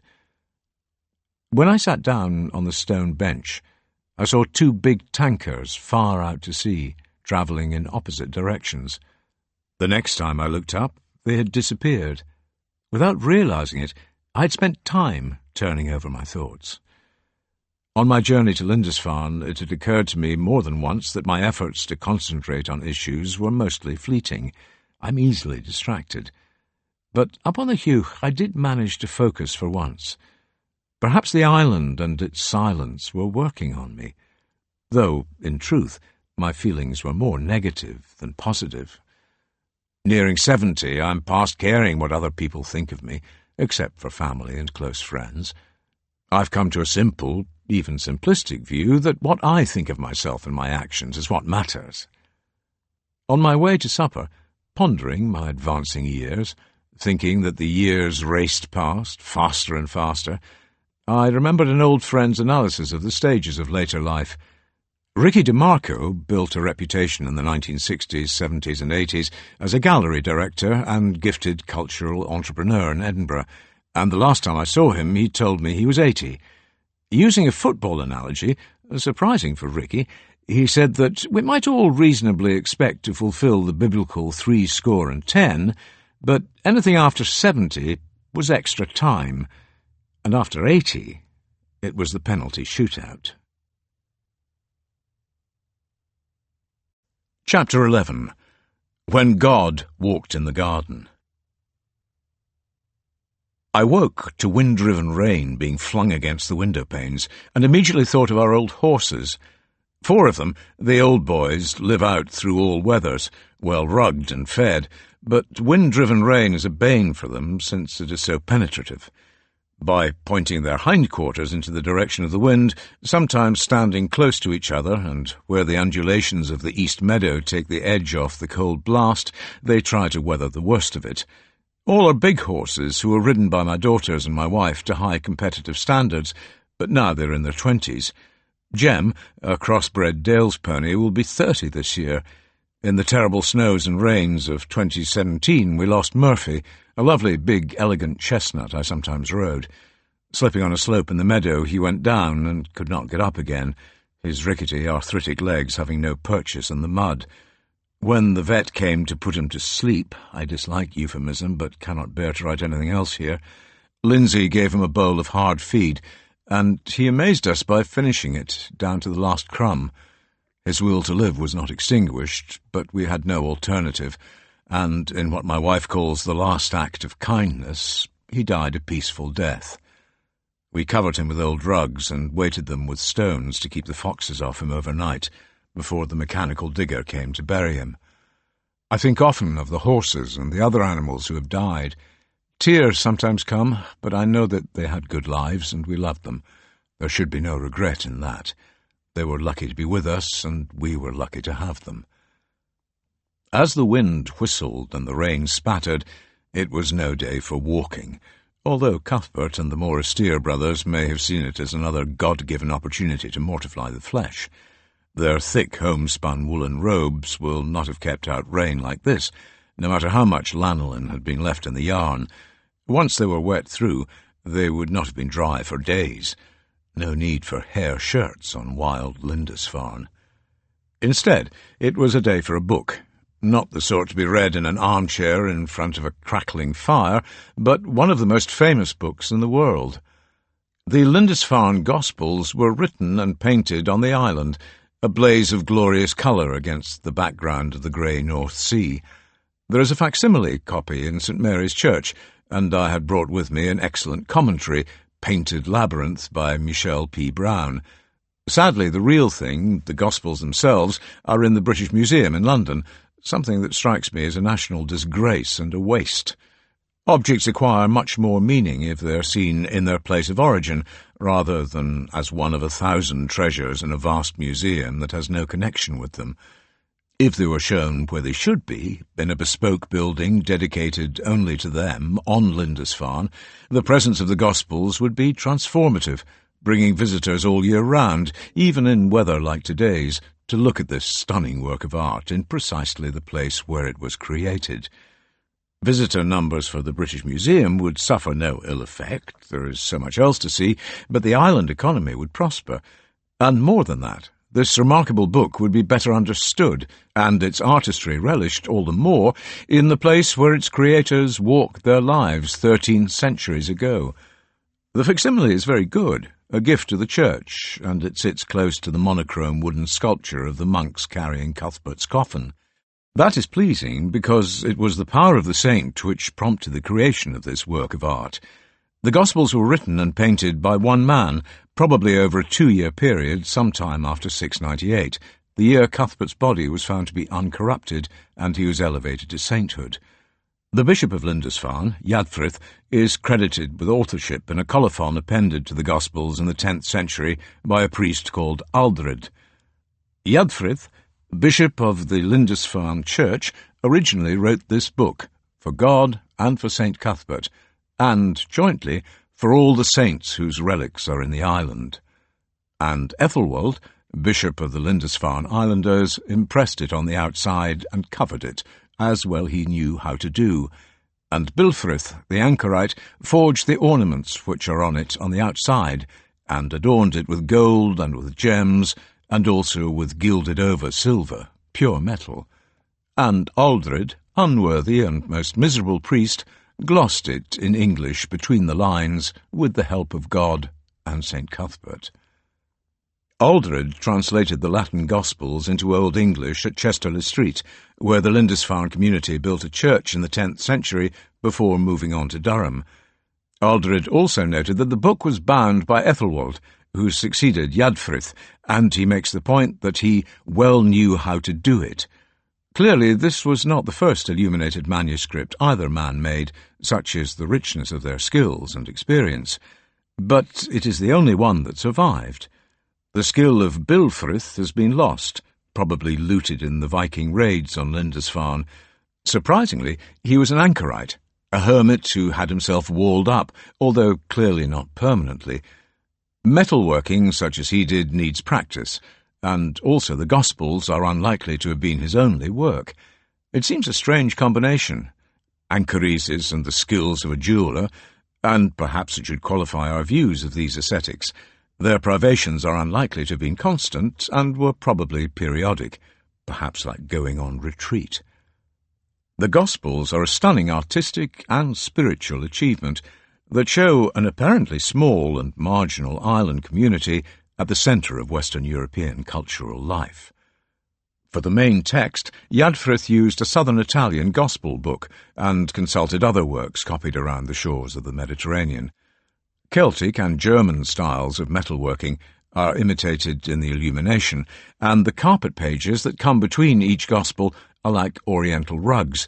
But even more than all of these connections, the Lindisfarne Gospels are remarkable because they are clearly the product of a community with the skills and knowledge to translate all of these into one of the greatest books ever made. There must have been a substantial library on the island, a store of plants identified and cultivated to create the colours and make the ink, and a huge investment in calfskin for the pages. In every sense, the Gospels are a spectacular outpouring from a deep reservoir of immense and varied skills and knowledge, something that may be seen as unsuspected on this wind-blown little island off the northern edge of England. That is a further and persuasive reason why the book should come home. It would change perceptions, both outside and inside. The four Gospels of Matthew, Mark, Luke and John each begin with a preface and what are known as canon tables. These list passages of text and show which are shared in which Gospels. Framed by architectural arcades held up by richly decorated columns, they are beautifully written, the script an art form in itself. Then come the incipits, literally it begins, the opening words of the Gospels, and these are gorgeous, the first letter made into a virtuoso piece of decoration that takes over the whole page. Each of the four evangelists is portrayed, all of them as scribes composing their Gospels. Their iconography is distinctive. Matthew is shown as an older, grey-bearded man, and behind his head there is a figure that might be an angel blowing a trumpet, possibly the last trump on the Day of Judgment. Looking out from behind a beautifully painted red curtain is a man carrying a book, a figure that may represent Christ. Mark is shown with a lion, hence the lions on St. Mark's in Venice, and he is beardless and youthful. So is John, and behind him, carrying a book, an eagle flies directly to the throne of God, prefiguring the second coming. Luke is shown as older and bearded, and behind his halo is a winged calf, a symbol of the crucifixion. In all the portraits, the drapery is luxuriant, wonderfully well realised by Yadfrith, an artist at the peak of his powers. These portraits are the sole representations of people in the Gospels. Early Christians had a fear of idolatry, the graven images of the Bible, and this meant that abstract, geometric decoration of the sort seen on the carpet pages and the calligraphy in the book were given so much prominence. The Lindisfarne Gospels are emphatically not a riot of gorgeous colour, as I read in one history, but a contained, controlled piece of work that uses the harmony of proportion and the precision of intricate design. 130 calfskins were used, and no doubt more were discarded because of blemishes. The Anglo-Saxons were fond of riddles, and in St. Mary's Church a display board reproduces one that captures the process of preparing the skins to be made into pages. An enemy ended my life, deprived me of my physical strength. Then he dipped me in water and drew me out again, and put me in the sun, where I soon shed all my hair. After that, the knife's sharp edge bit into me, and all my blemishes were scraped away. Fingers folded me, and the bird's feather moved over my brown surface, sprinkling meaningful marks. It swallowed more wood dye, and again travelled over me, leaving black tracks. Then a man bound me. He stretched skin over me, and adorned me with gold. Thus I am enriched by the wondrous work of smiths, wound about with shining metal. The word vellum comes from vélin, an old French word for a calf, and traces of the animals can still be seen in the Gospels. The spine left a darker line, and the sheets were arranged so that it runs horizontally. Apparently, this prevented the cut calf skin from cockling, trying to return to the shape of the animal. This would have caused paint to peel and flake. Incidentally, the shape of the calf itself meant that skins were cut as double pages, written and painted out of sequence, and then bound in gatherings of even numbers, 8 pages in the Gospels. This established the shape of modern printed books. Once the skins had been soaked, scraped, and cut to size, Yadfrith ruled the pages with a stylus that would leave an impression rather than a mark. He then pinned the skin to a writing board. Good light was at a premium, and on bright, windless days scribes worked outside rather than burn candles in darker interiors. Using a penknife, Yadfrith then cut his quill pens, from geese, swans, or even crows. Bird life on Lindisfarne around the year 700 was probably as plentiful as it is now, and made sure each nib was of a uniform breadth, so that there was no variation in the size of his script. And he succeeded. The lettering never appears to vary, and its uniformity makes it look as though it might have been printed. Ink was made from oak galls, the wood dye of the riddle, mixed with iron salts. Sometimes known as oak apples, these are growths on the tree that contain the larvae of a species of wasp. This must have been easily available, but probably not on treeless Lindisfarne. Once all was prepared, Yadfrith began to copy from his southern Italian gospel in a script known as insular majuscule, sometimes as half uncial. It was first developed in Ireland and came to Lindisfarne with Aidan and the early bishops from Iona. Majuscule refers to the size of the lettering, and it is indeed majestic, flowing across the pages. It is very time-consuming to write, and the scale of Yadfrith's achievement is humbling. But it is a difficult text for modern readers, even those with a little monastic Latin. There is no punctuation, but the length of the line usually helps clarify meaning. When a sentence ends, the rest of the line is left blank. When he ruled his incipit pages, Yadfrith had already worked out the decorative scheme and allowed space for it. Analysis of the Gospel pages shows something surprising. Once he had tried out his idea for decoration on some waste material, Yadfrith used the back of the sheets of calfskin for the outline drawings he needed to guide his painting. That meant he drew them in a mirror image, and in order to see the marks through the skin, he appears to have invented the light box. Candles were placed behind the skin, which must have been held rigid on some sort of stretcher, or if working outside, polished metal was angled to reflect the sun so that he could make out his marks. And to avoid scoring the sheets, making marks that might have trapped paint, he used a more rounded lead point, something he seems also to have invented. The colours are glorious, and all seem to have been made from plant or mineral extracts on Lindisfarne. Other illuminated manuscripts used pigments from around the world. Red or vermilion came from insects that lived under the bark of oak trees that grew around the Mediterranean, while the blue of lapis lazuli came from the Himalayas. All of the colours used in the Gospels appear to have been homemade. The group who helped Yadfrith were clearly skilled in plant lore, extracting reds, greens, and yellows from what grew locally. It was as though the colours of the island found their way onto Yadfrith's pages, as though a garden made by God was used to praise him. Not all of the pigments came from plants. Other parts of creation also added vivid hues. Yellow came from orpiment, a type of mineral arsenic that was extracted from ore. Purples, crimsons, and blues could be made when acid or alkaline materials were mixed with plant extracts, such as lichen, pholium, and woad indigo. These recipes, particularly for the ink, were excellent because over 13 centuries the colours have faded only a little. Above all, Christianity was and continues to be a religion of the book and the word. The Old and New Testaments were expressions of the revealed word of God and also clear guides on how to live a pious life. As the cult of St. Cuthbert grew stronger, Yadfrith realised that it needed a gospel book as a focus. In the 670s, the supporters of the rival cult of St. Wilfrid at Ripon commissioned a gospel written in gold on purple paper, somewhat in the extravagant style of the saint himself. There is also a sense of Yadfrith's work itself as something miraculous, touched by the divine and an object for reverence.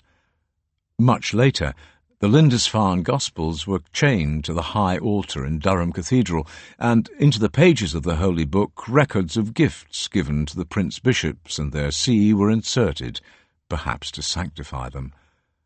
The colour and artistry of Yadfrith's work must have seemed astonishing to contemporaries, but the fact that this was the work of a man was made clear by the deliberately uncorrected mistakes and parts that were left incomplete. Only God was capable of a work of complete perfection. High winds have only one welcome aspect. They drive the clouds quickly, and by midday the rain had stopped. Day trippers were emerging full of cake and coffee from overcrowded cafes. On such a foul morning I was surprised that so many had crossed the causeway. Seeing the crowds in the streets, I realised that the solitary young pilgrims I'd noticed were exceptional in another way. The vast majority of visitors were old, older than me, probably many of them retired and free to come to Lindisfarne on a weekday. Some were very elderly indeed, and I stopped counting the number who could not walk unaided, either with an arm through another or a Zimmer frame with wheels. But they did it. They came, even though it needed great effort, and I admired that. Lindisfarne leg was nothing compared to some of the disabilities I saw. Many may have been doing something similar to me, coming to Lindisfarne to face personal demons, take stock of their lives, and ultimately learn how to die, how to find what they needed to make a good death. By the road running around the Ouse, the small bay between the village and the castle that acts as a natural harbour for fishing boats and other craft, there is a new building that from the outside seemed to have no obvious purpose. Single-storey and beautifully stone-built, it turned out to be a large version of a hide, a place where the birds that land on the southern fields of St. Coombs Farm and the pond close to the road might be watched. Inside are large prints of photographs of the island and a vast window that looks north towards where birds might be. It was a peaceful place and empty when I entered, even though many were passing on their way to and from the castle. Several of the photographs have quotes from visitors printed in the corners, people who sound like the pilgrims I had briefly spoken to. When I come back over the causeway, it's like a portal. I'm going back to peace, tranquillity, and sanity, away from the mania of England. The sound that most visitors notice here is the silence. If you stop and just listen, wherever you are on the island, you can hear the sea. I remember lying in the grass listening to skylarks, and everything felt right. Now, when I hear them, it's as if it was then. Time has shortened, and I go back. Even though lots has changed here, some things haven't. The tide was not yet shut, and I decided to visit the castle while it was still open. It dominates the island, its walls seeming to grow out of the dolerite rock it sits on. Its commanding exterior has featured often in film and on television. When I travel south on the London train, my spirits sinking, it is a landmark I always seek from the window as we hurtle past. For the last year or two I noticed the castle had been shrouded in scaffolding and white sheeting, but when I arrived on the island I was glad to see it revealed once more, the restoration project having been completed.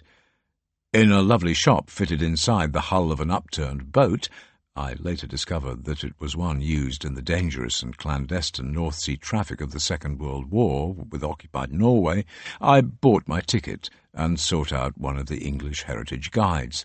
They're often very knowledgeable, and I wanted to know if the restoration work, which had pared back a substantial part of the fabric of the castle, had discovered any traces of previous fortresses on the rock. But I was disappointed. When I asked the young man what was there during Cuthbert's time, he replied, "Nothing. There was nothing here. This was the windy end of the island, and nobody wanted to live here." I thought that highly unlikely. Throughout much of history there have been more compelling reasons than the weather for choosing to build on a site. In addition, the rock was known as Beblow's Crag, a name cognate to Bebenber or Bamborough, so called after Ethelfrith's queen. The crag on Lindisfarne would also have been seen as a superb site for a fortification, easy to defend and with a commanding all-round view of the sea and the island. But of course nothing will now remain of its wooden palisade, and any artefacts will be irretrievably lost under the later fabric.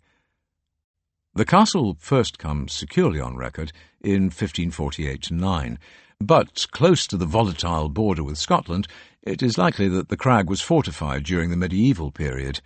The community of monks had been scattered after Henry VIII ordered it to be dissolved in 1537, and stone was carted around the bay from the deserted priory to build a fortress. Its cannon would protect the harbour.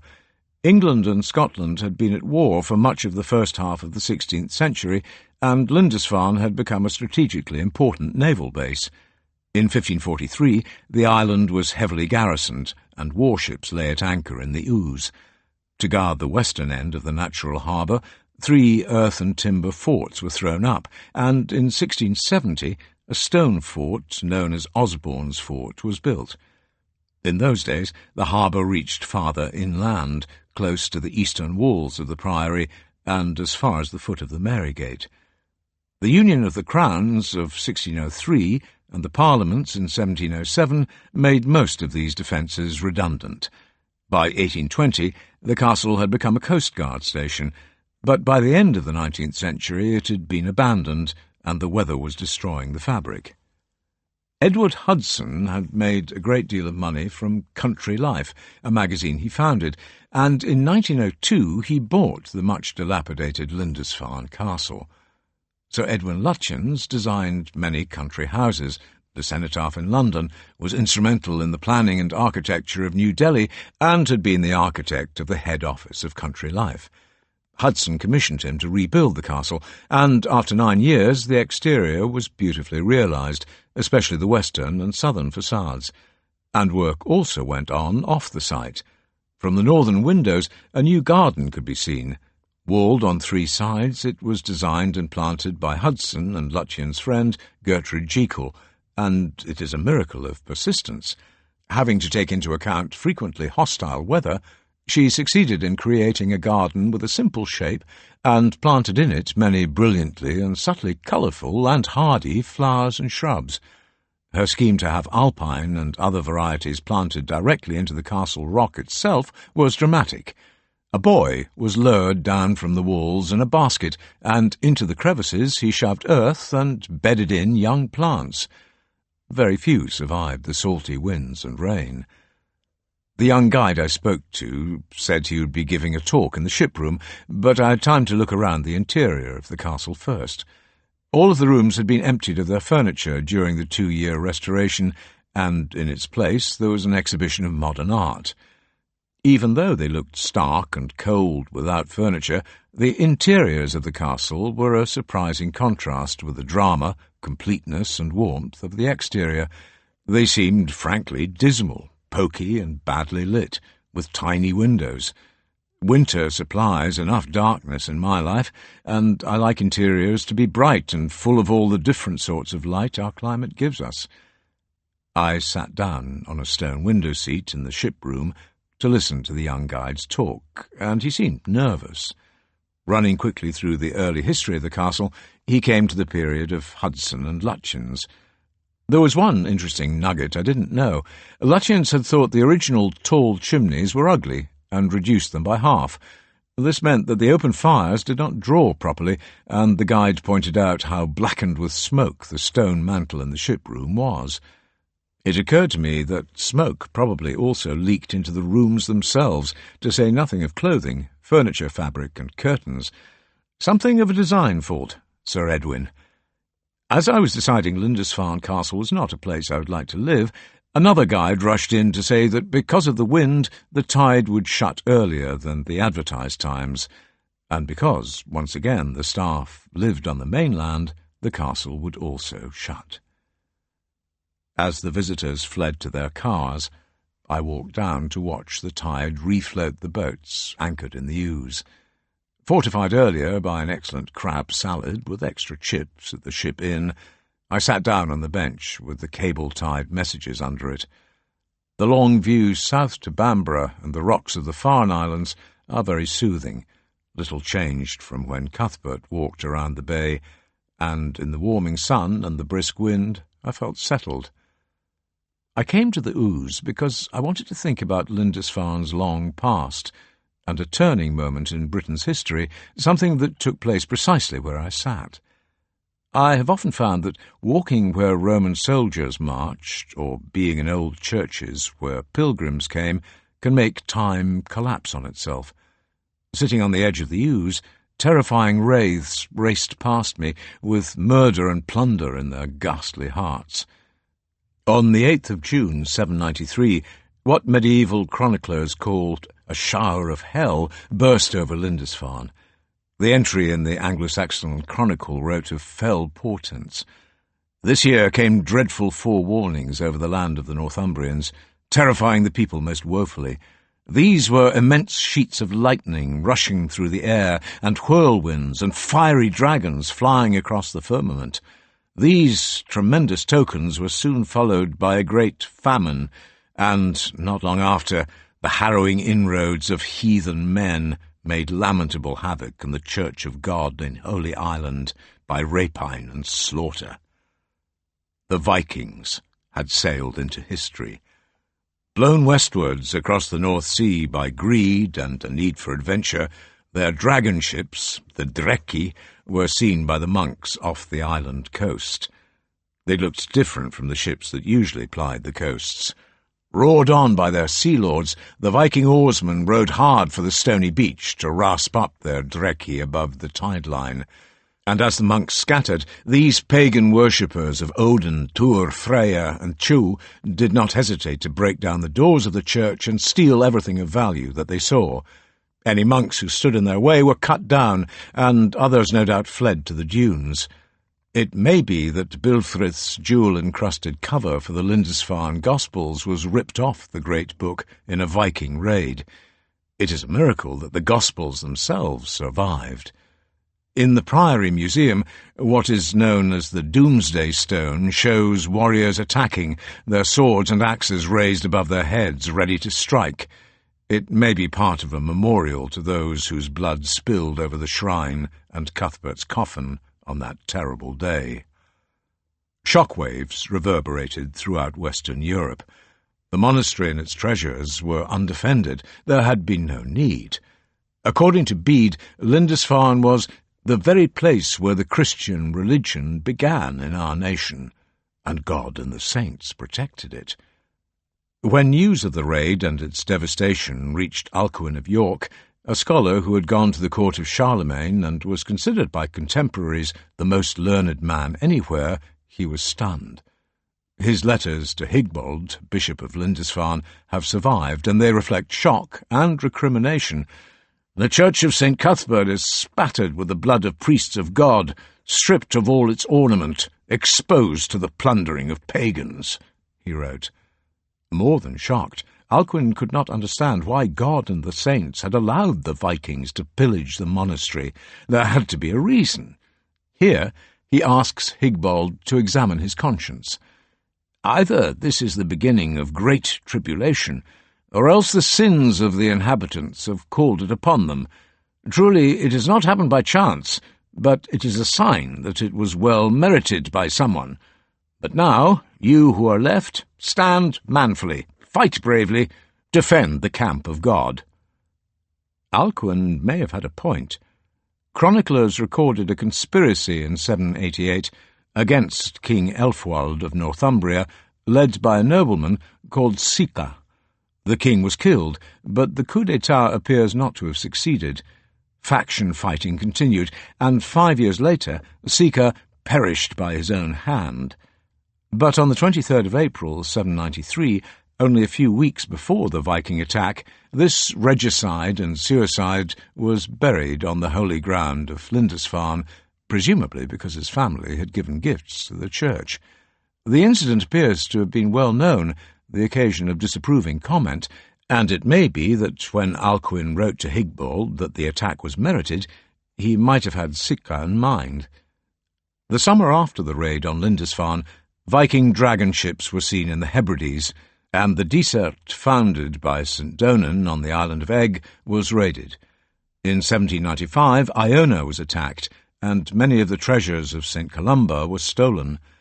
The Vikings returned in 798 and 802, and in 806 they slaughtered 68 monks and lay brothers. Abbot Kellich had no option but to make plans to abandon the island. On Lindisfarne, there are no records of more raids. Perhaps warriors from Bamborough garrisoned the island, using a stockade on the castle rock. Projecting into the sea, it was an excellent place to keep lookout for dragon ships, and where a beacon could be lit to raise the alarm and rally resistance if an approach was made through the harbour.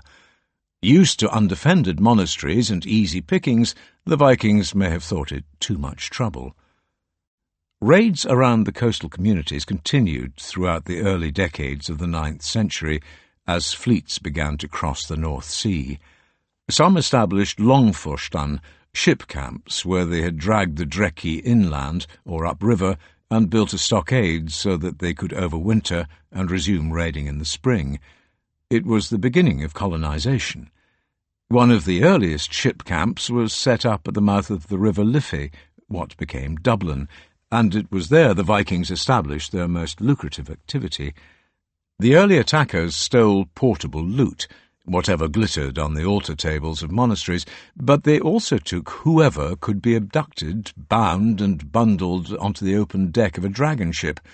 From the first, the Vikings took captives, and in one of his 5 letters about the raid on Lindisfarne, Alcuin offered diplomatic help in ransoming the youths who had been led into captivity.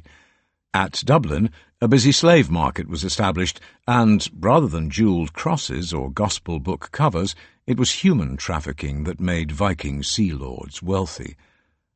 The conventional view of these raiders as indiscriminate butchers was inaccurate, a shocked reaction to the early raids, and particularly the slaughter on Iona in 806.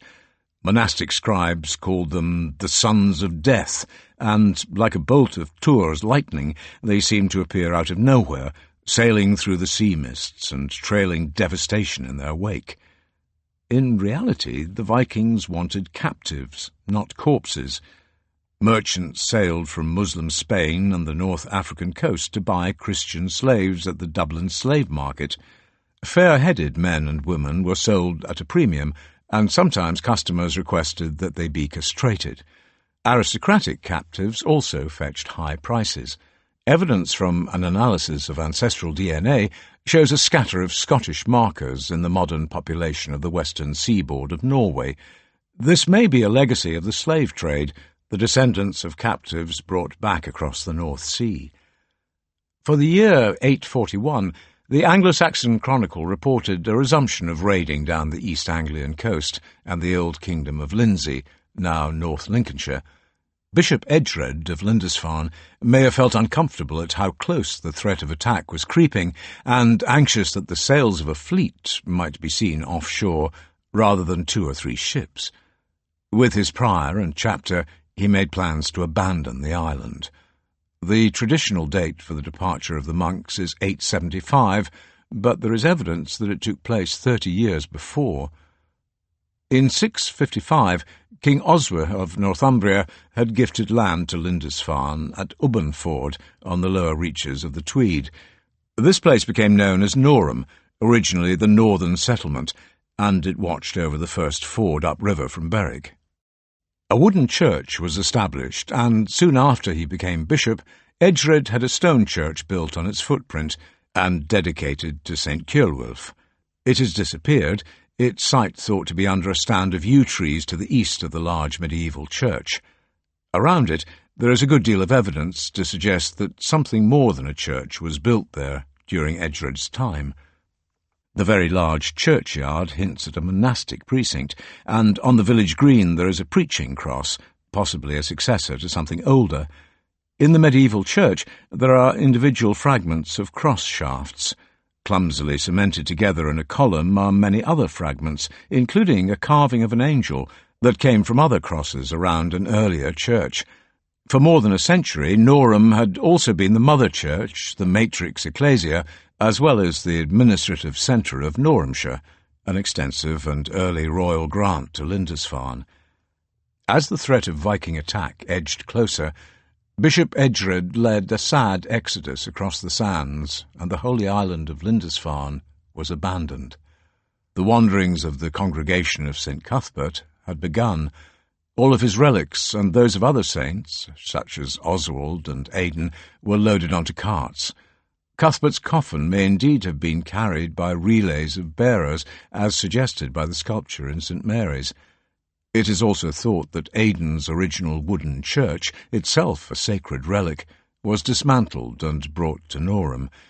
It must have been a time of immense sadness to leave the place where saints had walked, the island church built by God and recognised by Aidan. But Cuthbert's body and all of the holy relics had at all costs to be preserved and kept out of the desecrating hands of heathens. It may have been in the years after 841 when the ditches and banks of a precinct were dug at Norham and crosses raised and painted. Perhaps the pillar of the medieval parish church, dedicated to Cuthbert, St. Peter and Ceolwulf, contains fragments of crosses that originally stood on Lindisfarne. If so, they're a sorry sight, but at least they are preserved. It was to be a temporary place of shelter. Led by Halfdan, part of the great heathen army invaded Northumbria, and in 875 the congregation of St. Cuthbert loaded their carts once more. Here is an extract from the Chronicle of Simeon of Durham. "They wandered throughout the whole district of Northumbria, having no settled dwelling place, and they were like sheep, flying before the face of wolves." Many legends swirled around the wanderings of Cuthbert, his holy relics, and the community who carried them. According to Simeon of Durham, the monks took ship for Ireland. The Gospels were washed overboard. Cuthbert appeared in a vision to Hunred, one of the bearers of the coffin, and told him that the great book had been washed up on a beach near Whithorn, the shrine of St. Ninian, its colours miraculously intact. Analogies and borrowings from biblical stories from the Old Testament, such as the Exodus from Egypt, the search for the Promised Land, the Babylonian captivity, were recognized by contemporaries, and the prestige of the cult of Cuthbert gained much. The perils of the Irish Sea may have had a part in the story, but it seems likely that the wanderings were more restricted in scope and limited to the north of England. What surprises me, miracles and divine intervention aside, is how the congregation of St. Cuthbert survived in territory controlled by Halfdan and his great heathen army. In fact, they prospered. Simeon of Durham noted that the monks were given rich gifts and sometimes granted land as they wandered. Perhaps they were sufficiently wealthy to employ soldiers to guard them and their precious luggage. Prelates with large retinues were by no means unusual, and were criticised by Alcuin in his letters. Bishops should comport themselves with humility and follow the examples of the Bible, he wrote. But in reality most were noblemen and women, and they behaved much like their secular relatives. An alternative hypothesis might suggest that such a tempting target for Halfdan's warriors must have enjoyed his protection. Perhaps, in his efforts to establish control over the old kingdom of Northumbria, he needed allies and some unity, and amongst the people, Cuthbert's cult was clearly becoming powerful. When the congregation reached Crake in Yorkshire, close to York, the focus of the Viking kingdom, a remarkable and eloquent episode played out. The monks became involved in a political coup. After the death of Halfdan in 882, Cuthbert appeared in a vision to Bishop Bjardulf and told him to find and ransom Guthfrith, a Danish Christian, and support his bid to become King of Northumbria. And an unlikely chain of events took place, as the congregation succeeded in having their candidate crowned. It was an episode that showed them not as a band of homeless, fearful pilgrims pushed from pillar to post, but as power brokers. Guthfrith reigned between 882 and 895, gave grants of vast tracts of land to the monks, and, most importantly, made it possible for them to find a new home. Inside the welcome fortifications of the old Roman fort at Chester-le-Street in County Durham, a splendid church was built, and it was there that Aldred translated the Lindisfarne Gospels into Old English and added his colophon. For a century, the community seemed settled inside the fort. But in the 990s, the Anglo-Saxon Chronicle reported an intense period of Scandinavian raiding. Bamborough was destroyed in 993, and the settlements around the mouth of the Humber were attacked. 2 years later, the monks' carts trundled out of the gates of the fort, bound for the monastery at Ripon in West Yorkshire. Far inland, close to the mouth of Nidderdale and the foothills of the Pennines, it probably seemed a safe haven. But after only 4 months, the congregation abruptly decided to return to Chester-le-Street. On the way back north, they halted. In a baffling twist in the tale, legend insists that the monks had followed 2 milkmaids who were looking for their dun cow. Why? What was a long caravan of precious baggage and the monks who looked after it doing following milkmaids? Perhaps they were attractive. Anyway, they led the congregation to the banks of a river. The cart carrying Cuthbert's shrine stuck in the mud and refused to move. It seemed that the saint had decided he need go no further. The congregation had followed the milkmaids to a loop in the River Wear. Just as, at Old Melrose, the river had created a peninsula with water on 3 sides, and only a narrow neck of land where it turned back on itself. But it was not its attraction as a desert that persuaded the monks to stop. The site was elevated, with high river cliffs to the south, and so was much more easy to defend than Old Melrose. Cuthbert had made a good choice, and after 3 days of prayer and fasting, the monks agreed with him. They began to build a wooden church on the site of what became Durham Cathedral. Bishop Alton was well connected locally with Northumbrian nobility, and could rely on protection as well as gifts of money and land.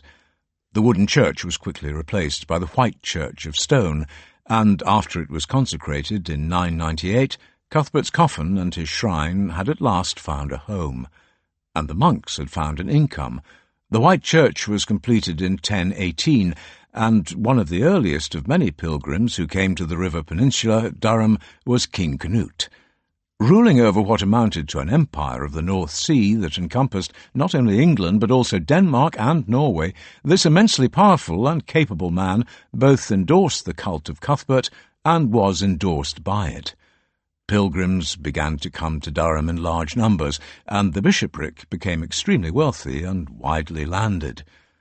In 1080, William the Conqueror recognized that the See of Durham was strategically vital, as he consolidated his hold on his new kingdom.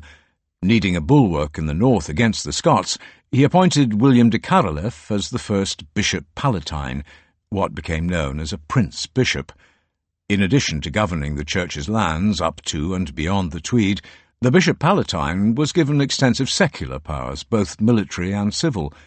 With the right to raise taxes, try all legal cases without any exceptions, and raise troops, he could act independently, as though he was king in the north.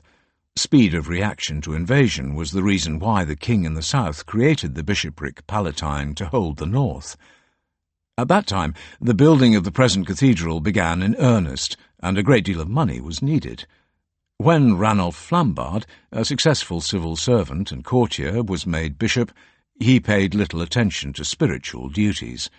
One monkish chronicler sniffed at his morals, writing that he liked to have his lavish meals served by ladies who wore tight-fitting bodices. At Norham, Flambard spent his time not at the church, where the community had worshipped, but in a mighty castle he had built on an elevated site above the Tweed. It glowered over the river at Scotland. Cuthbert had fled to the secret tracts of solitude because he feared the love of fame and of wealth, and yet his sanctity had produced such great wealth that his successors became tremendously powerful magnates who did not hesitate to carry his standard into battle. Lindisfarne had been completely deserted after the departure of Bishop Edgered and the monks, and for 200 years the island disappeared from the historical record. When the congregation carried Cuthbert's coffin across the causeway, it seems that no one was left behind. In the monastic precinct, the grass grew tall, and the wind whistled around the chapel on the Hugh. The place of saints and spirits had become a place of ghosts. The church, made by creation, and the paths of righteousness through the dunes were deserted, a wilderness, a broken world, abandoned to the birds, the seals, and the creatures of the land. Only the dead remained. Biana, Oscyth, Ethelhard, and the others, their bones buried forever in holy ground. 11th century politics shone a sudden spotlight on Lindisfarne. In 1069–70, the North rebelled against William the Conqueror, and the magnates on either side of the Pennines were supported by a huge Danish fleet. When the king marched north to crush the rebels, Ethelwine, the last Anglian bishop of Durham, fled, taking the relics of Cuthbert with him. Once again they crossed the sands to Lindisfarne, and a 12th century manuscript shows 2 monks carrying an elaborate shrine. They did not stay long. By 1072, Ethelwine had died in a dungeon, and a Fleming, Walcher, had been appointed bishop in his place. He was safely loyal to William I, and so, for 1,000 years, Cuthbert's bones have found their rest inside the magnificence of Durham Cathedral. After a foul start, the day had cleared completely, and, even after the sun had slipped behind the Kyloe Hills, some late evening light warmed the village. The clear sky would mean a shining, bright, full moon, and, after supper, I walked down to the harbour to watch its beams trace a pale, rippling path across the surface of the sea. It was my last night on the island. Instead of going to bed, it seemed right to walk. Beyond the streetlights of the village, there was enough moonlight to see my path, and I started up the lonan that leads from Chair Ends to the dunes. The winds of the morning had died away almost completely, and when I climbed up to the first range of dunes, there was little more than a light breeze, a zephyr. Turning to look back at the lights of the village, and of Bamborough Castle and the Farne lighthouse beyond, I sat down on a sandy shelf on top of the high dune. It was what I had seen in 1965 when I was little more than a child, a 15-year-old boy looking out over what life might hold. The years between seemed heavy suddenly, and I felt tears come, sadness that all that time was behind me and so little remained. I thought about my mum, my dad, and Bina, my granny, who looked after me when I was a wee boy needing a cuddle. I still missed them, and up on the sand dune I wept because of something simple and incontrovertible. I had lost them, these people who made me. Their departures began with the death of my dad on a snowy February night in 1986. I was working in my office at home when the phone rang. The doctor told me that my dad had died, apparently from a heart attack, about an hour before. He had been standing by the sitting-room window, had put his hand to his chest and said to my mum, "Oh, Ellen," and fell back against a chair, said the doctor. "Tell my mum I'll be there with her as soon as I can." It was snowing steadily, big flakes, and I loaded the back of my car with anything heavy I could find to keep it down on the road and make it as stable as possible. Sutra would be treacherous, the hill the A68 from Edinburgh has to cross before the road descends to Lauderdale and the Tweed Valley. I phoned the police in Lauder to say I would be crossing it, and they agreed to look out for me. At Fala village, I stopped at another phone box to call them so that they knew roughly when I would cross Sutra. It was snowing so heavily that the windscreen wipers were almost useless, and often I had to guess where the road was in the whiteout.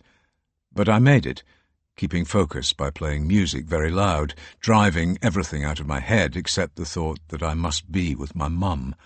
On this night, no matter how bad the weather, she could not be alone. When at last I stopped outside 42 Inchmead Drive in Kelso, Margaret Boyd, our kind and gentle neighbour, met me at the front door.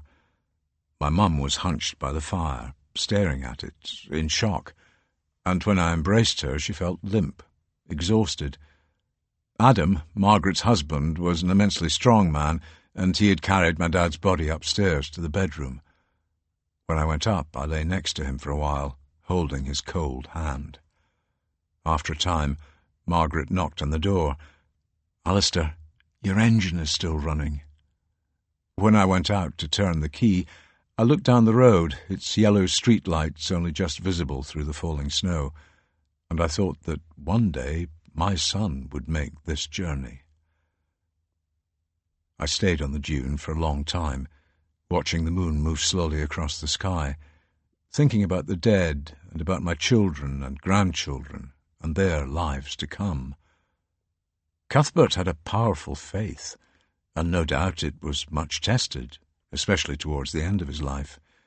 What sustained him was an absolute belief in an afterlife and the bargain he had made with God. In exchange for all of that prayer and privation, Cuthbert would ascend to heaven, as Aidan did, carried aloft in the arms of angels. I have no transaction like that, nothing to offer and no belief in a life after death. And so I simply have to be accepting of the inevitable and try hard not to be afraid. As I walked back down the Lonnon, I hoped I would be lucky, and thought of one of my heroes, Robert Louis Stevenson. As a child and a teenager, I loved Kidnapped and Treasure Island, and still believe him to have been a very great writer. He was at his peak in the 1880s with these novels, and Jekyll and Hyde, The Master of Ballantrae, The Black Arrow, The Wrong Box, and the wonderful A Child's Garden of Verses. But his health began to deteriorate, and he often moved in search of a climate that would ease his respiratory problems. Kidnapped was written in Bournemouth. Eventually he settled on the Pacific island of Samoa, but became more and more depressed. His powers seemed to be fading, and he feared a decline into permanent ill health. "I wish to die in my boots. No more land of counterpane for me. To be drowned, to be shot, to be thrown from a horse, aye, to be hanged, rather than pass again through that slow dissolution." Then he began work on a new novel, and energy returned as he wrote Weir of Hermiston, a work he would not complete. "It's so good that it frightens me." Death came for him in a moment. As he opened a bottle of wine, Stevenson felt something happen. It was a stroke, and within a few hours he was dead, his wish completed, dying in his boots.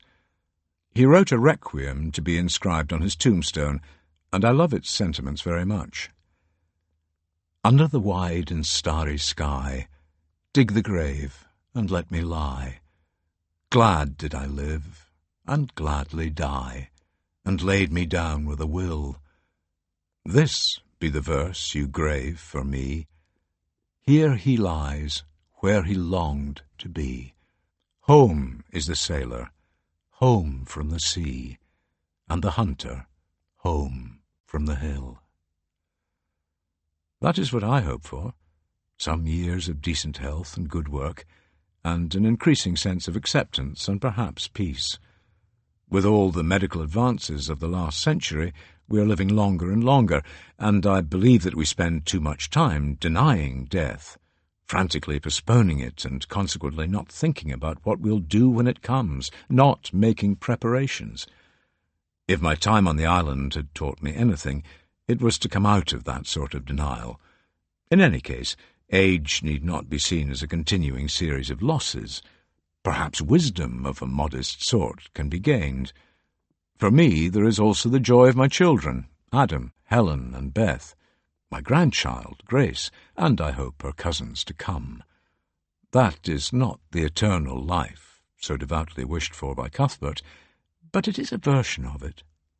When my son Adam was born, I passed on the delighted news to Andrew Cruikshank, a lovely actor and a wonderful man who chaired the Edinburgh Festival Fringe when I ran it. He exclaimed down the phone, "Immortal, my boy! Children make you immortal." Chapter 12. Crossing the Causeway. I thought I might be bored. When my wife stays overnight at competitions with her lovely mare, I rattle around the farmhouse on my own, making a sandwich, half finishing a glass of wine, watching the best bits of The Godfather for the 100th time. I find myself in the evening flicking through TV channels or the pages of a novel, often going to bed early to shorten the day. But my time on Lindisfarne had passed very quickly. By doing so little, I seemed to have done a great deal. Using my phone to take about 500 photographs and filling a notebook, I felt myself become an observer. Rather than passing through, focusing on a goal or a destination, almost indiscriminately and certainly without a plan, I began looking around the island, at its people and visitors, and thinking about, rather than merely noting, what I saw. I had taken a vow of silence. Most surprising was that, after a time, I did not miss conversation. In new places, I often talk to people I don't know and will probably never meet again. But here all my exchanges were brief and mostly practical. Perhaps closing my mouth opened my consciousness a little more and encouraged internal conversations, the sort of dialogue with myself I rarely have. Pleasingly, my last day dawned bright and clear, and I had the morning to myself before my wife came to take me back across the causeway, back home and back to all that I love. Frustrated by the early closure of the Priory on the first day, I had not gone back. In any event, I was much more intrigued by the much earlier monastery, by Aidan and Cuthbert, and how they saw the island. In my notebook I had scribbled, "Bog-standard Benedictine monastery that hides what is really interesting." Lindisfarne Priory looked to me much like many other ruined medieval churches. It was only its location that made it different from scores of others across Britain. But, as often on the island, my first impressions were wrong. Made mellow and warmed by the morning sunshine, the sandstone of the Priory church glowed. The view through the wrought-iron gate was almost painterly, and what is known as the Rainbow Arch, a surviving rib from the vaulting, completed a pleasing picture. I noticed that some of the pillars marching down the nave are decorated with chevrons and other motifs, like the massive pillars that hold up Durham Cathedral. However, more than architecture links the two churches. When Ethelwine fled across the causeway to seek refuge from the armies of William the Conqueror, he remade a broken link and unwittingly brought Lindisfarne back to life after the long centuries of abandonment. For that we should be grateful, because if the Priory had not been built, fewer people would come to Lindisfarne, and the stories of Aidan, Cuthbert, and the other saints would be less well understood. The brief return of the relics in 1069–70 were a prelude to much activity. The new Bishop's Palatine relied on the income and prestige derived from having Cuthbert's shrine at Durham, and when the old Anglian cathedral clergy were replaced by Benedictine monks after 1083, they decided to build a new church and set up a community on the island. The original congregation, who came from Chester-le-Street, could claim to be the legitimate heirs of Cuthbert, but the Benedictines could not. Instead, they established their role as guardians of the saint and his cult by refounding his monastery. They had also inherited the vast territories of the Halliwell folk, the holy man's people, St. Cuthbert's land, and needed their ownership to be recognised and not disputed. Many of these possessions, such as Islandshire and Norhamshire, lay far from Durham, but close to Lindisfarne. By the early 12th century, work on the new priory seems to have begun, and it was completed in about 1150. A cenotaph, an empty tomb, was placed approximately where the original shrine of Cuthbert may have been. It stood close to the high altar at the east end of the church, the presbytery, behind a screen so that the laity in the nave could not see it without paying something to the monks.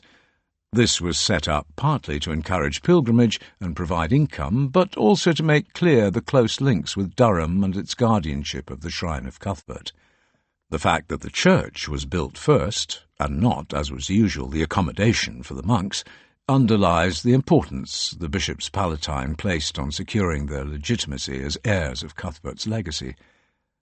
The presbytery was in shadow and surprisingly cold out of the morning sun. An old Anglian cross shaft had been placed close to where I imagined the cenotaph had been.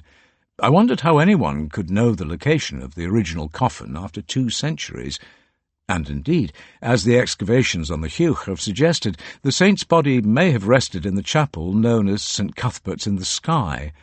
There is documentary evidence from the 14th century that the cenotaph had a painted statue of Cuthbert laid on top of it. Facing south, the monastic buildings, the prior's lodging, the monk's dormitory, the storehouses and the stables caught all of the sun.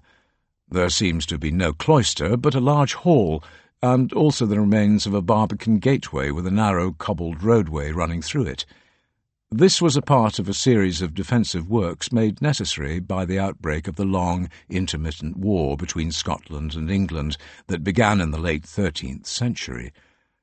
On the southeastern corner of the prior's lodging, facing the harbour, are the remains of a projecting tower. The outer court, whose walls are still mostly intact, would have looked like a farm stackyard, with animal pens, stables and haystacks. Because of the sunny morning, this was where most visitors walked, took photographs, and sat down on benches. I saw a man pulling behind him what looked like a small wheeled suitcase with an extended handle. A tube ran from it up to his neck, around his cheeks, and stopped under his mouth with an outlet for each nostril, the sort of thing often seen attached to unconscious hospital patients. Over the ruined foundations, the cobbles and the uneven grass, this contraption was not easy to manage. When this man and his wife sat down gratefully on a bench that looked towards the Hugh, I broke my vow of silence. "We come here as often as we can," she said, and her husband explained that his lungs no longer supplied enough oxygen. The contraption did, by recycling and purifying the air, and it was what kept this man alive. He told me that he could not walk for long without sitting down, and that the batteries lasted 6 to 7 hours, enough time to get to the island, be there for 2 or 3 hours, and get home. Through our exchange he smiled, and when asked why he made such an effort to come to the island, "Peace," he said. "Nowhere else has this for me, and sometimes I even forget I have to trail this thing around." Near where the couple sat stands a statue of Cuthbert very different from what was laid on the cenotaph in the old priory. Made by the same artist who carved the coffin-bearers in St. Mary's Church, it shows the saint seated and apparently at prayer, his hands clasped tight on his knee. It struck me as very evocative, especially the forming of the head. Like the man with the portable respirator, Cuthbert seemed to be at peace here, ready to meet his God. As with the great abbeys of the Tweed Valley and the churches of the north of England, the centuries of war between Scotland and England were very destructive and saw decline at Lindisfarne Priory. From around 10 monks in the 12th century, numbers dropped to only 2 or 3 in the 15th. This handful of clerics probably held services for pilgrims and were attended by a group of servants. Despite the fact that lookouts were posted at the Snook, the landward end of the island's panhandle, to warn of approaching soldiers, life was likely more than tolerable between periods of alarm. There are reports in the 15th century of 2 young monks behaving badly, playing dice, frequenting taverns, and being swearers and utterers of prohibited jests. By 1537, the priory had been closed by Henry VIII's commissioners, and it began a long decline into ruin. Visitors still crossed the causeway, and written records and drawings they made showed that the church survived almost intact until around 1780, despite the lead having been stripped off the roof many years before. By the 1820s, the central tower above the crossing and the south aisle had collapsed, and much of the stone was robbed out by local builders. Walking back through the village, I could see where some of the warm sandstone of the priory had been put to good use. Before my wife arrived to collect me, I wanted to buy some of the excellent beans at Pilgrim's Coffee House. The wind had begun to blow, but I sat down in a corner of the garden nevertheless. For no reason, and on the edge of a large group of chattering, animated people, I felt it again, but more powerfully, a sense of profound peace. Like exhaling a long breath, it seemed that all my cares slowly left me, like a receding tide. In that unlikely place, at that random moment, I knew I could look forward to the rest of my life without being afraid of death, and look back at what had gone without regret. I have made many mistakes, hurt people I love, failed and committed many sins of omission, but I sat in the garden and thought differently about those dark times. I realized something absurdly simple. It may not have seemed so to the people around me, or indeed to myself, but I'd done the best I could at the time. And what else could I have done? When death comes, that settlement with myself will help me face it. I knew that this was not a mood or a set of notions consciously assembled after a great deal of thought, but equally I understood that the moment would pass. The sense of peace would be fleeting.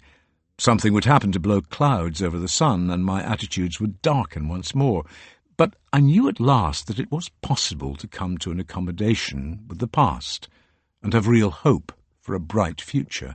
It was as if the island, and the peace of Cuthbert, had finally found their way inside my head, almost without me noticing.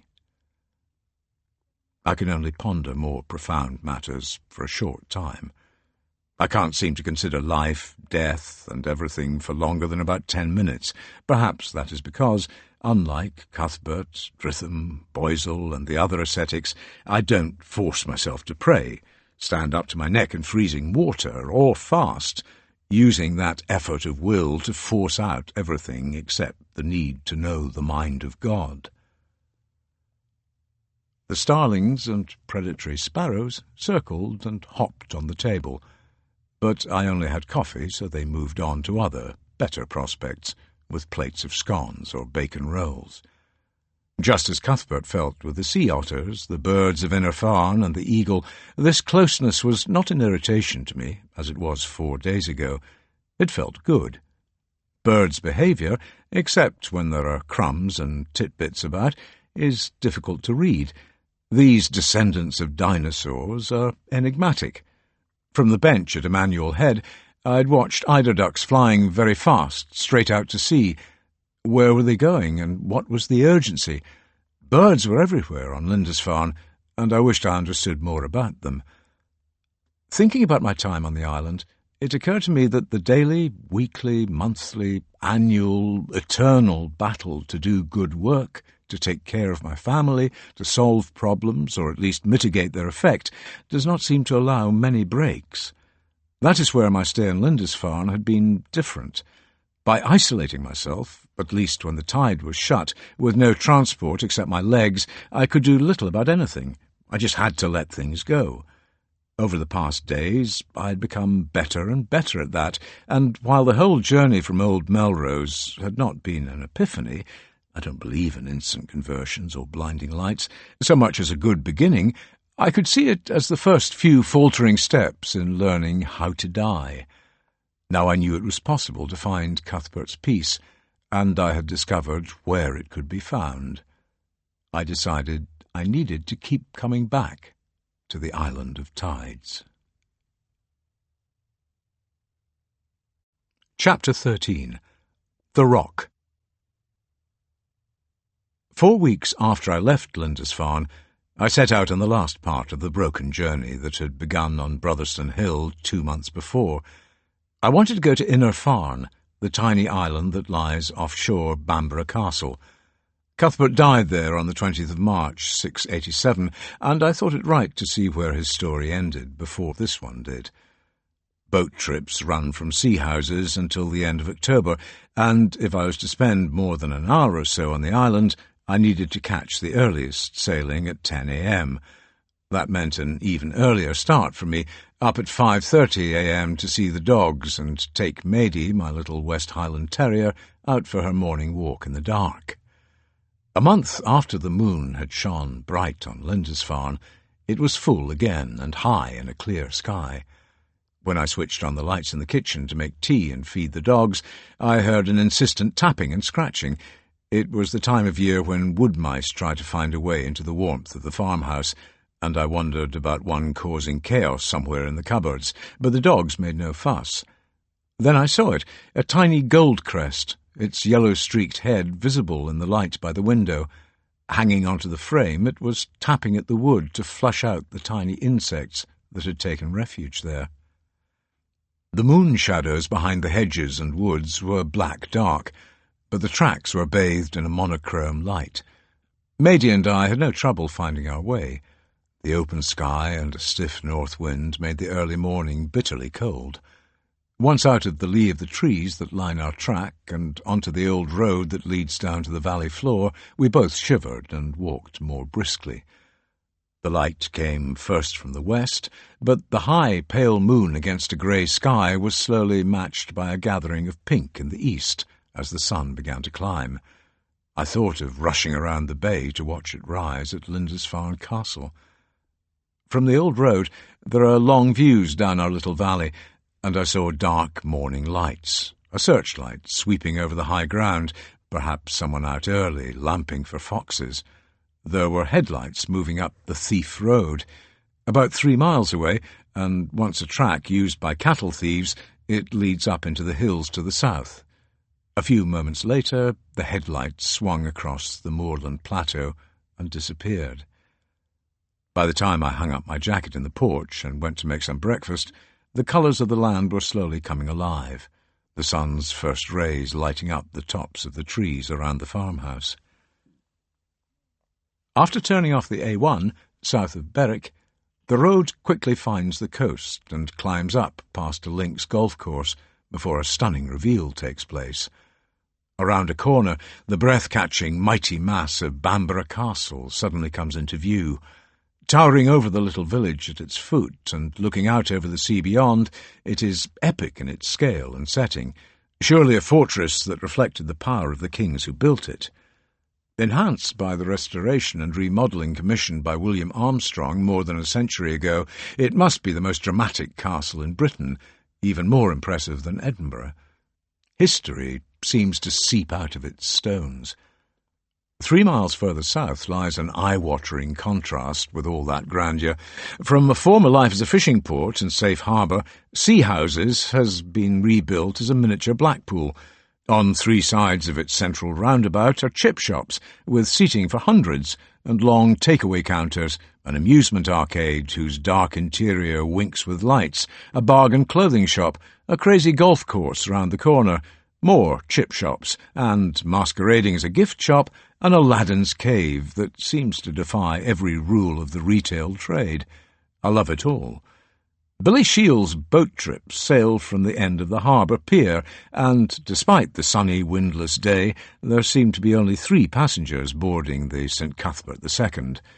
Older than me, and with shamingly good English, a German couple sat in the stern as we pushed off from the moorings.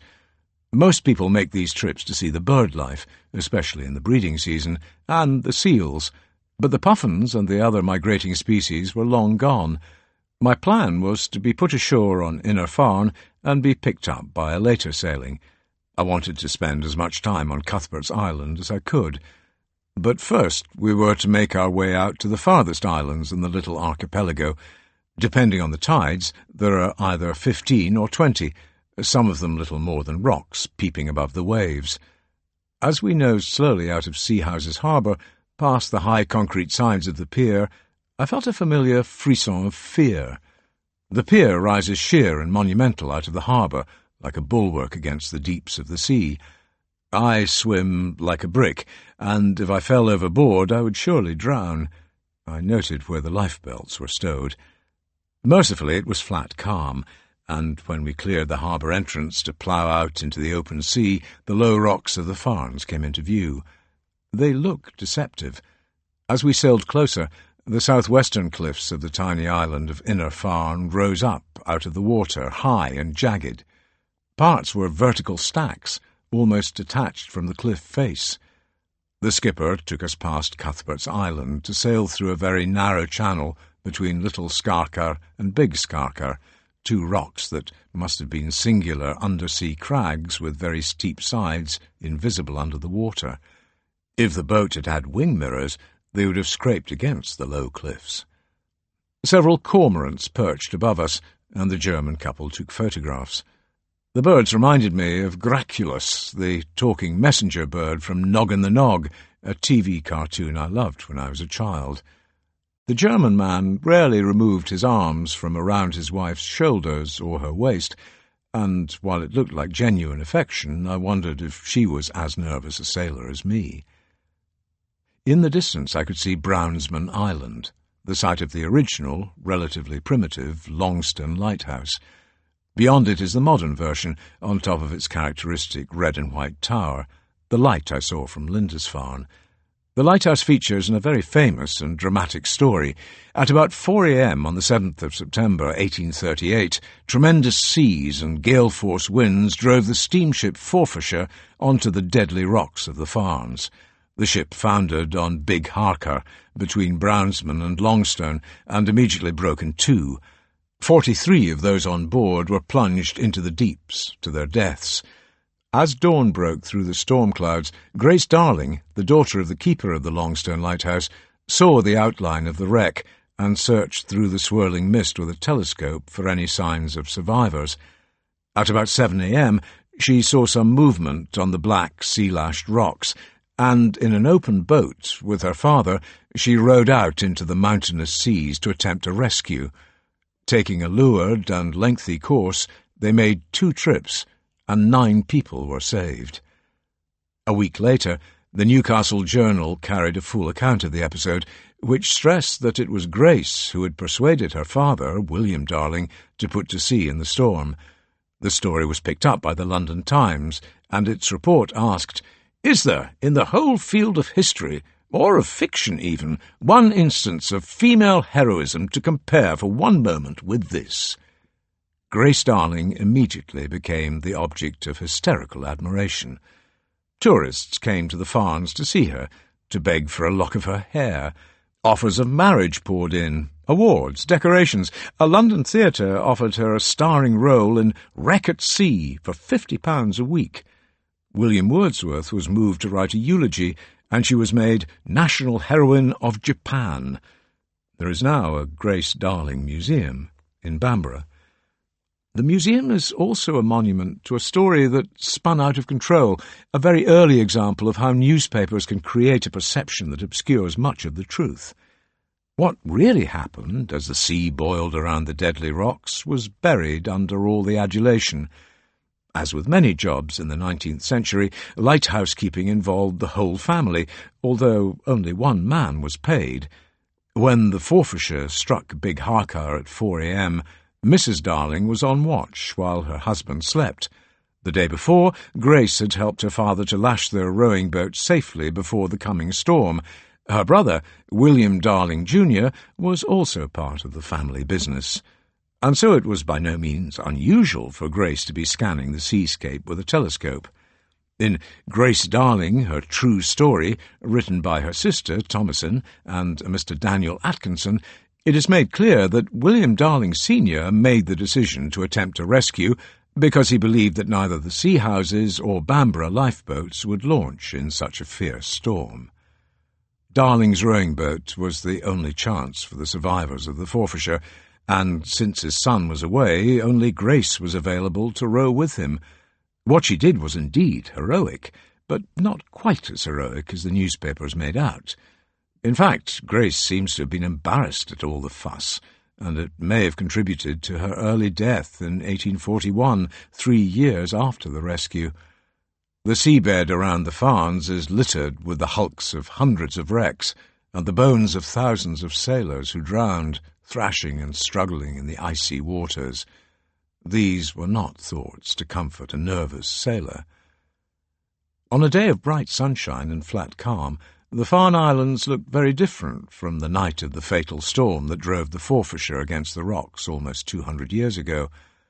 The skipper slowed the engine and took the boat alongside a series of low ledges close to where the ship had broken in half, so that we could see the basking seals close up.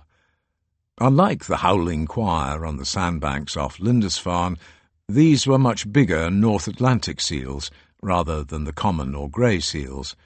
Some, said the skipper in his excellent commentary, weigh 3/4 of a ton. Warming themselves on the rocks, they looked it, huge and ungainly, occasionally shuffling around with great effort. 2 pups stayed close to their mothers, because gulls often attack them, going first for their eyes. The big seals turned their soulful, almost mournful faces to look at us, looking at them. We sailed between Brownsman Island and South Wamses, a strange name, to the northwestern side of the archipelago, and then turned for the landing stage at Inner Farne. To my surprise, there were no cliffs, and the shore rose up very gradually out of the sea. Beside the concrete jetty, there was a small beach. I agreed a pick-up time with the skipper, and, like a frail, old person, I was helped ashore by many hands. The island is in the care of the National Trust for England, and I was greeted by very friendly young rangers. All of them had been delighted to come and work and live on Inner Farne for most of the year because of a keen interest in wildlife. One young man had a pair of binoculars around his neck, and, as he talked to me, he often looked through them at something distant. None of them seemed to know much about Cuthbert, and when I asked to see the remains of his hermitage, no one knew where to look. Built over the site of where it might have been is a 15th-century tower, its function defensive. Much like Lindisfarne Castle, it protected strategic sea roads during the long war between England and Scotland. The tower forms the northwestern side of a small courtyard that also includes a chapel that was dedicated to St. Mary and whose ruins were adapted to create a small visitor centre. It was used by women only. Opposite is another chapel that was rebuilt in the 14th century and dedicated to St. Cuthbert.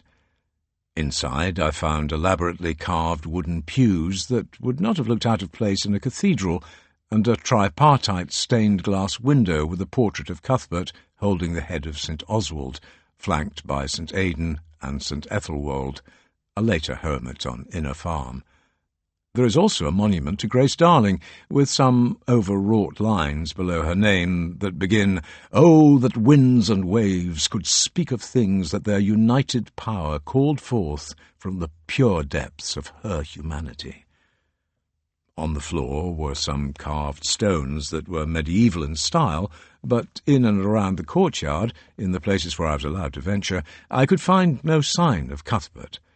Both the anonymous life and bead include a good deal of detail about what the saint built on Inner Farne, probably with help from the brethren on Lindisfarne. Aidan had retreated to the island for short periods when he was bishop, and there may already have been a shelter of some kind. Near a well, one of the rangers told me the tower had been built over a well, and on the more sheltered northeastern shore by the beach was clearly the place to build. Cuthbert appears to have dug down into the soil of the island to form what archaeologists call a Grubenhaus, a building method imported by Anglian and Saxon settlers. To form walls, he piled up uncut stones, and God sent driftwood for the rafters of a thatched roof. The tale of the naughty nesting ravens confirms that method of making his cell weathertight. Next to his cell, and a well which was discovered in an Old Testament flourish that recalled Moses striking the rock, was his oratory. Bede added more detail about what was a large compound. It is a structure almost round in plan, measuring about 4 or 5 poles, about 80 feet, from wall to wall. The wall itself on the outside is higher than a man standing upright, but inside he made it much higher by cutting away the living rock, so that the pious inhabitant could see nothing except the sky from his dwelling, thus restraining both the lust of the eyes and of the thoughts, and lifting the whole bent of his mind to higher things. Sanitation was a surprising consideration for a hermit, alone on a 16-acre island, but I imagine Cuthbert was fastidious in his habits. Here is a fascinating passage, again from Bede, with some wonderfully restrained language about the practicalities of the solitary life. "The very sea, I say, was ready to do service to the servant of Christ when he needed it, for he was intending to build a hut in his monastery, very small, but suited to his daily needs. It was to be on the seaward side, where the hollowing out of the rock by the washings of continual tides had made a very deep and wide gap. Flooring had to be placed under the hut, and this had to be 12 feet long, so as to fit the width of the gap. So he asked the brethren who came to visit him that when they were returning they would bring with them some timber 12 feet long, to make a flooring for this little house. But the brethren forgot, and instead the required timber for the toilet was supplied by driftwood that happened to be exactly 12 feet in length, and fitted the place where the tides would flush the loo. Cuthbert's cell and oratory have almost certainly been built over by the later chapel and tower, but the foundations of his guest-house for visitors may have been used to build a fisherman's hut by the jetty. It stands at some distance from the round compound. Instead of poking around the courtyard, I decided to walk around the little island. Perhaps a sense of Cuthbert's presence might be found elsewhere. St. Bartholomew of Farne lived on Inner Farne for 42 years, leading an extremely ascetic life in the second half of the 12th century. He wore skins, slept on rocks, lived on bread he made from corn he grew on the island, and milk from a cow, as well as fish he caught. Bartholomew's habit was to stride around the island singing psalms in a ringing voice. In another sense, he led a sheltered life. When a woman strayed from St. Mary's Chapel into St. Cuthbert's, the horrified hermit is said to have fainted. Famous and much admired, he was visited by wealthy people who probably made gifts to the church and sought his blessing. When Bartholomew died in 1193, he was buried on the island, but I could find no sign of his tomb, or anything else that took Inner Farne's story further back than the later Middle Ages. To protect the nesting birds, visitors are bound to follow the roped-off boardwalk paths around Inner Farne. What I had at first thought to be rabbit holes were, of course, puffin burrows, and in the surprisingly deep soil there were hundreds, maybe thousands. I walked up to the highest point of the island, where a lighthouse had been built in the 19th century, and was struck by how close it is to Bamborough Castle.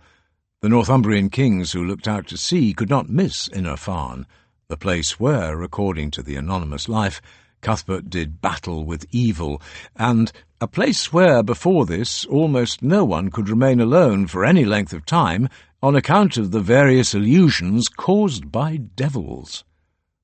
The biblical reference would have been unmistakable. In the Gospel of Luke, a beggar covered in sores called Lazarus lay at the gate of a rich man dressed in purple and fine linen, and lived off the crumbs from his table.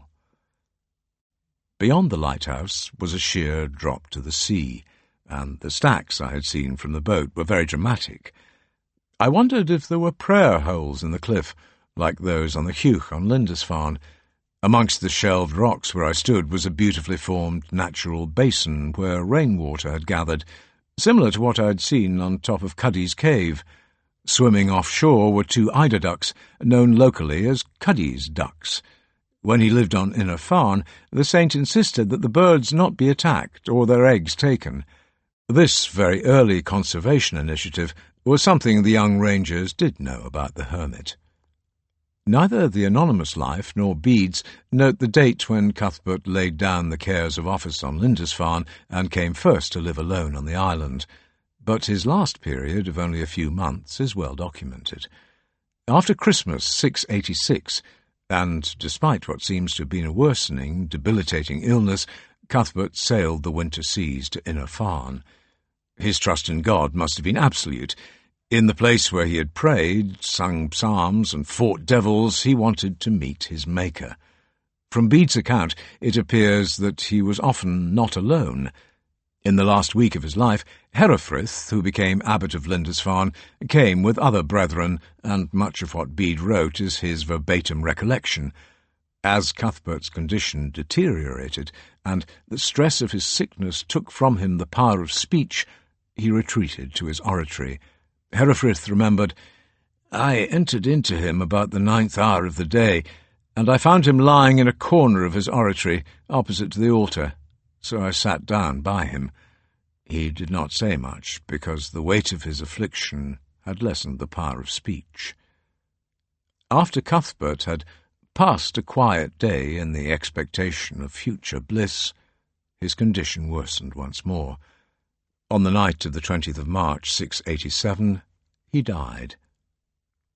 Without delay, one of them, the brethren, ran out and lit 2 torches, and holding one in each hand, he went on to some higher ground to show the brethren who were in the Lindisfarne monastery that his holy soul had gone with the Lord, for this was the sign they had agreed amongst themselves to notify his most holy death.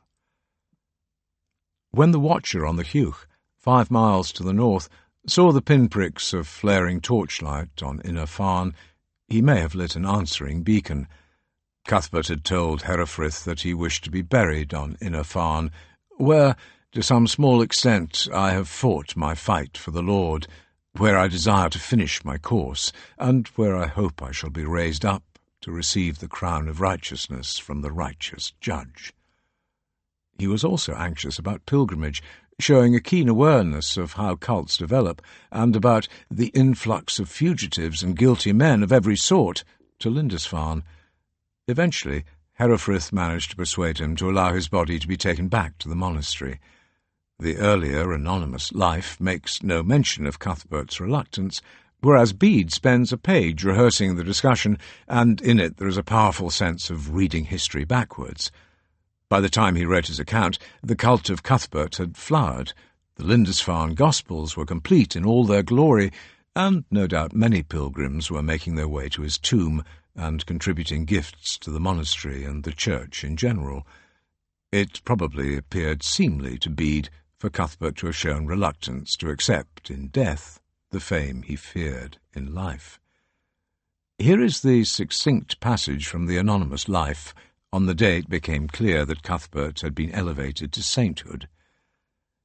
After 11 years, through the prompting and instruction of the Holy Spirit, after a council had been held by the elders and license had been given by the holy Bishop Jadbert, the most faithful men of the whole congregation decided to raise the relics of the bones of the holy Bishop Cuthbert from his sepulchre. And on first opening the sepulchre, they found a thing marvellous to relate, namely that the whole body was as undecayed as when they had buried it 11 years before. The skin had not decayed or grown old, nor the sinews become dry, making the body tautly stretched and stiff, but the limbs lay at rest, with all the appearance of life, and were still movable at the joints. For his neck and knees were those of a living man, and when they lifted him from the tomb, they could bend him as they wished. None of his vestments and footwear which touched the flesh of his body was worn away. They unwound the headcloth in which his head was wrapped, and found that it kept all the beauty of its first whiteness, and the new shoes, with which he was shod, are preserved in our church over against the relics, for a testimony up to this present day. To my eye, Inner Farne is not beautiful or indeed atmospheric like Lindisfarne. My time on the island was brief, and the day sunny and calm, but no spirits seemed to inhabit it, nor any devils. Even though I was the sole visitor and was not distracted, I found the rock to be a historical blank, and gained no insight from walking where Cuthbert had walked. There was nothing there except the documented bleakness of the hermit's weary death and the management of his journey to sainthood. In both literal and metaphorical terms, even the account of his disinterment is a story of manipulation. The image of the Lindisfarne monks bending his lifeless body like a floppy doll is not attractive, even though it must be apocryphal. I waited on the edge of the little beach by the jetty for the boat to collect me, and thought about how Cuthbert had met his end. In Bede's account it reads like a recital of miseries, many of them self-inflicted. When he resigned his bishopric, or was pushed out, Cuthbert seems to have known he was very ill, and, in an era without much medical succour, was probably suffering a good deal of pain. His faith and trust in God took him to Lindisfarne, because that was where he had fought the good fight hardest, and where it would be good to die. But for a sick man, lying on a rock, scoured by the icy winter winds and the long nights of January and February, it was a time of extreme privation, the worst pain he had ever endured. At first I found it very difficult to discern any lessons or examples in all of that misery. When at last the boat arrived and I clambered aboard with more helping hands, the trip back to Sea Houses seemed to take forever. As I looked over my shoulder at Lindisfarne, I realized that Cuthbert returned there to take up the hermetic life because he wanted to face death alone. And he was right to do that. We all face death alone. No one goes with us into the darkness. But it was the suffering that upset me, the painful conclusion of an exemplary life. On my journey from Brotherston Hill and Old Melrose, and through my attempts to understand why he did what he did, I had felt that sometimes I walked beside Cuthbert, and I found the story of his death vexed me.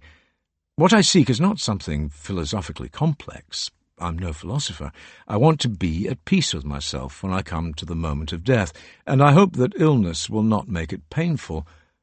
For all his prayer and all his evident goodness, Cuthbert seemed to me to meet death with little peace, often unable to speak, having collapsed, enduring the bitterness of winter and all the time negotiating with Herefrith about where he might be buried. Cuthbert's death appeared to be more of a release than a triumphant ascent to heaven in the arms of angels.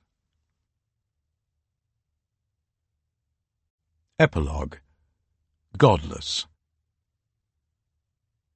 The first frosts of winter had come. Late home from Edinburgh the night before, I looked up at an open sky. Orion, with his belt, sword, and square shoulders, stood guard in the east. The plough was upended above the old sycamores in the top wood, and the Milky Way flowed its neck-craning course across the black of the heavens. Quiet, fast asleep, the farmhouse, stable-yard, and the home paddock were bright with starlight. When I was out with the dogs in the early morning, I felt a sharp, headachy cold in the air, and in the half-light before dawn the fields were white. Later I looked at the gauge on the wood store, -7. By the time Mady and I had walked up the track, there was enough light to make the stars fade to blue, even though the sun had yet to breast Greenhill Heights. Over in the west, I saw the sheep waiting patiently on Howden Hill to warm themselves in the first rays. The rays were already shining on the hills above the Ettrick Valley, making them glow pale purple in the windless morning. The long hot summer had laden the apple trees and the cherries with abundance. On one small tree I lost count of the number of apples after 200. Most will drop unused as windfall, a waste. The frost had made the cherries glassy, but the winds will savour their goodness none the less. Even if the winter begins harshly, there will be plenty of berries, cherries, and apples for them, but in January the robins will become friendly, hopping close to the stable-yard, daring to dart in and out of the feed-room in search of scraps. When Mady and I reached the Windy Gates, the highest point of the track, cracking the crusts of ice in the puddles, the sun came quickly, just as it had over the grey horizon of the North Sea beyond Lindisfarne. It was magical. The birches still had most of their tiny filigree leaves, the sycamores were not yet bare, and the larches were pale yellow, waiting for a stiff breeze to take their needles. When the sun came, the trees glowed golden, the white film of frost around them evaporated, and the land came alive. Many years ago, I visited an old priest on South Uist in the late autumn, and Father Angus told me how he felt the seasons shift. When he was a boy growing up in the islands, he put away his boots in the spring and walked and ran barefoot. I could feel the land waking under my feet, the soil warming and the light returning, and at the end of autumn I could feel it beginning to die again. Between returning from Inner Farm and writing this, all of my resolutions and musings on how to face death suddenly came into sharp focus with some blunt possibilities. After several weeks of developing symptoms that I thought were nothing much, maybe a passing infection, I went to see a doctor, anxious about prostate cancer. It is becoming very common, with nearly 50,000 diagnoses in Britain each year, and growing. I gave the doctor a sample. He tested it immediately, and, saying he had found some blood, he set up more tests and an appointment with a specialist at the local hospital. I suspected his speed and efficiency were precautionary rather than something to be alarmed about. My blood test would tell. If I had prostate cancer, the degree of it, what is known as a tumour marker, would show up. I had to wait 6 days for the result, partly because the laboratory was closed over the weekend. During that anxious time, I forced myself not to ignore, not dismiss this as an anxiety about something that had not happened and let it lurk at the back of my mind, and equally not to be melodramatic. I rehearsed as calmly as I could what I would say if the result came back positive, confirming that I had cancer. Most important would be the conversations with Lindsay and my children. By that time I hoped I would know something about how advanced any cancer was by the marker rating, and I spent time doing what friends advise you not to do, researching on the internet. I thought it best to confront this possibility squarely, and the best way to do that was with good information. Over those days of waiting, I thought a great deal about my time on Lindisfarne and my journey in Cuthbert's shadow. It occurred to me that on Inner Farne he was tired of dying, impatient to be away, to join his God. All of the weary negotiations with Herefrith ended when, it seemed to me, Cuthbert gave up and gave in. It was a sad process I had seen for myself. After my father died on that snowy evening in February 1986, my mum gradually began to withdraw. Even though she complained, particularly to my sister Barbara, about looking after my dad when he was disabled by strokes, she found life without him difficult. Although she loved her grandchildren and her children, I think she felt her life had little purpose, and when she died it was because she had had enough. I wondered if I would grow tired of dying, especially if the cancer was advanced. And of course, these dark thoughts were intermittently blown away by sunlit gusts of optimism. The doctor's haste was nothing more than very welcome efficiency, the NHS working well. Of course it was. While it took place after days of shivering misery on Inner Farne, Cuthbert's departure and his negotiations with Herefrith were not all negative. He was doing something sensible, thinking about his death and its consequences for others, planning, considering his legacy. It is something we should all do, but preferably not in the shadow of imminent death. If my blood test came back with a high marker, meaning the cancer had spread, then I too would have to make some decisions, but I decided to proceed slowly, one step at a time. Sometimes I find life wearying, but at 68 I was not ready to go if the news from the laboratory turned out to be bad. It might not be, but I could not ignore other possibilities. On the journey to Lindisfarne, there were moments when I recognized that Cuthbert had given me gifts, and I wanted to think about them. Up in Brotherstone Hill, after I'd managed to find it, I remember being overwhelmed by the glories of the border landscape, my native place. The hills and river valleys were not just stunning scenery, but places enriched by experience, made even more beautiful by events, and not only things that happened to me. History rumbled down these roads, and lives were passed tilling those fields and tending the flocks on the hills. This place is not only a series of geological accidents, but also somewhere made by the back-breaking labour of farmers and farm workers over millennia. Those heaps of years should not be remote, a time of long processes and small events that happen to other people.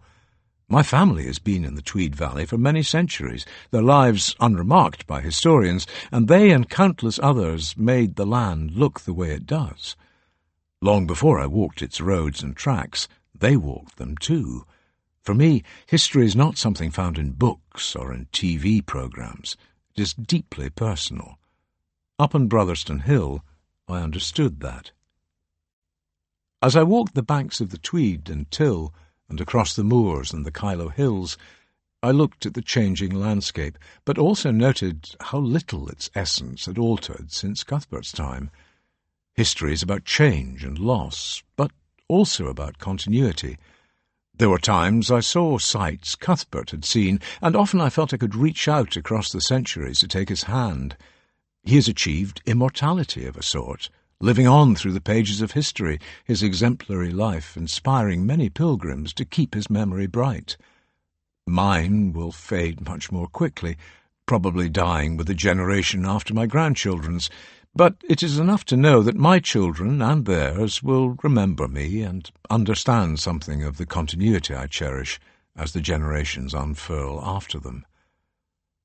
Cuthbert's love of animals and his longing for the coming of the second creation also had lessons. To heal itself and avoid the coming cataclysm of climate change, our broken and divided world is going to have to change. We will need to return to having respect for the rest of creation and not see it only as a background, a context for human dominance. As President Macron of France told the US Congress in 2018, there is no planet to be, and a second creation of a secular sort must be undertaken. Despite his speech and sentiments, political leaders will not take initiatives until it is too late.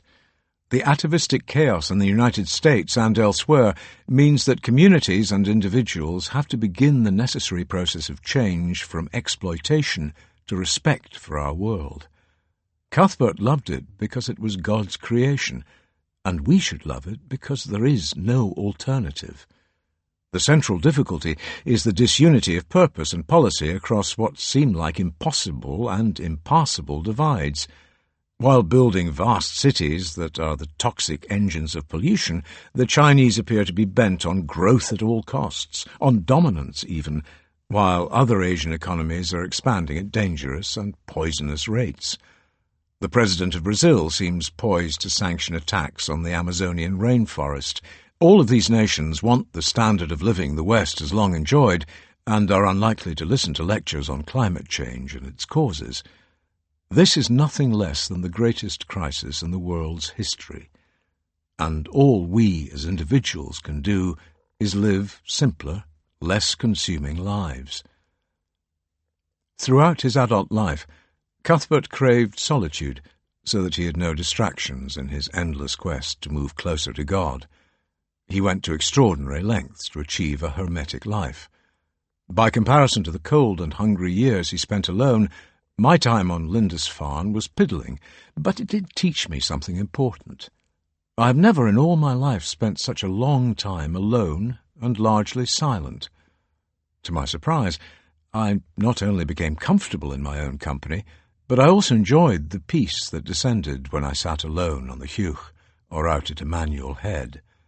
A simple gift from Cuthbert, but one I shall value in the life to come. On the journey to the Island of Tides, I thought a good deal about the dead, about Hannah and the life she did not have, and my mum, Dad and Granny, and the life they gave me.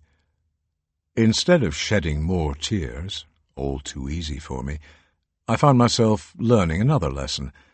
So that we can find comfort in our sense of our lives, we should keep the dead close.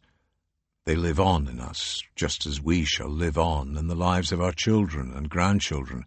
It is a continuum, a version of an afterlife I cherish. Part of my mission on the road to Lindisfarne was to focus on the good things in life and try to pull away from darker matters, mistakes, self-criticism, regrets, and pessimism. I had also resolved to forgive those people who have hurt me over the years, and I will not resile from that. Reading back through this manuscript, I was struck by how often I wrote about death. Knowing it is almost a taboo subject, I was tempted to edit out some of these thoughts. I resisted, for a simple reason. It was an important part of my purpose in walking to Lindisfarne, to confront death and come to an accommodation with myself that would help me when it comes. I'm not sure I have yet succeeded, but at least the process has begun. And thinking about my death has certainly had an effect on how I want to live the life left to me. The night before I wrote this, I interviewed the former Scotland rugby player Doddy Weir in front of an audience of more than 500 about his recently published autobiography. At Christmas 2016, he was diagnosed with motor neuron disease. He was only 46 at the time. In what sounded like a cold and clinical manner, the consultant told Doddy that he would not walk into the hospital in a year's time. After the shock had subsided, all of his competitive, rugby-playing instincts shoved their way to the front of his mind, and, appalled at the lack of available therapies and research, Doddy launched a charitable foundation to raise money. At the time of writing, he has given more than £1 million to help those who suffer from this terminal condition and also to pay for further research. And almost 2 years after diagnosis, he is still walking. In front of a packed audience of fellow borderers, Doddy put on a bravura performance, even though he was clearly exhausted. I'd seen him 5 months before, and it seemed to me that his condition was deteriorating. He was confronting death with humour, some of it dark, and with action, all of it positive. Doddy knows he will die soon, but he is determined to go down fighting. In between laughing at his jokes, the audience repeatedly cheered him, applauding his immense courage. Perhaps it is the certainty that his massive 6-foot-6-inch frame will fail and fall that makes his tragedy more poignant. There were moments, little more than glances, when I saw the hurt and the sadness behind his smile. Doddy's strategy for confronting death works, but not all the time, and for me that too was a lesson. Even if I reach a settlement with myself, there will be days, perhaps weeks, when it falters.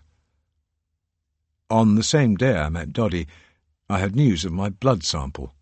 It was mostly good. I do not have prostate cancer, and that is a mighty relief, but there is something wrong. I will need to have more tests to investigate whatever it is that is giving me frequent pain in my lower abdomen. I suspect we will never find out, and it will clear up anyway.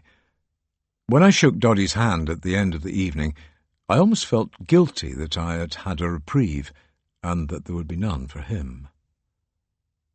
Up on Brotherston Hill, late on an autumn morning, I looked east down the valley of the Tweed, under skies that threatened rain. A southerly breeze was keeping the weather moving, but overnight rain had made the grass too damp for sitting. Standing in the lee of the larger of the Brothers' stones, I felt I knew more than I did when I last climbed the hill. On my journey I had learned a great deal about Cuthbert, and there seemed to be much that he could teach me. I know that his peace will come to me gradually, and in times when it does not, I now know where to find it. Like the people whose names are commemorated on the benches, I have come to love Lindisfarne. As they did, I see it as a haven, a place to run to when life overwhelms me, a place to grieve, and a place to find a simple joy in the glories of the sea, the sky, and the land. When I walked back down off Brotherston Hill, I realized that this time I had found the right path.